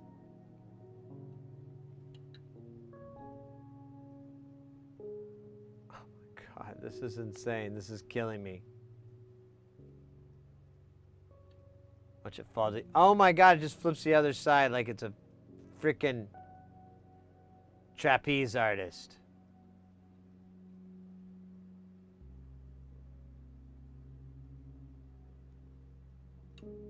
Oh my God.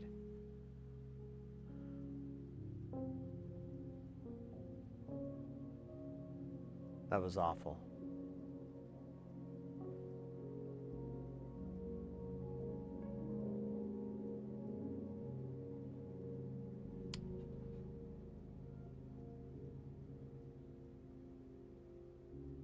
Do we move on? Yeah, fair enough. A CTK 80, the one I have, it seems to have CTK 50 repack. 50 and the 100 service manuals. Nice. I don't know those.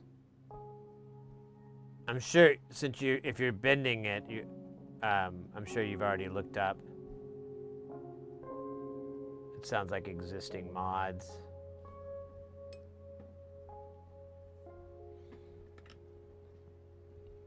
Yeah, depending on what you're kind of trying to get. You know, if you're trying to get some unique sound design, kind of weirdness.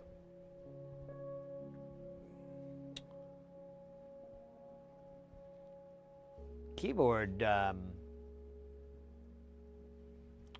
what's the word I'm looking for?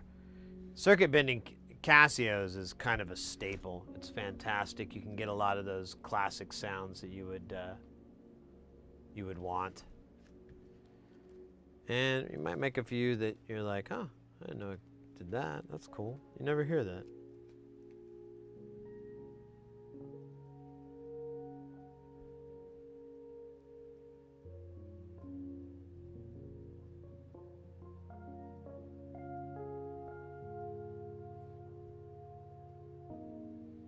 Probably should try the Behringer Cobalt expander sometime. It's quite a bit cheaper than a neutron and features analog oscillators that can morph. Oh, interesting. Yeah, so, I mean, I just like the neutron because it's turnkey. Like it's a full synth voice. Is the Cobalt's, it's a module, right? It's a VCO, isn't it? Let me look it up. Behringer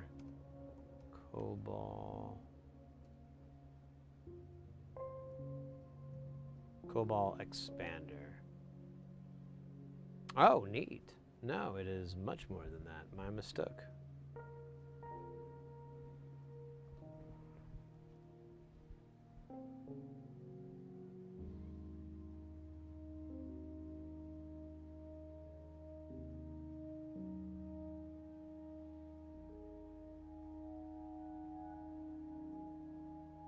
Man, I wish I could get a fucking expanded view without the stupid zoom in effect, but whatever, man. So, it's really hard to see though. See if I can get.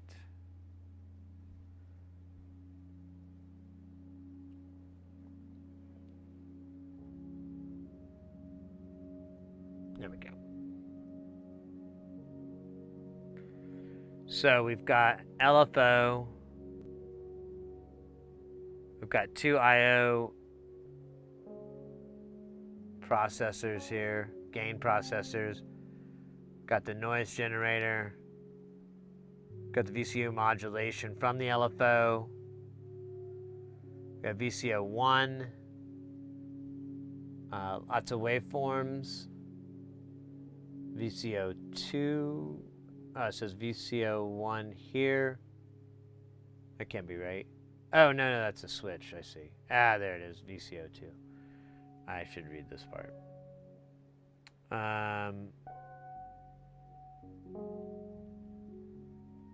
CVN. Ah, nice, nice.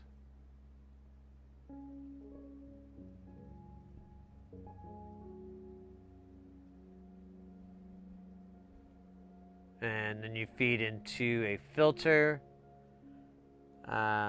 24 dB filter. And then you've got, oh, I was afraid of that. You've got attack sustain,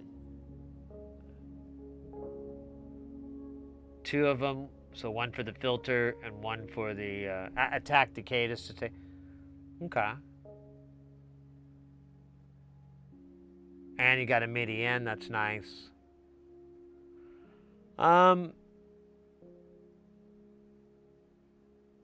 Does the LFO, yeah, it doesn't have a clock sync. Oh man, I wish they'd get on board with that more.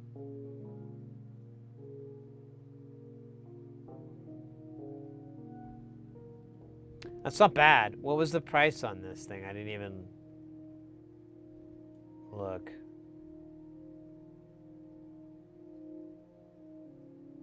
Oh, $250? That's very reasonable. I'll have to check this out. I might pick it up just to see what it is, you know? Because, I mean, that's not a bank-destroying price. And then I could either... I have some friends that, you know, love synths, and I could always be like, here you go, man. Or be like, hey, do you want to buy this? I'll give you a screaming deal. Something like that. I don't know. I could afford to, at $250, I could afford to lose a little bit of money just to have some fun, check it out, review it. From my, you know, not necessarily for a YouTube video or anything, just more of like, so when people come in, I can be like, hey, you can get that. The only problem is X, Y, you know, I could be able to throw that up. depending on what did it say what the filter was based upon?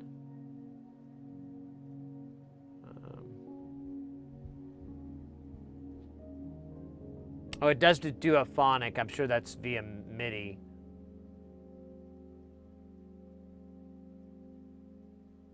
I don't know what that is, the Cobol. Not sure. I don't get what that's in reference to.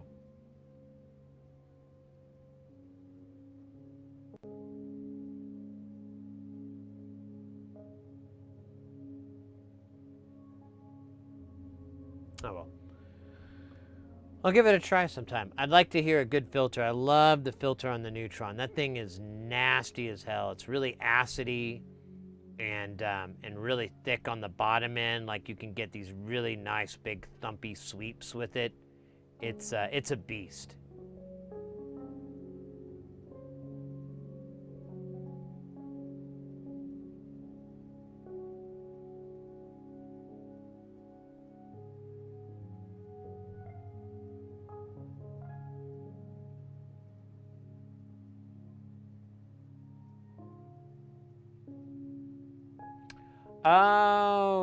Oh, so the Cobol uses the same VCO chips. That's cool.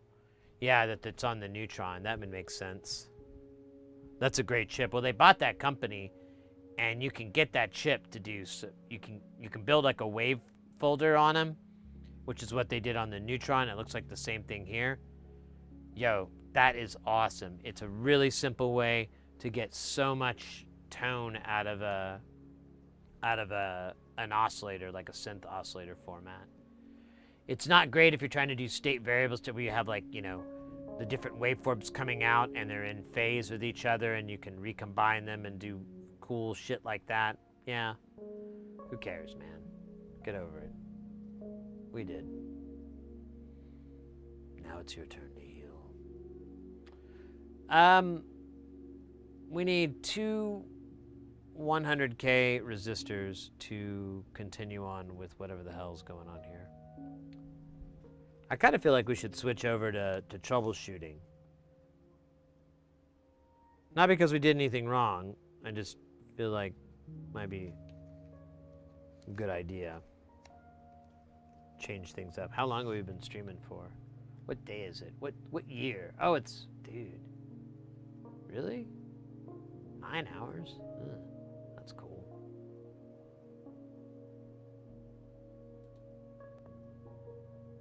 That's really cool.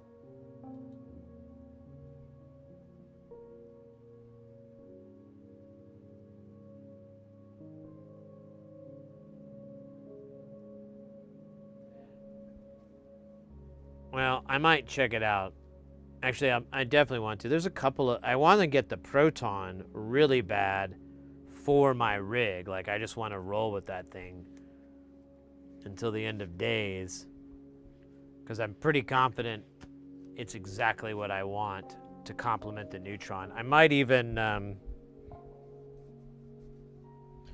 know, it might be worthwhile to build like a case for it. I don't know.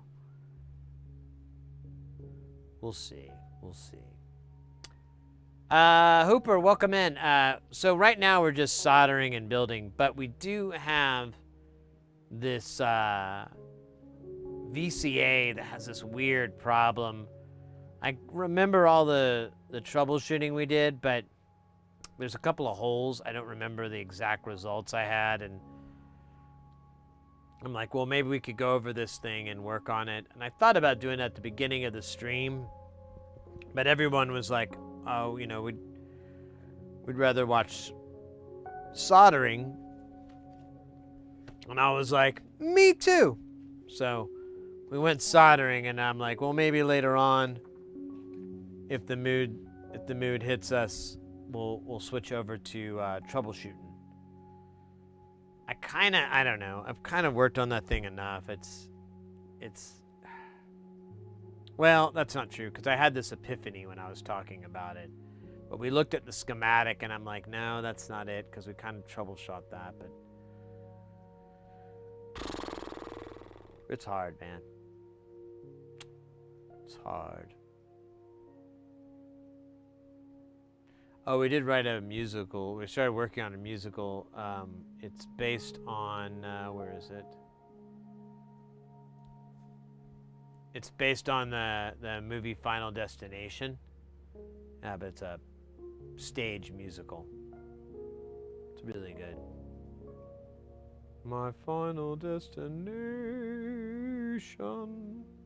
We had some lyrics and everything for it. I don't remember what they were. I just remember they were really funny.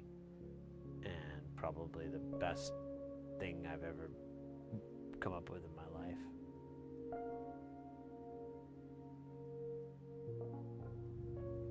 So, you know, I'm really excited about that. Kick, twirl, step, shuffle, step, move.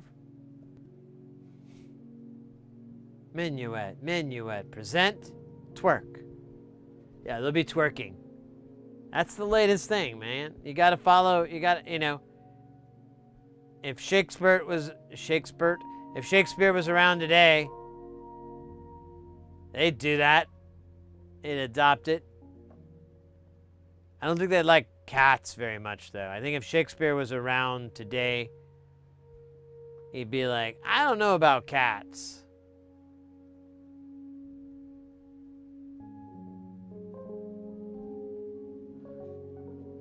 But everything else, he'd be like, this is great. So you guys can ride around in cars? That's awesome. In my day, we had to ride around in carriages, and they were monstrously expensive, and we usually had to smell horse crap the entire time, which, to be honest, you get pretty used to, but you never really get used to it, you know? And you're like, yeah, Shakespeare, I think you covered that entire story in A Midsummer's Night's Dream. I remember. And then he's like, I think you're thinking of somebody else. And then I'm like, oh, my bad. And then he shuts up the rest of the time. It's great. You don't have to hear anything from time-traveling Shakespeare, who's like, oh, what are these weird clock devices on your wrist? What are these strange portals you hold in your hand? You know, none of that. You're just like, shut up, dude. You are out of your element, Donnie.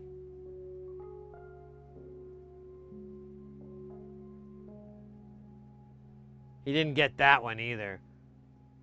But good thing is we had to have Shakespeare watch The Big Lebowski. So we watched that. He kind of got it. He really was, honestly, and I get it because he's Shakespeare, but he was like, you know, there wasn't a lot of murder in there. And we're like, well, yeah, it's a comedy. And he's like, yeah, but I mean, you know, what makes a comedy really funny is murder. And we're like, well, I mean, probably in your day, Shakespeare, but nowadays, you can just do like really funny poop jokes, and people are like, hey, this is a great joke. And then he got like really mad. I mean, like, he was like, poop jokes? What do you mean? And I'm like, oh, you know.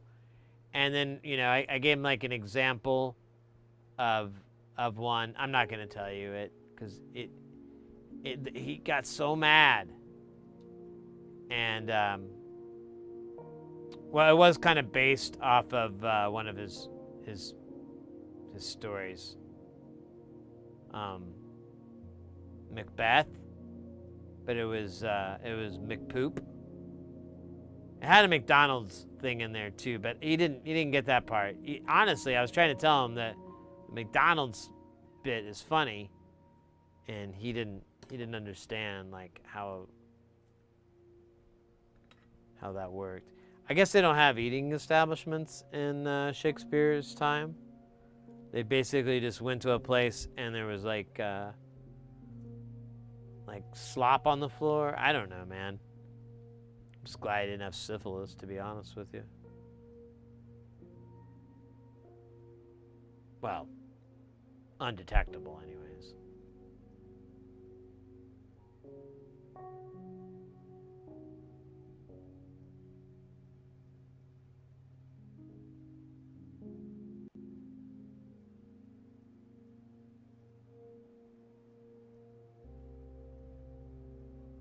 Oh, come on, you had it and then you didn't. Now you're doing this shit? Dude, I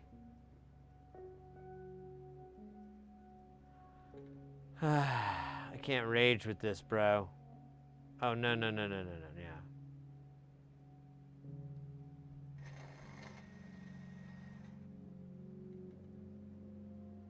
All right. Oops. Look at that. That's not cool. No spikes on my watch. Spike watcher. Yeah, it is kind of a Bill and Ted ripoff.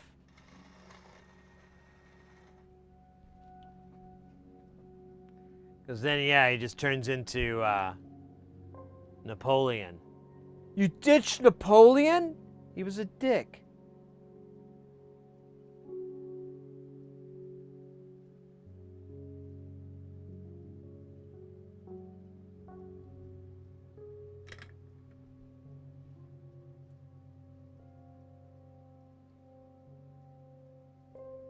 All right. Let's keep going, just like the song. I'm kidding, there's no song. There's nothing. So this is IC, that's 8 below. All right, so this is, God bloody hell. I wish this had courtyards. I don't know why they're not showing up. It'd be so frickin' nice. So what's this? Okay, we don't have that, and we don't have that. So that is a skip to the lube. My Derlin. Oh, shit. Is there... Oh, okay. Let's keep going. Where are we? We're over here. God, this looks awful. It'll look a lot better once we set it on fire.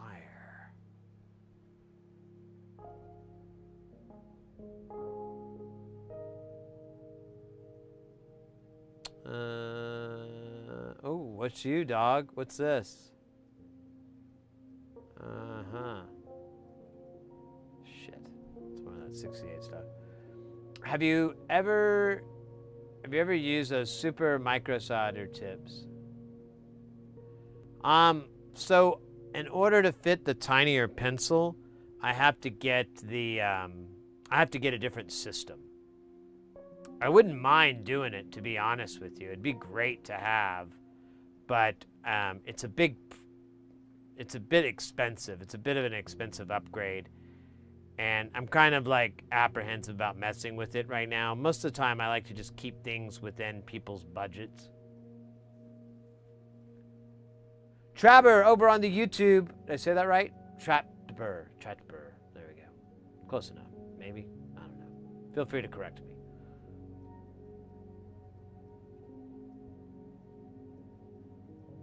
Yeah, you can get, I'm trying to remember the model number. It's the next step up from the FX888D. It has 2 channels. There's thermal compensation on both. It's like an ungodly amount of wattage.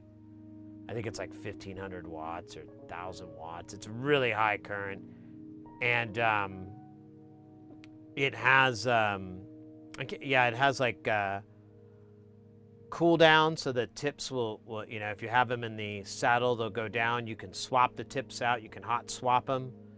And yeah, I would honestly, I'd love to get it with the hot tweezers, but to be honest with you, it's like over $1,000 to get all that stuff. And then on the other side of that coin, I kind of try to keep the stream. I don't want anyone to see these tools. You know, this microscope is the most difficult part, because I don't want anyone to think they really need these expensive tools to be able to do this job.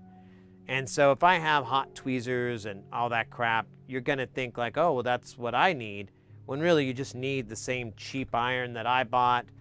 And you could even go less, honestly. It doesn't even have to be as nice of an iron as what I have, but I won't lie, I really want the better tools. I'm always wanting better tools. Yeah, it may not be 1,500. It was some ungodly amount. We can look it up real quick, because I wouldn't mind. dreaming.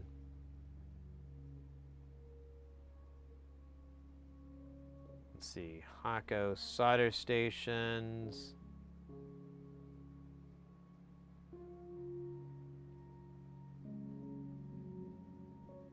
Yeah, the FX 971 series. So this is a dual channel one. Oh wait, is it dual or 3? Hold up.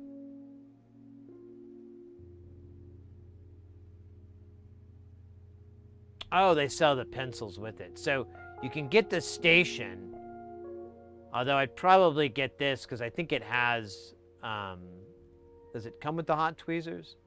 It just comes with one stylus or one pencil, whatever. What is the wattage? That's the whole reason we came here. I was throwing numbers around like a madman. Okay, yeah, I'm drunk. It's only 200 watts.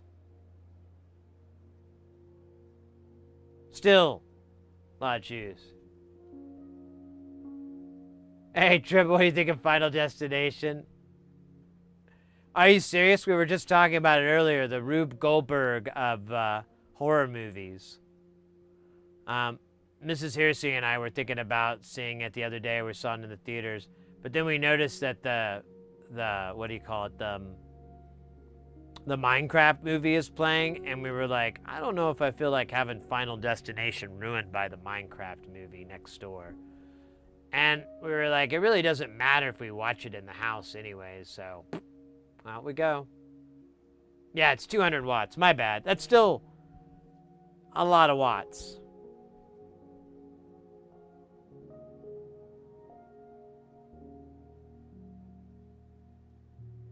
I thought they had, that's actually not a bad price.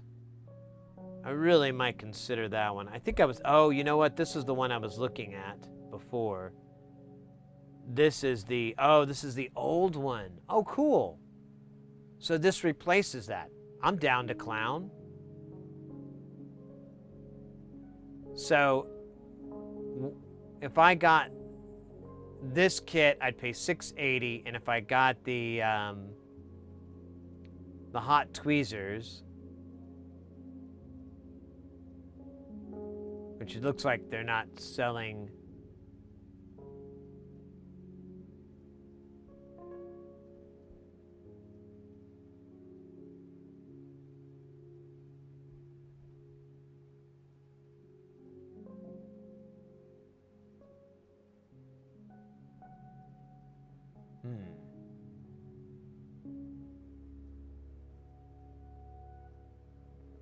Let's see, product soldering.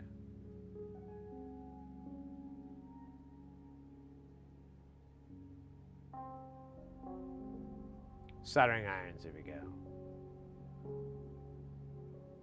Can we get tweezers?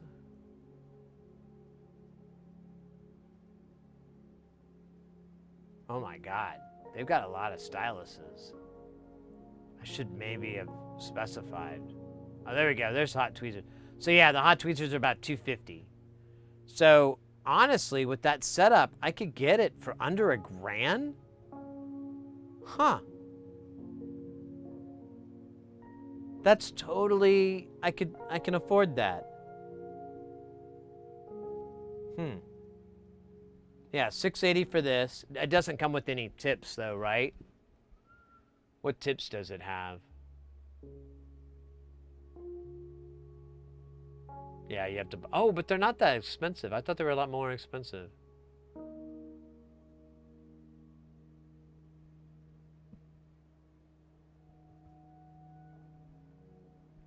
They have my J-tip in here.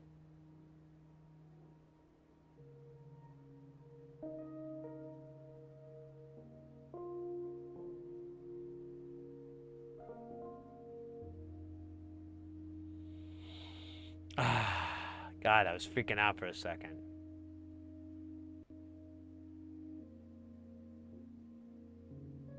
So we have different size J-tips too. Oh, hey.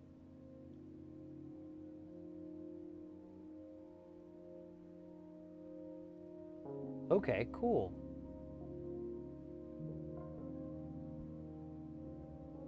All right, anyways, I'm sorry, I got lost in the weeds. It happens when we start talking about soldering stations.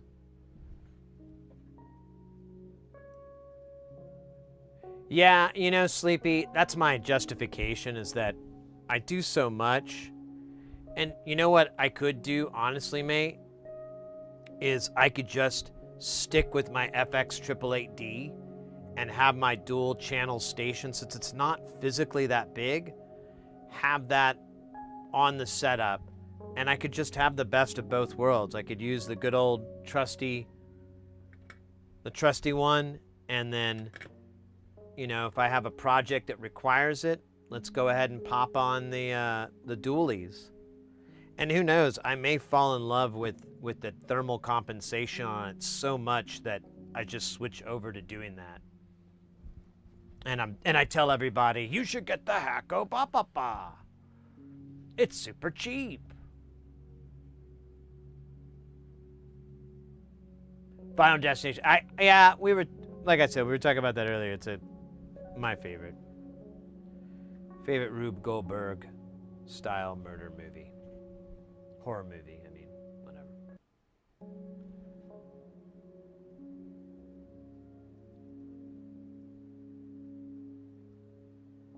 Yeah, it's really, you just want extra current. You want that big wattage, so that one for the duals, because it's basically 2 irons you have to heat up for the tweezers, and then the other part of it is if you do have something pulling the heat away, it will keep adding current, it'll keep adding power so that you can get that heat up to temperature. So if I had anything that was like a graphics card, or, you know, something that had big thermal wicking, I'd have a hard time with this iron. If I had something with compensation, I should be invincible. At least that's what the man at the store told me. He was wearing a very sexy hat.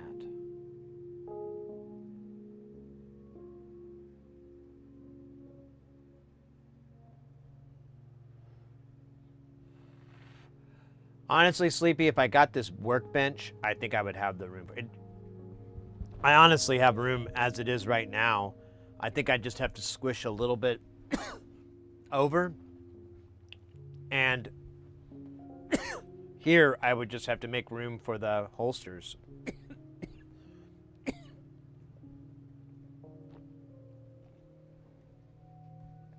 I don't know. It's stuff you gotta fucking think about, I guess. I don't know. All right, so we did this whole row, and I think we got everybody. Now there's another row up here, and we're gonna slide down this guy, and we're gonna look for any open places. Some of them are gonna be our 68 poofs, but honestly, I think most of those are on the other side. I think we are done. That was fun. Thank you for playing. If you would like to do more, remember to reach out to your local comptroller. Yeah, that's it, man.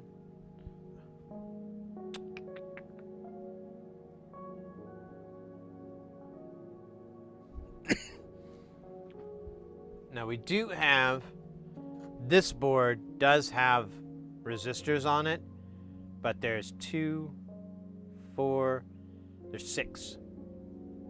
I'm in really no hurry to do this one.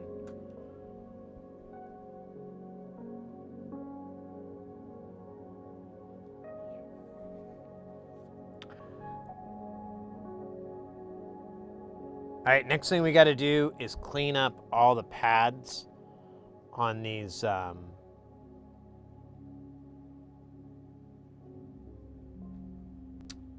dips. There's a lot of solder on all of them. We'll just slurp it up real quick. It won't be that big of a deal, but it'll mean a lot to those kids. What kids? I don't know. Don't quit. Why are you asking? Gosh.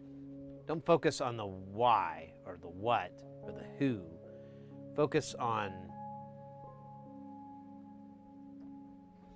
God, why does that say 100%?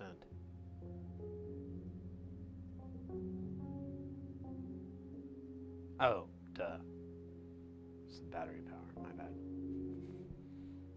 I saw something reading like a high deal, and I was like, oh no.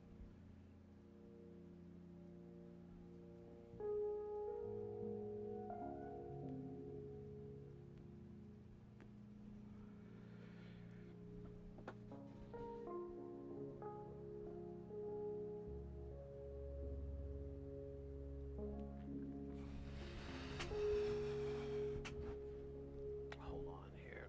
Let me check this really quick. I got a message.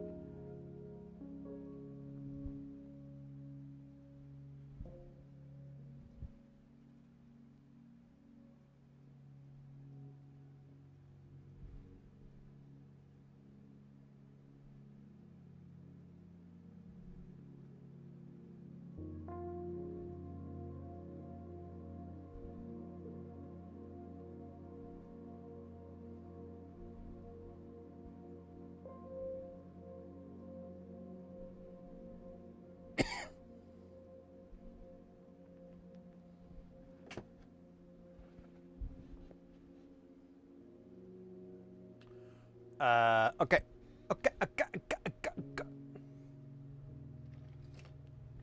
You know, I don't know. It's kind of weird. I don't really have a way to do it cleanly. I don't know, maybe. I kind of had this weird desire to jam in Jamtown. You know? I don't know what's up. Doctor says I may be low on niacin. I don't know what that is.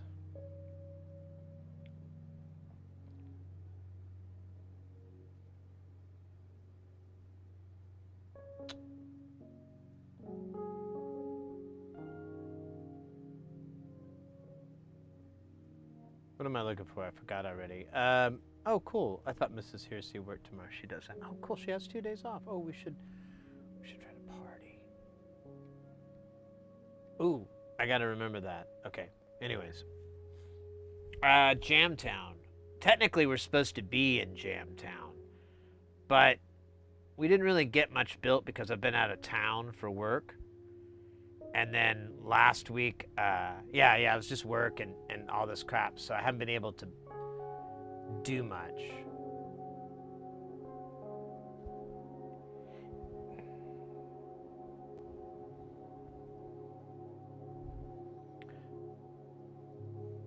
We'll see. It's in the back of my head. I could pull this sheet up. I could turn this other camera on. I could swing this camera out. I turn on a single light, and I basically have enough-ish light and cameras to do some Jamtown stuff. Space station stuff. I almost did it last night. I kind of ran out of ran out of time. I mentioned earlier, yesterday I spent a great deal of time kind of going through Space Station. I wanted to go through it again on Modular Grid when Mr. X could hang out. Mr. X is one of our mods, but they're also quite the synth wizard in their own right. And I wanted to try to get a hive mind of how to organize Space Station so that we have like an optimal. It's just not a spaghetti party. Right now, it's just pukes wires everywhere, and everything's going every which way. There's no real continuity that works, and it kills me inside just a tiny bit. Just a little bit of me dies. You should watch the new. We will. I totally don't doubt that we will watch that movie. Here, now I'm just going to turn the camera on. Oh, God, my back. Oh.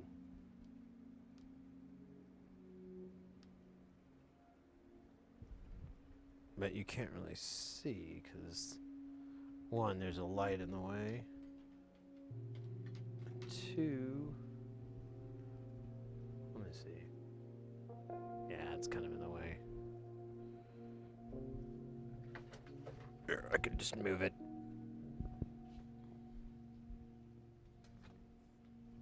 But now I can't see shit, so I'm just gonna have to roughly place it and assume I aimed it right. It's not bad. Okay, so for clarification, this is Jamtown.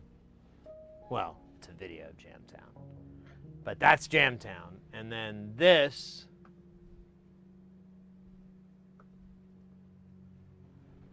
is Space Station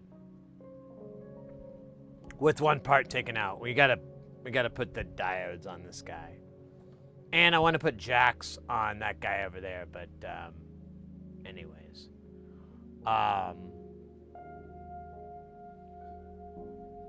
started working on. I really want to get Space Station off the ground. I really want to get it to be a viable instrument for me.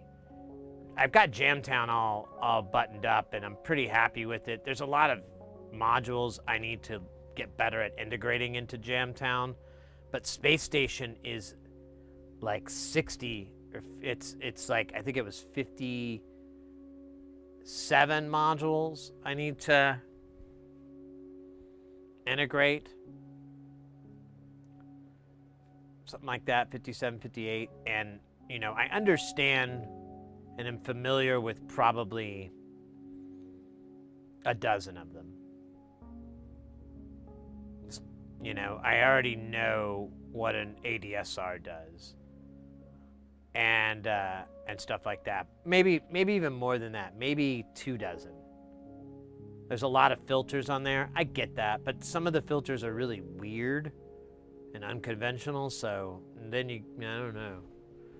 There's just a lot of time. I've been thinking about trying to find a way to really dive into it. I'll see. I've been thinking about making some videos of it, and I don't know, maybe I could make up like a headset, and I could edit the boring parts out, make it cool.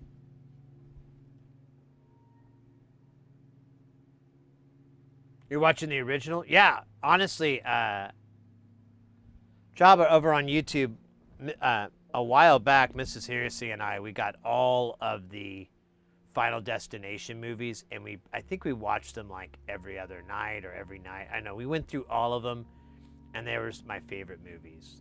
They're one of my favorite horror movies. It is borderline comedy the entire time, and I'm here for it. I love. It's like my favorite things. I love horror, and I also love comedy. If you can combine the two, now we're cooking. Now we're cooking. I didn't mean to kiss at you. I meant to kiss at the cook. Cook deserves a kiss. All their own.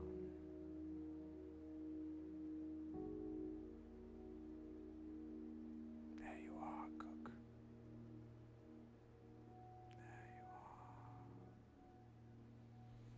Man, my shoulders are fucking sore.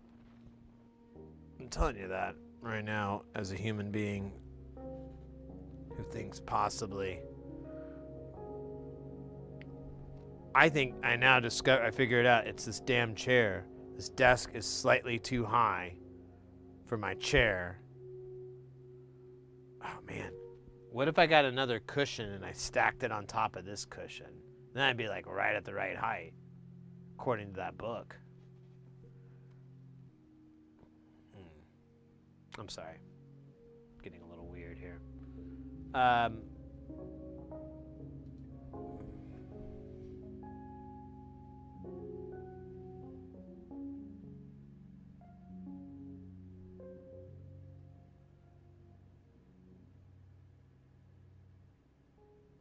Hey, Flask, welcome in. Got time for the kiss? Well, there you go. You came in the right time. I was explaining to the newer people about Jamtown and Space Station and the point to what I'm doing here, why I'm doing all this, which is to make modules and more sounds. We were looking at this rude boy, which that's Space Station, but it's off. Oh, Oddball's in the house. Adding another pillow? You think so, mate? I might. So I want to get a new desk, and I was looking at one that would be like a standing all the time desk, and I'd just get a drafting chair so I could sit when I need to, and I'd still have like, you know, back support and all that crap. And in their website, they gave like the distance you're supposed to have from the bottom of the chair to the top of your work surface, and we were over it. It's supposed to be like 9 inches or less, and we were at like 12, and I'm like, holy crap, is that what's killing my back? Is because I have to angle my arm.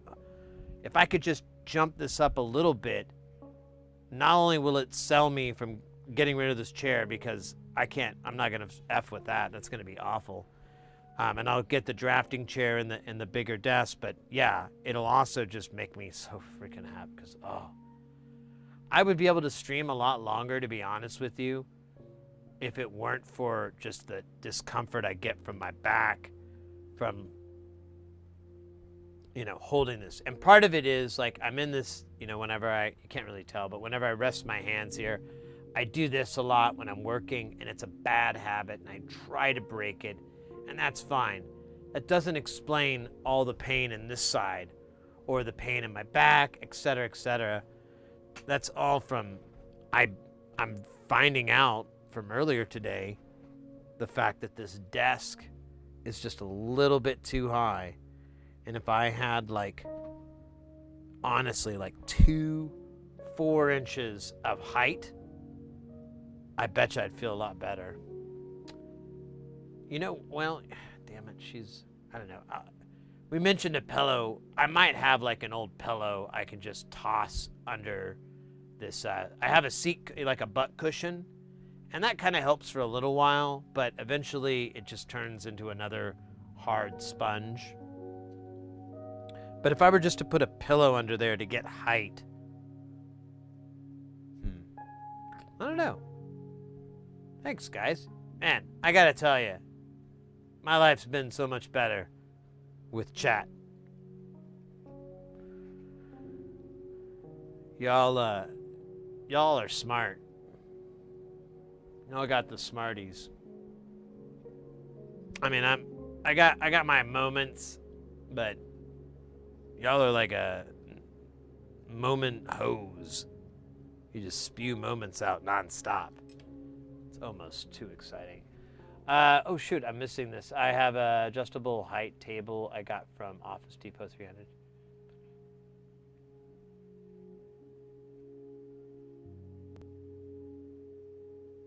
Yeah, okay, well here, we've got a lot of people that are new in the chat, so this is not gonna be that boring, but Oddball, I know you're gonna go, no, not this again. I can already feel it. Hold on. Let me just bring it up. Oh, I gotta unplug and replug because it's stupid. Oops. Brand new! Uh-oh, what's going on there? Wait, yeah, it was, oh wait, no, it was Bench. Who's up in that deal? Is it, so let me make sure I read that right. Kaniso, thank you so much for the follow. Welcome into the channel. Yeah, I'll explain that in a second. First things first.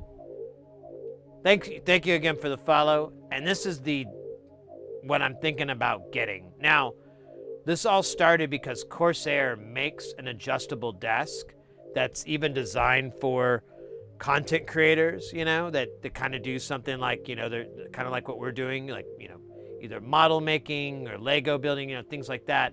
This whole rig is kind of aimed at that market, and it's about $2K. This, now you can get these adjustable, but the price is about 500 or so more than the Corsair, and it kind of doesn't work out. But these you can get at a height that would be a perfect working standing height for myself. And there's a little bit adjustable too. You can you get a little bit of wiggle room on it. And let's see, let me go to the workbench page. Here we go. So when you get these on you can get ESD safe, which is really cool. And on its base, we'll get the right size here. It's going to be 30 inches by 60 inches. Right now I have 24 by 72, and I kind of wouldn't mind. Anyways. And it doesn't show up, but you can make it all cool and gothy black. And then that price is $492. This can take a ridiculous amount of weight. It's really, really sturdy. Now, what's cool is that you can add a lot to it, and they have these pre-built ones, but you can also they have this like little program here. I don't know if it lets you change the color. Oh, hey, it kind of does. So we'll do the Kennedy system, and we're going to do ESD, and then we're going to do 30 by 60, and we're going to put 48-inch upright post. Let me shrink this back. So there's the post. We're going to put the, where's the light? Yeah, there we go. Wire shelf, I guess. We're gonna put the bottom. Oh yeah, no bottom shelf yet. No cabinet. There we go. Top shelf. That's right. Not a wire. This kind of shelf.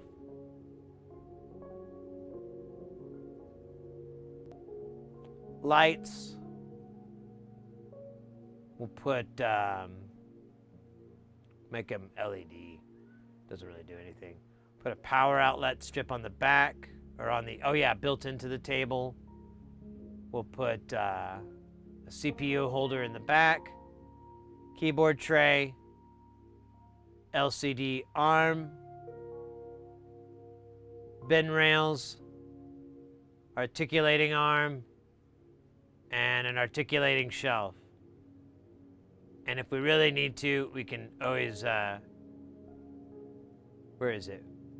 We can always put the cabinet in there too. But I have to put my monitors somewhere. So I think I'm gonna put this shelf down here with that, and then have the monitors here. Maybe put another shelf up here because you can have more than one. But this would be the unit with the adjustable height by these legs that you can kind of put pegs in to get the height and so forth.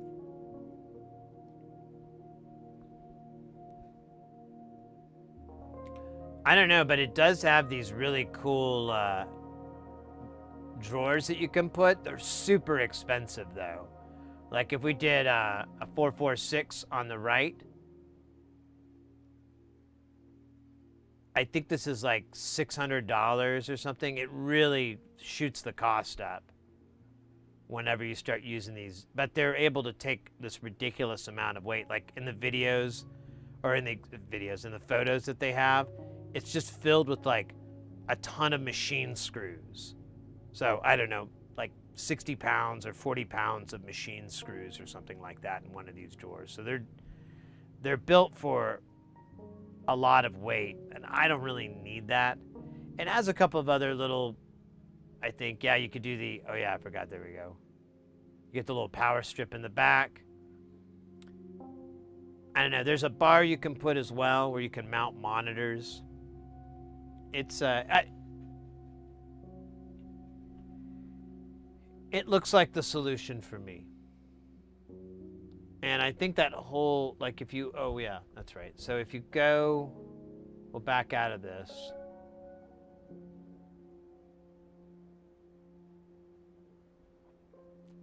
So if you go down here, they do have pre-made ones. So you can kind of get a pricing of what it would be with a bunch of the accessories. So we'll do, this is ESD. And I don't think there's really much of a discount. It's just kind of a jumping off point.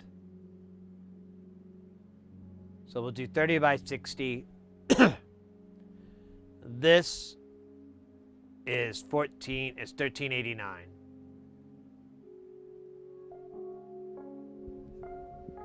Not bad.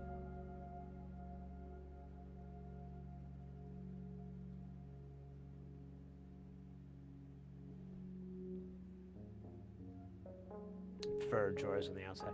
You can get some rolling drawers. They do make that as well.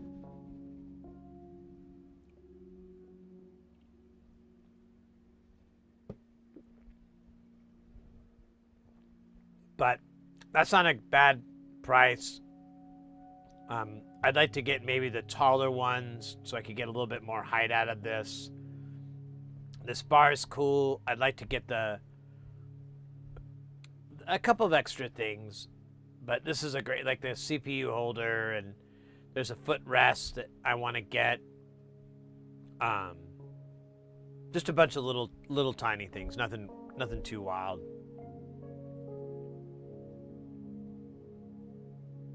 Have you got a picture of your work area? I mean, this.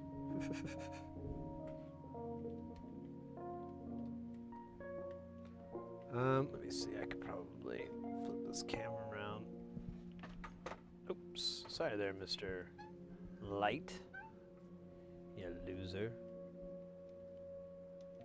Oh, yeah. Here's, so there's the area. There's the pooter. There's the video switcher.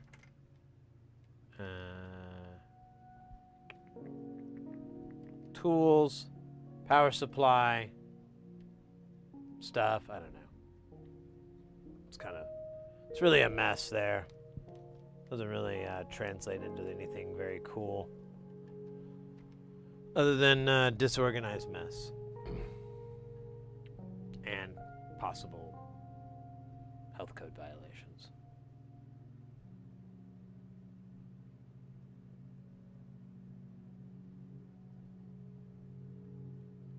Yeah, I think so too. I could get a lot more room. And honestly, I think if I had, especially the little bins, I could get a little bit more tiny storage like that. I could really take care of this issue because I could just put it in those freaking bins. But right now, I don't really have anywhere to put them that would work. You know, the best I have is like old plastic cups, and that just becomes a nightmare. So I just think it would be nice. I could put the scope, either mount it to the table itself because it may actually be more sturdy to mount it to it. Or I could even do a wall mount with the scope. But I feel like because the table's going to be so heavy duty and strong that I'll get a really nice steady microscope view. I won't have to worry about making people seasick or be sick. Oh man, let me pull this out.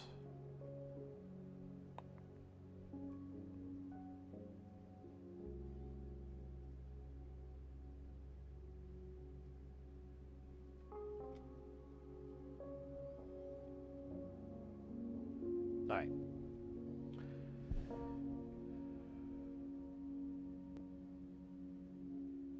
Yeah, I just need that. I also have a lot of other issues.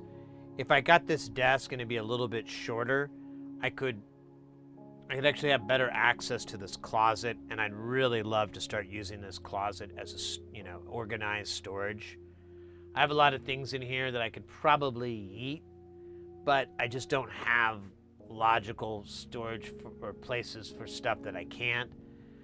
Once I get back, I mean, it's a promise I keep making myself, but I think this summer, because we've had a bunch of stuff we've tried to get rid of lately, I'm gonna just try to get rid of a bunch of this crap I have up here that, I mean, I really don't need. At the worst, you know, I have to toss it in the garbage or something, but I need to try to see if I can get it the hell out. Like here's an example. I have a motorcycle helmet. I don't ride a motorcycle.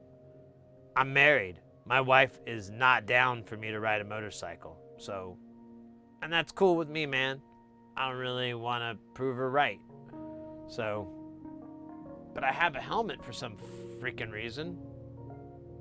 Figure that one out, Casey. I don't know who Casey is. I think he's one of the guys from Chips.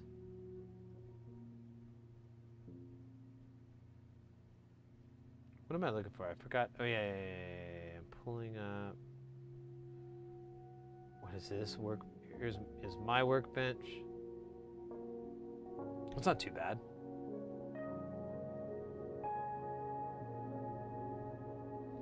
Is that on the right? On the right, is that your bin storage, or is that like for shelf storage, or do you hang tools in there?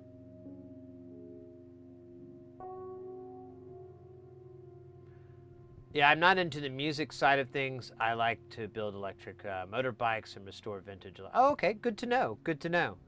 Yeah, we do a lot of audio, but we mess around with other stuff. We've messed around with, pardon me,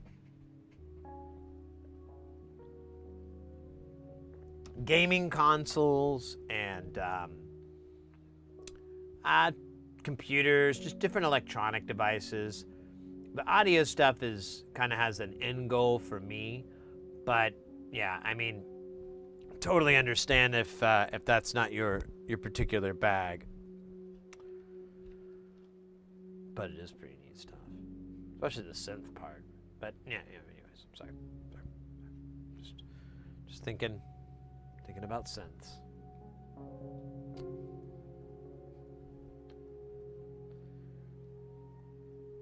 How about from the day when you had to ride a short bus? Hey, let's not disparage my convenient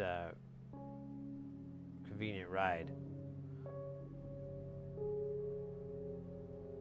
I had a bunch of tools put to them off. I had a bunch to look them up. Current project is 1970s.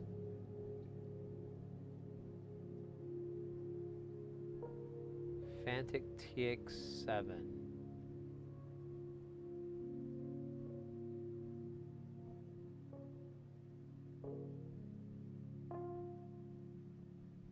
The Fantic TX. What is that? I'm trying to. That sounds familiar, but I can't. I guess I could Google it, right? Fantic TX7. Let's see what comes up for that. Oh, it's a bike.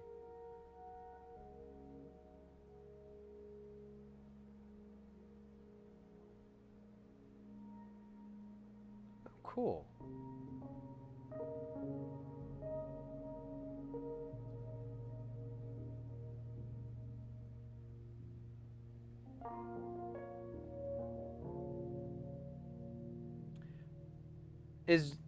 It's electric, or is it got like a little 50cc or something like that? Maybe I'm looking at the wrong picture. Oh shit, I closed the page. Whatever. I guess I got it. What I need to know. It's a two-stroke. It's a two-stroke 50. Oh, cool. Oh man, I love those things. When I was a kid, my friend of our families, whenever we'd visit, they had like little bikes like that, and those things were so much fun. I long for the days to be back on the farm, you know, riding those things around on the yard. Those things were, oh yeah, kudos, mate. That looks like a lot of fun. Oh, I should probably crank this heat up.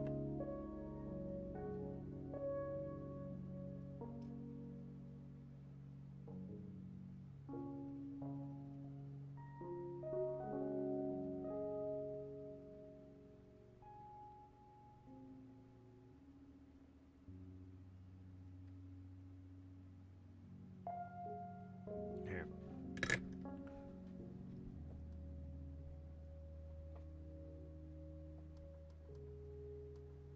All right, we're at maximum power.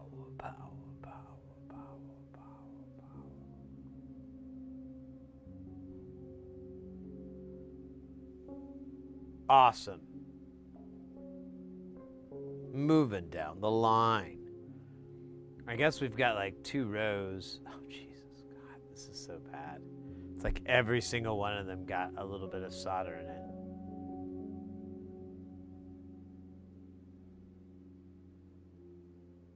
A little bit of solder on these pins, a little bit of solder everywhere, little bit of solder in this spot. Okay, I'm sorry. I'm going to stop. That was rude.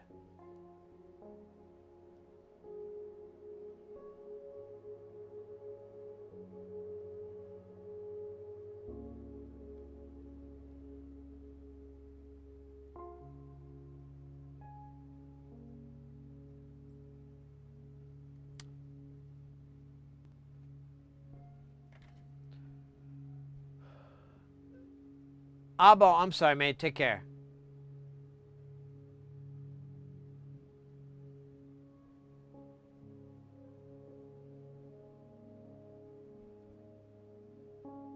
Oh. So you're converting it. Did I understand that right? Or am I don't know.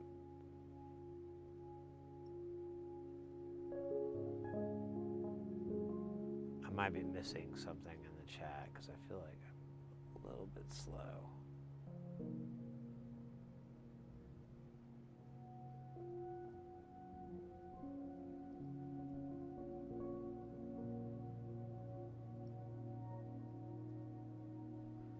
Nice.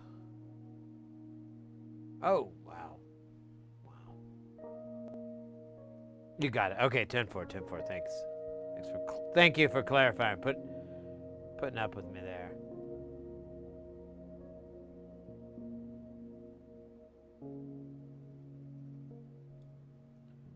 Yeah, I was watching a video the other day of these e-bikes, and I think this one video I saw, I'm like, you mean kilometers per hour? There's no way you're getting that many miles per hour on a, on a 2-wheel vehicle like that. But I could be wrong. I don't know.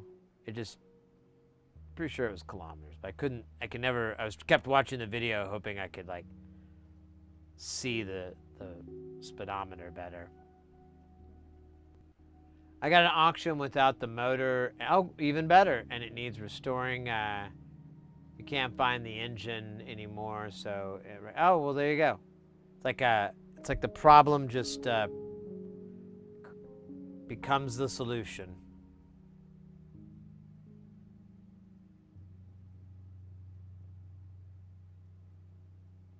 Oops.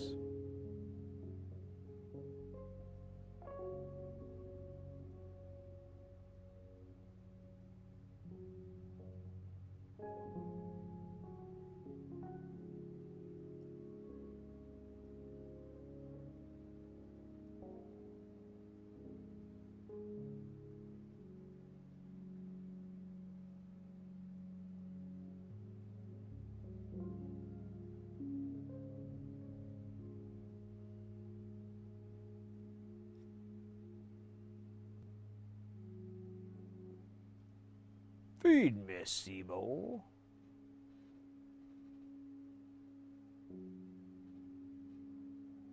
Oh, cool. All right, let's get this guy. Kind of got a nice little shape going. I'm gonna try to keep that rolling.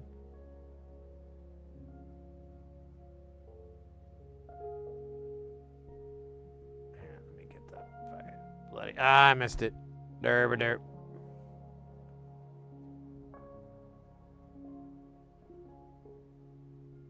Slurp it up. You know you love it. You love it, Solderwick.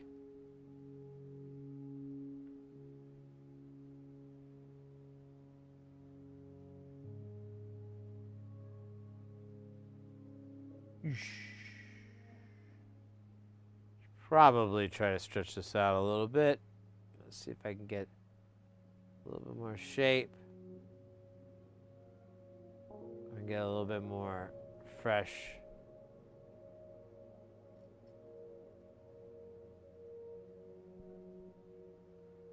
Man, see, it's still kind of dirty there. There we go. That's what I was trying to do. All right, that's nice and clean.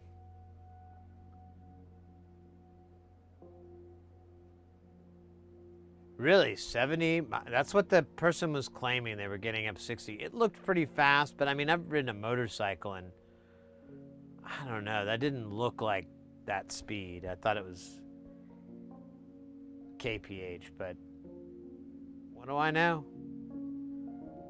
Could be just, it was like a pretty expensive e-bike. I think it was like about $3,500. And they were in favorable conditions and whatnot, but still it was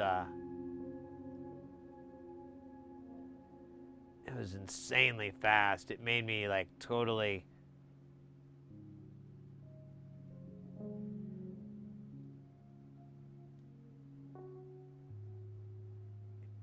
and its acceleration was really fast too. That was the other part. Like it was out accelerating cars repeatedly.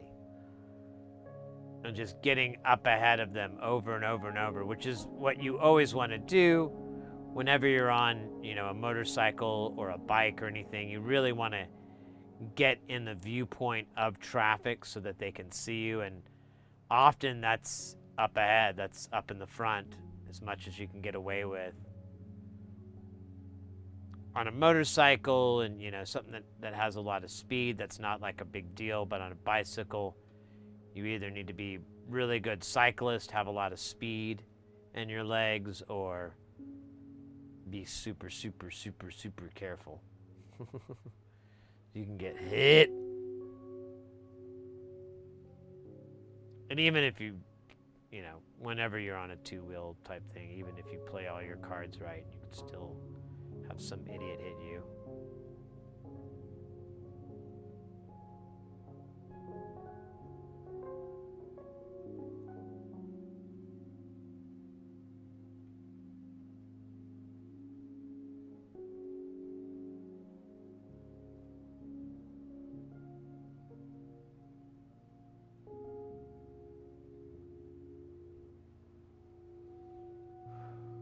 I saw a gift wreck her, or go wreck her e-bike going about 25-ish. It messed her up. Oh yeah, I bet. Yeah, you definitely want to wear a helmet. And honestly, if I were cycling around a lot, I'd try to wear, you know, protective gear like you would on a motorcycle. You know, what's the saying? Dress for the slide, not the ride. And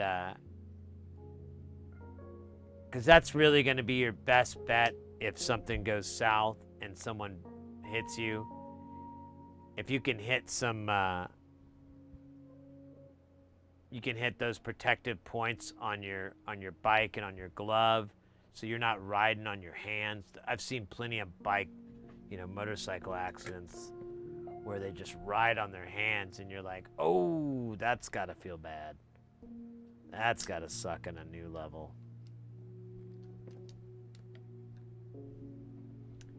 My recent conversion was an old Honda SS50 with 11 kilowatt motor. It would easily do 7. Oh, wow. That'd be so much fun. Yeah, this bike kept popping wheelies, so they couldn't like just open it up on the bike. They had to accelerate it slowly so they could keep the front wheel grounded for the most part. I was like, damn. E-bikes are getting crazy right now. But the fact that you can do conversions like that is pretty fascinating. That would almost be more interesting to me if I could take, you know, a light engine motorbike and like a motorcycle and do an e-bike conversion and kind of have that legality that you could of being on the road, because I think Arizona has some interesting stuff with that. But I don't know. That might be a way to ride a bike, you know, motorcycle again.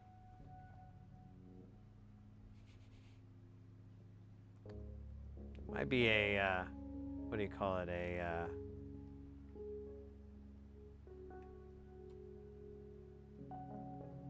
I might find a loophole.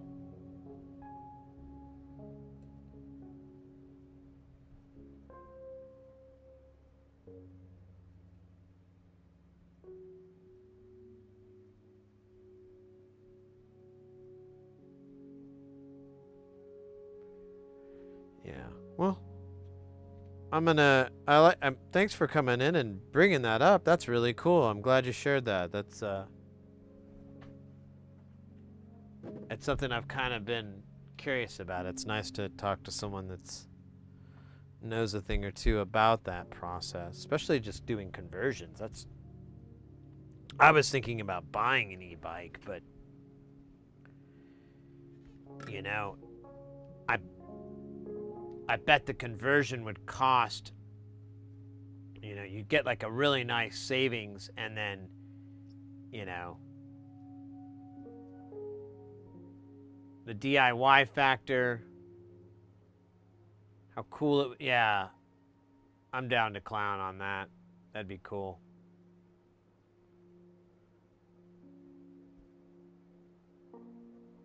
Like Arizona here, it has some cool biking areas, but I don't know, it just sucks when it gets hot. You really have the worst, like you can only have like a very short period of time where you can really stand the heat. Okay, I believe that is everybody. Let's do a little flyby here.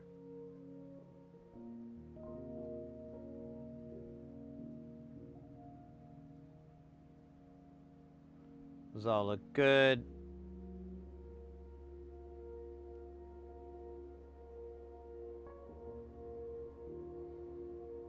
And those all look doable. This one, let me hit this one a little bit more. This one could use a little bit of TLC. You can see like the bumps. It won't be a big deal, but it might make things harder. And not the good kind of harder. The bad kind. You usually spend around 4,000 pounds. That's not bad. That's more than that e-bike I saw. I think it was like 3,500 or something like that.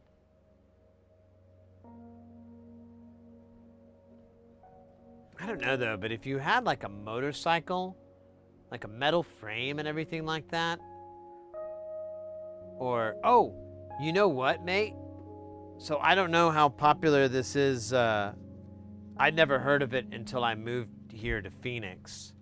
But there's this really popular thing called downhill biking, I think is the term. I might be getting it wrong. I'm sure people are screaming. It's not right. But I went one time. I used to cycle a whole lot, and I went to this one place to buy some tires and stuff because they did a lot of specialty biking stuff. And then when I was there, the guy's like, oh, well, yeah, we specialize in downhill biking. And it dawned on me, I was like, that's what that is? And these bike frames look like motorcycle frames without the freaking engine in it. But you are making me think, what if you got one of the, like the tires are as big as a motorcycle tire, the back wheels are pretty huge. Like it's a motorcycle driven, you know, by a human. And I was like, I'm thinking now, what if you were to put like a motor conversion on something like that? One, you'd have a really smooth ride with those big tires, all the shocks, all the, everything in there. And then two, it would be a fairly safe ride because you could take a lot of impacts and it's not going, the bike's going to eat it. You're not going to. Oh yeah, a moped would be sick. Yeah, I bet those downhill frames are gonna, I remember he was giving me prices that were pretty amazing. I don't remember what the numbers were, but I remember they were astounding.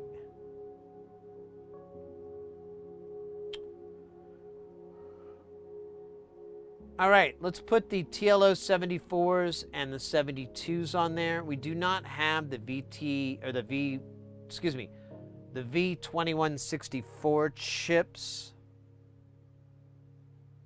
Pretty sure we don't. I don't know where the hell I would have kept them if we did. So I'm going to assume we don't. That's 3 chips that we won't be able to put on. But believe it or not, we got 9 more we can put on. So let's just do that. Since they're crowded around a ton of components, it's not like a big deal.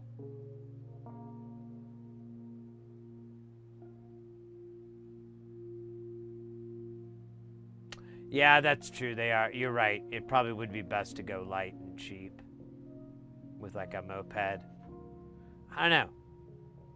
It's not like I have any money for this hobby, but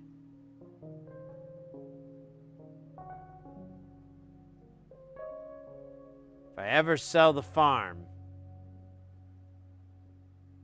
I might have enough money to get something like that. It'll be my farm fuck you money. Or fuck you farm money? Yes, I'm sorry. The fuck you farm money. Oh, shoot. There we go. Beautiful. I love you. Whatever your name is, I forgot. Hey. I don't know if some of you remember Time Life books, but from the people that brought you kitchens and bathrooms comes op amps and CMOSs. Yes, that joke again. I keep doing it because I like it. And in order to really know something, you have to love it. If you don't love it, what are you even doing, bruh? What are you... Duh, bruh. What are you doing, bruh? Oh, shoot. You know what we might want to buy more of? TLO 74s. I don't think these are T's. Are they T? Or what are these? SOPs? Yeah, these are SOPs. SOPs. It says TSS. Whatever. It doesn't matter. I know what they are. TV VCR repair. Oh my gosh.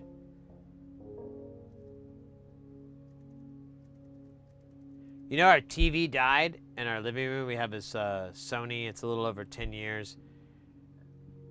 I was out of town when it happened. Mrs. Hersey sent me a photo and had these lines going up and down it, and it looked like something had happened to the screen. And I was like, hey, I'm not upset, but did something hit it? She's like, no, I promise. It just started forming. And I'm like, okay, that's weird. Whatever. I was like, honestly, I'm done with that TV, so it's cool. I'm happy to replace it. And then when I got home, by then it wouldn't display anything. Like the whole thing was dead. And I thought about, my buddy brought it up and he's like, you should repair it. And I was like, dude, I don't want it.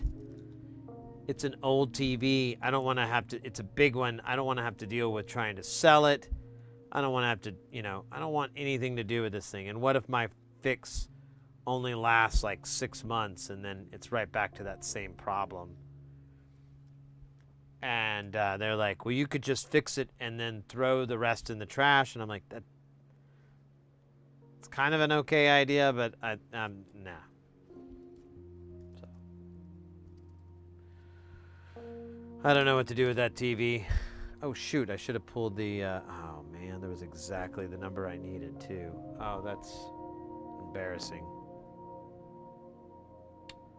I'm gonna put TLO 74 or 72s on the list here. What are we at on 74s? Holy smokes. We need a lot of those too. Wow. I'm glad we caught this. This could have been really bad for us. Can you imagine not having any TLO 74s and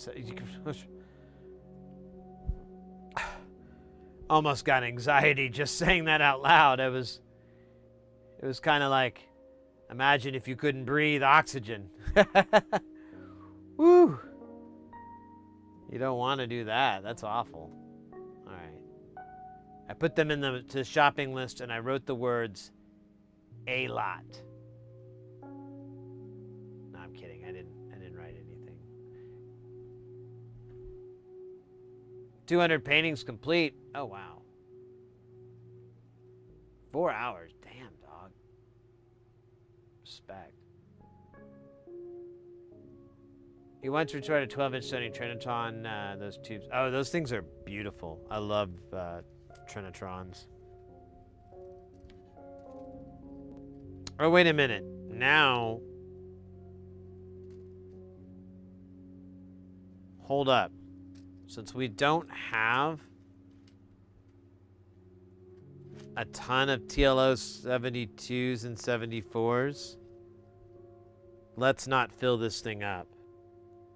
Let's wait until we have the other chip. There's 4 chips to, or 3 chips to complement it. And they're somewhat unique. We have to order them from like SynthCube or, shit. I think Tubes and More might carry them. So we could get them here pretty quick. We might even be able, we might just order it overnight. But either way, I want to hold off on these TLO 72s and 4s because I forgot that we don't want to put them on there and then end up needing them for another project. And this is going to sit for like, you know, a few weeks or whatever. We might have enough for me to go ahead and just put a Mauser order through, and then I can put another one in later because, you know, oh shit. Here, I'm going to cover this. I don't know what this tape's doing here, but I know what it's going to do. Dude, that's on there so tight. There we go. Perfecto. Awesome. Never speak of this again. But that's it, really. It's just those dip packages, and we'll just hold off on that until we get the rest of it. I'm not going to clean this board. I'm going to put it in the shame pile, where it will rest dutifully in the shame that we have created for it. A moment, please. Sorry, shame pile. Now, we do have this guy. We could kind of finish this duder off, because this doesn't mean shit to me. In fact, it might be nice just to put all the bits and pieces on this guy, because this we can't F up. And even if we did, we can un-F it. Maybe. Well, I mean, we can have a de-effing effect. Retro effing it. Ooh, that'd be a great name for my chiptunes band. Retro effing it. Me rocks. I don't know. I was supposed to be a vocoder voice. That wasn't very good.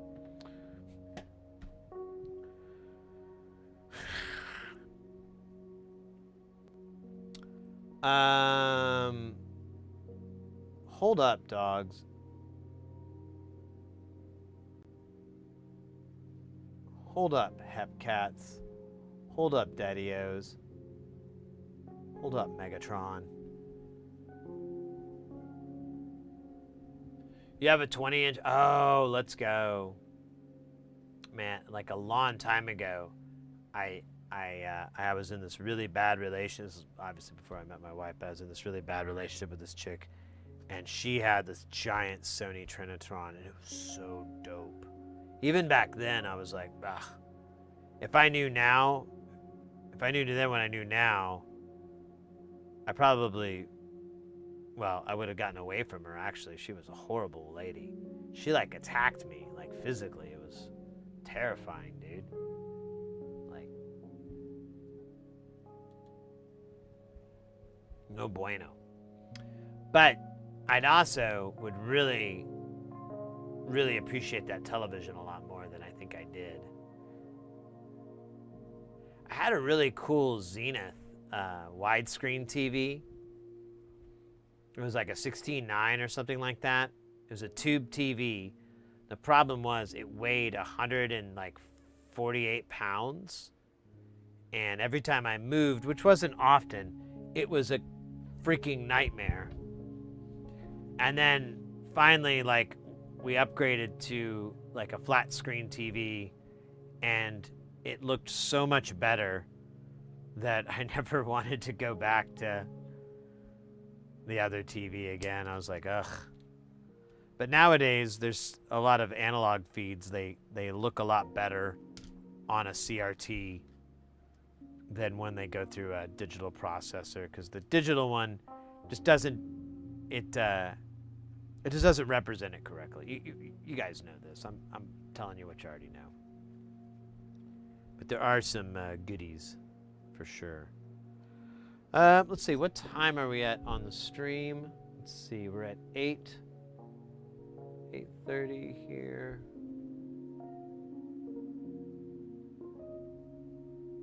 It's 10.5 hours.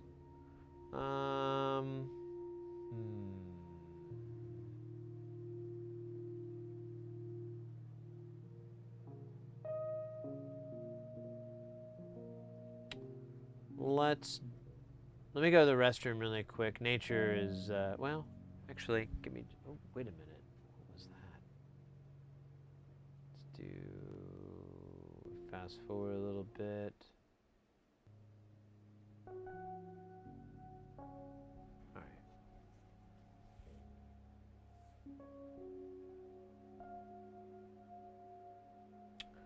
Sorry, I'm all over the place because, well, I haven't had a dab, to be honest with you.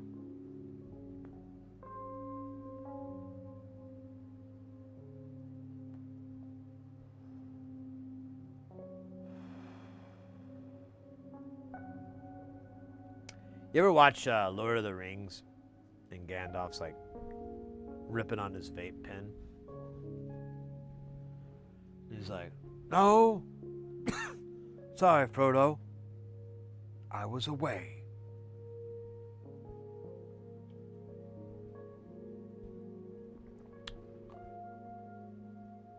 Oh, you haven't? Oh, it's really funny. He just rips on this vape pen the whole movie. And they cruise around. It's pretty... that's all I remember. I watched it a long time ago. It was...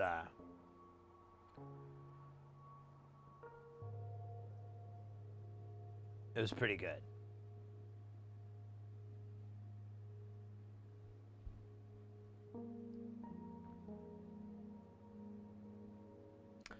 Oh my god. I'm sorry, guys. I'm just being goofy here. I'm trying to find what these values are, because they are not...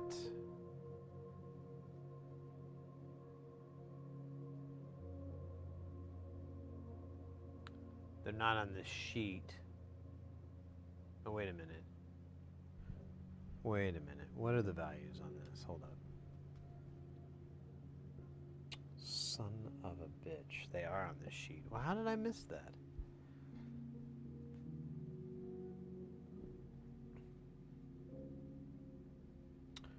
Oh, no, they're not on this sheet. Stand by. Ah. There's a separate,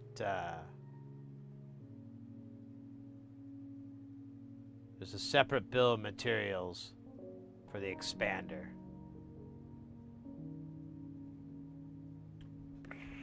Just mind blown, right?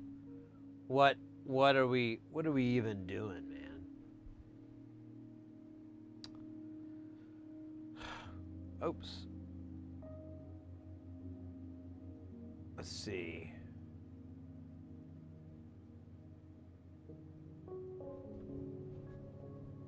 We've got 1K. That's not so bad.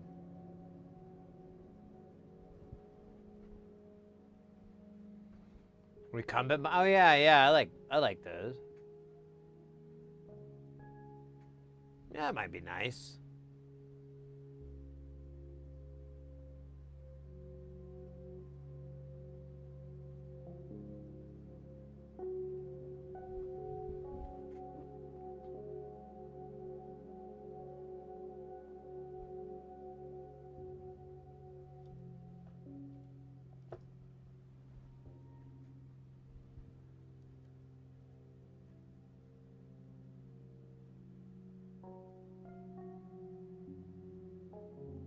Alright, sorry guys. Alright, let's see here. We've got 1K or another. Oh, I'm gonna get you. It's a really good joke. 1K or another. Okay, whatever.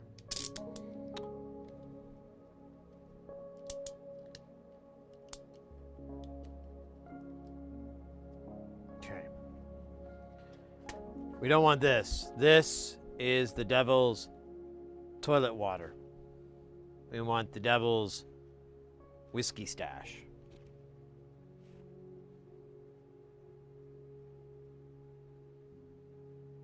Wait, what? I was gonna hand them out like flyers. Oh, cool. Well, that's cool. Go fast. You kind of remind me. I have a buddy who's an artist, and it sounds a little similar. Maybe in spirit, you know, like the concept.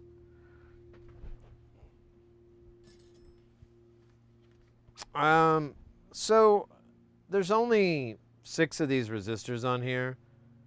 I think that I'm just gonna dab it with flux, like regular Amtech, and then just solder them on, because I really don't want to coat this thing and then, you know, wait for that, then clean it. It just seems like a big dumb waste of time. Oh, scheisse. I hope we have more 1Ks or another. Yeah, we do. I definitely should expand this page out so I have more room for 1Ks or another. God damn it. Hello, silly. Bonnie!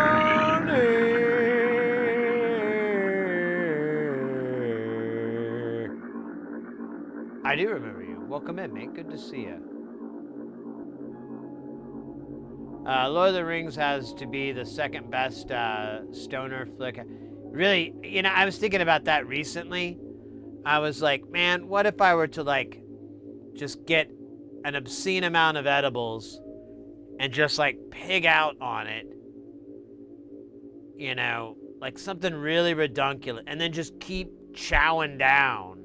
Like, have more in the holster and go through all the movies, the big extended version. Like a long time ago, when I was in another bad relationship. Holy Christ, is that like a pattern? Anyways, I'm out of that problem. But it was a totally different gal. Honestly, a much prettier one. Anyways, well, than the other one I mentioned earlier. Not as pretty as my wife. My wife's way prettier. But anyways, she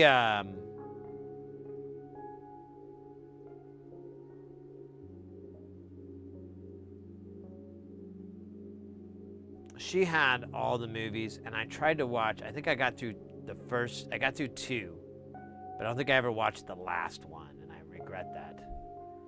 And dating her. That was a really bad idea. But, you know, there was some tiny bonuses, I guess. You know, it wasn't all the worst thing in the world, but there was a lot.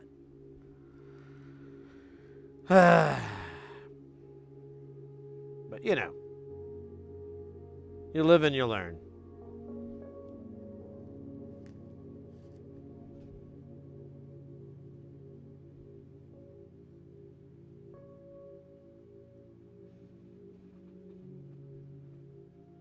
Blondie is cool. There you go.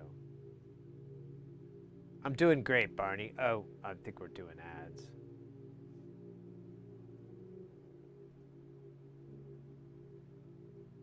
Fear and Loathing. That's a good movie. Anime is a superior medium. Oh, yeah, that's a good point, too. You know what I've been doing lately, Will? I don't know if you've already heard me go on about this, but there's a YouTube channel for a show out of Japan called Kasso. Kasso, I believe. And it's basically like a skateboard competition, but it's they build themselves as the ninja warrior of skateboarding. So there's like a whole obstacle course that they have to go through. It's super challenging. There's a timer, and I'm telling you, like, it's the most relaxed. It's like watching a fire crackle inside of a fireplace, or it's just so relaxing, so enjoyable.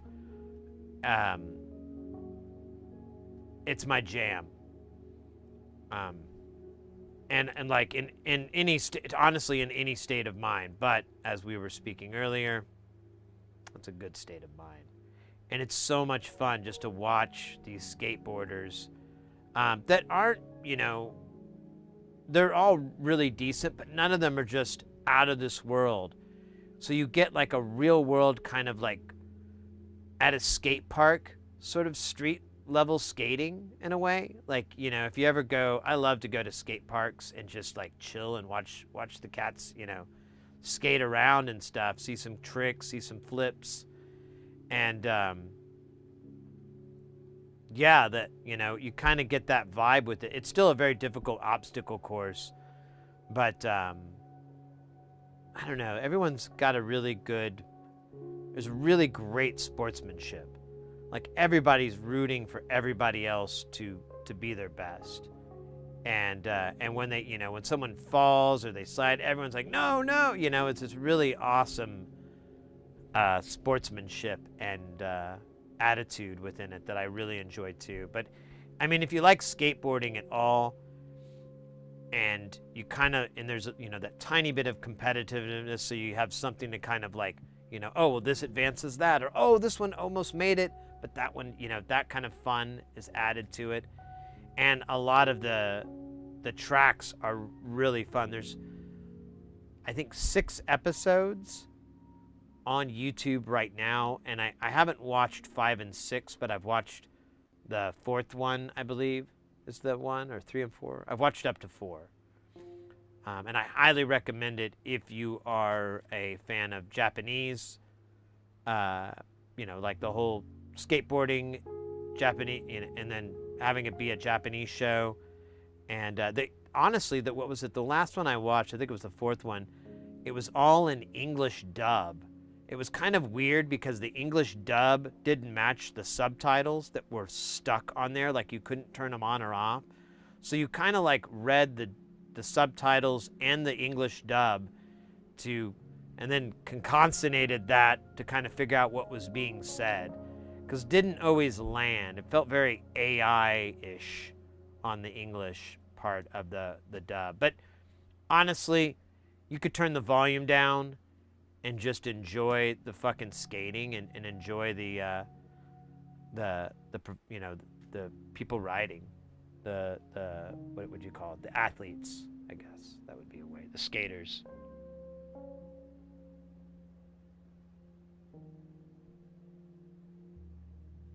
I've seen that show on my YouTube few times. I highly recommend it. Like, again, if you're into that, it's really fun to watch. The first 2 or 3 episodes are Japanese with English subtitles. They may have updated it though. I haven't really watched the old ones. I probably should, just to chill.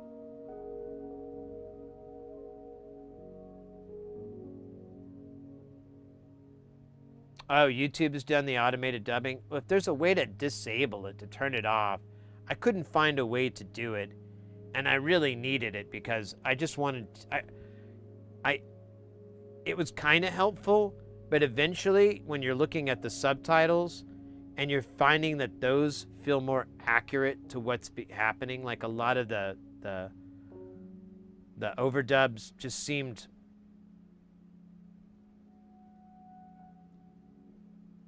They just seem badly done.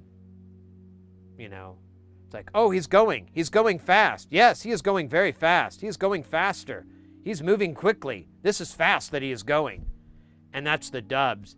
And you look at the subtitle and it's like, he's off. He's moving very quickly. He's got a fast pace. Yes, he's moving really fast and quickly. I can't believe it. He's got a chance. And that's like way more information when you're reading it. Instead, it's just like, he's fast, over and over. And you're like, dude, that's not what they're saying. There's no way that's what they're saying over and over.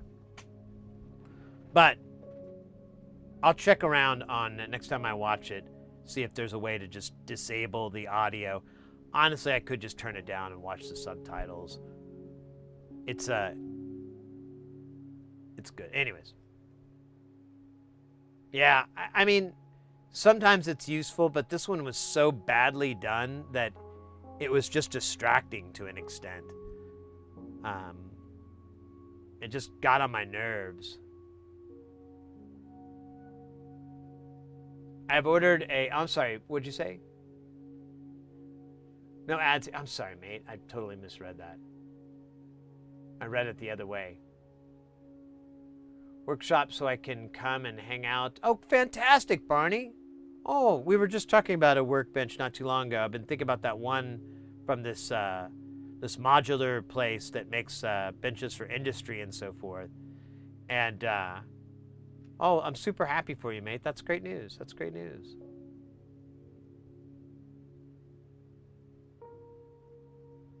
Yeah, the idioms, exactly. There was one, you know what? There was one that was so weird. It was like, you know, again with he is moving fast, and there was something like he moves faster than a rabbit can if it were a frog, or it said something like really weird, like two animals, and I was like, that must be some sort of Japanese idiom that didn't quite click over correctly. He is like a dog ready to be hunting or something. I don't know what it was. It was so weird. I was just like,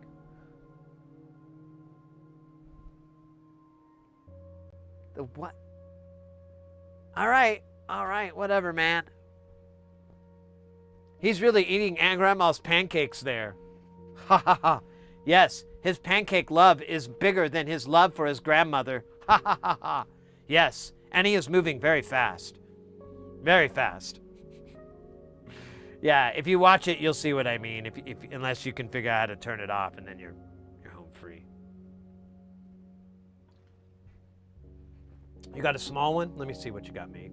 Let me pop it up on the Sid view.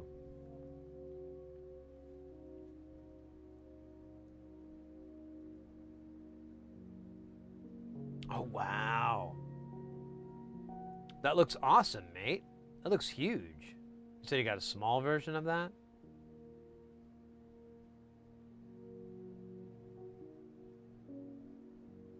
Oh, that looks cool.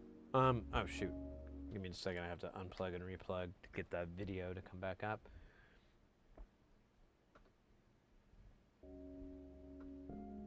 That looks cool. That looks like a great workbench. I like the pegboard. I bet you can do like the hobby boxes and just the auto deals, or what are they called? Not the what are they fucking called? They have a silly name.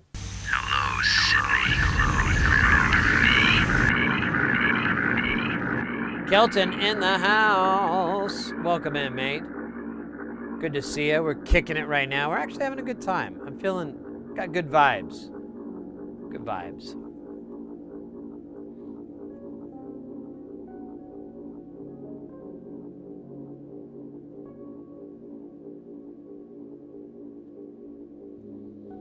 Now I got the same length. I have 2 CNCs. Oh, wow.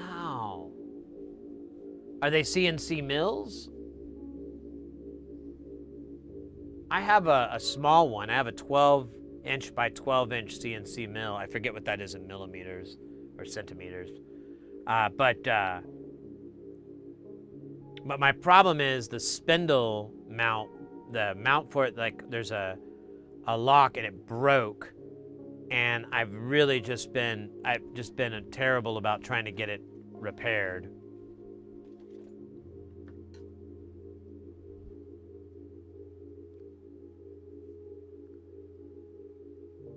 I need to get someone locally to fab the replacement. I have like one that's not broken, so I can either measure it or, you know, sculpt it up or whatever for them. But Oddball was going to do it, and then because of this stupid crap at work, they were like, oh man, I can't do it right now. You should have taken advantage of it when you could. And I'm like, ah.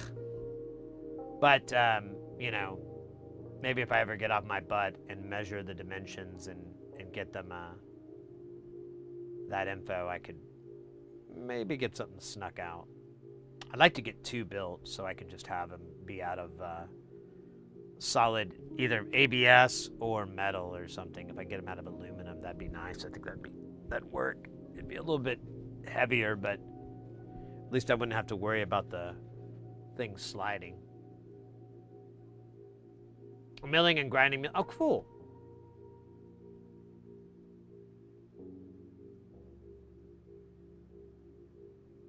Oh, so the one that's not broken, it's basically a U shape. It mounts to a flat plate. So the flatness of the plate kind of offers the offset for the spindle. Or it's supposed to anyways. The spindle doesn't really have an indent or anything. So when you clamp it down, you really got to wrench it. And the one I had originally, what they are is 3D printed, and that's not going to work because it broke right along the seams. I need either a solid piece of ABS or some solid piece of material. Like I said, Oddball's a machinist by trade, so they could get it for me. It's just a matter of me getting around to getting that shape and them finding, you know, some time to sneak in at work and you know, be able to pull it off. But, you know, obviously I'm in no hurry to make that happen.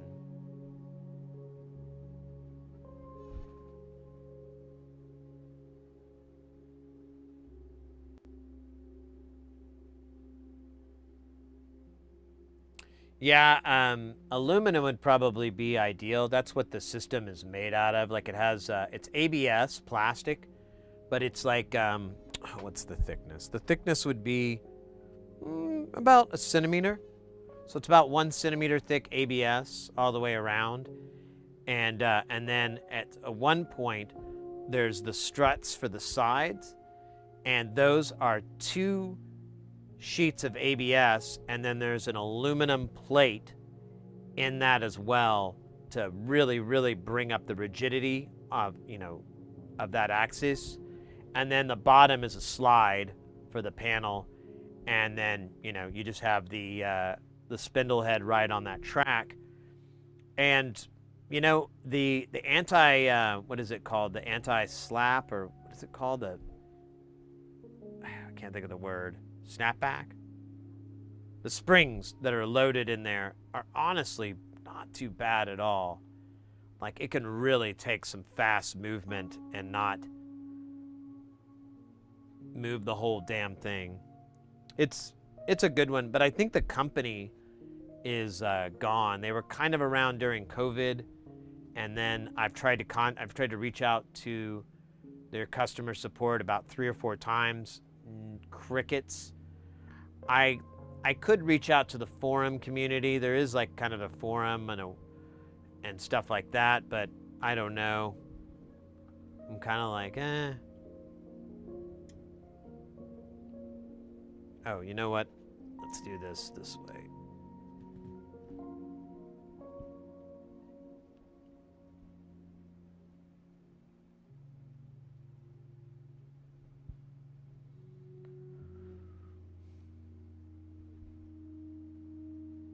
All right.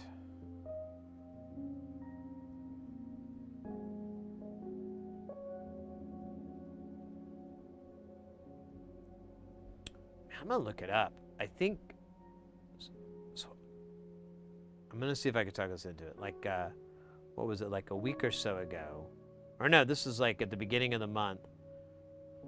Out of nowhere, Mrs. Heresy, who never likes to go out, was like, "Oh, I'd like to go to one of these like, floating club nights."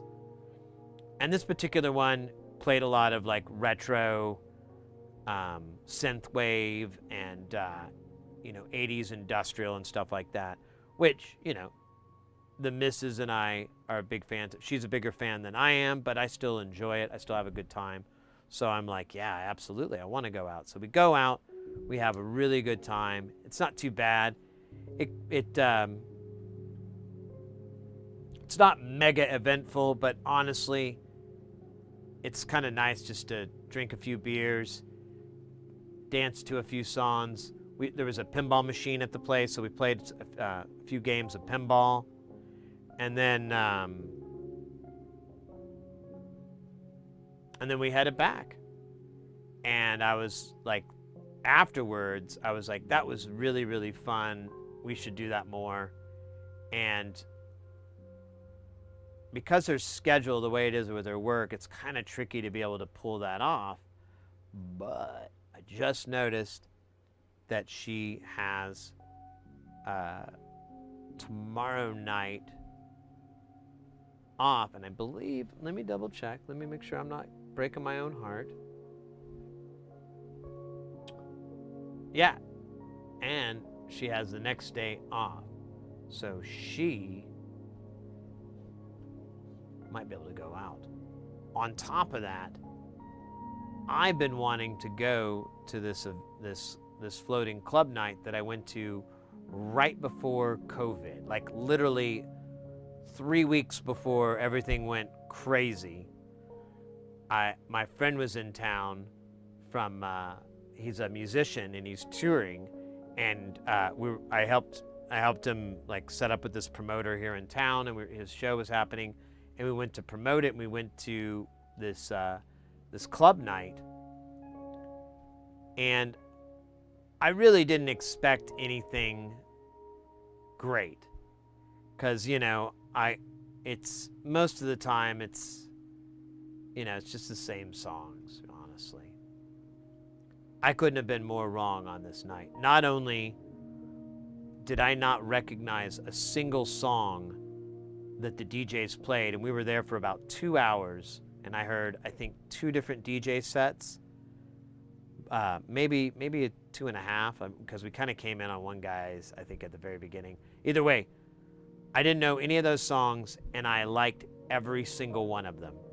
Every track they brought in next, I was like, yo, this slaps. And this is in a genre that I personally felt like was kind of like fully explored, and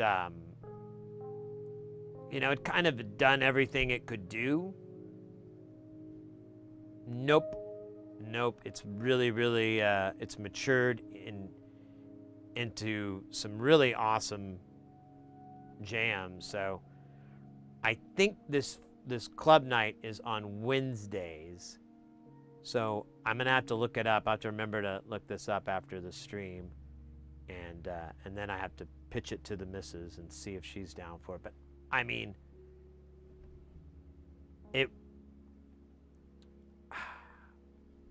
I hadn't had that much fun at a nightclub like that wasn't playing like jungle drum and bass. Like, that's my guilty pleasure. Like, if we went to a drum and bass jungle thing, I'm gonna be really, good boy. I'm a happy man. No matter really what they do, even if it's like new stuff, old stuff, jump up. Actually, I love jump up. Oh man, I used to spin it.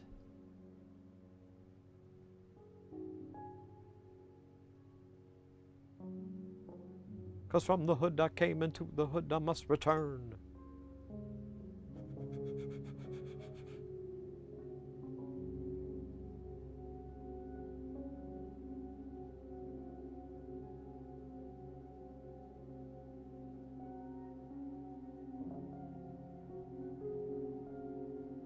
I don't know what this burnt crap is. It's not happy about it.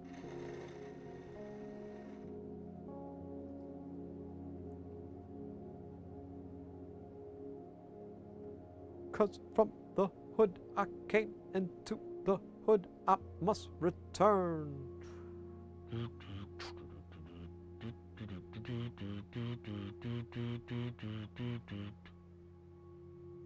Fuck the billboard, I'm the bullet, I'm... Oh shit, man.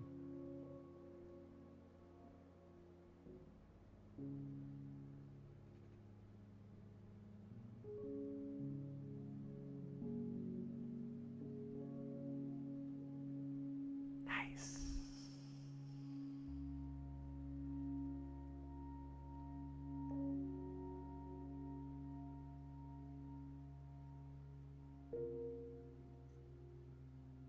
Oh shit. Nice. These are going on like I know what I'm doing. It's wild, right? Oh, oh, oh. This guy's a naughty guy. No, thank you. We don't take naughty guys. Naughty. Leo! Welcome in, mate. All right, they are on like Donkey Kong. Now, what the hell kind of connector is this? I didn't even look at this part. Oh, man.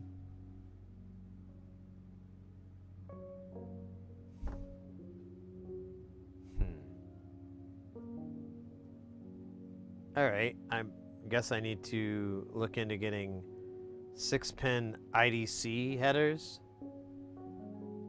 I think I have the... Yeah, I need... Oh, wait. I have them. Hold on a minute. Let me think. Where'd I put them? Oh, shit. I don't remember. Hold on. I think they might be on the shelf of... Wait a minute. Oh! I see something. I should label this, actually, because that would be smarter. Yes. Do I have... Does it come in a 3-pin? No, wait. These aren't the right things. Hold on. Oh, wait. This is, though, right above it. I don't see...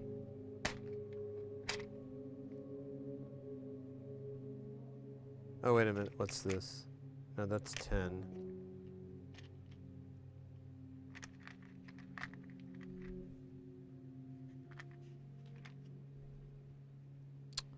Yeah, I need to get a 6-pin connector. I don't have anything like that. Okay, well, whatever. That's fine. It's fucking great.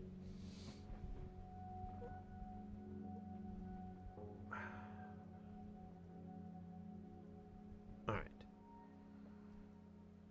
We'll put the multi-pins on here, Lelu Dallas multi-pin, and then we'll get the panel, we'll line up the jacks, we'll put the jacks on, and that'll be all that we can do on this project until we order the, what was the other part, the V21, oh scheisse. It was the V2164, let me make sure I put that in my shopping list of things.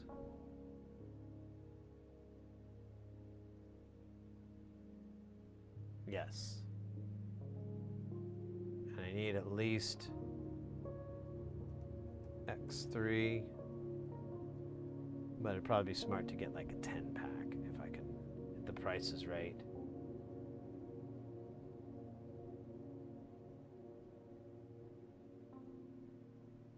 Oh, this music's nice.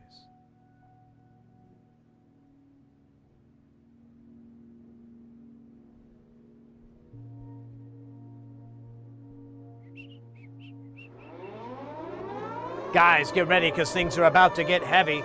Jump up because we're going to bump up and get down because there ain't no clown in this here town. We got none other than Grace Harpist coming in with that piping hot. Won't stop, skilly bop, oh my God, freaking hot. Ray!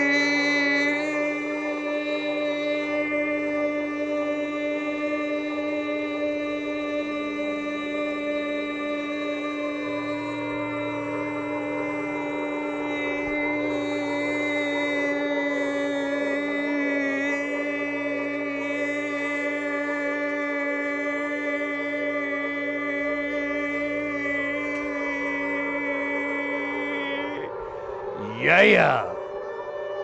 Oh my goodness, oh my gosh. Mate, thank you so much for the raid. How was your stream? What were you up to this fine, wonderful day, evening, afternoon, morning? I don't know. It's really subjective, right? Actually, technically it is absolutely subjective because it's the internet and its magic of time displacement. We had to stop by to see the great Sid. Oh, you're too kind. Forte Piano, welcome in. Stream was chill. We were also soldering. Oh, do tell. Making phone microphone. Oh, are you talking about you talking about the mod where you can take like an old handset from a phone and set it up to be like a microphone? Is that, I think I actually literally just said what you said and put a bunch of verbs and adjectives in there. But whatever, you know, not really something to brag about. But, you know, when you get a chance, you can.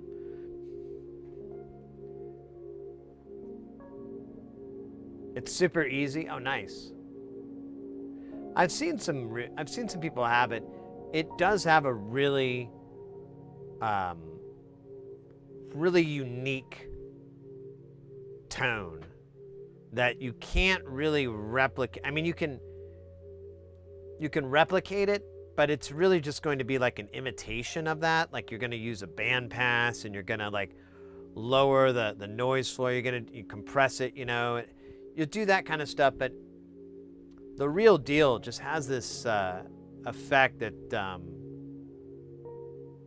that I don't think you can ease. I don't know. I've heard a few where I'm like, man, I guess you could roll off the EQ. You could, you know, you'd really have to do some processing on it when you could just do the real thing. Yeah, I like that effect. I've heard some cool stuff that people have done with those kind of microphone setups. Uh-oh. Forte piano laser fight. Let's go. Well, welcome in so much. Thank you for the raid. We are, if you guys have never been here before, we're an electronics channel. We focus on getting people into soldering, into making, into building. That's our bag, that's our thing. We mostly do audio stuff. We do a lot of synthesizer related stuff, like, you know, earlier when, like, that's Jamtown, and then it's not on right now. I just moved the camera, but there's Space Station. There's Jamtown behind me. And we're always building stuff for that, but we do other projects. We'll do, you know, video game consoles or computers or other musical instruments. We get stuff in from time to time to work on different projects and things like that. It's pretty sweet.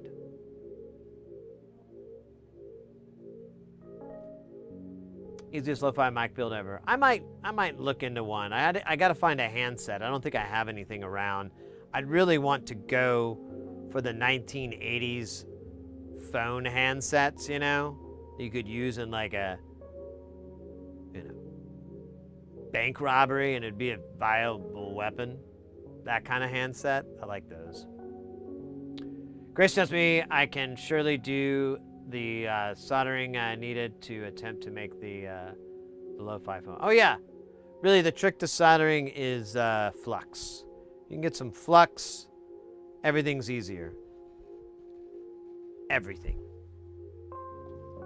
The only downside of flux is you gotta clean it off, which is what we're doing right now, but you know, I don't mind the cleaning.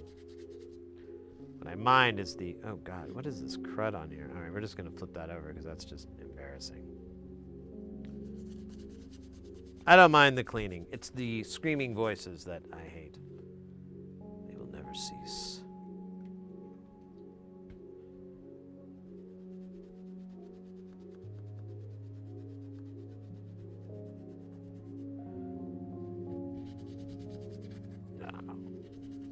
So this is like a little sideboard that we're doing.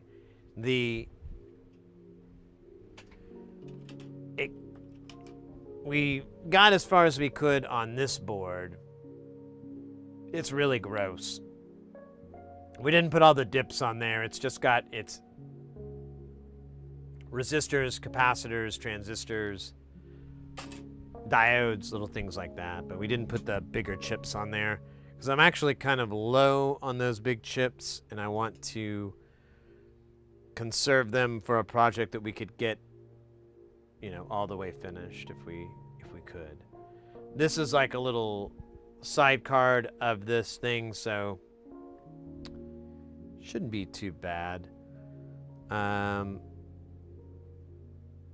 We just need to make these two headers and then we'll get the jacks. We just need 6. And what else do we need? Oh, the panel and some, we got nuts, so we're good there. We're good. And we'll knock this thing out. We gotta head to bed. Yeah. Well, we stream, we usually start our stream, as you can see, about 11 hours ago, 10 or 11 from now. So whatever your local time is and all that, subtract that, and that's roughly when we start. We stream, excuse me, Tuesday, Thursdays, and Saturdays. But what is it? June, I have freelance work, so won't be streaming as regularly on that for that month. Then after that, it's normal for like a while. You mentioning you have to go reminds me I need to go to the restroom. So I'll be right back, and then we'll finish this guy off, and then we'll finish soldering. Ba-dum-bum.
All right. You know what? Since I'm standing up right now, I'm gonna go ahead and grab the jacks we need real fast. 6. Can I grab 6 at once? Hey! Must be the money.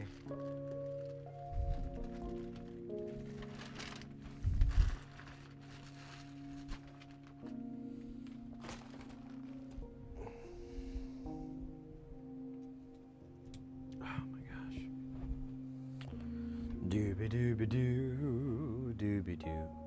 Let's see. So I need to just cut this into 6. There's 1. There's the other one. We are DUing for that. This is... Oh. They almost fit snug. That would have been really sweet. Oh, I get it. You have the connectors and then it's ground, ground, ground. I get it. That's actually a good idea because that'll prevent it from being messing up the audio or anything. It's keyed one way. All right. We're gonna spot these in and then because I got my hand on it for weight. Well, you can't see, but there it is.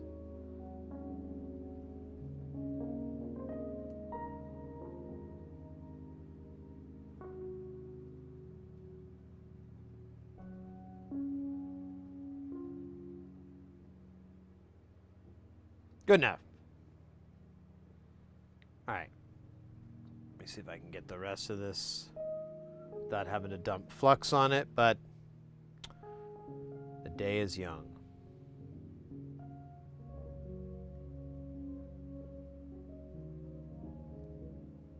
Everybody hurts. Sometimes.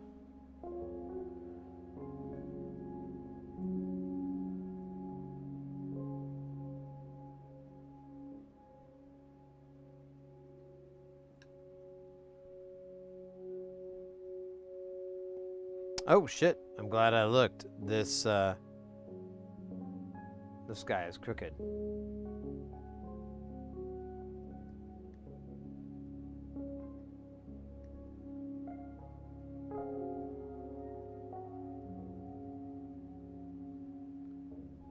Oops, well, doesn't really matter. I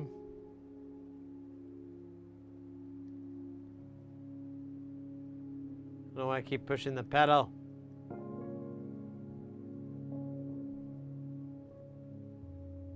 No, wait, that's too far. There we go.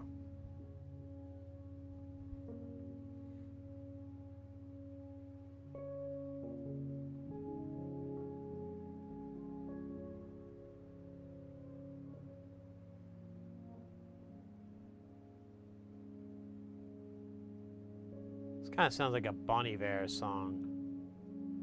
I keep waiting for a guy's voice to break in. Somewhere, baby, it's pulling me apart from me. And that's when I knew I was not magnificent. Straight ahead, the highway up.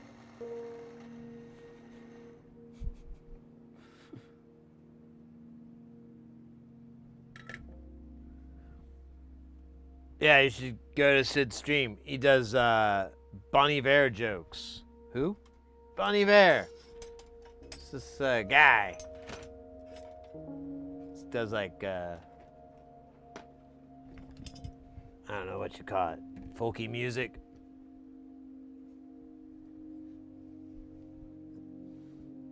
Okay.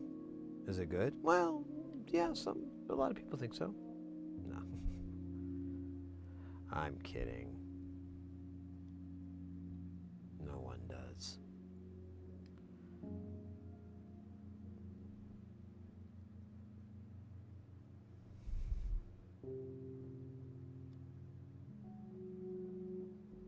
Oh man, are these not gonna go into these holes? Am I gonna have to get naughty with these? Oh my god, these are the sucky kind. They're supposed to be like pens. You can get them in, but it's a little, well, you don't have to worry about them falling out. Let's put it that way. Oh, okay. Maybe I was just an idiot earlier. It's possible. The doctors did say that some of the damage could be permanent.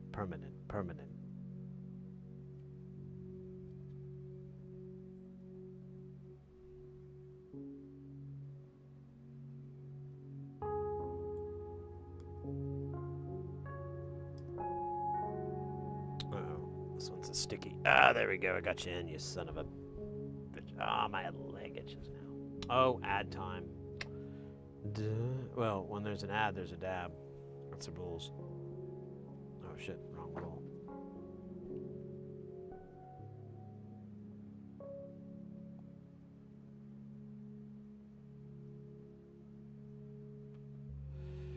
Grace, thank you so much for the raid. Super appreciated. I hope you have a wonderful rest of the week. And hope to see you again soon.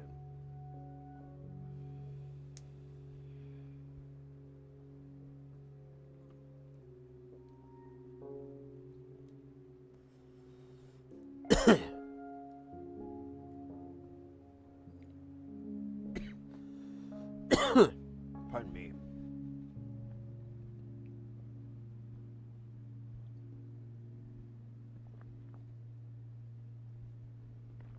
There we go. I think it rides like this. Yeah. We technically don't really need the panel because all these jacks sit pretty damn good. But just to be... Well, I'll tell you what. I'll just screw one on. Pardon me. I think that's going to be good. To be frank with you.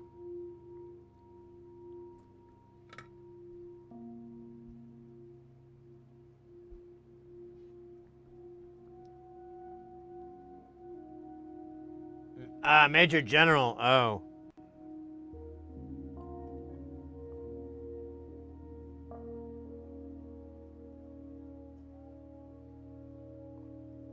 We could do that. You know what? I'll give you one. I mean, you rated in. It's the least I can do. If you got, I think it's about 4 minutes of your time. Let's see.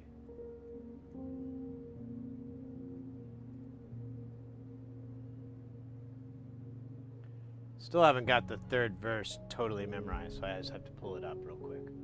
But the rest.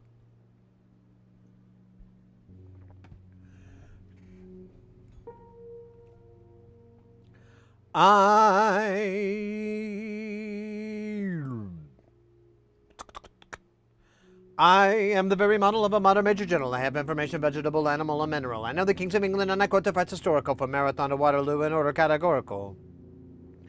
I am very well acquainted too with matters mathematical. I understand the equations both the simple and quadratical. About my normal theorem, I am teeming with a lot of news, with many cheerful facts about the square of our hypotenuse. I'm also good at integral and differential calculus. I know the scientific names of beings and animalculous.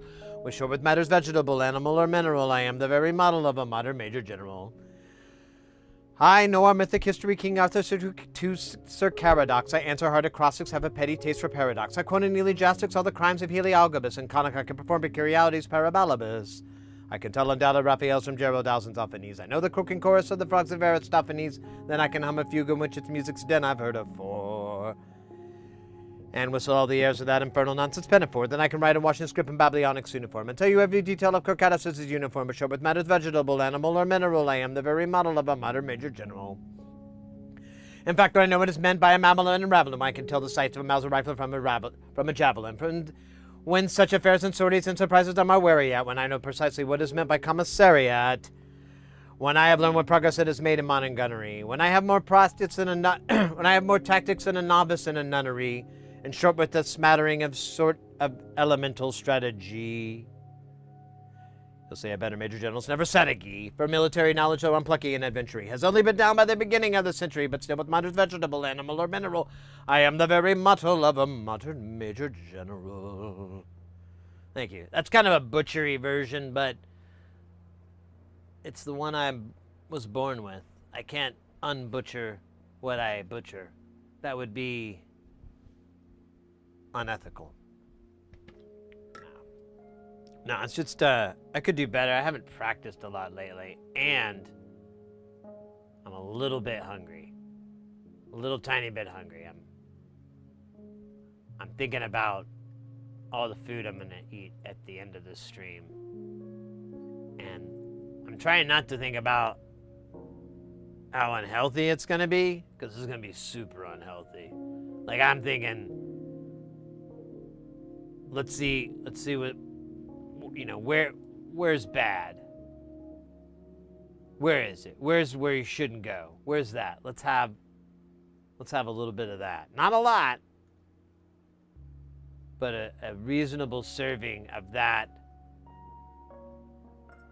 and cheese curds. There's this place, I don't want to say the name, but they serve cheese curds, and they're so freaking good. And if you haven't had cheese curds before, the fried cheese curds, they're little balls of cheese that taste really good, and they're battered and fried. And so they're all, you got to eat them fast. They're all squishy on the inside. They're different than a mozzarella stick. I would argue they surpass the mozzarella stick. But to be fair, there are certain pleasures that the mozzarella stick gives that the cheese curd would never be able to offer. But, you know, it's like comparing apples and oranges. They're both delicious. They both have their flavors, respectively. Cheese curds are concentrated guilt, aren't they, though? Like, you're eating them, and the same with the mozzarella sticks, really, but you're eating them, and you're like, oh, there is zero, and I mean zero, nutritional value in every chomp of my jaw as I chew on this. That is the only thing. Oh, shit. Oh, I just saw it said frame drops. I was like, that's the only benefit to the eating is the motion. Like, that's the only thing you do is you're burning a little bit of calories chewing the cheese curds. But that's it. Beyond that, you're just putting out a house fire with like a can of gasoline. You know.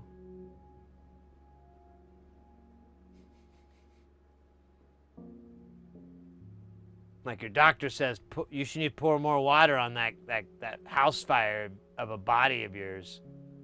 And you're like, hey, I don't really appreciate that. And they're like, oh, I'm sorry. Everyone's so sensitive these days. And I was like, yo, doc. Anyways, I've been thinking about eating better. And he's like, don't think, actually do it.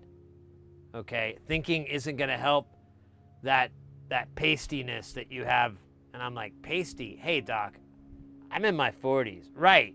And you should be ripped, bro. And then he like rips off his shirt and he goes, like me, I'm 68 years old. Look at me. Witness me. And I had to get a new doctor after that. I was like, this guy is fucking unhinged. Pretty sure he's just trying to get rid of all his clients so he can retire and he doesn't really have to worry about it.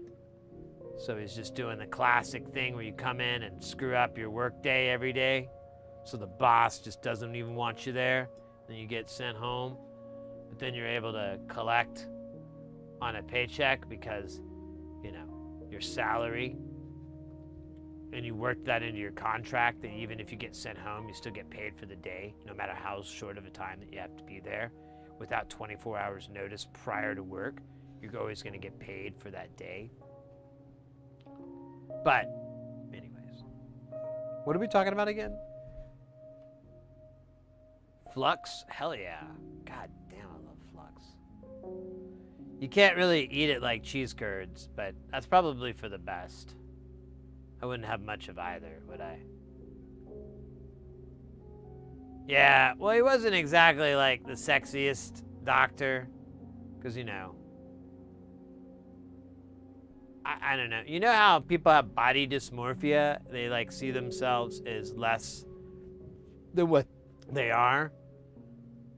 So he had like reverse body dysmorphia, I guess, where he thought he looked really hot, but he's not, you know. I mean, he's calling me pudgy, but I honestly have way more definition in my pudge than he did in his whole body, you know. I get it. He's older. Big freaking deal. He brought it up. He's the one who ripped his shirt off. He was the one that screamed, "Witness me," got on the examination table, and just squawked like some sort of bird of prey. Until I left, and I was like, all right, you're going to bill this to insurance. You got my copay. I'm out of here. Yeah. Freaking crazy doctors, man. I don't even know how to bill that. I guess technically I got examination, but I only get so many per year. And if I get one from a bird squawking doctor, what value is that in, you know, information? I did go and get my blood work, so I got that in the mail. Looks good. I mean, if it wasn't good, they would have called me, I hope. Told me, hey man, your peptides are too high. Your midichlorian levels are through the roof. You got to get back in here pronto. Don't even come here. Come to the hospital immediately. Drop what you're doing. You're patient 0.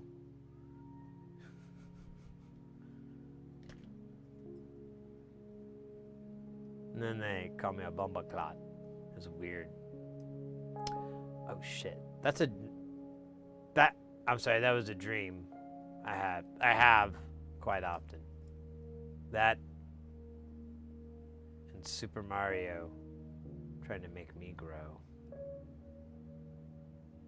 It's awful, man. Oh, but I digress. Have you ever wondered if Godzilla was a kind of lover? It might be if they were like, I mean, if they were obviously weren't a giant lizard monster, but what if they were like a human? Yeah, right? Anyways, that's for another day. What are we doing now? Call Mulder and Scully. We're going to need them for... Mate, that's so funny you bring up X-Files. I literally, last night, I was doing all this work on the space station, and I was trying to find something to watch, and I was this close to watching X-Files.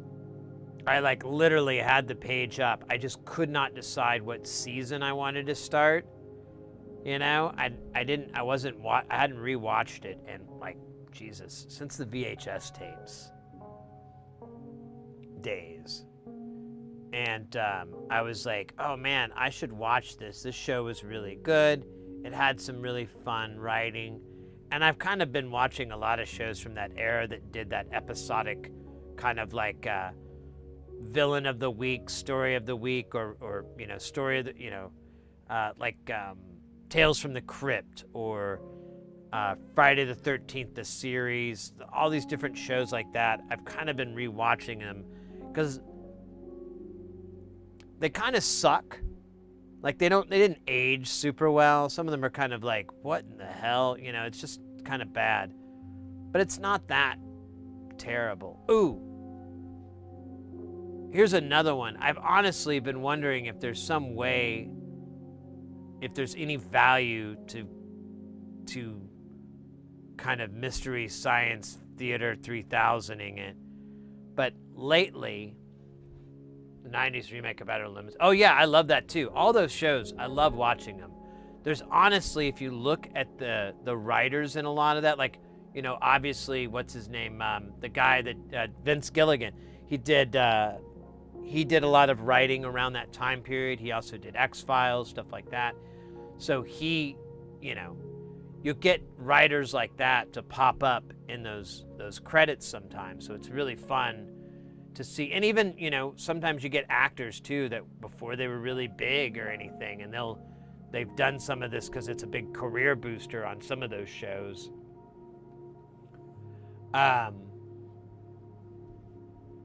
Serious wattage.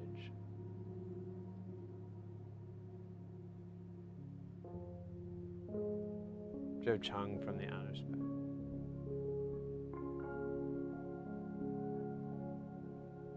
Space. Jose Chung's From Outer Space is the best X-Files, season 3. I'll tell you what, you answer my question. I think I'm going to start at season 3, because I think the first 2 seasons, it's kind of clunky.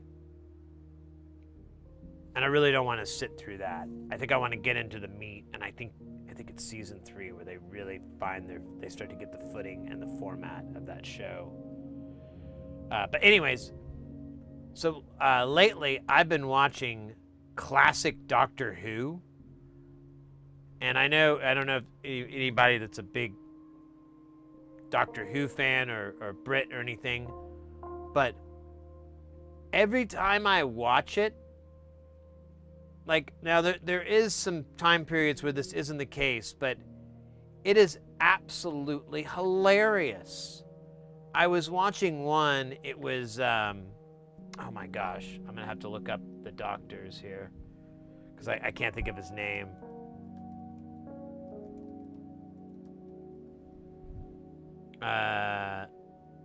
Let's see, there's the fandom one, let's see. Oh wait, I needed like photos of all of them, you dog. Let's see. Here we go.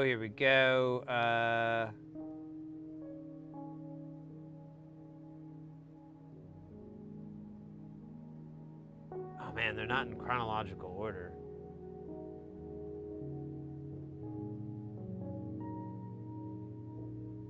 Sylvester McCoy. One,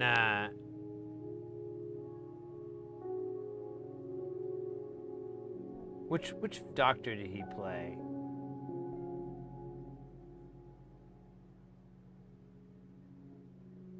That was Doctor Who from 87, 89. Was he?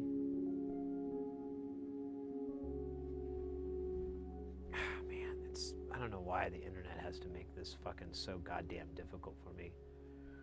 There we go. It's a bloody list, like I'm freaking looking for. So where were we? We were looking at.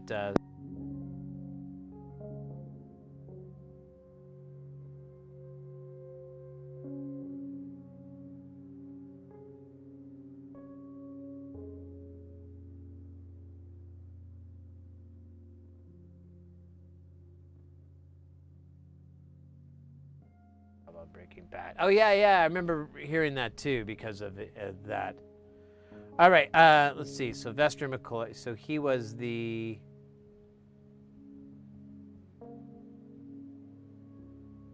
He was the 7th Doctor. Okay. Anyways, I was watching like a couple of episodes of Doctor Who from that time period, and it was just like the sets and the creatures were hilarious. Like, it was so cheesy sci-fi that I couldn't tell if it was like trying to be funny, like make fun of itself. Like it was aware it was silly and it was just doing it to, I couldn't tell. Either way, it was hilarious.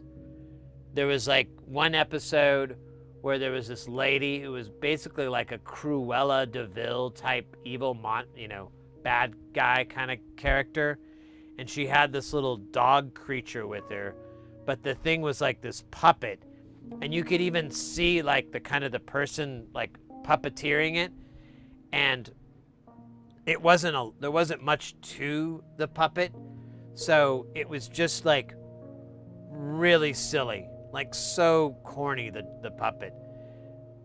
That one was funny, but then the one I saw later, there was some sort of monster, and it was made of sugar, and it was basically like these marshmallow arms and legs and torso, and then it had this face with like these lollipop spiral eyes, and it was evil, and it was trying to kill the doctor, but it would get stuck to the floor if he got it wet or whatever.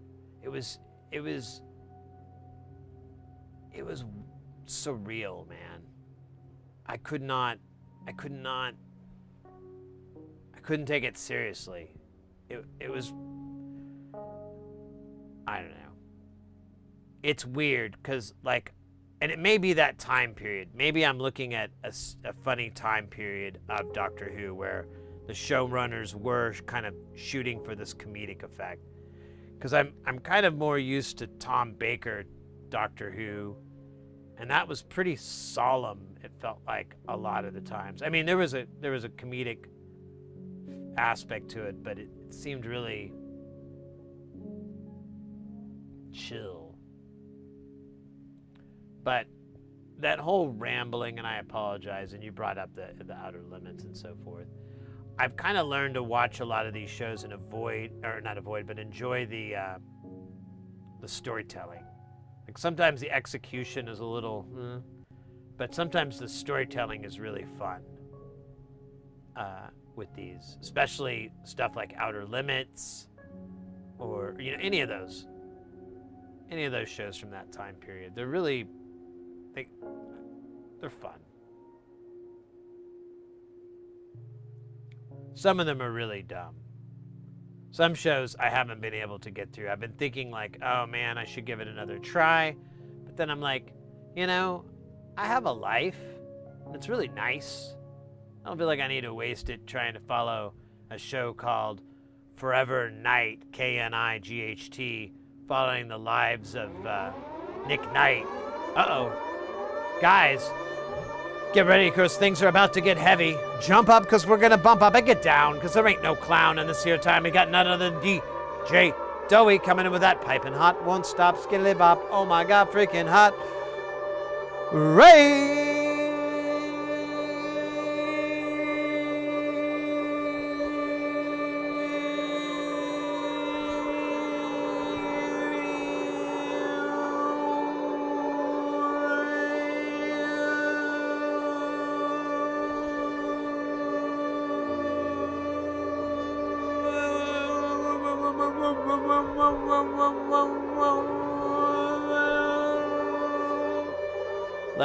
Let's go, guys. If you are not familiar with our good buddy DJ Dowie, let's fix that. They are a variety streamer of the good variety, the fun variety.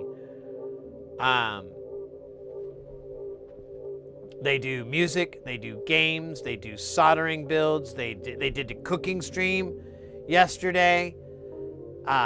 They do all kinds of stuff. It's a great channel. They stream very regularly, so it's definitely a channel it'd be worthwhile to have in your follow list if you need some activity up in there. Let me catch up on chat. You've been here this whole time? Neat, Spider-Man. Oh wait, it wasn't Spider-Man. Who was that guy? I don't remember. I never saw the movies. Comb the mustache. That would be funny. Too bad I read it too late, but I can. Yeah, that helps. It's nice just to give it a little pass through. Hey, boy, Tyler. Satisfactory? You're playing that game? That's cool. That's cool. Nice, nice. I'm still, obviously, I've been talking about this for a while, and I need to find some time to pull the trigger on it, but you and I definitely should do I want to do the pinball stream. I'd like to do a pinball stream grind, set it up so that chat can decide the next game, things like that, you know, really, really open it up so that we have a little bit of competitiveness for the fun of it. I'd like to give it a try, see how well it goes, see how people vibe it, you know, and then if things go well, we'll use it to rob the National Bank. I shouldn't have said that part out loud because that's a joke. I'm not serious. How would you use the National Bank? I mean, how would you rob that? With pinball, dual streaming pinball. That doesn't make any sense. Definitely don't try to figure out how to do that. Anybody? Because that would be, no. I mean, you couldn't because you can't. I can't think of a way to do it. That's what's so crazy, you know? Rob a bank, what? Come on. Yeah, anyways. What else is going on?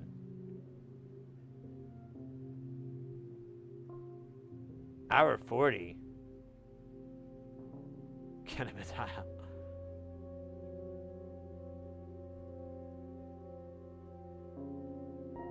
The picture we started streaming 5 years ago? Wait, which one was that? I don't remember that one.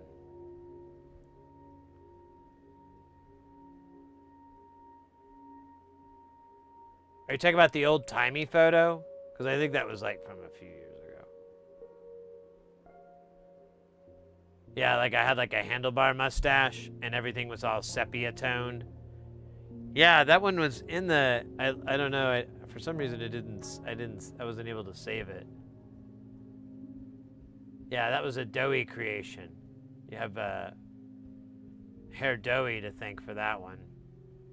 No, that one's killer. It's technically from a few years ago, though. I don't think it's from 5 years ago. 5 years ago, I don't know. I think is this server on? I can't remember if I turned it back on. It is. Let's look at. Oh man, I'll probably look like I've gained a bunch of weight, and that'll depress me. And then I'll never want to look at those files again. Let's see. Let's go to Videodrome. Let's go to the server, stream archives. Let's go to 2020, and we're gonna go. Right now we're in May. Let's see. Did I do any?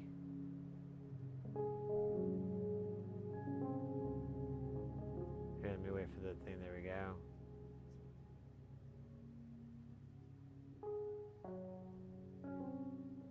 I'm trying to see if there's any. Okay, that's not gonna work. I think it wasn't until June that I started doing soldering streams.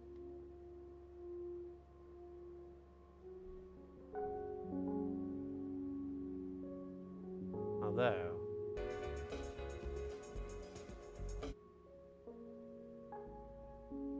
yeah, it's music stream, so let me see here. Let me open up June of 2020. Oh yeah, this is where things got lit, as the kids say.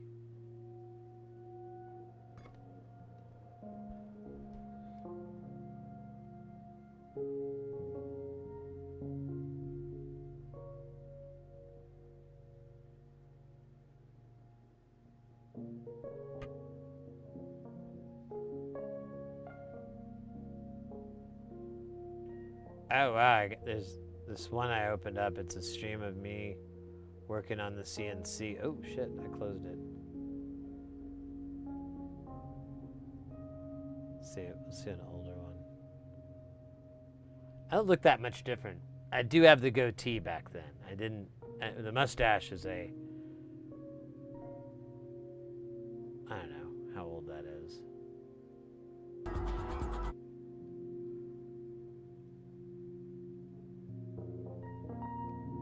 Oops, I keep hitting the wrong button because I forget what does what.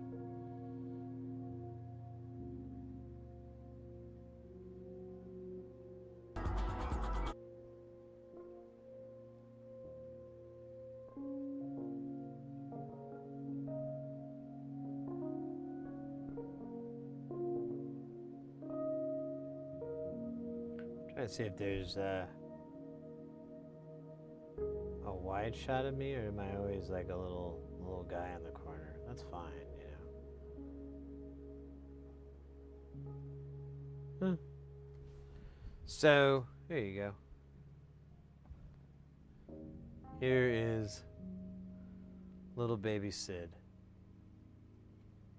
Oh, you can't even see him. There he is. Look at him, how poorly lit he is. His hair almost looks like a toupee. I do remember people accusing me of it being a toupee. I was like, cool. I was going for that toupee look.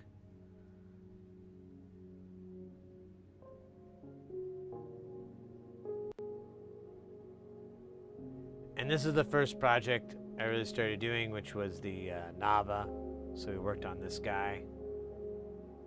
Good times. Good times. But I don't know. Other than the goatee, I don't look too bad. I mean, I'm a little fatter, I guess.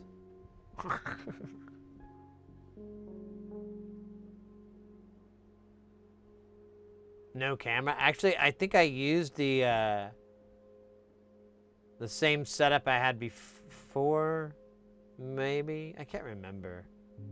You know what? I know that's right. I didn't do it till later, so it was like using a webcam. I think is what it was. I was using like a webcam, and then I had like some other camera for overhead, but I don't recall what it was. I think, actually, you know what? I think it was one of these, and I used like a HDMI to USB converter, and it was, you know, they'd burn out after a while. We were actually since repaired like some, so we actually, I still have some laying around. I just never want to use them because they get unbelievably hot. We put thermal paste and these like pads and stuff on there so that it transferred the heat to the casing, but still, I'm like, yeah, that's only gonna stop the entire village from burning down instantly. It'll still burn up. I can't remember how we fixed it. I think it worked, and then it would stop, and it turned out it was we had to reflow the USB connector, I think, was what ended up happening. It was a long time ago. Real long time ago. Like 2 years ago. Maybe 3.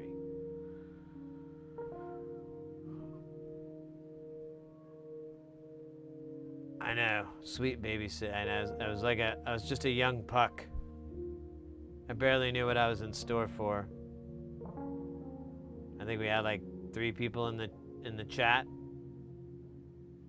I remember back in those days.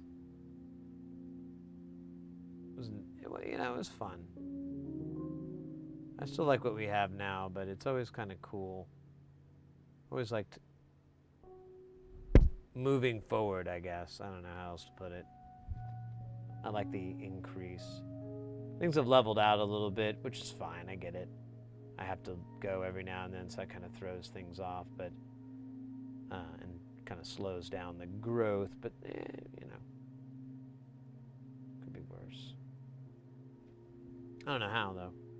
Oh yeah, I could be fighting a bear for views. Gotta get to bed. Hey, Doey, thank you so much for the raid. Stay Guile, my friend. I'll see you soon. And yeah. You know, oh, I was talking to someone earlier. They were saying that they were having issues with their stream, and I thought of something I brought up to them, and we could do the same. So, if you have you have a YouTube account, so if we were to do a test stream, and I'll look and see, there might be a way to do it in Twitch, but you can definitely do it in YouTube. We could just change it to those servers. That's not going to really affect our setup too much, unless, I guess, oh wait, if we wanted to use the Twitch dual thing, never mind, I forgot about that. Never mind, I'll leave you alone. Have a good rest of the night, mate. Stay Guile. Jesus Christ, stay Guile. Tell the Guiles I said Guile. And don't forget to keep it Guile. I wonder...